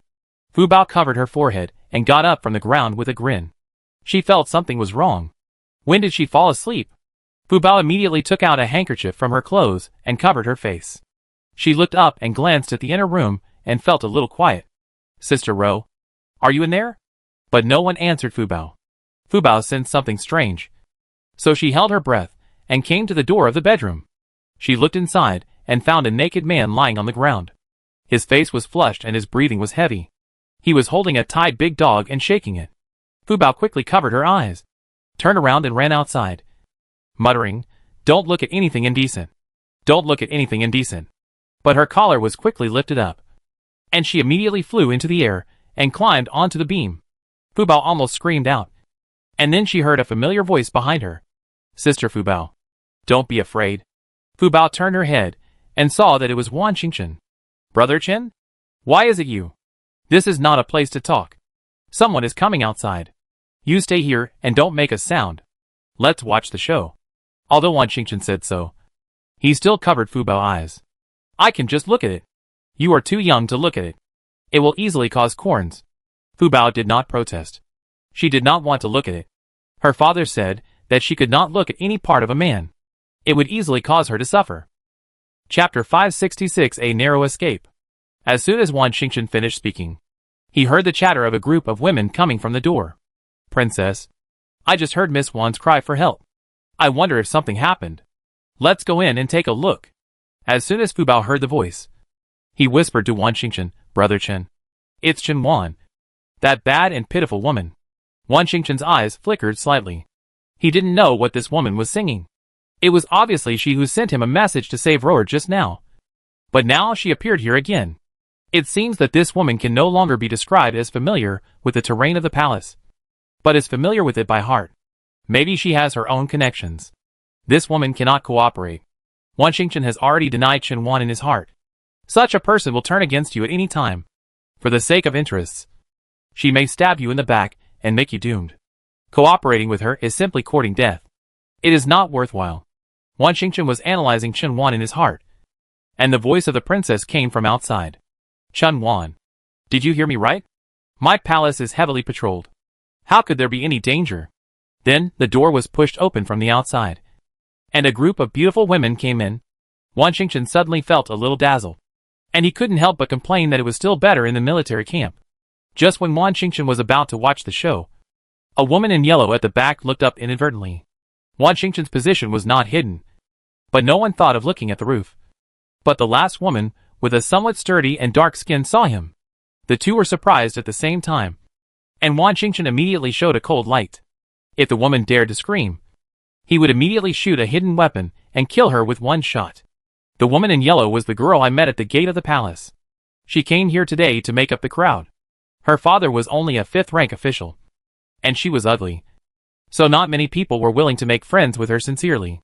She finally got close to Ye Kai-dai and had the opportunity to come to the palace to participate in the Plum Blossom Banquet. But in the end, she got nothing. No one wanted to get too close to her. Wan Qingchen's hand was ready with a hidden weapon, but the woman in yellow just opened her mouth slightly in surprise, and then quickly lowered her head as if nothing had happened, and followed everyone into the house. Then a shrill scream came from below. Ah! Ah! Someone come! Soon! Everyone in the house ran out. Only the princess had a sullen face, and finally walked out of the house and closed the door. Wan Qingchen gently patted Fubao's head. Sister Fubao, the show is over. We should go now? Hold on to your brother. Okay. There was a big red envelope on Fubao's head, which looked a little miserable, but it didn't affect her cuteness. Wan Qingchen landed Fubao gently on the ground. He didn't know when a dagger with a cold light appeared in his hand. With a slight movement of the dagger, he cut the rope tied to the big dog. Wan Qingchen immediately jumped out of the back window and closed the window again. He sent Fubao to the next room, where Wan Yiru and Qing Mei Hongmei were walking around anxiously. Suddenly, they heard the window behind them being pushed open, and they immediately looked towards the window and saw that it was Wan Qingchen who sent Fubao over. Sister Fubao, how are you? I'm fine. Sister Ro, how are you? As soon as Fubao landed, Wan Yiru hugged her in her arms. We are all fine. Thanks to my second brother who came early. Otherwise we would all have fainted. There is something wrong with the incense in the room. Wan Yiru recalled the situation just now. Isn't it that flower? Fubao was puzzled. No. It's the fragrance. That flower is just a trick. They put the flower in a conspicuous place, and the strong fragrance of the flower covered the smell of the incense, and let us relax our vigilance. Hongmei explained. Sister, you guys change your clothes and go out quickly. Second brother will go to the men's guest area first. I've been out for a while. If I stay any longer, they will be suspicious. Well, second brother, be careful. Wan Qingchen's figure flashed, and he disappeared from the window. Hongmei hurried forward to close the window. Miss, the door of the next room is so noisy. It seems that something happened next door. Qing Mei put her ear to the door frame and listened while reporting to Wanyiru. "Chime, let's change clothes and go out. If we don't go out, they will ruin my reputation." "Yes, miss." The two maids quickly changed Wanyiru's clothes, tidied her appearance, cleaned up the room, and carefully checked that nothing was left behind. Chime then opened the door of the wing room and walked out. When several people went out of the wing room, they happened to bump into the group of ladies outside. It was cold outside, and the wing room could not stay. So the princess took everyone to the next wing room to keep warm. But no one expected Wanyiru to appear in the next wing room. "Why are you here?" The princess wanted to tear Wanyiru's face apart when she saw her face. "Princess, isn't it my duty to be here? Everyone knows that I'm here to change clothes." Wanyiru blinked and replied innocently. The princess was speechless by Wanyiru's question. What should she say? At this time, the little maid who brought Wanyiru to change clothes came over and said, "Just now, I brought Miss Wan to change clothes in this wing room." "When did Miss Wan change to another wing room?" "I have been in this wing room all the time." "Did you remember it wrongly?" Wanyiru denied it flatly. The maid was a little anxious. The princess was already angry. She would definitely not have a good ending. She wanted to continue to argue with Wanyiru. But the princess coldly rebuked, "Back off. Things have come to this. There is no point in saying more. It seems that someone secretly helped Wanyiru. Otherwise, why was she so lucky to escape every time?" The princess couldn't help but look at Fubao. Could it be this little girl? But she quickly denied her thoughts. It was impossible. Although this little girl was a bit naughty, she shouldn't have the ability to transfer people from the next room to another room without anyone noticing. Her eyes stopped on Hongmei for a moment. If she was not mistaken, this maid should know Kung Fu. "Help!" Just then, a shrill scream came from the wing room. But no one dared to go in. Everyone had seen what happened inside just now. Now they dared not go in and take a look. But the screams inside were more shrill than the last, accompanied by the barking of dogs. "Come here! Go and call someone!" The princess' face turned pale. She didn't know why General Huang, her father favorite, appeared in the side room. If her father knew that his beloved dog had been killed, she would definitely be in trouble. Chapter 567 Lu Yi stops people in the street. Because no one knew what was going on in the wing room at this time. And everyone was a woman. It was not convenient to go in and see. The princess looked very angry. Everyone focused on the wing room for a while. And no one mentioned Wanyiru's matter. "Princess, what happened here?" The servant directly called the guard leader, who came with a group of young men. And Wani Chen was among them. "Guardly, go in and take a look. It seems that something happened in the wing room." The princess's face turned pale when she thought of the scene she had just seen. Not to mention that the big dog was her father-beloved dog. The person inside was also the legitimate son of an official that her father trusted the most. If something happened to this legitimate son, she didn't know how to explain to his family. The princess held the handkerchief tightly in both hands. Her heart was in her throat, and she felt like a heavy mountain was pressing on her shoulders, making her a little breathless. The guard leader heard a low whimpering sound coming from inside, and his face changed. How could this sound be like the voice of General Huang, who was raised by the prince? He looked at the princess strangely, a little confused, but he didn't dare to delay, and immediately pushed open the door of the wing room. The smell in the wing room made people feel sick. A strong flower fragrance mixed with a strong smell of blood. Even Guardly almost vomited. The young masters of the noble families, who followed behind to watch the excitement, came in and out quickly. And everyone ran outside to hold the railings of the corridor and vomited wildly. Only Wan Xingchen did not come out. He followed Guardly into the inner room. Guardly saw the scene inside and was scared to death on the spot. On the ground inside, there was a bloody man lying. His face had been bitten by General Huang, and there was no good skin at all.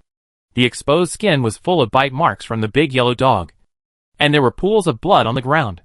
But the man's slightly beating chest told everyone that he still had a breath. Guardly immediately shouted outside, "Come on, go get the doctor." Guardly wanted to take the big yellow dog away, but the big yellow dog was a little out of control at this time. It was like a mad dog, biting whoever it caught.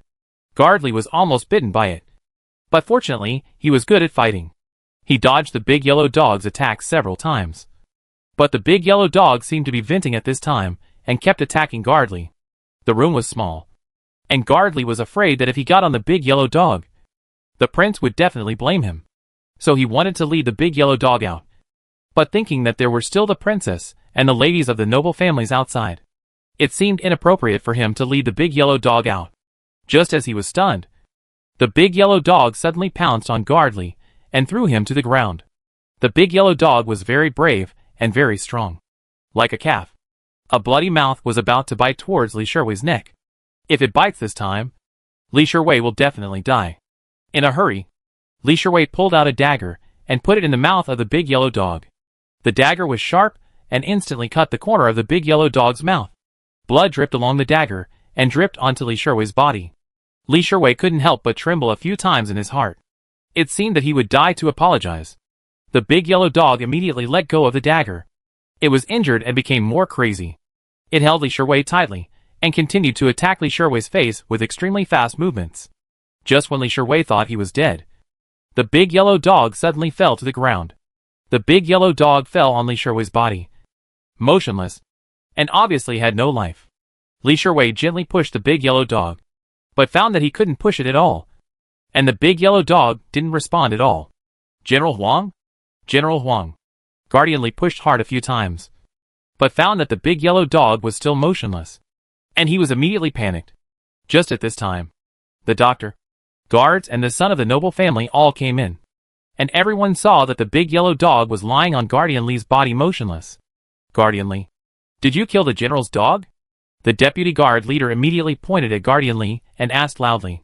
No, I didn't. It suddenly stopped moving. It has nothing to do with me. Nothing to do with it. What's in your hand? This is the evidence. When we came in, you were the only one in the room. Could it be that the corpse lying on the ground killed you? The deputy guard leader pointed at the unrecognizable corpse on the ground and said angrily. Others also felt that the deputy guard leader was right. They could all testify that when they came in, Guardian Li was the only one in the room. Wan Xingchen didn't know when he stood at the back. He even pretended to ask the people in front what happened inside. Because there were too many people, and the space inside was not big. Everyone was blocked outside. Because the son of a high-ranking official died. And the prince's beloved dog also died. The palace was in chaos. And the Plum Blossom banquet could not continue. Everyone said goodbye and left. Carriages left the palace gate one after another. The woman in yellow saw Wan Yiru and Wan Xingchen were about to leave. So she hurried forward to block Wan Xingchen's way. General Wan. My name is Lu Yi, the daughter of the Minister of the Central Secretariat. Miss Lu. Is this how Lord Lu teaches his daughter? Openly tell your maiden name to a man, and block my carriage in the street? Lu Yi's face was a little pale. She was anxious and nervous, and she waved her hands quickly. No. I saw it just now. You? Miss Lu. What did you see just now? I don't know you. Don't talk nonsense. Lu Yi looked at Wan Xingchen's handsome face with a wronged look, and then slowly walked aside to make way. Wan Xingchen patted his horse and prepared to leave. When he passed by Lu Yi, he heard Lu Yi whisper, General Wan, aren't you afraid that I will tell the prince what you did? Wan Xingchen looked down at Lu Yi with a cold smile on his face. Miss Lu, please do as you please. Isn't framing someone your specialty? I didn't. I have never hurt anyone. Lu Yi argued loudly. Wan Xingchen ignored her and rode away. Suddenly, an arrow broke through the air and went straight to Wan Yiru in the carriage. Because Wan Yiru wanted to see what tricks Lu Yi was up to. But she didn't expect to attract an arrow as soon as she showed her face. Be careful. A white figure rushed over faster than Wan Xingchen. And the sword was out before the person arrived. The long sword accurately knocked down the arrow. Wan Yiru was so scared that her legs went weak.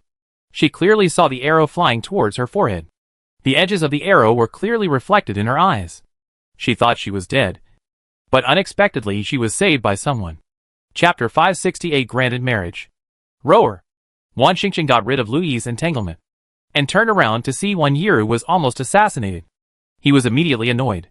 It seemed that he underestimated the danger of the palace. Second brother. I'm fine. Thank you for saving me. Wan Yiru got off the carriage and bowed to the young man in white who had just saved her. Wan Yiru didn't know this person, but she hadn't been out much, and she knew few women, let alone men. Prince Ji, thank you for your help. I will definitely come to thank you another day. My sister was frightened today, and we need to return home quickly. Wan Xingchen protected Wan Yiru behind him, and said to Ji Wenyu with a fist. General Wan is polite. It's just a trivial matter. It's not worth mentioning. It's just that this place seems to be unsafe. Miss Wan still needs to be careful. It's safer to return home quickly. Wan Xingchen bowed, helped Wan Yiru into the carriage, and left directly. After returning to the Duke's mansion, Wan Yiru asked Wan Xingchen, second brother, who is the young man who saved me just now? He is the son of the Xichong Marquis mansion, named Ji Wenyu. But I didn't expect him to be so good at martial arts. People say that the Xichong Marquis mansion is declining. The Xichong Marquis has the title of Earl, but has no real power. There is no mistress in the Xichong Marquis mansion. Ji Wenyu's mother seems to have died when he was very young, and the Xichong Marquis did not remarry. In recent years, he has been praying to the gods and asking for advice. He is rarely in the mansion. I heard that he moved to the Taoist temple in Wufeng Mountain last month and prepared to live there for a long time. Wan Yiru thought of the handsome man with clear eyes just now. He could see that this person should have good character, and his skills just now seemed to be comparable to those of the second brother. He should also be a martial artist. Nowadays, there are not many young people in the capital who are good at literature and can show off. Seeing her sister thinking as she walked, Wan Xingchen told her, Rower, today's matter is not simple. Don't tell mother when you go back. I'm afraid she will worry. Now the whole Duke's mansion is supported by mother. She is not in good health after returning from the border. I will check this matter. Well, I won't tell mother. In the palace, in the imperial study.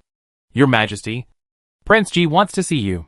The chief eunuch, eunuchly, bowed respectfully and lowered his eyes to report. Behind a large and luxurious desk sat a young man in a bright yellow dragon robe. He was the current emperor. He was looking down at the memorials. Hearing this, he stopped writing, rubbed his forehead, and said tiredly, Let him in. Yes. Soon after, Ji Wenyu came in, half knelt on the ground, bowed his head and said, I pay my respects to the emperor. How did it go? Your Majesty, everything is as you expected. The assassin I arranged assassinated Miss Wan, and I saved Miss Wan.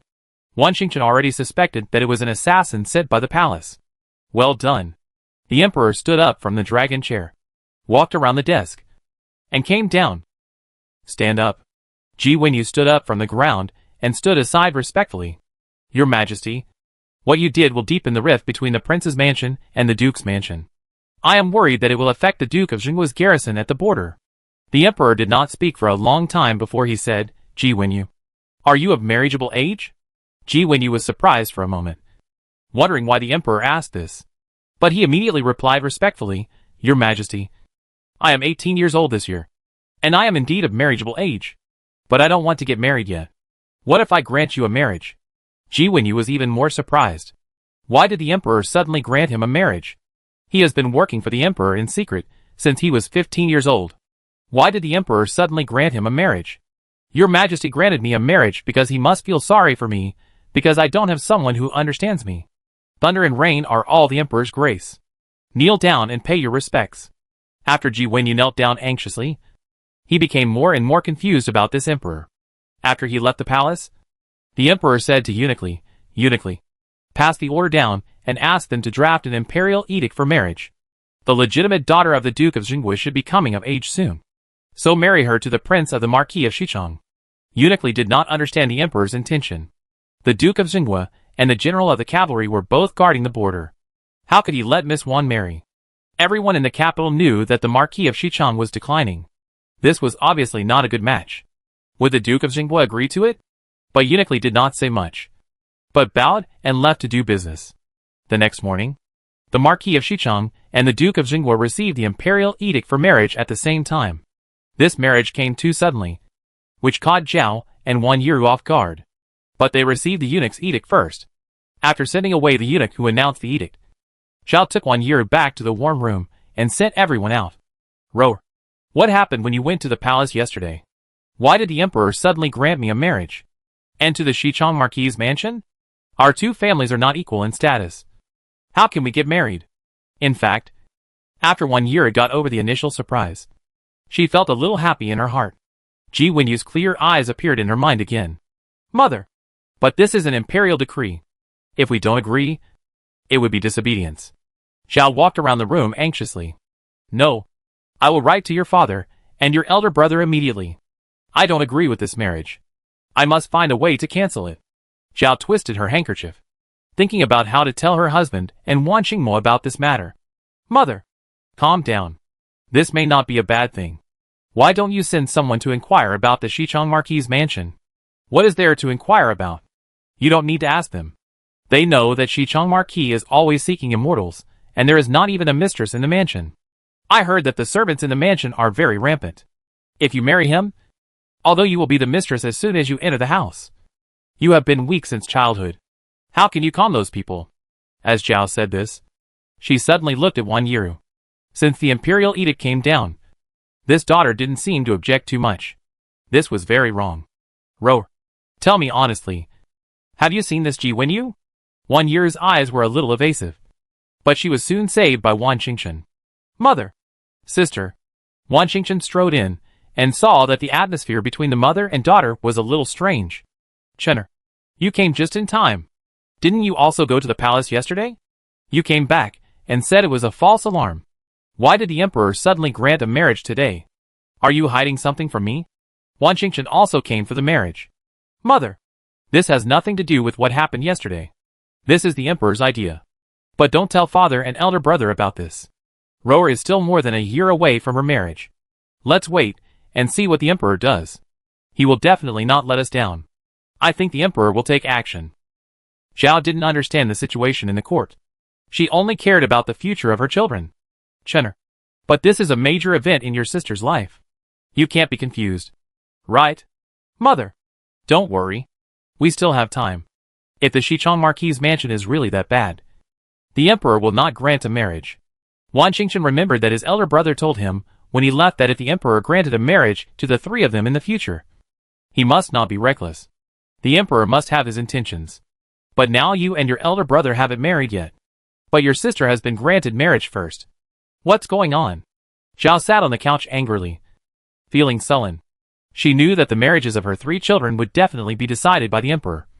But she hoped that she could choose a suitable daughter-in-law or son-in-law, and then go to the palace to ask the emperor for marriage. Now everything was not going according to her idea. Chapter 569 New Year's Eve. Receiving red envelopes. 1 year's marriage was settled. And the whole capital knew about 1 year's marriage that day. Those who disliked the Duke's mansion began to gloat over their misfortune. Without Wan Yiru, a big competitor, families with daughters couldn't help but feel happy. However, many people wondered why the emperor didn't wait for Wan Yiru to grow up and let her enter the palace as a concubine directly. Anyway, there were many different opinions, and no one could guess what the emperor meant by granting marriage.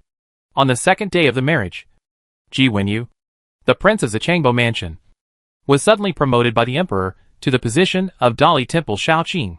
This made the capital even more excited. No one knew why Ji Wenyu was directly promoted to the 4th-ranked Dali Temple Shaoqing by the emperor against all odds. At the same time, there were rumors in the capital that the daughter of the Wan family was destined to bring good fortune to her husband. And her husband's family started to get promoted just after the marriage was granted. Anyway, regardless of the rumors, the Duke of Xinghua Mansion welcomed the new year with great enthusiasm. Because there were 3 more people in the Duke of Xinghua Mansion this year, the new year seemed particularly lively. On New Year's Eve, there were 2 tables in total. Zhao took Wan Yiru and Fu Bao to the backyard, while Wan Qingchen, Wan Lauer and Jia Yanding were in the front yard. This was Fu Bao's first time to celebrate New Year's Eve in the capital, and also her first time to celebrate New Year's Eve away from home. She was homesick for more than she was happy. She was always in a daze at the table of delicious food. And her mother, grandmother, and sister Hohot appeared in her mind from time to time. Fu Bao, what's wrong? Why don't you eat? These are all your favorites. Zhao found that Fu Bao was a little bit wrong. She didn't eat a single bite of the dishes that Qi Mei picked for her. And I miss my mother and grandmother. I want to go home. They must miss me too. I dreamed that my mother was calling me the other day. Zhao heard this and quickly put down the chopsticks in her hand, stood up and walked to Fu Bao, took Fu Bao into her arms, gently stroked Fu Bao back, and gently comforted him. Fu Bao, I heard from your brother Chen that your affairs should be coming soon. You will receive a reply from your brother Mo on the 8th day of the 1st lunar month at the latest.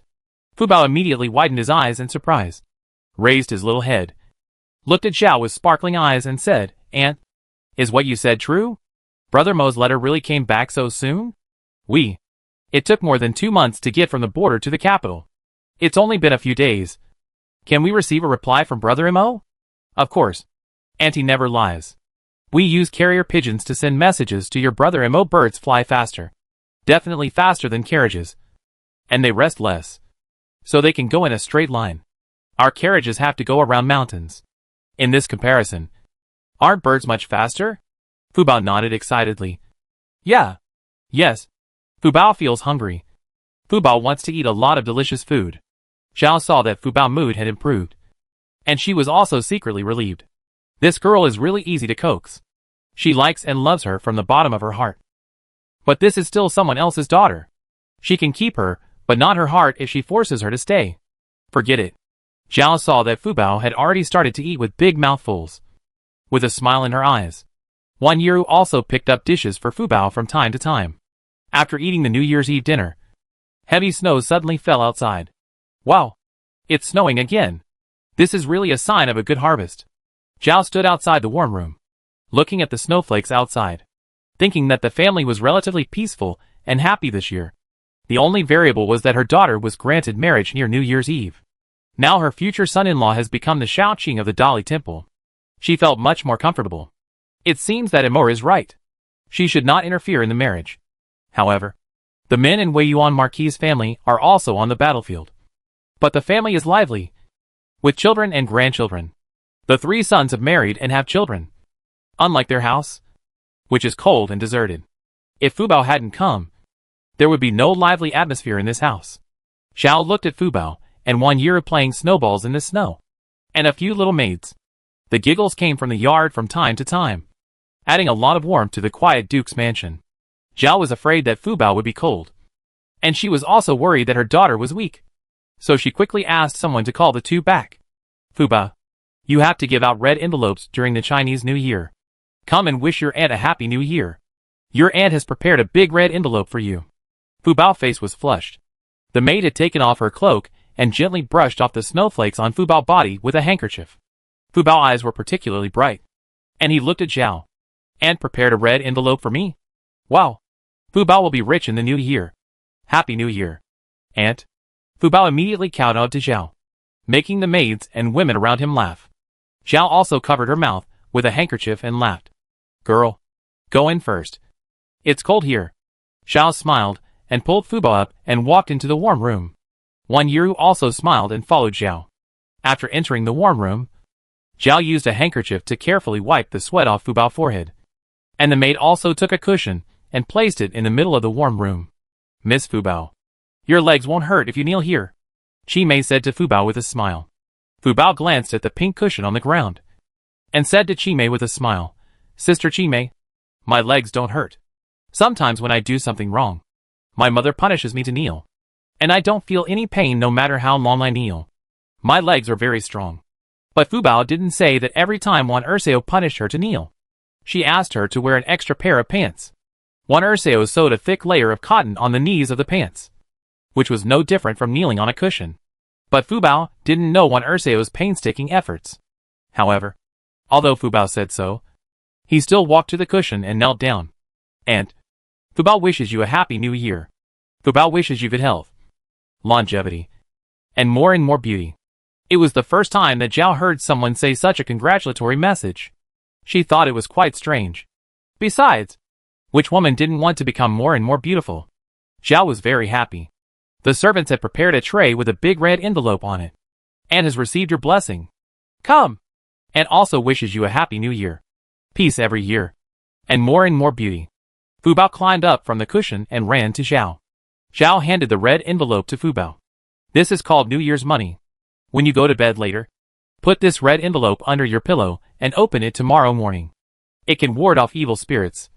Okay? Fubao nodded happily. Yes, I know. Grandma and mother give Fubao red envelopes every year. So good. Sister Fubao, you haven't wished your sister a happy new year yet. Do you want a red envelope from your sister? Wan Yiru sat on the soft couch beside her and looked at Fubao with a smile. Wow. Sister Ro also prepared a red envelope for Fubao? Of course. But mine is not as big as mother's. But it's my sister's intention. Fubao got used to it. He took the red envelope given by Zhao, turned around and ran to the cushion and prepared to kneel down. Chimei, hurry up. Hold her. Wan Yiru was a little amused. This Sister Fubao was really a happy person. Chimei hugged Fubao. Sister Ro, what's wrong? Are you going to pay New Year's greetings? You don't need to kowtow to me. We are equals. Just bow. Fubao suddenly realized and quickly bowed to Wan Yiru neatly. She said a bunch of auspicious words for free and got a big red envelope. Fubao was so happy that she dreamed of receiving red envelopes at night and woke up with laughter. However, she didn't wake herself up. But Wan Yiru, who was sleeping next to her, woke up with laughter. Chapter 571 Xingma's Reply.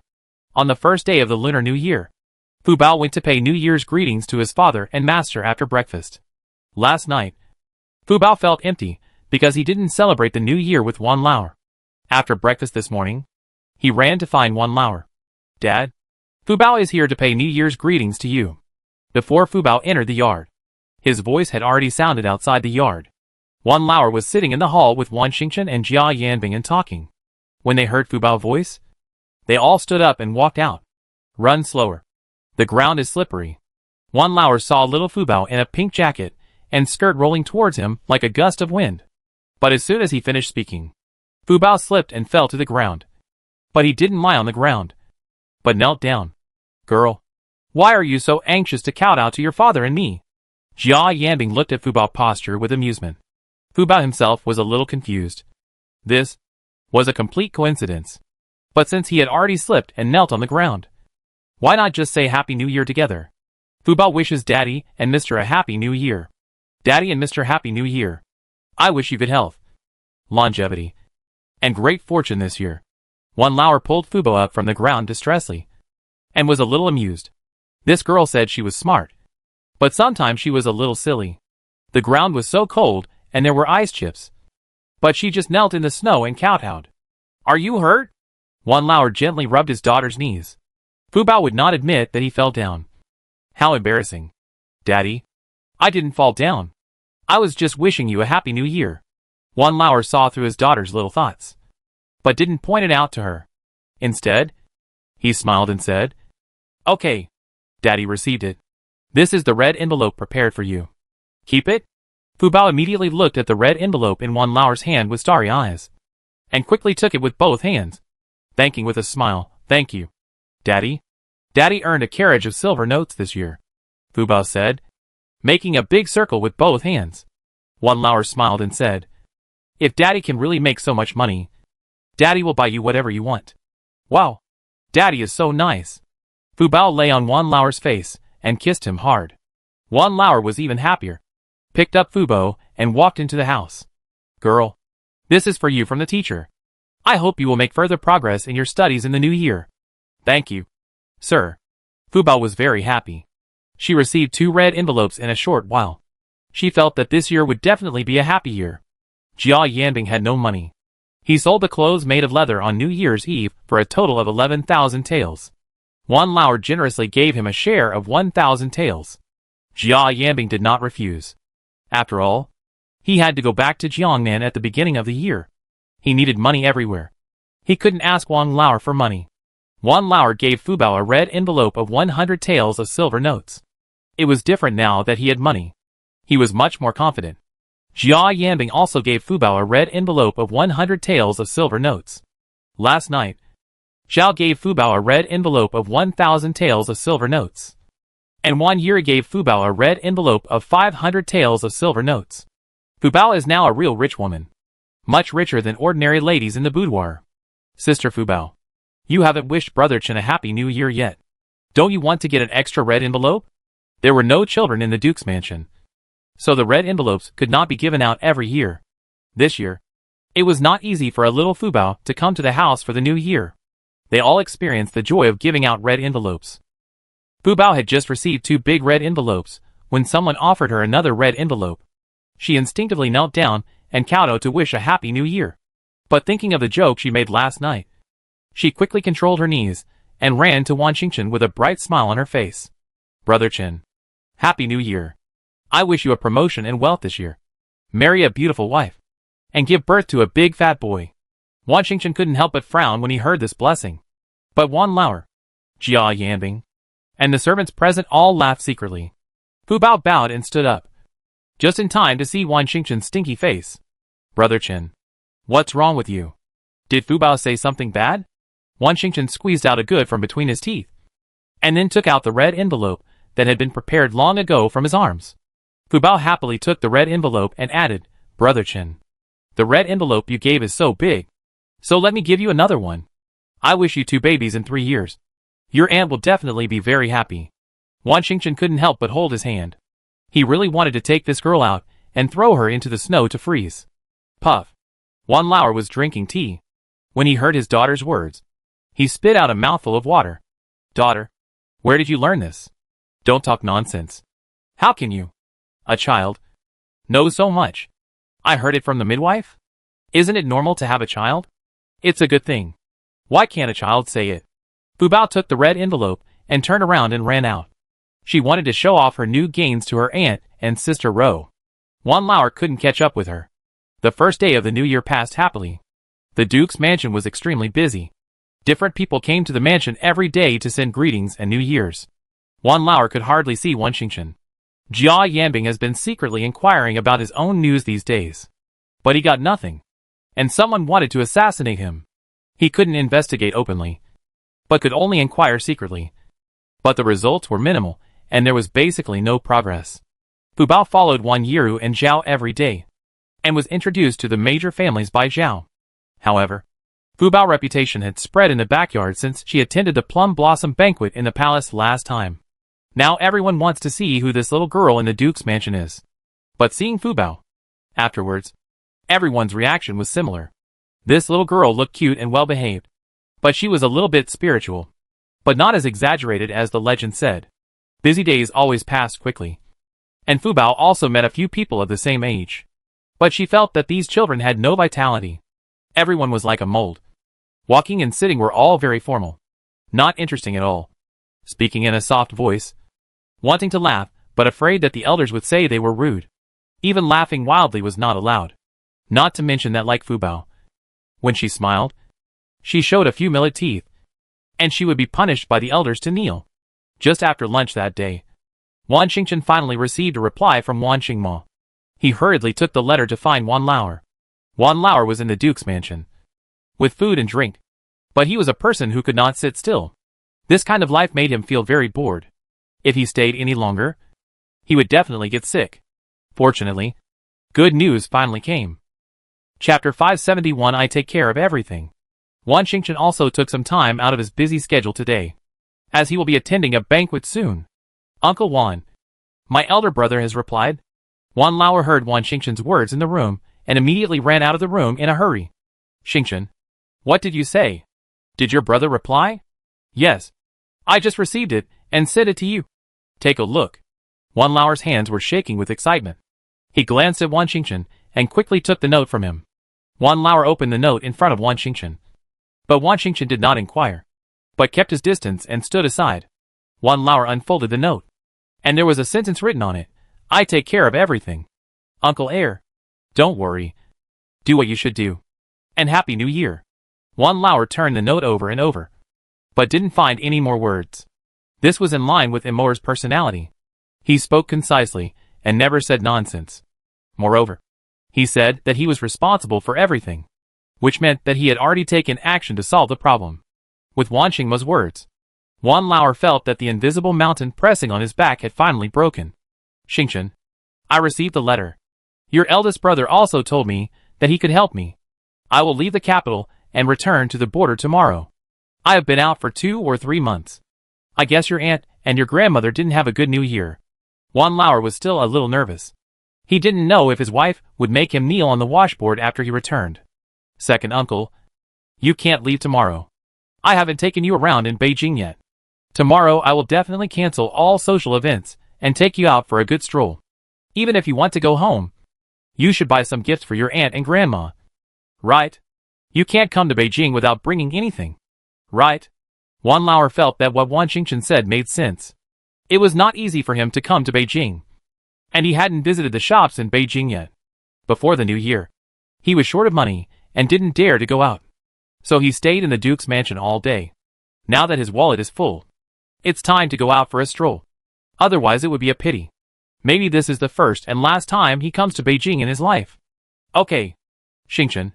What you said makes sense. Second uncle will listen to you. It's not a big deal for one day. But I don't need you to accompany me tomorrow. Just find someone to take me out for a walk. I know you have a lot of things to do and are busy. You are the only one who supports the Duke's mansion now. You can't offend anyone. Although second uncle is from a farmer's family, he understands the big principles. Wan Xingchen disagreed with everything. Second uncle Wan, no matter how busy I am, I will accompany you tomorrow. It's not easy for you to come to the capital. I don't know when I will see you next time. Wan Xingchen remembered that when he was at the border, although life was hard, it was really easy. Every day he just ate, worked, and slept. Seeing that Wan Xingchen was so sincere, second uncle Wan didn't refuse. Thank you, Xingchen, for your hard work. But you have to tell Fubao about this news, so that she can be happy too. This girl loves to go out and play. Wan Xingchen knows Fubao personality, and the many rules in the Duke's mansion. Although her mother did not restrict her sister Fubao in particular, she can see that she is still not as happy as when she was at the border. When she was at the border, she was really carefree and glowing. Don't worry. Rower will definitely go tomorrow. She is the most impatient for socializing, and likes to play with sister Fubao. Let's all go tomorrow. There is a meeting on the 8th day of the first lunar month. There are many acrobatics in the capital.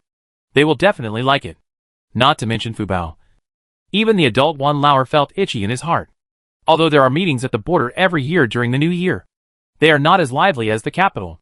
That's great. After Wan Xingchen left, Wan Lauer quickly said to Jia Yanbing, Mr. Yin, we will go out to buy tomorrow. I need to think carefully about what to bring back. It's not easy for us to come to the capital. We need to buy more things to bring back. We can't go back empty-handed. Now that we have money, we can hire 2 more carriages to bring more fashionable things from the capital back to the border. And we can also make more money. What do you think? Jia Yanbing certainly had no objection.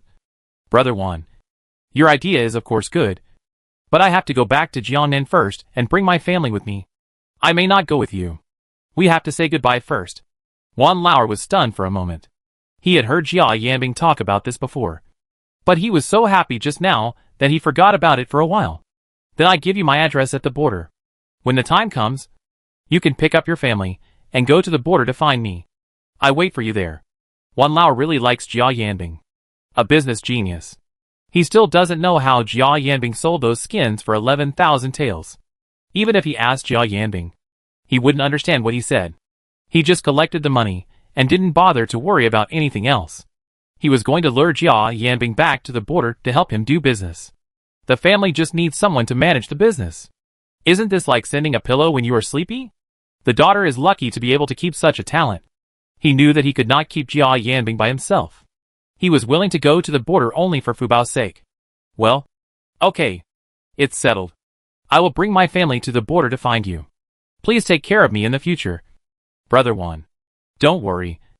I will definitely protect you when you go to the border. Wan Lauer started to brag again. He couldn't protect himself, so he didn't know how to protect Jia Yanbing.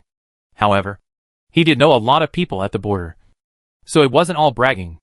After the two discussed whether to stay or go the day after tomorrow, Wan Lauer continued to ask Jia Yanbing, Mr. Yin, will you go shopping with us tomorrow? I know you are familiar with the capital, and you should not be in the mood to go shopping. But Fubao must hope that you will go too. Brother Wan, I have other things to do tomorrow, so I may not be able to go. Jia Yanbing thought that he would go to find out where the killers came from tomorrow. Wan Lauer knew that Jia Yanbing had been investigating privately, so he didn't say anything else. Just said, then you should be careful. The next day, before dawn, Fubao had already sat up from the bed. This kid dreams of shopping and eating. Today, he rarely stayed in bed and got up early. Chi Mei heard the movement inside and hurried in to check, and saw that Fubao had sat up with his hair loose. Miss Fubao, why don't you sleep a little longer? It's still early. Wan Yiru was also awakened by the noise of the two, with Fubao accompanying her these days. She slept surprisingly well, and never had insomnia. She almost fell asleep at the same time as Fubao, and got up at the same time as Fubao in the morning.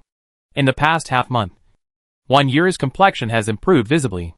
Her little face, which used to be pale all year round, has become rosy recently, looking like a peony bud about to bloom.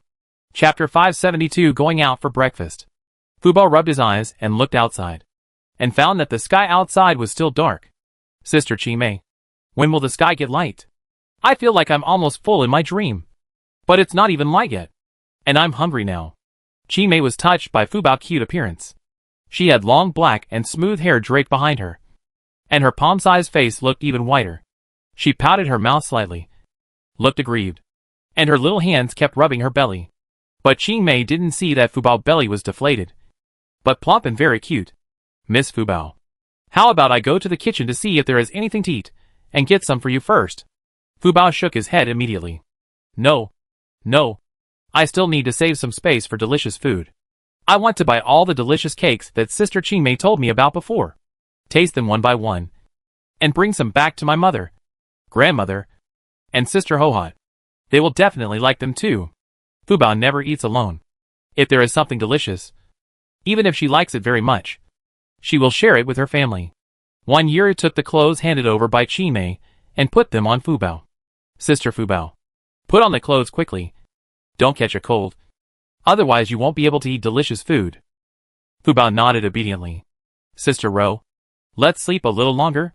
As Fubao said this, he slid into the quilt like a loach, revealing only 2 big, sparkling eyes. 1 year looked at Fubao with a gentle smile and gently tapped Fubao's forehead. Naughty. Then sleep a little longer? But I can't sleep. If you can't sleep, you can tell your sister about the interesting things you have experienced at the border in the past 2 years. 1 year gently tucked the corners of Fubao's quilt and lay down again. Chimei, put down the curtain. I want to talk to Sister Fubao for a while. It may be difficult to see each other in the future. Maybe we will never see each other again in the future. 1 year said that she felt a sense of sadness for parting. She heard from her second brother that Sister Fubao would leave the capital tomorrow.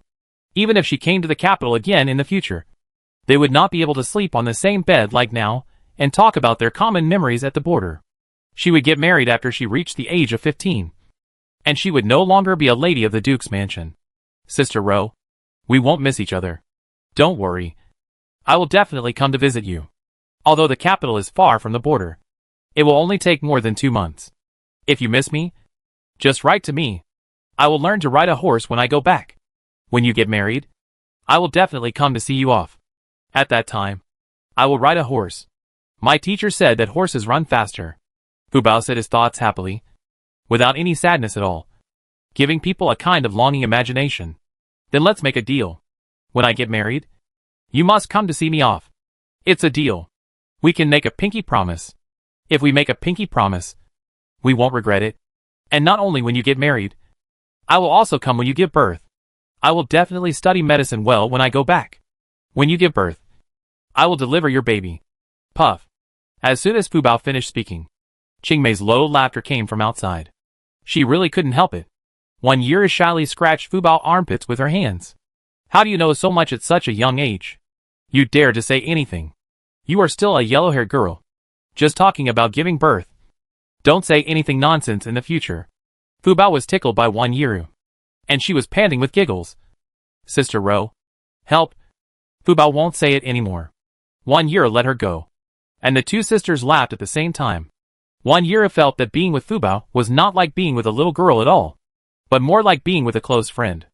Fubao knew a lot of things, and her thoughts were completely different from those of the women from the aristocratic families. At such a young age, the opinion she expressed often made 1 year feel incredible. But she agreed with Fubao's words from the bottom of her heart. This complex and contradictory mentality has always confused 1 year. She doesn't know whether this era is sick or she is sick. She has been thinking about it recently, but no one can tell. As the 2 chatted, the sound of birds chirping came from outside. Wow! It's time to get up. The birds are up. We can't be lazier than them. Fubao immediately lifted the quilt and stood up. 1 year was startled. Sister Fubao, I just told you not to catch a cold. What are you doing? Although there was a charcoal fire in the room, Fubao was still a little cold because he was only wearing a middle coat. Fubao immediately stuck out his tongue playfully and quickly covered the quilt again. Chimei and Lumei also came in from outside to help them get up. During this period, Zhao made a lot of clothes for Fubao. from inside to outside.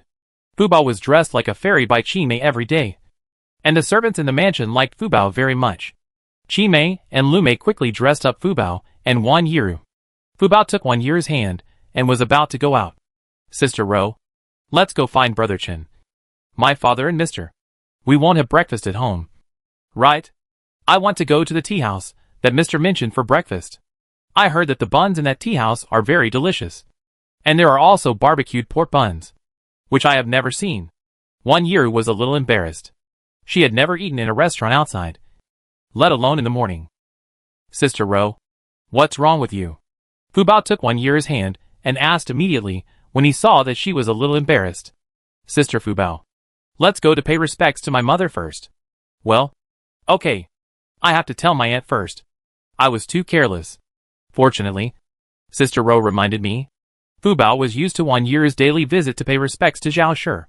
It is said that all wealthy families are like this.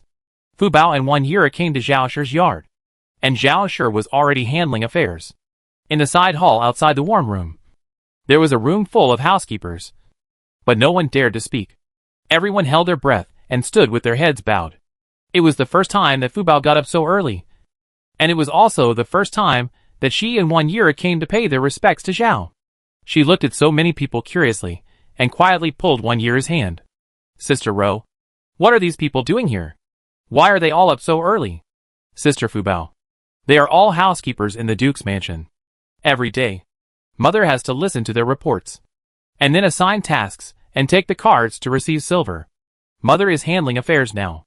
Let's go in later. Fu Bao didn't understand these, of course, but when she heard that Zhao was busy, she stood obediently beside Wan Yiru and waited. Are Roer and Fu Bao girls here? Zhao heard the muttering outside and asked loudly. Mother, Sister Fu Bao and I are here to pay your respects. Come in. Fu Bao was led in by Wan Yiru. Fu Bao saw Zhao was wearing a headband on her head and a royal blue dress with white fox fur on the collar and cuffs. She looked less bright than usual, but more easygoing. Greetings to Mother. Wan Yiru bowed. Seeing this, Fu Bao also imitated Wan Yiru and bowed to Zhao. Greetings to Aunt. But Fu Bao imitation was not appropriate, which made everyone in the room secretly cover their mouths and laugh. Zhao glanced at them, and everyone immediately tensed up and dared not laugh again. You two come here and sit next to me. Zhao took Fu Bao's hand and sat next to her, and asked with concern, Fu Bao, why did you get up so early today? Why don't you stay in bed? Aunt, I'm going out for breakfast. I can't stay in bed. If I eat breakfast late, I won't have room for lunch. So I have to eat breakfast early. Go out for breakfast? Zhao glanced at Wan Yiru in confusion. Mother, it's like this. Fu Bao heard that there are barbecued pork buns in the tea house outside, so he wants to try them. Zhao laughed when she heard it. You are really a little foodie. You never miss any delicious food. Okay, then you can go out and eat. Ro, take your sister Fu Bao for a good stroll. She can buy whatever she wants. Just send it to the mansion and let the accountant settle the bill. We can't let your uncle Wan Er pay for it. Yes, Mother. The two came out of Dao's room and got on the carriage from the back door. The carriage went around to the front door. There were several people standing next to the carriage at the front door. One was Wan Lao Er, one was Wan Qingchen, and the other was Jia Yanbing. Daddy, Brother Chen. Sir, I'm here. Fu Bao stuck his head out of the carriage from a distance and waved to the few people. When the carriage approached, Fu Bao was about to jump off the carriage, but was grabbed by Qimei. Miss Fu Bao, be careful. Wan Lauer also came over and took Fu Bao down from the carriage. Wan Lauer took Fu Bao to Jia Yanbing, but Fu Bao's eyes were fixed on Jia Yanbing's face. There was a trace of black hair on Jia Yanbing's face. Sir, let's go to have breakfast quickly. Girl, I won't go with you today. You guys go shopping. No, I can't leave Fu Bao today. Jia Yanbing thought Fu Bao knew that they would temporarily part ways tomorrow, so she was reluctant to let him go. So she said this. In fact, Fu Bao didn't know that they were going to separate. Chapter 573, Reciting Poems in a Tea House. Wan Lauer quickly glanced at Jia Yanbing apologetically. Mr. Yan, Fu Bao may want to stay with you for one more day. She is a little clingy. You don't have to worry about it. Just do what you need. I will take her shopping. Jia Yanbing also smiled and touched the top of Fu Bao's head. Girl, When you come back in the evening, Mr. will bring you something good. But Fubao tightly grabbed Jia Yanbing's sleeve with her hand. Her eyes stubborn. No, Mr. can't leave. You must stay with Fubao today. Wan Lauer then felt that his daughter was a little abnormal. Usually at this time, he coaxed Fubao a few words and Fubao agreed. What happened today? Fubao, why do you have to let Mr. stay with you? Wan Lauer asked quickly. Fubao shook her head. I can't say it. Anyway, Mr. must be with me and can't go anywhere. Wan Lauer and Jia Yanbing looked at each other. Jia Yanbing felt something in his heart. He had been with Fubao day and night for 2 months on this road. And he knew Fubao a little bit. Okay. Since the girl said so, let's go shopping together today. Fubao smiled. Okay. Wan Lauer seemed to understand what Fubao meant. The girl must have seen something. Several people got on the carriage. Wan Xingchen did not ride a horse this time, but took the carriage with Jia Yanbing and Wan Lauer. Fubao returned to Wan Yiru's carriage. The driver drove the carriage to a tea house. The breakfast of this tea house is famous in Beijing. The barbecued pork buns that Fubao wants to eat are made in this place. Even though several people came early, the tea house was already full. Please come in. Sir, give me a room. I have reserved it in advance. The Duke's mansion. Wan Xingchen said lightly. So it's the Duke's mansion. Please come this way. The waiter led the group to the corner of the second floor. There was a bamboo garden with a great view when the back window was opened. It was just a biting cold now, so it was a pity to miss such a beautiful view. Otherwise, it would be a special experience to sit by the window with the window open. As soon as everyone sat down, the waiter brought a booklet. What would you like to eat? Distinguished people? This is our tea house's breakfast. All on it. Wan Yiru was eating in the tea house for the first time, and she didn't know that this booklet was also a feature of the tea house. Other places generally didn't have it. It was just because this tea house had this booklet that it was much more convenient for customers to order dishes. And other restaurants followed suit. And it became popular for a while. Fubao also saw such a menu for ordering dishes for the first time. Sister Fubao. Girl. What do you want to eat? Take a look for yourselves. And Uncle Air and Mr. Yin should also take a look. Then Wan Xingchen ordered the waiter. Bring up all the signs of your tea house first. And then add more if they want to eat. Yes. Wait a moment. After the waiter left, Fubao and Wan Yiru took the strange head of the book and read it page by page. Each page was accompanied by illustrations. And the name was written under the picture. Sister Ro. I want to eat this. It looks delicious. Fubao pointed to a cherry-sized dessert and shouted excitedly. Wan Yiru also thought that this cherry pastry was pleasing to the eye and should be delicious. But it was snowing heavily now, and the cherry trees had not sprouted. So where did the cherries come from? Second brother. Do you see if this dessert is available here? Just order it. Everything in this booklet is available. And if it is not available, the store will explain it in advance. Wan Xingchen's words dispelled Wan Yiru's doubts. And the two ordered some of what they liked. Ro, don't you like bamboo the most? Guess what's behind this? Wan Xingchen smiled and looked at Wan Yiru. Wan Yiru looked up at the closed window in surprise. Could it be a bamboo forest? Wan Xingchen nodded. He stood up and walked to the window, gently pushed it open, and a large bamboo garden not far away came into view. But now the winter snow has not melted.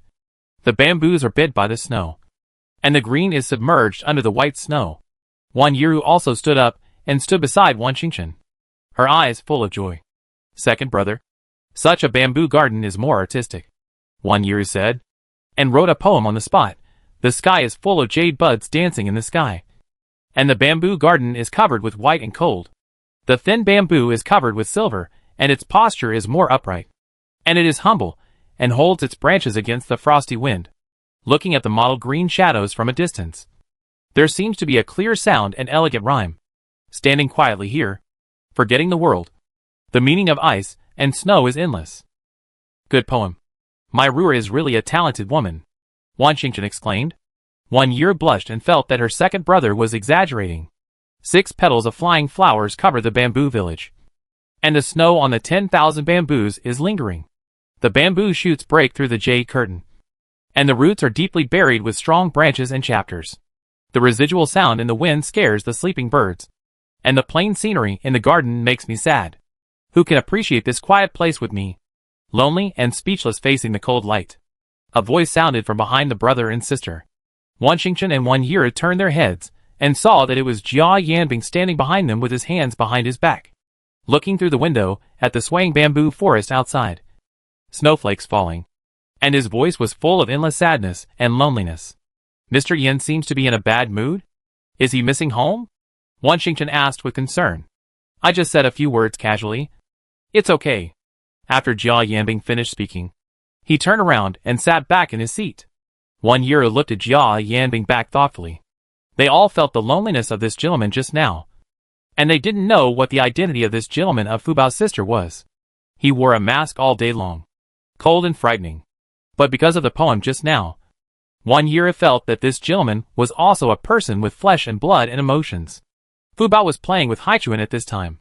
She hadn't seen Haichuan for several days, and she felt that Haichuan had grown up a lot.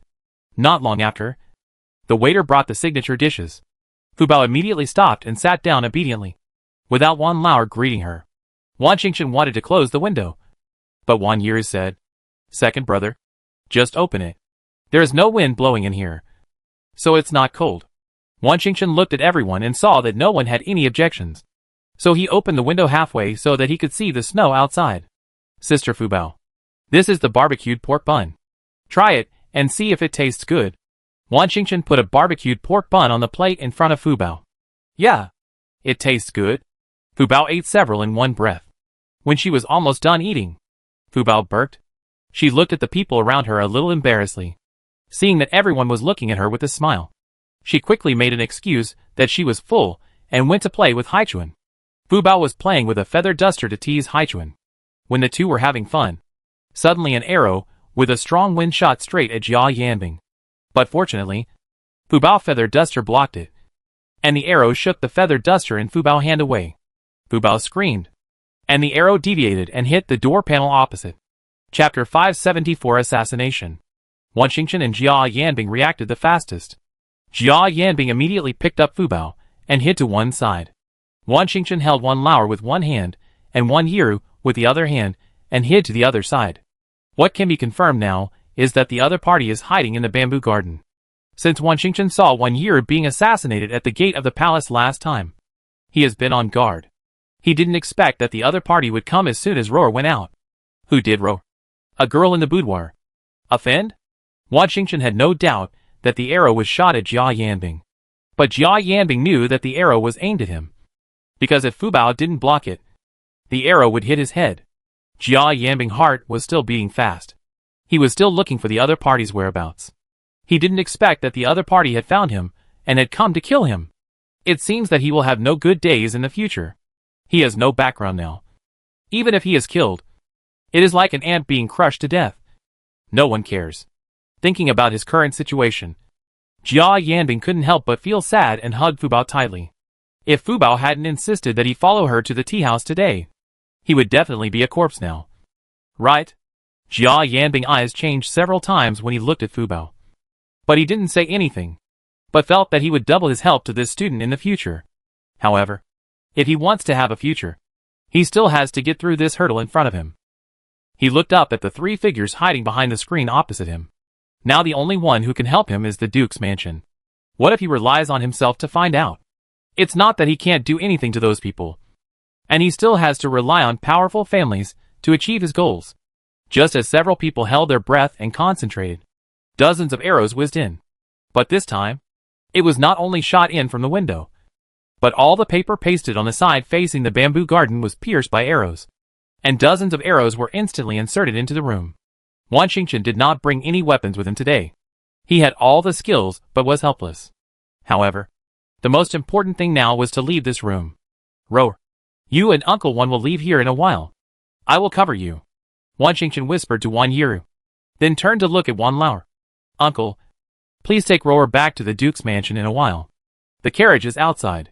Get on the carriage as soon as you leave the door. Don't linger. Wan Lauer nodded in panic.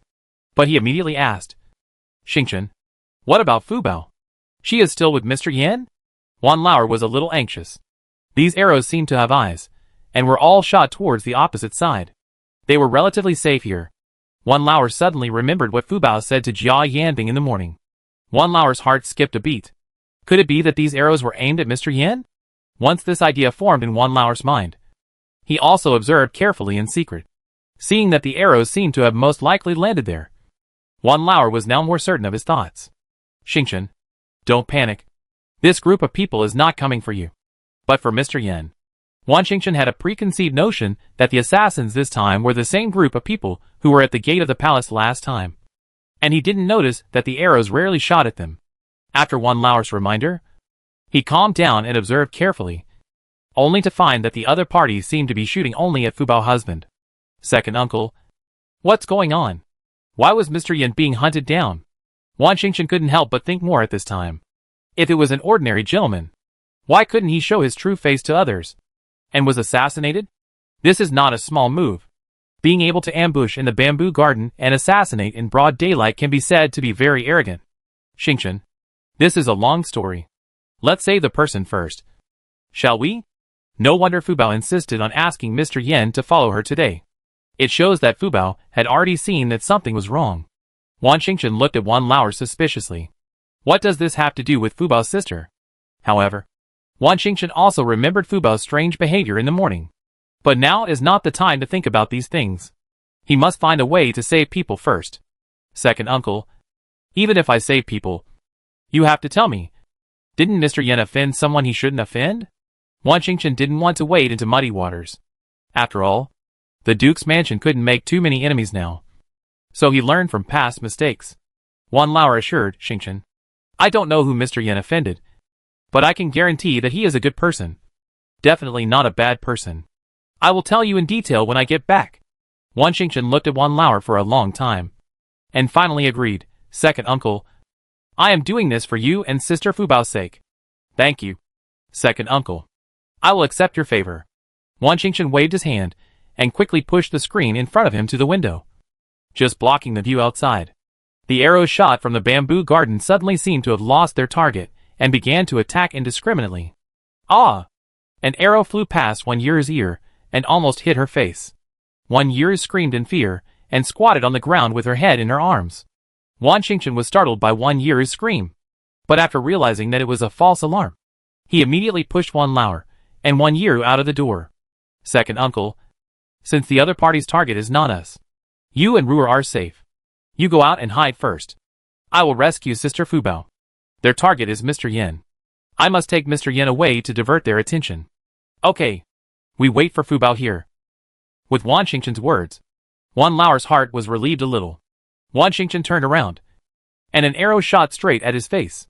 He bent back, turned over like a kite, and kicked the arrow sideways with his left leg, kicking it out. Then, he used the tables and chairs in the room as cover and rolled to the hiding place of Fu Bao and Mr. Yin. The two were hiding behind several overturned chairs, and the panels of the chairs were full of arrows. But the two were still unharmed. Mr. Yin, Sister Fu Bao, how are you? Brother Chen, I'm fine. Fu Bao's bright eyes also flashed with panic. After all, this was not a close combat. The other party fired a black gun, and they could only hide. Sister Fu Bao, I will take you out to meet Uncle Wan and Ruer first. You go back to the Duke's mansion first. I will take Mr. Yin away from here to divert their attention. We will meet at the Duke's mansion later. Well, okay. Fu Bao immediately stretched out his little hand and came to Wan Xingchen. Wan Xingchen quickly pulled Fu Bao's hands, took her into his arms, and held her up and down to the door. At this time, there were no people in the tea house, and everyone was scared away. Fu Bao! Wan Lauer quickly took Fu Bao, and Wan Xingchen only had time to shout, Go! He quickly returned to the room. Wan Lauer held Fu Bao and said to Wan Yi, Miss Wan, follow me quickly. Okay. Second uncle. Chi Mei, Lu Mei and Haichuan followed closely. When the room moved just now, the two maids lay on the ground and escaped. At this moment, their legs were still weak. Chapter 575 Jia Yanbing confesses his identity. Wan Lauer took Fu Bao and Wan Yi to sit in two carriages. Go back to the Duke's mansion quickly. Outside the tea house, there was a lot of chaos, and everyone was fleeing everywhere. No one paid attention to the carriage of the Duke's mansion, and they were not the target of the assassination, so it was easy for them to leave. In the tea house, Wan Xingchen took Jia Yanbing out of the window and went in another direction. It was not until dark that Wan Xingchen took Jia Yanbing back to the Duke's mansion. Both of them suffered some skin injuries. Zhao heard about what happened in the tea house, and was restless all day, until she heard the servants report that Wan Xingchen was back. She immediately brought people to Wan Xingchen's yard. Only then did the doctor come out of Wan Xingchen's yard. "Doctor, how is Chen'er? Is the injury serious?" "Don't worry, madam. The second son only has a superficial wound. It's not serious. I have already applied medicine to him. Don't touch water for a few days. It will be fine after a few days of rest." Zhao hurriedly led people into Wan Xingchen's room. "Chen'er, how are you? You really scared your mother to death." As soon as Zhao saw Wan Xingchen, she rushed over, grabbed Wan Xingchen and looked him up and down for a long time. Then she breathed a sigh of relief, and saw that her son was indeed fine. Then she pulled Wan Xingchen to sit down at the table. "Mom, I'm really fine. These are just superficial injuries. It's hard for those assassins to catch up with me. I patrol the capital every day. I know the streets and alleys of the capital by heart. It's easy to get rid of them. These injuries were just inflicted at the beginning. Tell me honestly, where did Mr. Yin come from? How did he know your uncle Wan heir and become Fubao teacher? Were they deceived? Could this person have heard that they came to the capital to find your eldest brother and relied on them?" Zhao immediately thought of revenge. "Mom, I don't know yet. I need to ask Uncle Wan heir about this. You go back first. I tell you after I understand it clearly." Wan Xingchen coaxed Zhao to the backyard, and he went to the next yard. Fu Bao hadn't gone back yet, and was bandaging Jia Yanbing at this time. "Uncle heir," Fu Bao's sister. Wan Xingchen stepped in, and Wan Lao heir quickly stood up. "Xingchen, you are here. Come in and sit down." "Second uncle, there is no one else here. Just tell me the truth. What happened today? Since I saved Mr. Yen, I should know Mr. Yen's identity." "Right." Jia Yanbing had bandaged his wound and raised his head when he heard it. He also had something to say to Wan Xingchen. In this case, there was nothing to hide. People didn't ask anything today, and they saved him for the sake of Wan Lauer. He really shouldn't hide it anymore. And he still needs Wan Xingchen's help. "General Wan, don't ask Brother Wan. I tell it myself. Although Brother Wan knows about my affairs, he doesn't know much after all, so I can tell it more clearly myself." Wan Xingchen then looked at Jia Yanbing. Jia Yanbing slowly took off the mask on his face, revealing a handsome face. When he entered the mansion before, in order to make everyone accept him wearing a mask, he lied that his face was ugly. He was afraid of scaring everyone, so he had to wear a mask to show people. However, now his face is not only not scary, but also so handsome, which is completely different from what he imagined. "Sorry, General Wan. I lied before, but I had to do it. Now that things can no longer be concealed, I can only tell General Wan everything about me. My real name is Jia Yanbing, not Yin." Wan Xingchen felt that this name sounded familiar, but he couldn't remember where he heard it. After all, the Jia family is in Jiangnan, and not many people in the capital know about it. I seem to have heard of this name, but I can't remember it clearly for a while. My family is in Jiangnan. It's possible that General Wan hasn't heard of it. My family has been doing business for generations. Are you from the Jia family? The richest family in Jiangnan? Even if Wan Xingchen didn't know much about wealthy businessmen from all over the country, he had heard of the Jia family in Jiangnan. After all, there was a concubine from the Jia family in the palace. It's better if General Wan has heard of it. He can also distinguish the truth from the falsehood of what I say next. Wan Xingchen's heart was already in turmoil.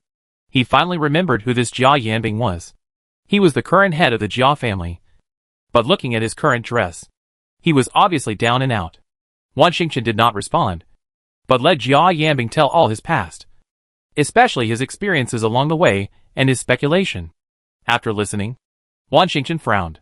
This matter seemed to be beyond his ability, and was not easy to handle. Fu Bao suddenly asked, "Brother Chen, my husband's family must have been wronged. Sister Rose's fiancé is the Shaoqing of the Dali Temple. I heard Sister Qingmei and others say privately that the Dali Temple is specialized in solving cases. Can we ask them to help investigate?" Wan Xingchen was stunned for a moment. How could this little girl know everything? However, since the emperor issued an order to grant the marriage, he seemed to have not seen Ji Wenyu again. He heard that he has become a hot commodity now. Whether in the court or in private, the emperor always values him very much. It was as if he was suddenly pulled out of a dark corner by the emperor, and everyone saw his existence at once. Recently, the threshold of the Shichong Earl's mansion was trampled by everyone. The Shichong Earl's mansion, which was always deserted, has become crowded with people from the original deserted. This is not only because of the emperor's attention, but also because of the marriage with the duke's mansion. Now that Fu Bao mentioned it, Wan Qingchen also felt that it would be better to get in touch with this Ji Wenyu more. After all, he is the person his sister is going to marry. If he is a bad character, he will harm his sister for life in the future. I asked about this matter first. But Mr. Yan, I think it's not appropriate for you to go out for the time being. And I'm afraid those people will come to assassinate you. And as far as I know, the silver collected from the confiscation of the property doesn't seem to be much. If your family's property is so much as Mr. Yan said, then someone must have embezzled it and used the silver for other things. This matter seems to be very tricky. Wan Qingchen felt that someone must have deliberately framed the Jia family and embezzled most of the Jia family's property. But where did these properties go? There was no way to know. And now this matter must be reported to the emperor. Wan Qingchen had a hunch that this matter was probably related to King Li. Mr. Yan, can you make a list of your family's property? Jia Yanbing was a little embarrassed. He certainly couldn't remember the list of their family's property, but he remembered the valuable big items and land and shops in his mind, and only had some approximate numbers for those antique calligraphy and paintings. I can only try to write it down, but there should be some discrepancies. However, I remember that my family just got a red coral that is half a person's height. It is very rare. Sir, you said a red coral that is half a person's height? I have seen it. Fu Bao sat on Wan Lao's lap, occasionally interjecting a few words. And he also had a strong presence. Where is it? Wan Qingchen and Jia Yanbing asked Fu Bao in unison. In the palace. Fu Bao replied affirmatively. Wan Qingchen stood up immediately. This matter was indeed related to King Li. He had to go to the palace immediately. Chapter 576 Thank You Gift. Jia Yanbing also stood up, looked at Wan Qingchen and asked, General Wan is going to the palace? Wan Qingchen was a little surprised. How do you know? I know that General Wan's family is loyal to the emperor. This matter is so important. I think it must be that Prince Li has some plan. Otherwise, he would not embezzle so much money from our family. But I don't suggest that General Wan go to the palace now. You don't have any evidence yet. The coral tree that Fu Bao said is indeed my family's. But that's all. We don't have any evidence yet. If you go to the palace now, it will only alert the enemy. It is better to collect evidence secretly, and then inform the emperor of the actions of the palace. Wan Qingchen nodded. Mr. Yan is right. I am too impatient. The emperor has always been afraid of Prince Li. He has a one-handed control over the court, and is also a big worry for the emperor. If we can find evidence of Prince Li's rebellion this time, the emperor can eliminate Prince Li in one fell swoop, and Qi can be truly peaceful. Jia Yanbing saluted Wan Qingchen. I leave it to the general. Don't worry, Mr. Yan. I will help you with this matter, which is also considered helping Qi. However, Mr. Yan may not be able to show up recently. They have already targeted you. I will find a more secluded place for you to hide first. You are a key witness, and I will rely on you to identify King Li in the future. Jia Yanbing did not immediately agree, but said to Wan Qingchen, General Wan, my family is still in Jiangnan. I originally planned to return to Jiangnan and bring my family to live in the border after I settled the affairs in the capital. I am worried about my family. If Mr. Yan is assured, can you tell me the address of your family? I will send someone to pick them up so that your family can reunite in the capital now. Jia Yanbing was so excited that she burst into tears on the spot. Thank you, General Wan, for your kindness. I have nothing to repay you. I will let the general send you. Wan Qingchen helped Jia Yanbing up. Mr. Yan, there is no need to be polite. It is also our responsibility to protect your family. After that day, Jia Yanbing disappeared from the Duke's mansion. No one knew where Wan Qingchen hid him. Wan Lao and Fu Bao were not able to go shopping properly because of the assassination, and Jia Yanbing could not go with them. So there was no need for him to buy things and bring them back to the border to sell. He did not have Jia Yanbing eyesight and was afraid of being cheated. On the 10th day of the first lunar month, Wan Lao took Fu Bao to formally bid farewell to the Zhao family. They had been out for so many days, and finally set out on the road home again. But they did not expect to see a luxurious carriage parked at the door of the Duke's mansion as soon as they left the gate of the Duke's mansion. There were also several maids following the carriage. "Madam, the little doctor is out." A maid saw a group of people coming out of the Duke's mansion, and a small light yellow figure immediately attracted the maid's attention. The maid had seen Fu Bao before, and this maid was Li Ruiyang's personal nanny. Li Ruiyang also opened the curtain and looked out. He saw that everyone was surrounding Wan Lauer and Fu Bao, and his daughter, as they walked out of the Duke's mansion. Behind them were a group of servants, and the Duke's wife and the Duke's daughter came out to see them off. It can be seen that this little doctor is indeed a relative of the Duke's mansion. And he is not an ordinary relative. Otherwise the Duke's mansion would not have all come out to see him off. Yuan Bao and Jinju hurriedly helped Li Ruiyang get off the carriage. She used the ointment prepared by Fu Bao. After more than 10 days, her face is now as smooth as before, even whiter and tenderer than before, which made her very happy. She was going to visit the little doctor in person to thank him. But because the little doctor was a guest at the Duke's mansion, it was not convenient for her to go directly to the Duke's mansion. So she had to try her luck. Who knew that she saw the little doctor going out? Li Ruiyang got off the carriage with the help of the servants. "Fu Bao, little doctor, do you still remember me?" Hearing this, everyone looked at Li Ruiyang. Madam of the right Prime Minister? Zhao Shi must have known Li Ruiyang. And they were of similar age. Not much different in age. They were all good friends in the boudoir. But they were busy with their own families after marriage, and only occasionally got together at banquets.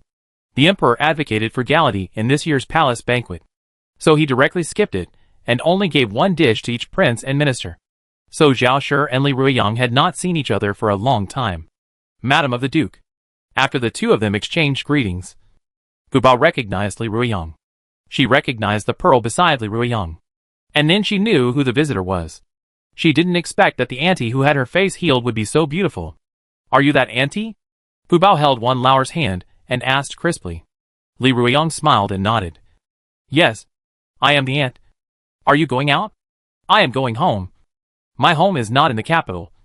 It takes 2 months to get there. I won't be able to see my aunt in the future." Li Ruiyang's face changed when he heard this. This little girl is so young, but her medical skills are so high. If she leaves, if she gets sick in the future, it will be difficult for the women in the back house to find a good doctor. But she couldn't stop him from going home. Could she? "These are gifts from my aunt to thank you. I hope you can accept them. They are just little things. Don't despise them." Fu Bao. Li Ruiyang felt that Fu Bao had a natural ability to make people want to get close to him. The servants immediately brought out more than a dozen gift boxes and cloth from the carriage. The gift boxes were all packed in exquisite boxes, and the contents could not be seen at all. However, judging from the exquisiteness of the boxes, it was clear that the contents were definitely not cheap. The wife of the right Prime Minister, the legitimate daughter of the Wei Yuan Marquis, would not use cheap things as a thank you gift. Zhao didn't know that Fu Bao had saved Li Ruiyang, but she heard her daughter say that Fu Bao knew medical skills. She was so shocked that she couldn't speak at the time. Now that it was confirmed in person, she was still a little unbelievable. "Aunt, you have already paid me for the consultation, so I cannot accept these things. These are some of Aunt's thoughts. When you come to the capital next time, Aunt will definitely invite you to my house. Please don't refuse." Fu Bao nodded with a smile. "I will definitely go to see Aunt. Aunt, you should also take care of yourself and clean up the bad guys. When I come next time, I hope to see Aunt happy." Fu Bao knew that he didn't know what year it would be when he came to the capital again. But doctors should comfort patients and make them happy. If they are happy, they will get sick less. Zhao wanted to invite Li Ruiyang to sit in the mansion, but Li Ruiyang only came to give a thank you gift. After giving the thank you gift to Fu Bao, she said goodbye and left. Zhao wanted to find out why Li Ruiyang always made excuses not to attend the banquet during that period last year. But she had no chance and could only give up. In the end, Fu Bao still accepted the gift because Li Ruiyang insisted on giving it, and Fu Bao had to accept it. Zhao, Wan Yiru and Wan Xingchen escorted the people to the gate. After watching Fu Bao get on the carriage, Zhao also allocated another carriage for the father and daughter to carry the gifts. Zhao's gifts filled a carriage. However, when Wan Lauer and his group came, there were 3 of them. But when they left, there were only 2 of them. Fu Bao felt a little disappointed. She was looking for the master to see if he had come out to see them off. Fu Bao was held by Wan Lauer's hand and looked back at the crowd as she walked. Chapter 577 The Decline of the Xiong Mansion. "My daughter, Let's go! Don't you miss your mother? We can finally go back. Wan Lao couldn't wait to go back to the border. A flash of disappointment flashed in Fubao's eyes, and she followed Wan Lao reluctantly into the carriage. Sister Fubao, this is the letter Mr. Yen asked me to give you. He can't come to see you off, but he told you to wait for him. He will definitely go to the border to meet you. Fubao immediately took the letter, and the disappointment in her eyes dissipated a lot, and her mood became excited again. Brother Chen, tell the gentleman that I will always wait for him to find me at the border. Wan Xingchen nodded. 1 year came over with tears in her eyes, holding Fubao's little hand. During this period of time, the two of them lived together day and night, and 1 year liked Fubao more and more. She was really reluctant to let him go when he suddenly left, and she didn't know when they would meet again. Sister Fubao, take care on your journey. Sister Ro, don't cry. We will meet again. I will learn to ride a horse when I get home, and I will come to you to marry you when I learn to ride a horse. I will prepare a wedding gift for you when I go back, and I will definitely give you a surprise at that time. You must be happy, and don't think too much. 1 year nodded with tears in her eyes. Fubao was finally sent away. Not long after Fubao and his men left, a team of imperial guards set out from the imperial city and headed towards the Right Prime Minister's mansion. Not long after, the Right Prime Minister's door was surrounded by people who were watching the excitement. I heard that the Right Prime Minister was corrupt and sold official positions. The evidence is irrefutable. The Emperor sent people to search his house. What? Search his house? Why did I hear that they didn't search his house? I heard that the Right Prime Minister's wife sacrificed her relatives for the sake of justice. She collected evidence of the Right Prime Minister's corruption and confessed it on her own initiative. The Emperor only remembered the Right Prime Minister's wife's merits and did not touch the Prime Minister's property. He only confiscated the silver that the Prime Minister had embezzled, and did not bring disaster to his family. He only sentenced the Prime Minister. Is it true? Then the Prime Minister's wife is really crazy. Without the Prime Minister as a backing, their family is finished from now on. I don't understand the Prime Minister's wife's intention to do this. Everyone was talking about it. After a while, the Prime Minister was taken out, and the sign of the Prime Minister's house was taken down. The Imperial Guards came and went quickly.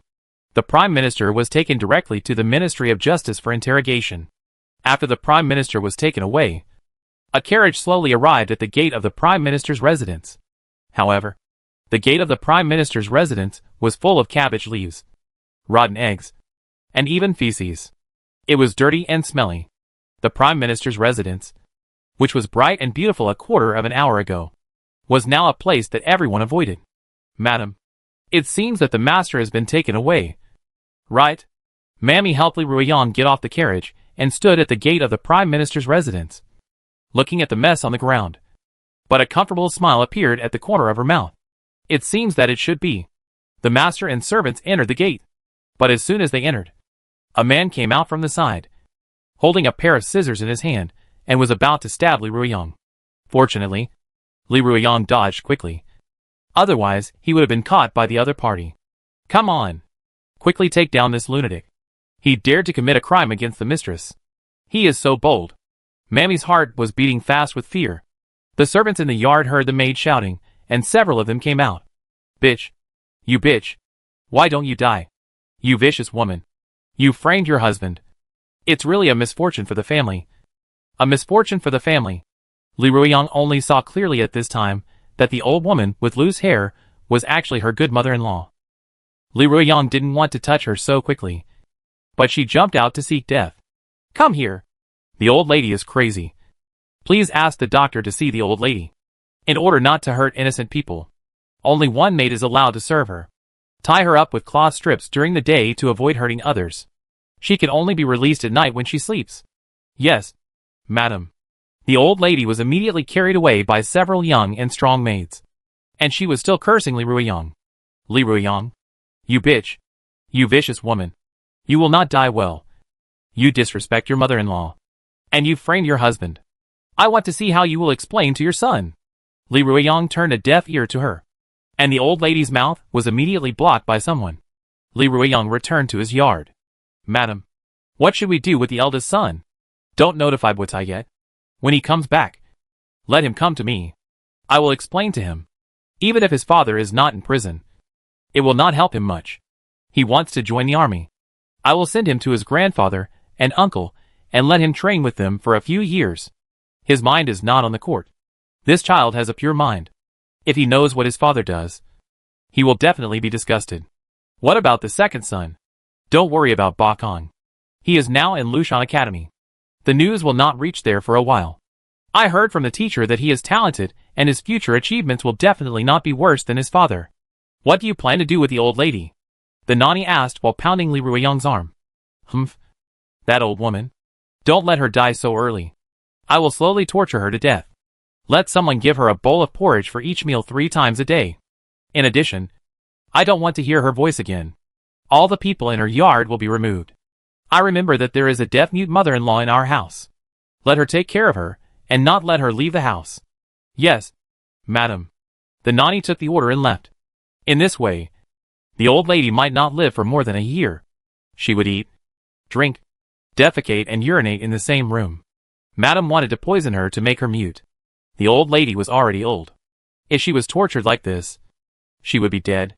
As long as the old lady didn't die, Madam could still win a good reputation for being filial to her mother-in-law. A few days later, the former Xiangfu had changed its plaque and became Li's house, taking Li Ruiyang's surname. The reason why they didn't move was also a special gift from the emperor. At night, more than a dozen carriages were secretly sent out from the back door of Wei Yuan Marquis' mansion and headed towards the Xiangfu. Each carriage was filled with boxes of gold, silver, jewelry, antiques, calligraphy and paintings, all of which were robbed from the right prime minister's concubine. For 3 consecutive nights, more than a dozen carriages were sent from Wei Yuan Marquis' mansion to the prime minister's mansion every day, some of which were embezzled silver, and some were Li Ruiyang's dowry. Now that the big worry has been removed, Li Ruiyang's life is so comfortable. Fu Bao and his daughter walked for a few days. Today, they have left the territory of the capital and came to the nearest county town to rest. Today is the Lantern Festival. The two found a good inn in the county town and stayed there, and prepared to go to see the lanterns. From the moment they entered the streets of the county town, Fu Bao was in a state of wow. While driving the carriage, Wan Lao admired the lanterns on both sides of the road. The shape was so unique, more beautiful than what they saw at the border. Chapter 578 Lantern Riddles. Girl, shall we stay in this inn? I have inquired about it. This inn is the best inn in the whole county. Yes. Okay. Daddy has the final say. Fu Bao was easy to talk to, which made Wan Lao laugh. After leaving the capital, he felt that the air was sweet. Haichuan, run slower. As soon as Fu Bao was carried off the carriage by Wan Lao, Haichuan jumped off the carriage and rushed into the crowd. Today is the Lantern Festival. It was just dark, and the streets were crowded. It was easy for Haichuan to get lost if he ran into the crowd. But Haichuan was just in a hurry to pee because he had been in the carriage for a day. It quickly finished and ran back. Haichuan, where did you go? You scared me to death. Fu Bao squatted down and held Haichuan's furry head and rubbed it hard for a few times. Haichuan did not resist, and rubbed Fu Bao's palm affectionately, which made Fu Bao giggle. Girl, let's go in quickly. There are more and more people. Okay. I come right away. Fu Bao jumped into the inn behind Wan Lao. Haichuan followed closely behind, always running around Fu Bao. This inn also exhibited a lot of lanterns tonight, but obviously not as many as the lanterns of the restaurant across the street. I heard that the owner of the restaurant across the street spent a lot of money on the Lantern Festival tonight, which attracted many people to come and watch. Please come in, sir, and have a happy Lantern Festival. The waiter smiled and welcomed the father and daughter in. Because today is the Lantern Festival, there are not many guests staying in the hotel. Happy Lantern Festival. Fu Bao held Wan Lao's hand and replied with a happy face.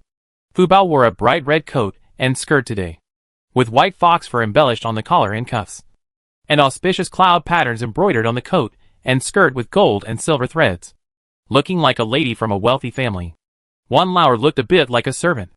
After all, Fu Bao was so beautiful and Wan Lao was so rough, and anyone with a discerning eye could tell at a glance that they were definitely not father and daughter. How many rooms do you need? Sir? The waiter led Wan Lao to the counter. Boss, give me 2 upper rooms. Okay. Sir, the restaurant opposite has large lanterns tonight, and I opened the room for you opposite them, so you can have a better view from the room. Oh, thank you very much. Boss, you are still thoughtful. There were 3 people in total. One Lauer and his daughter.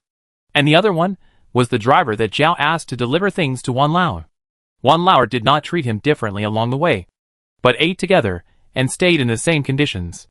In One Lauer's heart, everyone had a hard time. It was not good to let people come all the way to send him things. So One Lauer's food and accommodation were very good along the way. One Lauer's carriage was driven to the backyard by the waiter, the driver, One Lauer, and the waiter moved the valuables in the carriage into One Lauer's room. The carriage was full of valuables sent by Zhao and Li Ruiyang. One Lauer was worried about leaving them in the carriage. Every time he stayed in a hotel, he would not bother to move these things into the house, so that he would feel more at ease. After placing the things, Fu Bao made a fuss about going out to see the lanterns.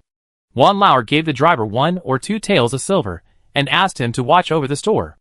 The driver was a servant of the Duke's mansion, and the contract of sale was still in Zhao's hands. He behaved well along the way and did not dare to make any rash moves. Dachi was very strict with escaped servants. Once they were found, a wanted order would be issued and they would be executed if caught. One Lauer brought Fu Bao to the street, and Haichuan excitedly followed them. However, the pedestrians on the street were shoulder to shoulder, and Haichuan was too short, so he got around people's legs. And from time to time someone was scared by Haichuan and screamed. There would be a commotion in the crowd from time to time. But Haichuan never tired of it. Sometimes he would deliberately rub against people's legs, scaring those timid women and girls to scream. Haichuan, be quiet, or I take you back. Fu Bao was a little embarrassed. People always looked at them with strange eyes. How could they take a dog with them when visiting lanterns? One Lauer's face turned red. He wanted to send Haichuan back to the inn to look after his family. Haichuan finally calmed down and followed the path opened by the father and daughter without making trouble. Daddy, look! That lantern is so beautiful. Fu Bao was squeezed by the crowd and could only see people's buttocks and thighs. Finally, One Lauer directly put Fu Bao on his neck and rode a big horse, which was Fu Bao's favorite. Fu Bao's vision was very wide at this time, and she could see far. She excitedly pointed at an eagle lantern. One Lauer also saw the lantern and was really shocked.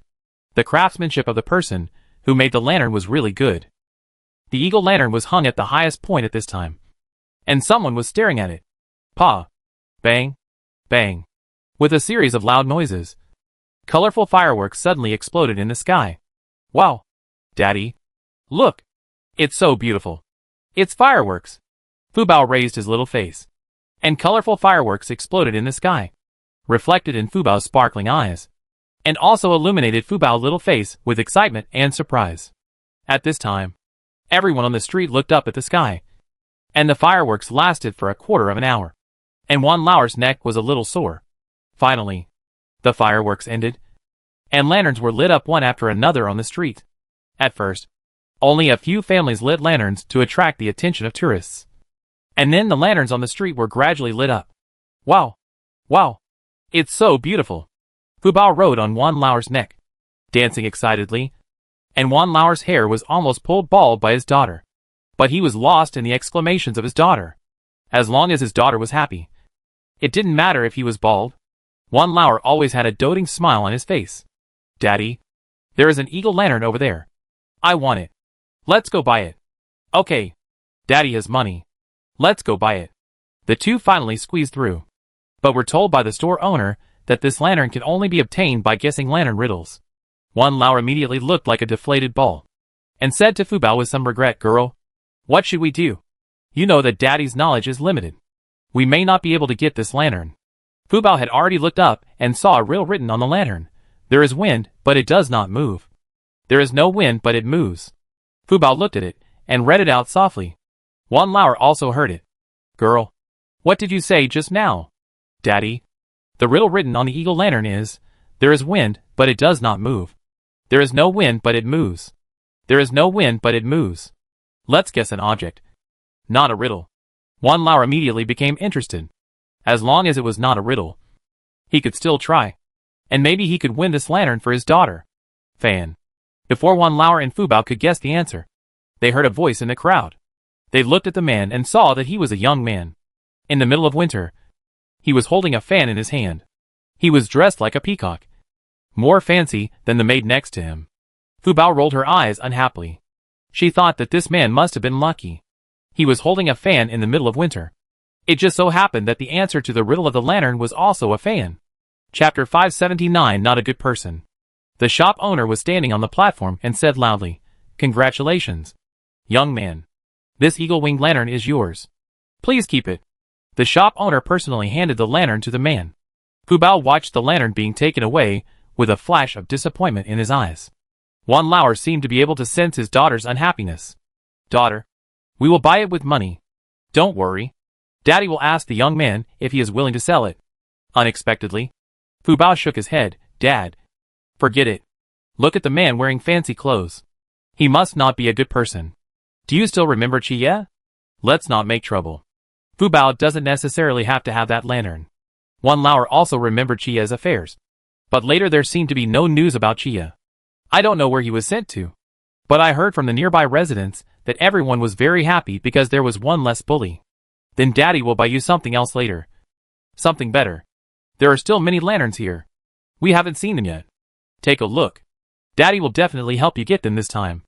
Wan Lauer didn't want Fu Bao to be disappointed, and even thought about hiring someone to guess the lantern riddles. "Well, let's go ahead and take a look."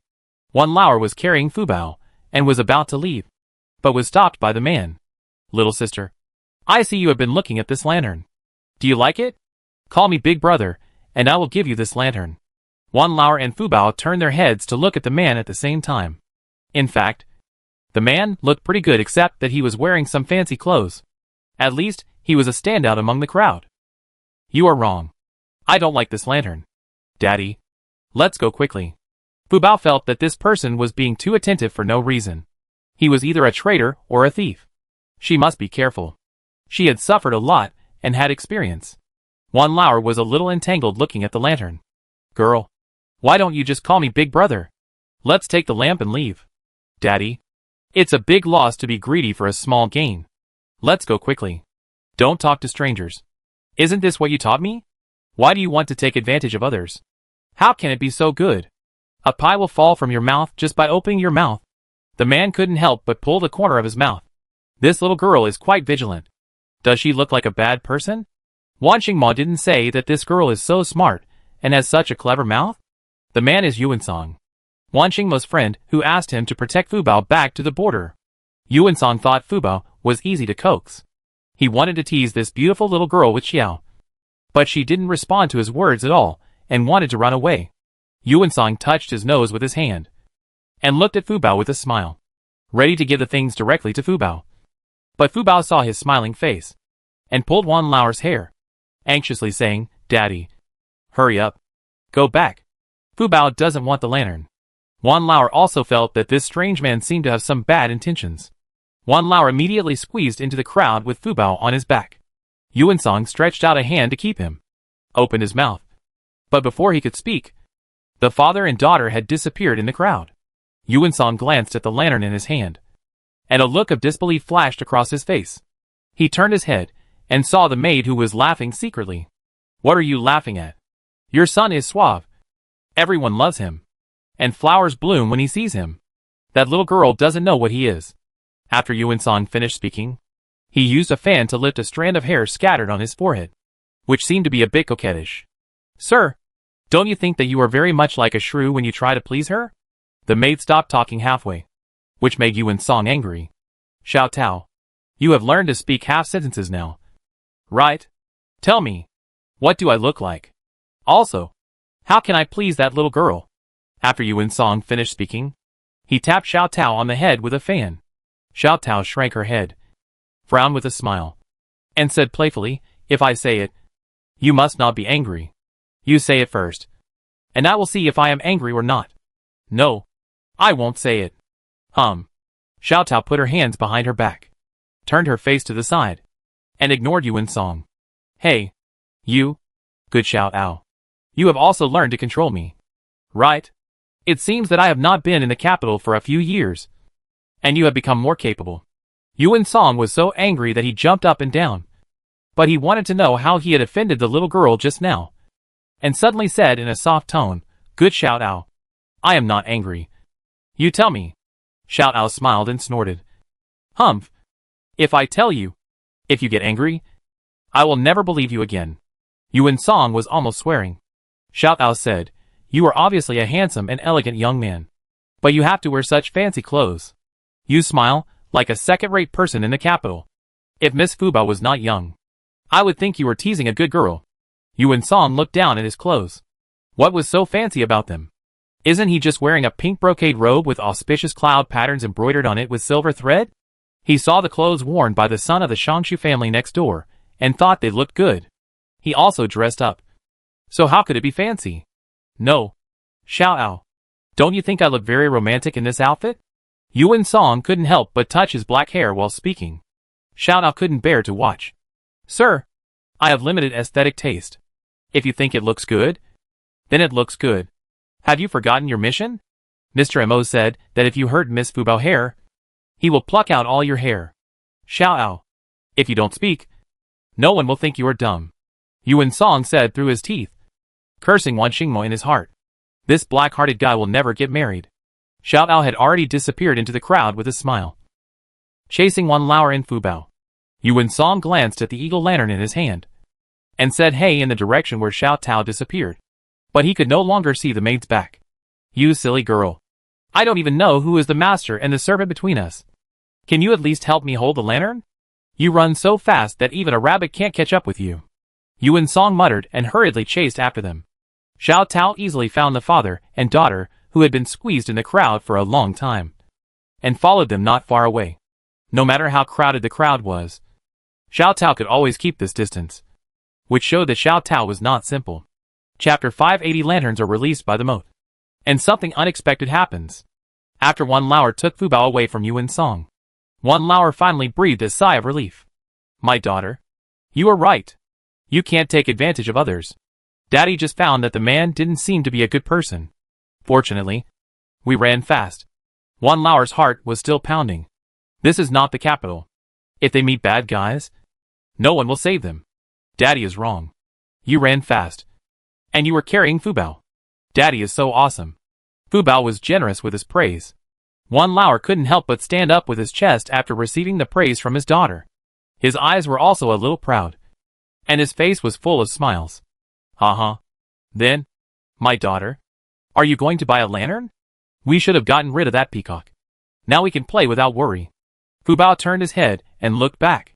He found that there were heads all behind him. He couldn't see clearly at all, but he thought that the man just now didn't catch up. Well, alright, Daddy. I just heard that they all went to the moat outside the city to release lanterns, saying that they can pray. Shall we go too? Okay. Let's buy 2 lanterns, and both of us release them. Yeah. Alright. Fubao wants a lotus lantern. It looks good on the water. Okay. Let's buy 2. Wan Lauer took Fubao to a stall selling lanterns. They have quite a few kinds of lanterns, but nothing special. They are all ordinary styles, and they have them every year. Boss, give me 2 lotus lanterns. Okay. Take them. The stall owner quickly took 2 lanterns to Wan Lauer. The stall owner's business was very good. There were many people standing in front of the stall, all choosing lanterns, discussing which one looked good in groups of 3 or 2, with happy smiles on their faces. Wan Lauer took the lantern, paid the money, and took Fubao to follow the crowd out of the city. The city gates were open tonight, and remained open until the beginning of the night, 9 o'clock in the evening. The father and daughter didn't notice that there were 2 people following them. They talked and excitedly followed the crowd to the outside of the city. The moat outside the city was already full of people. The river was dotted with lanterns, including beautiful lotus lanterns, smart and playful rabbit lanterns, and elegant palace lanterns.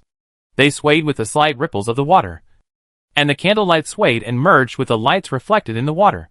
For a moment, it was hard to tell which was the star in the sky and which was the lantern in the river. Dad, let's go over there to release the lanterns. There are fewer people there. Fubao pointed to a place with fewer people and shook Wan Lauer's head quickly. Okay, let's go over there. Wan Lauer took Fubao to the designated place before putting him down. The 2 gently placed the lotus lantern on the water and closed their eyes to pray at the same time. The breeze blew, bringing a chill, but it couldn't blow away the poetry and warmth of the river. The lanterns were like a group of elves with beautiful wishes, huddled together in the darkness and moved slowly forward. Daddy, I made a wish. What did you make? You can't say it. It won't work if you say it. The wind is strong by the river. Let's go back. We can also see the lanterns in our room. Okay. Let's go back. Fu Bao held Wan Lao's hand and jumped beside Wan Lao, giggling from time to time and talking to Wan Lao. Suddenly a cold light flashed, and a sharp sword stabbed straight at Fu Bao. Fu Bao was still unaware. Ding! It wasn't until a crisp sound came that Fu Bao realized that the killer was so close to her. But the sword in the killer's hand was knocked away by a fan, and the crisp sound of the fan hitting the long sword reached Fu Bao's ears. Wan Lao immediately picked up Fu Bao and held her in his arms. My daughter? How are you? Are you hurt? Wan Lao checked Fu Bao from head to toe in panic, and found that Fu Bao was fine. Then he looked at the people who were fighting. The people around him had begun to panic and flee everywhere. Not long after, the moat, which was crowded with people just now and looked peaceful and prosperous, was in chaos. Some people were injured by the swords and fell in a pool of blood, and some people fell into the moat because of fear. Wan Lao saw a woman holding a child, but she was pushed to the ground by the crowd. The woman had been desperately protecting the child, but people stepped on them and the child, and the woman vomited blood. Wan Lao seemed to be cast under a spell of immobilization. His mind was clear, but his legs could not move. He wanted to save the woman, but the crowd pushed him back to the city. Wan Lao watched the woman lying in a pool of blood, but he was powerless. Wan Lao held Fu Bao tightly to his body, took steady steps, and was pushed back into the city by the crowd. But the killers would not let them go. Yuan Song and Xiao Ao entangled 6 killers. But there were still 2 killers chasing Wan Lao and Fu Bao directly. The crowd was in chaos again because of the assassin's arrival. Screams and panic filled Wan Lao's eardrums.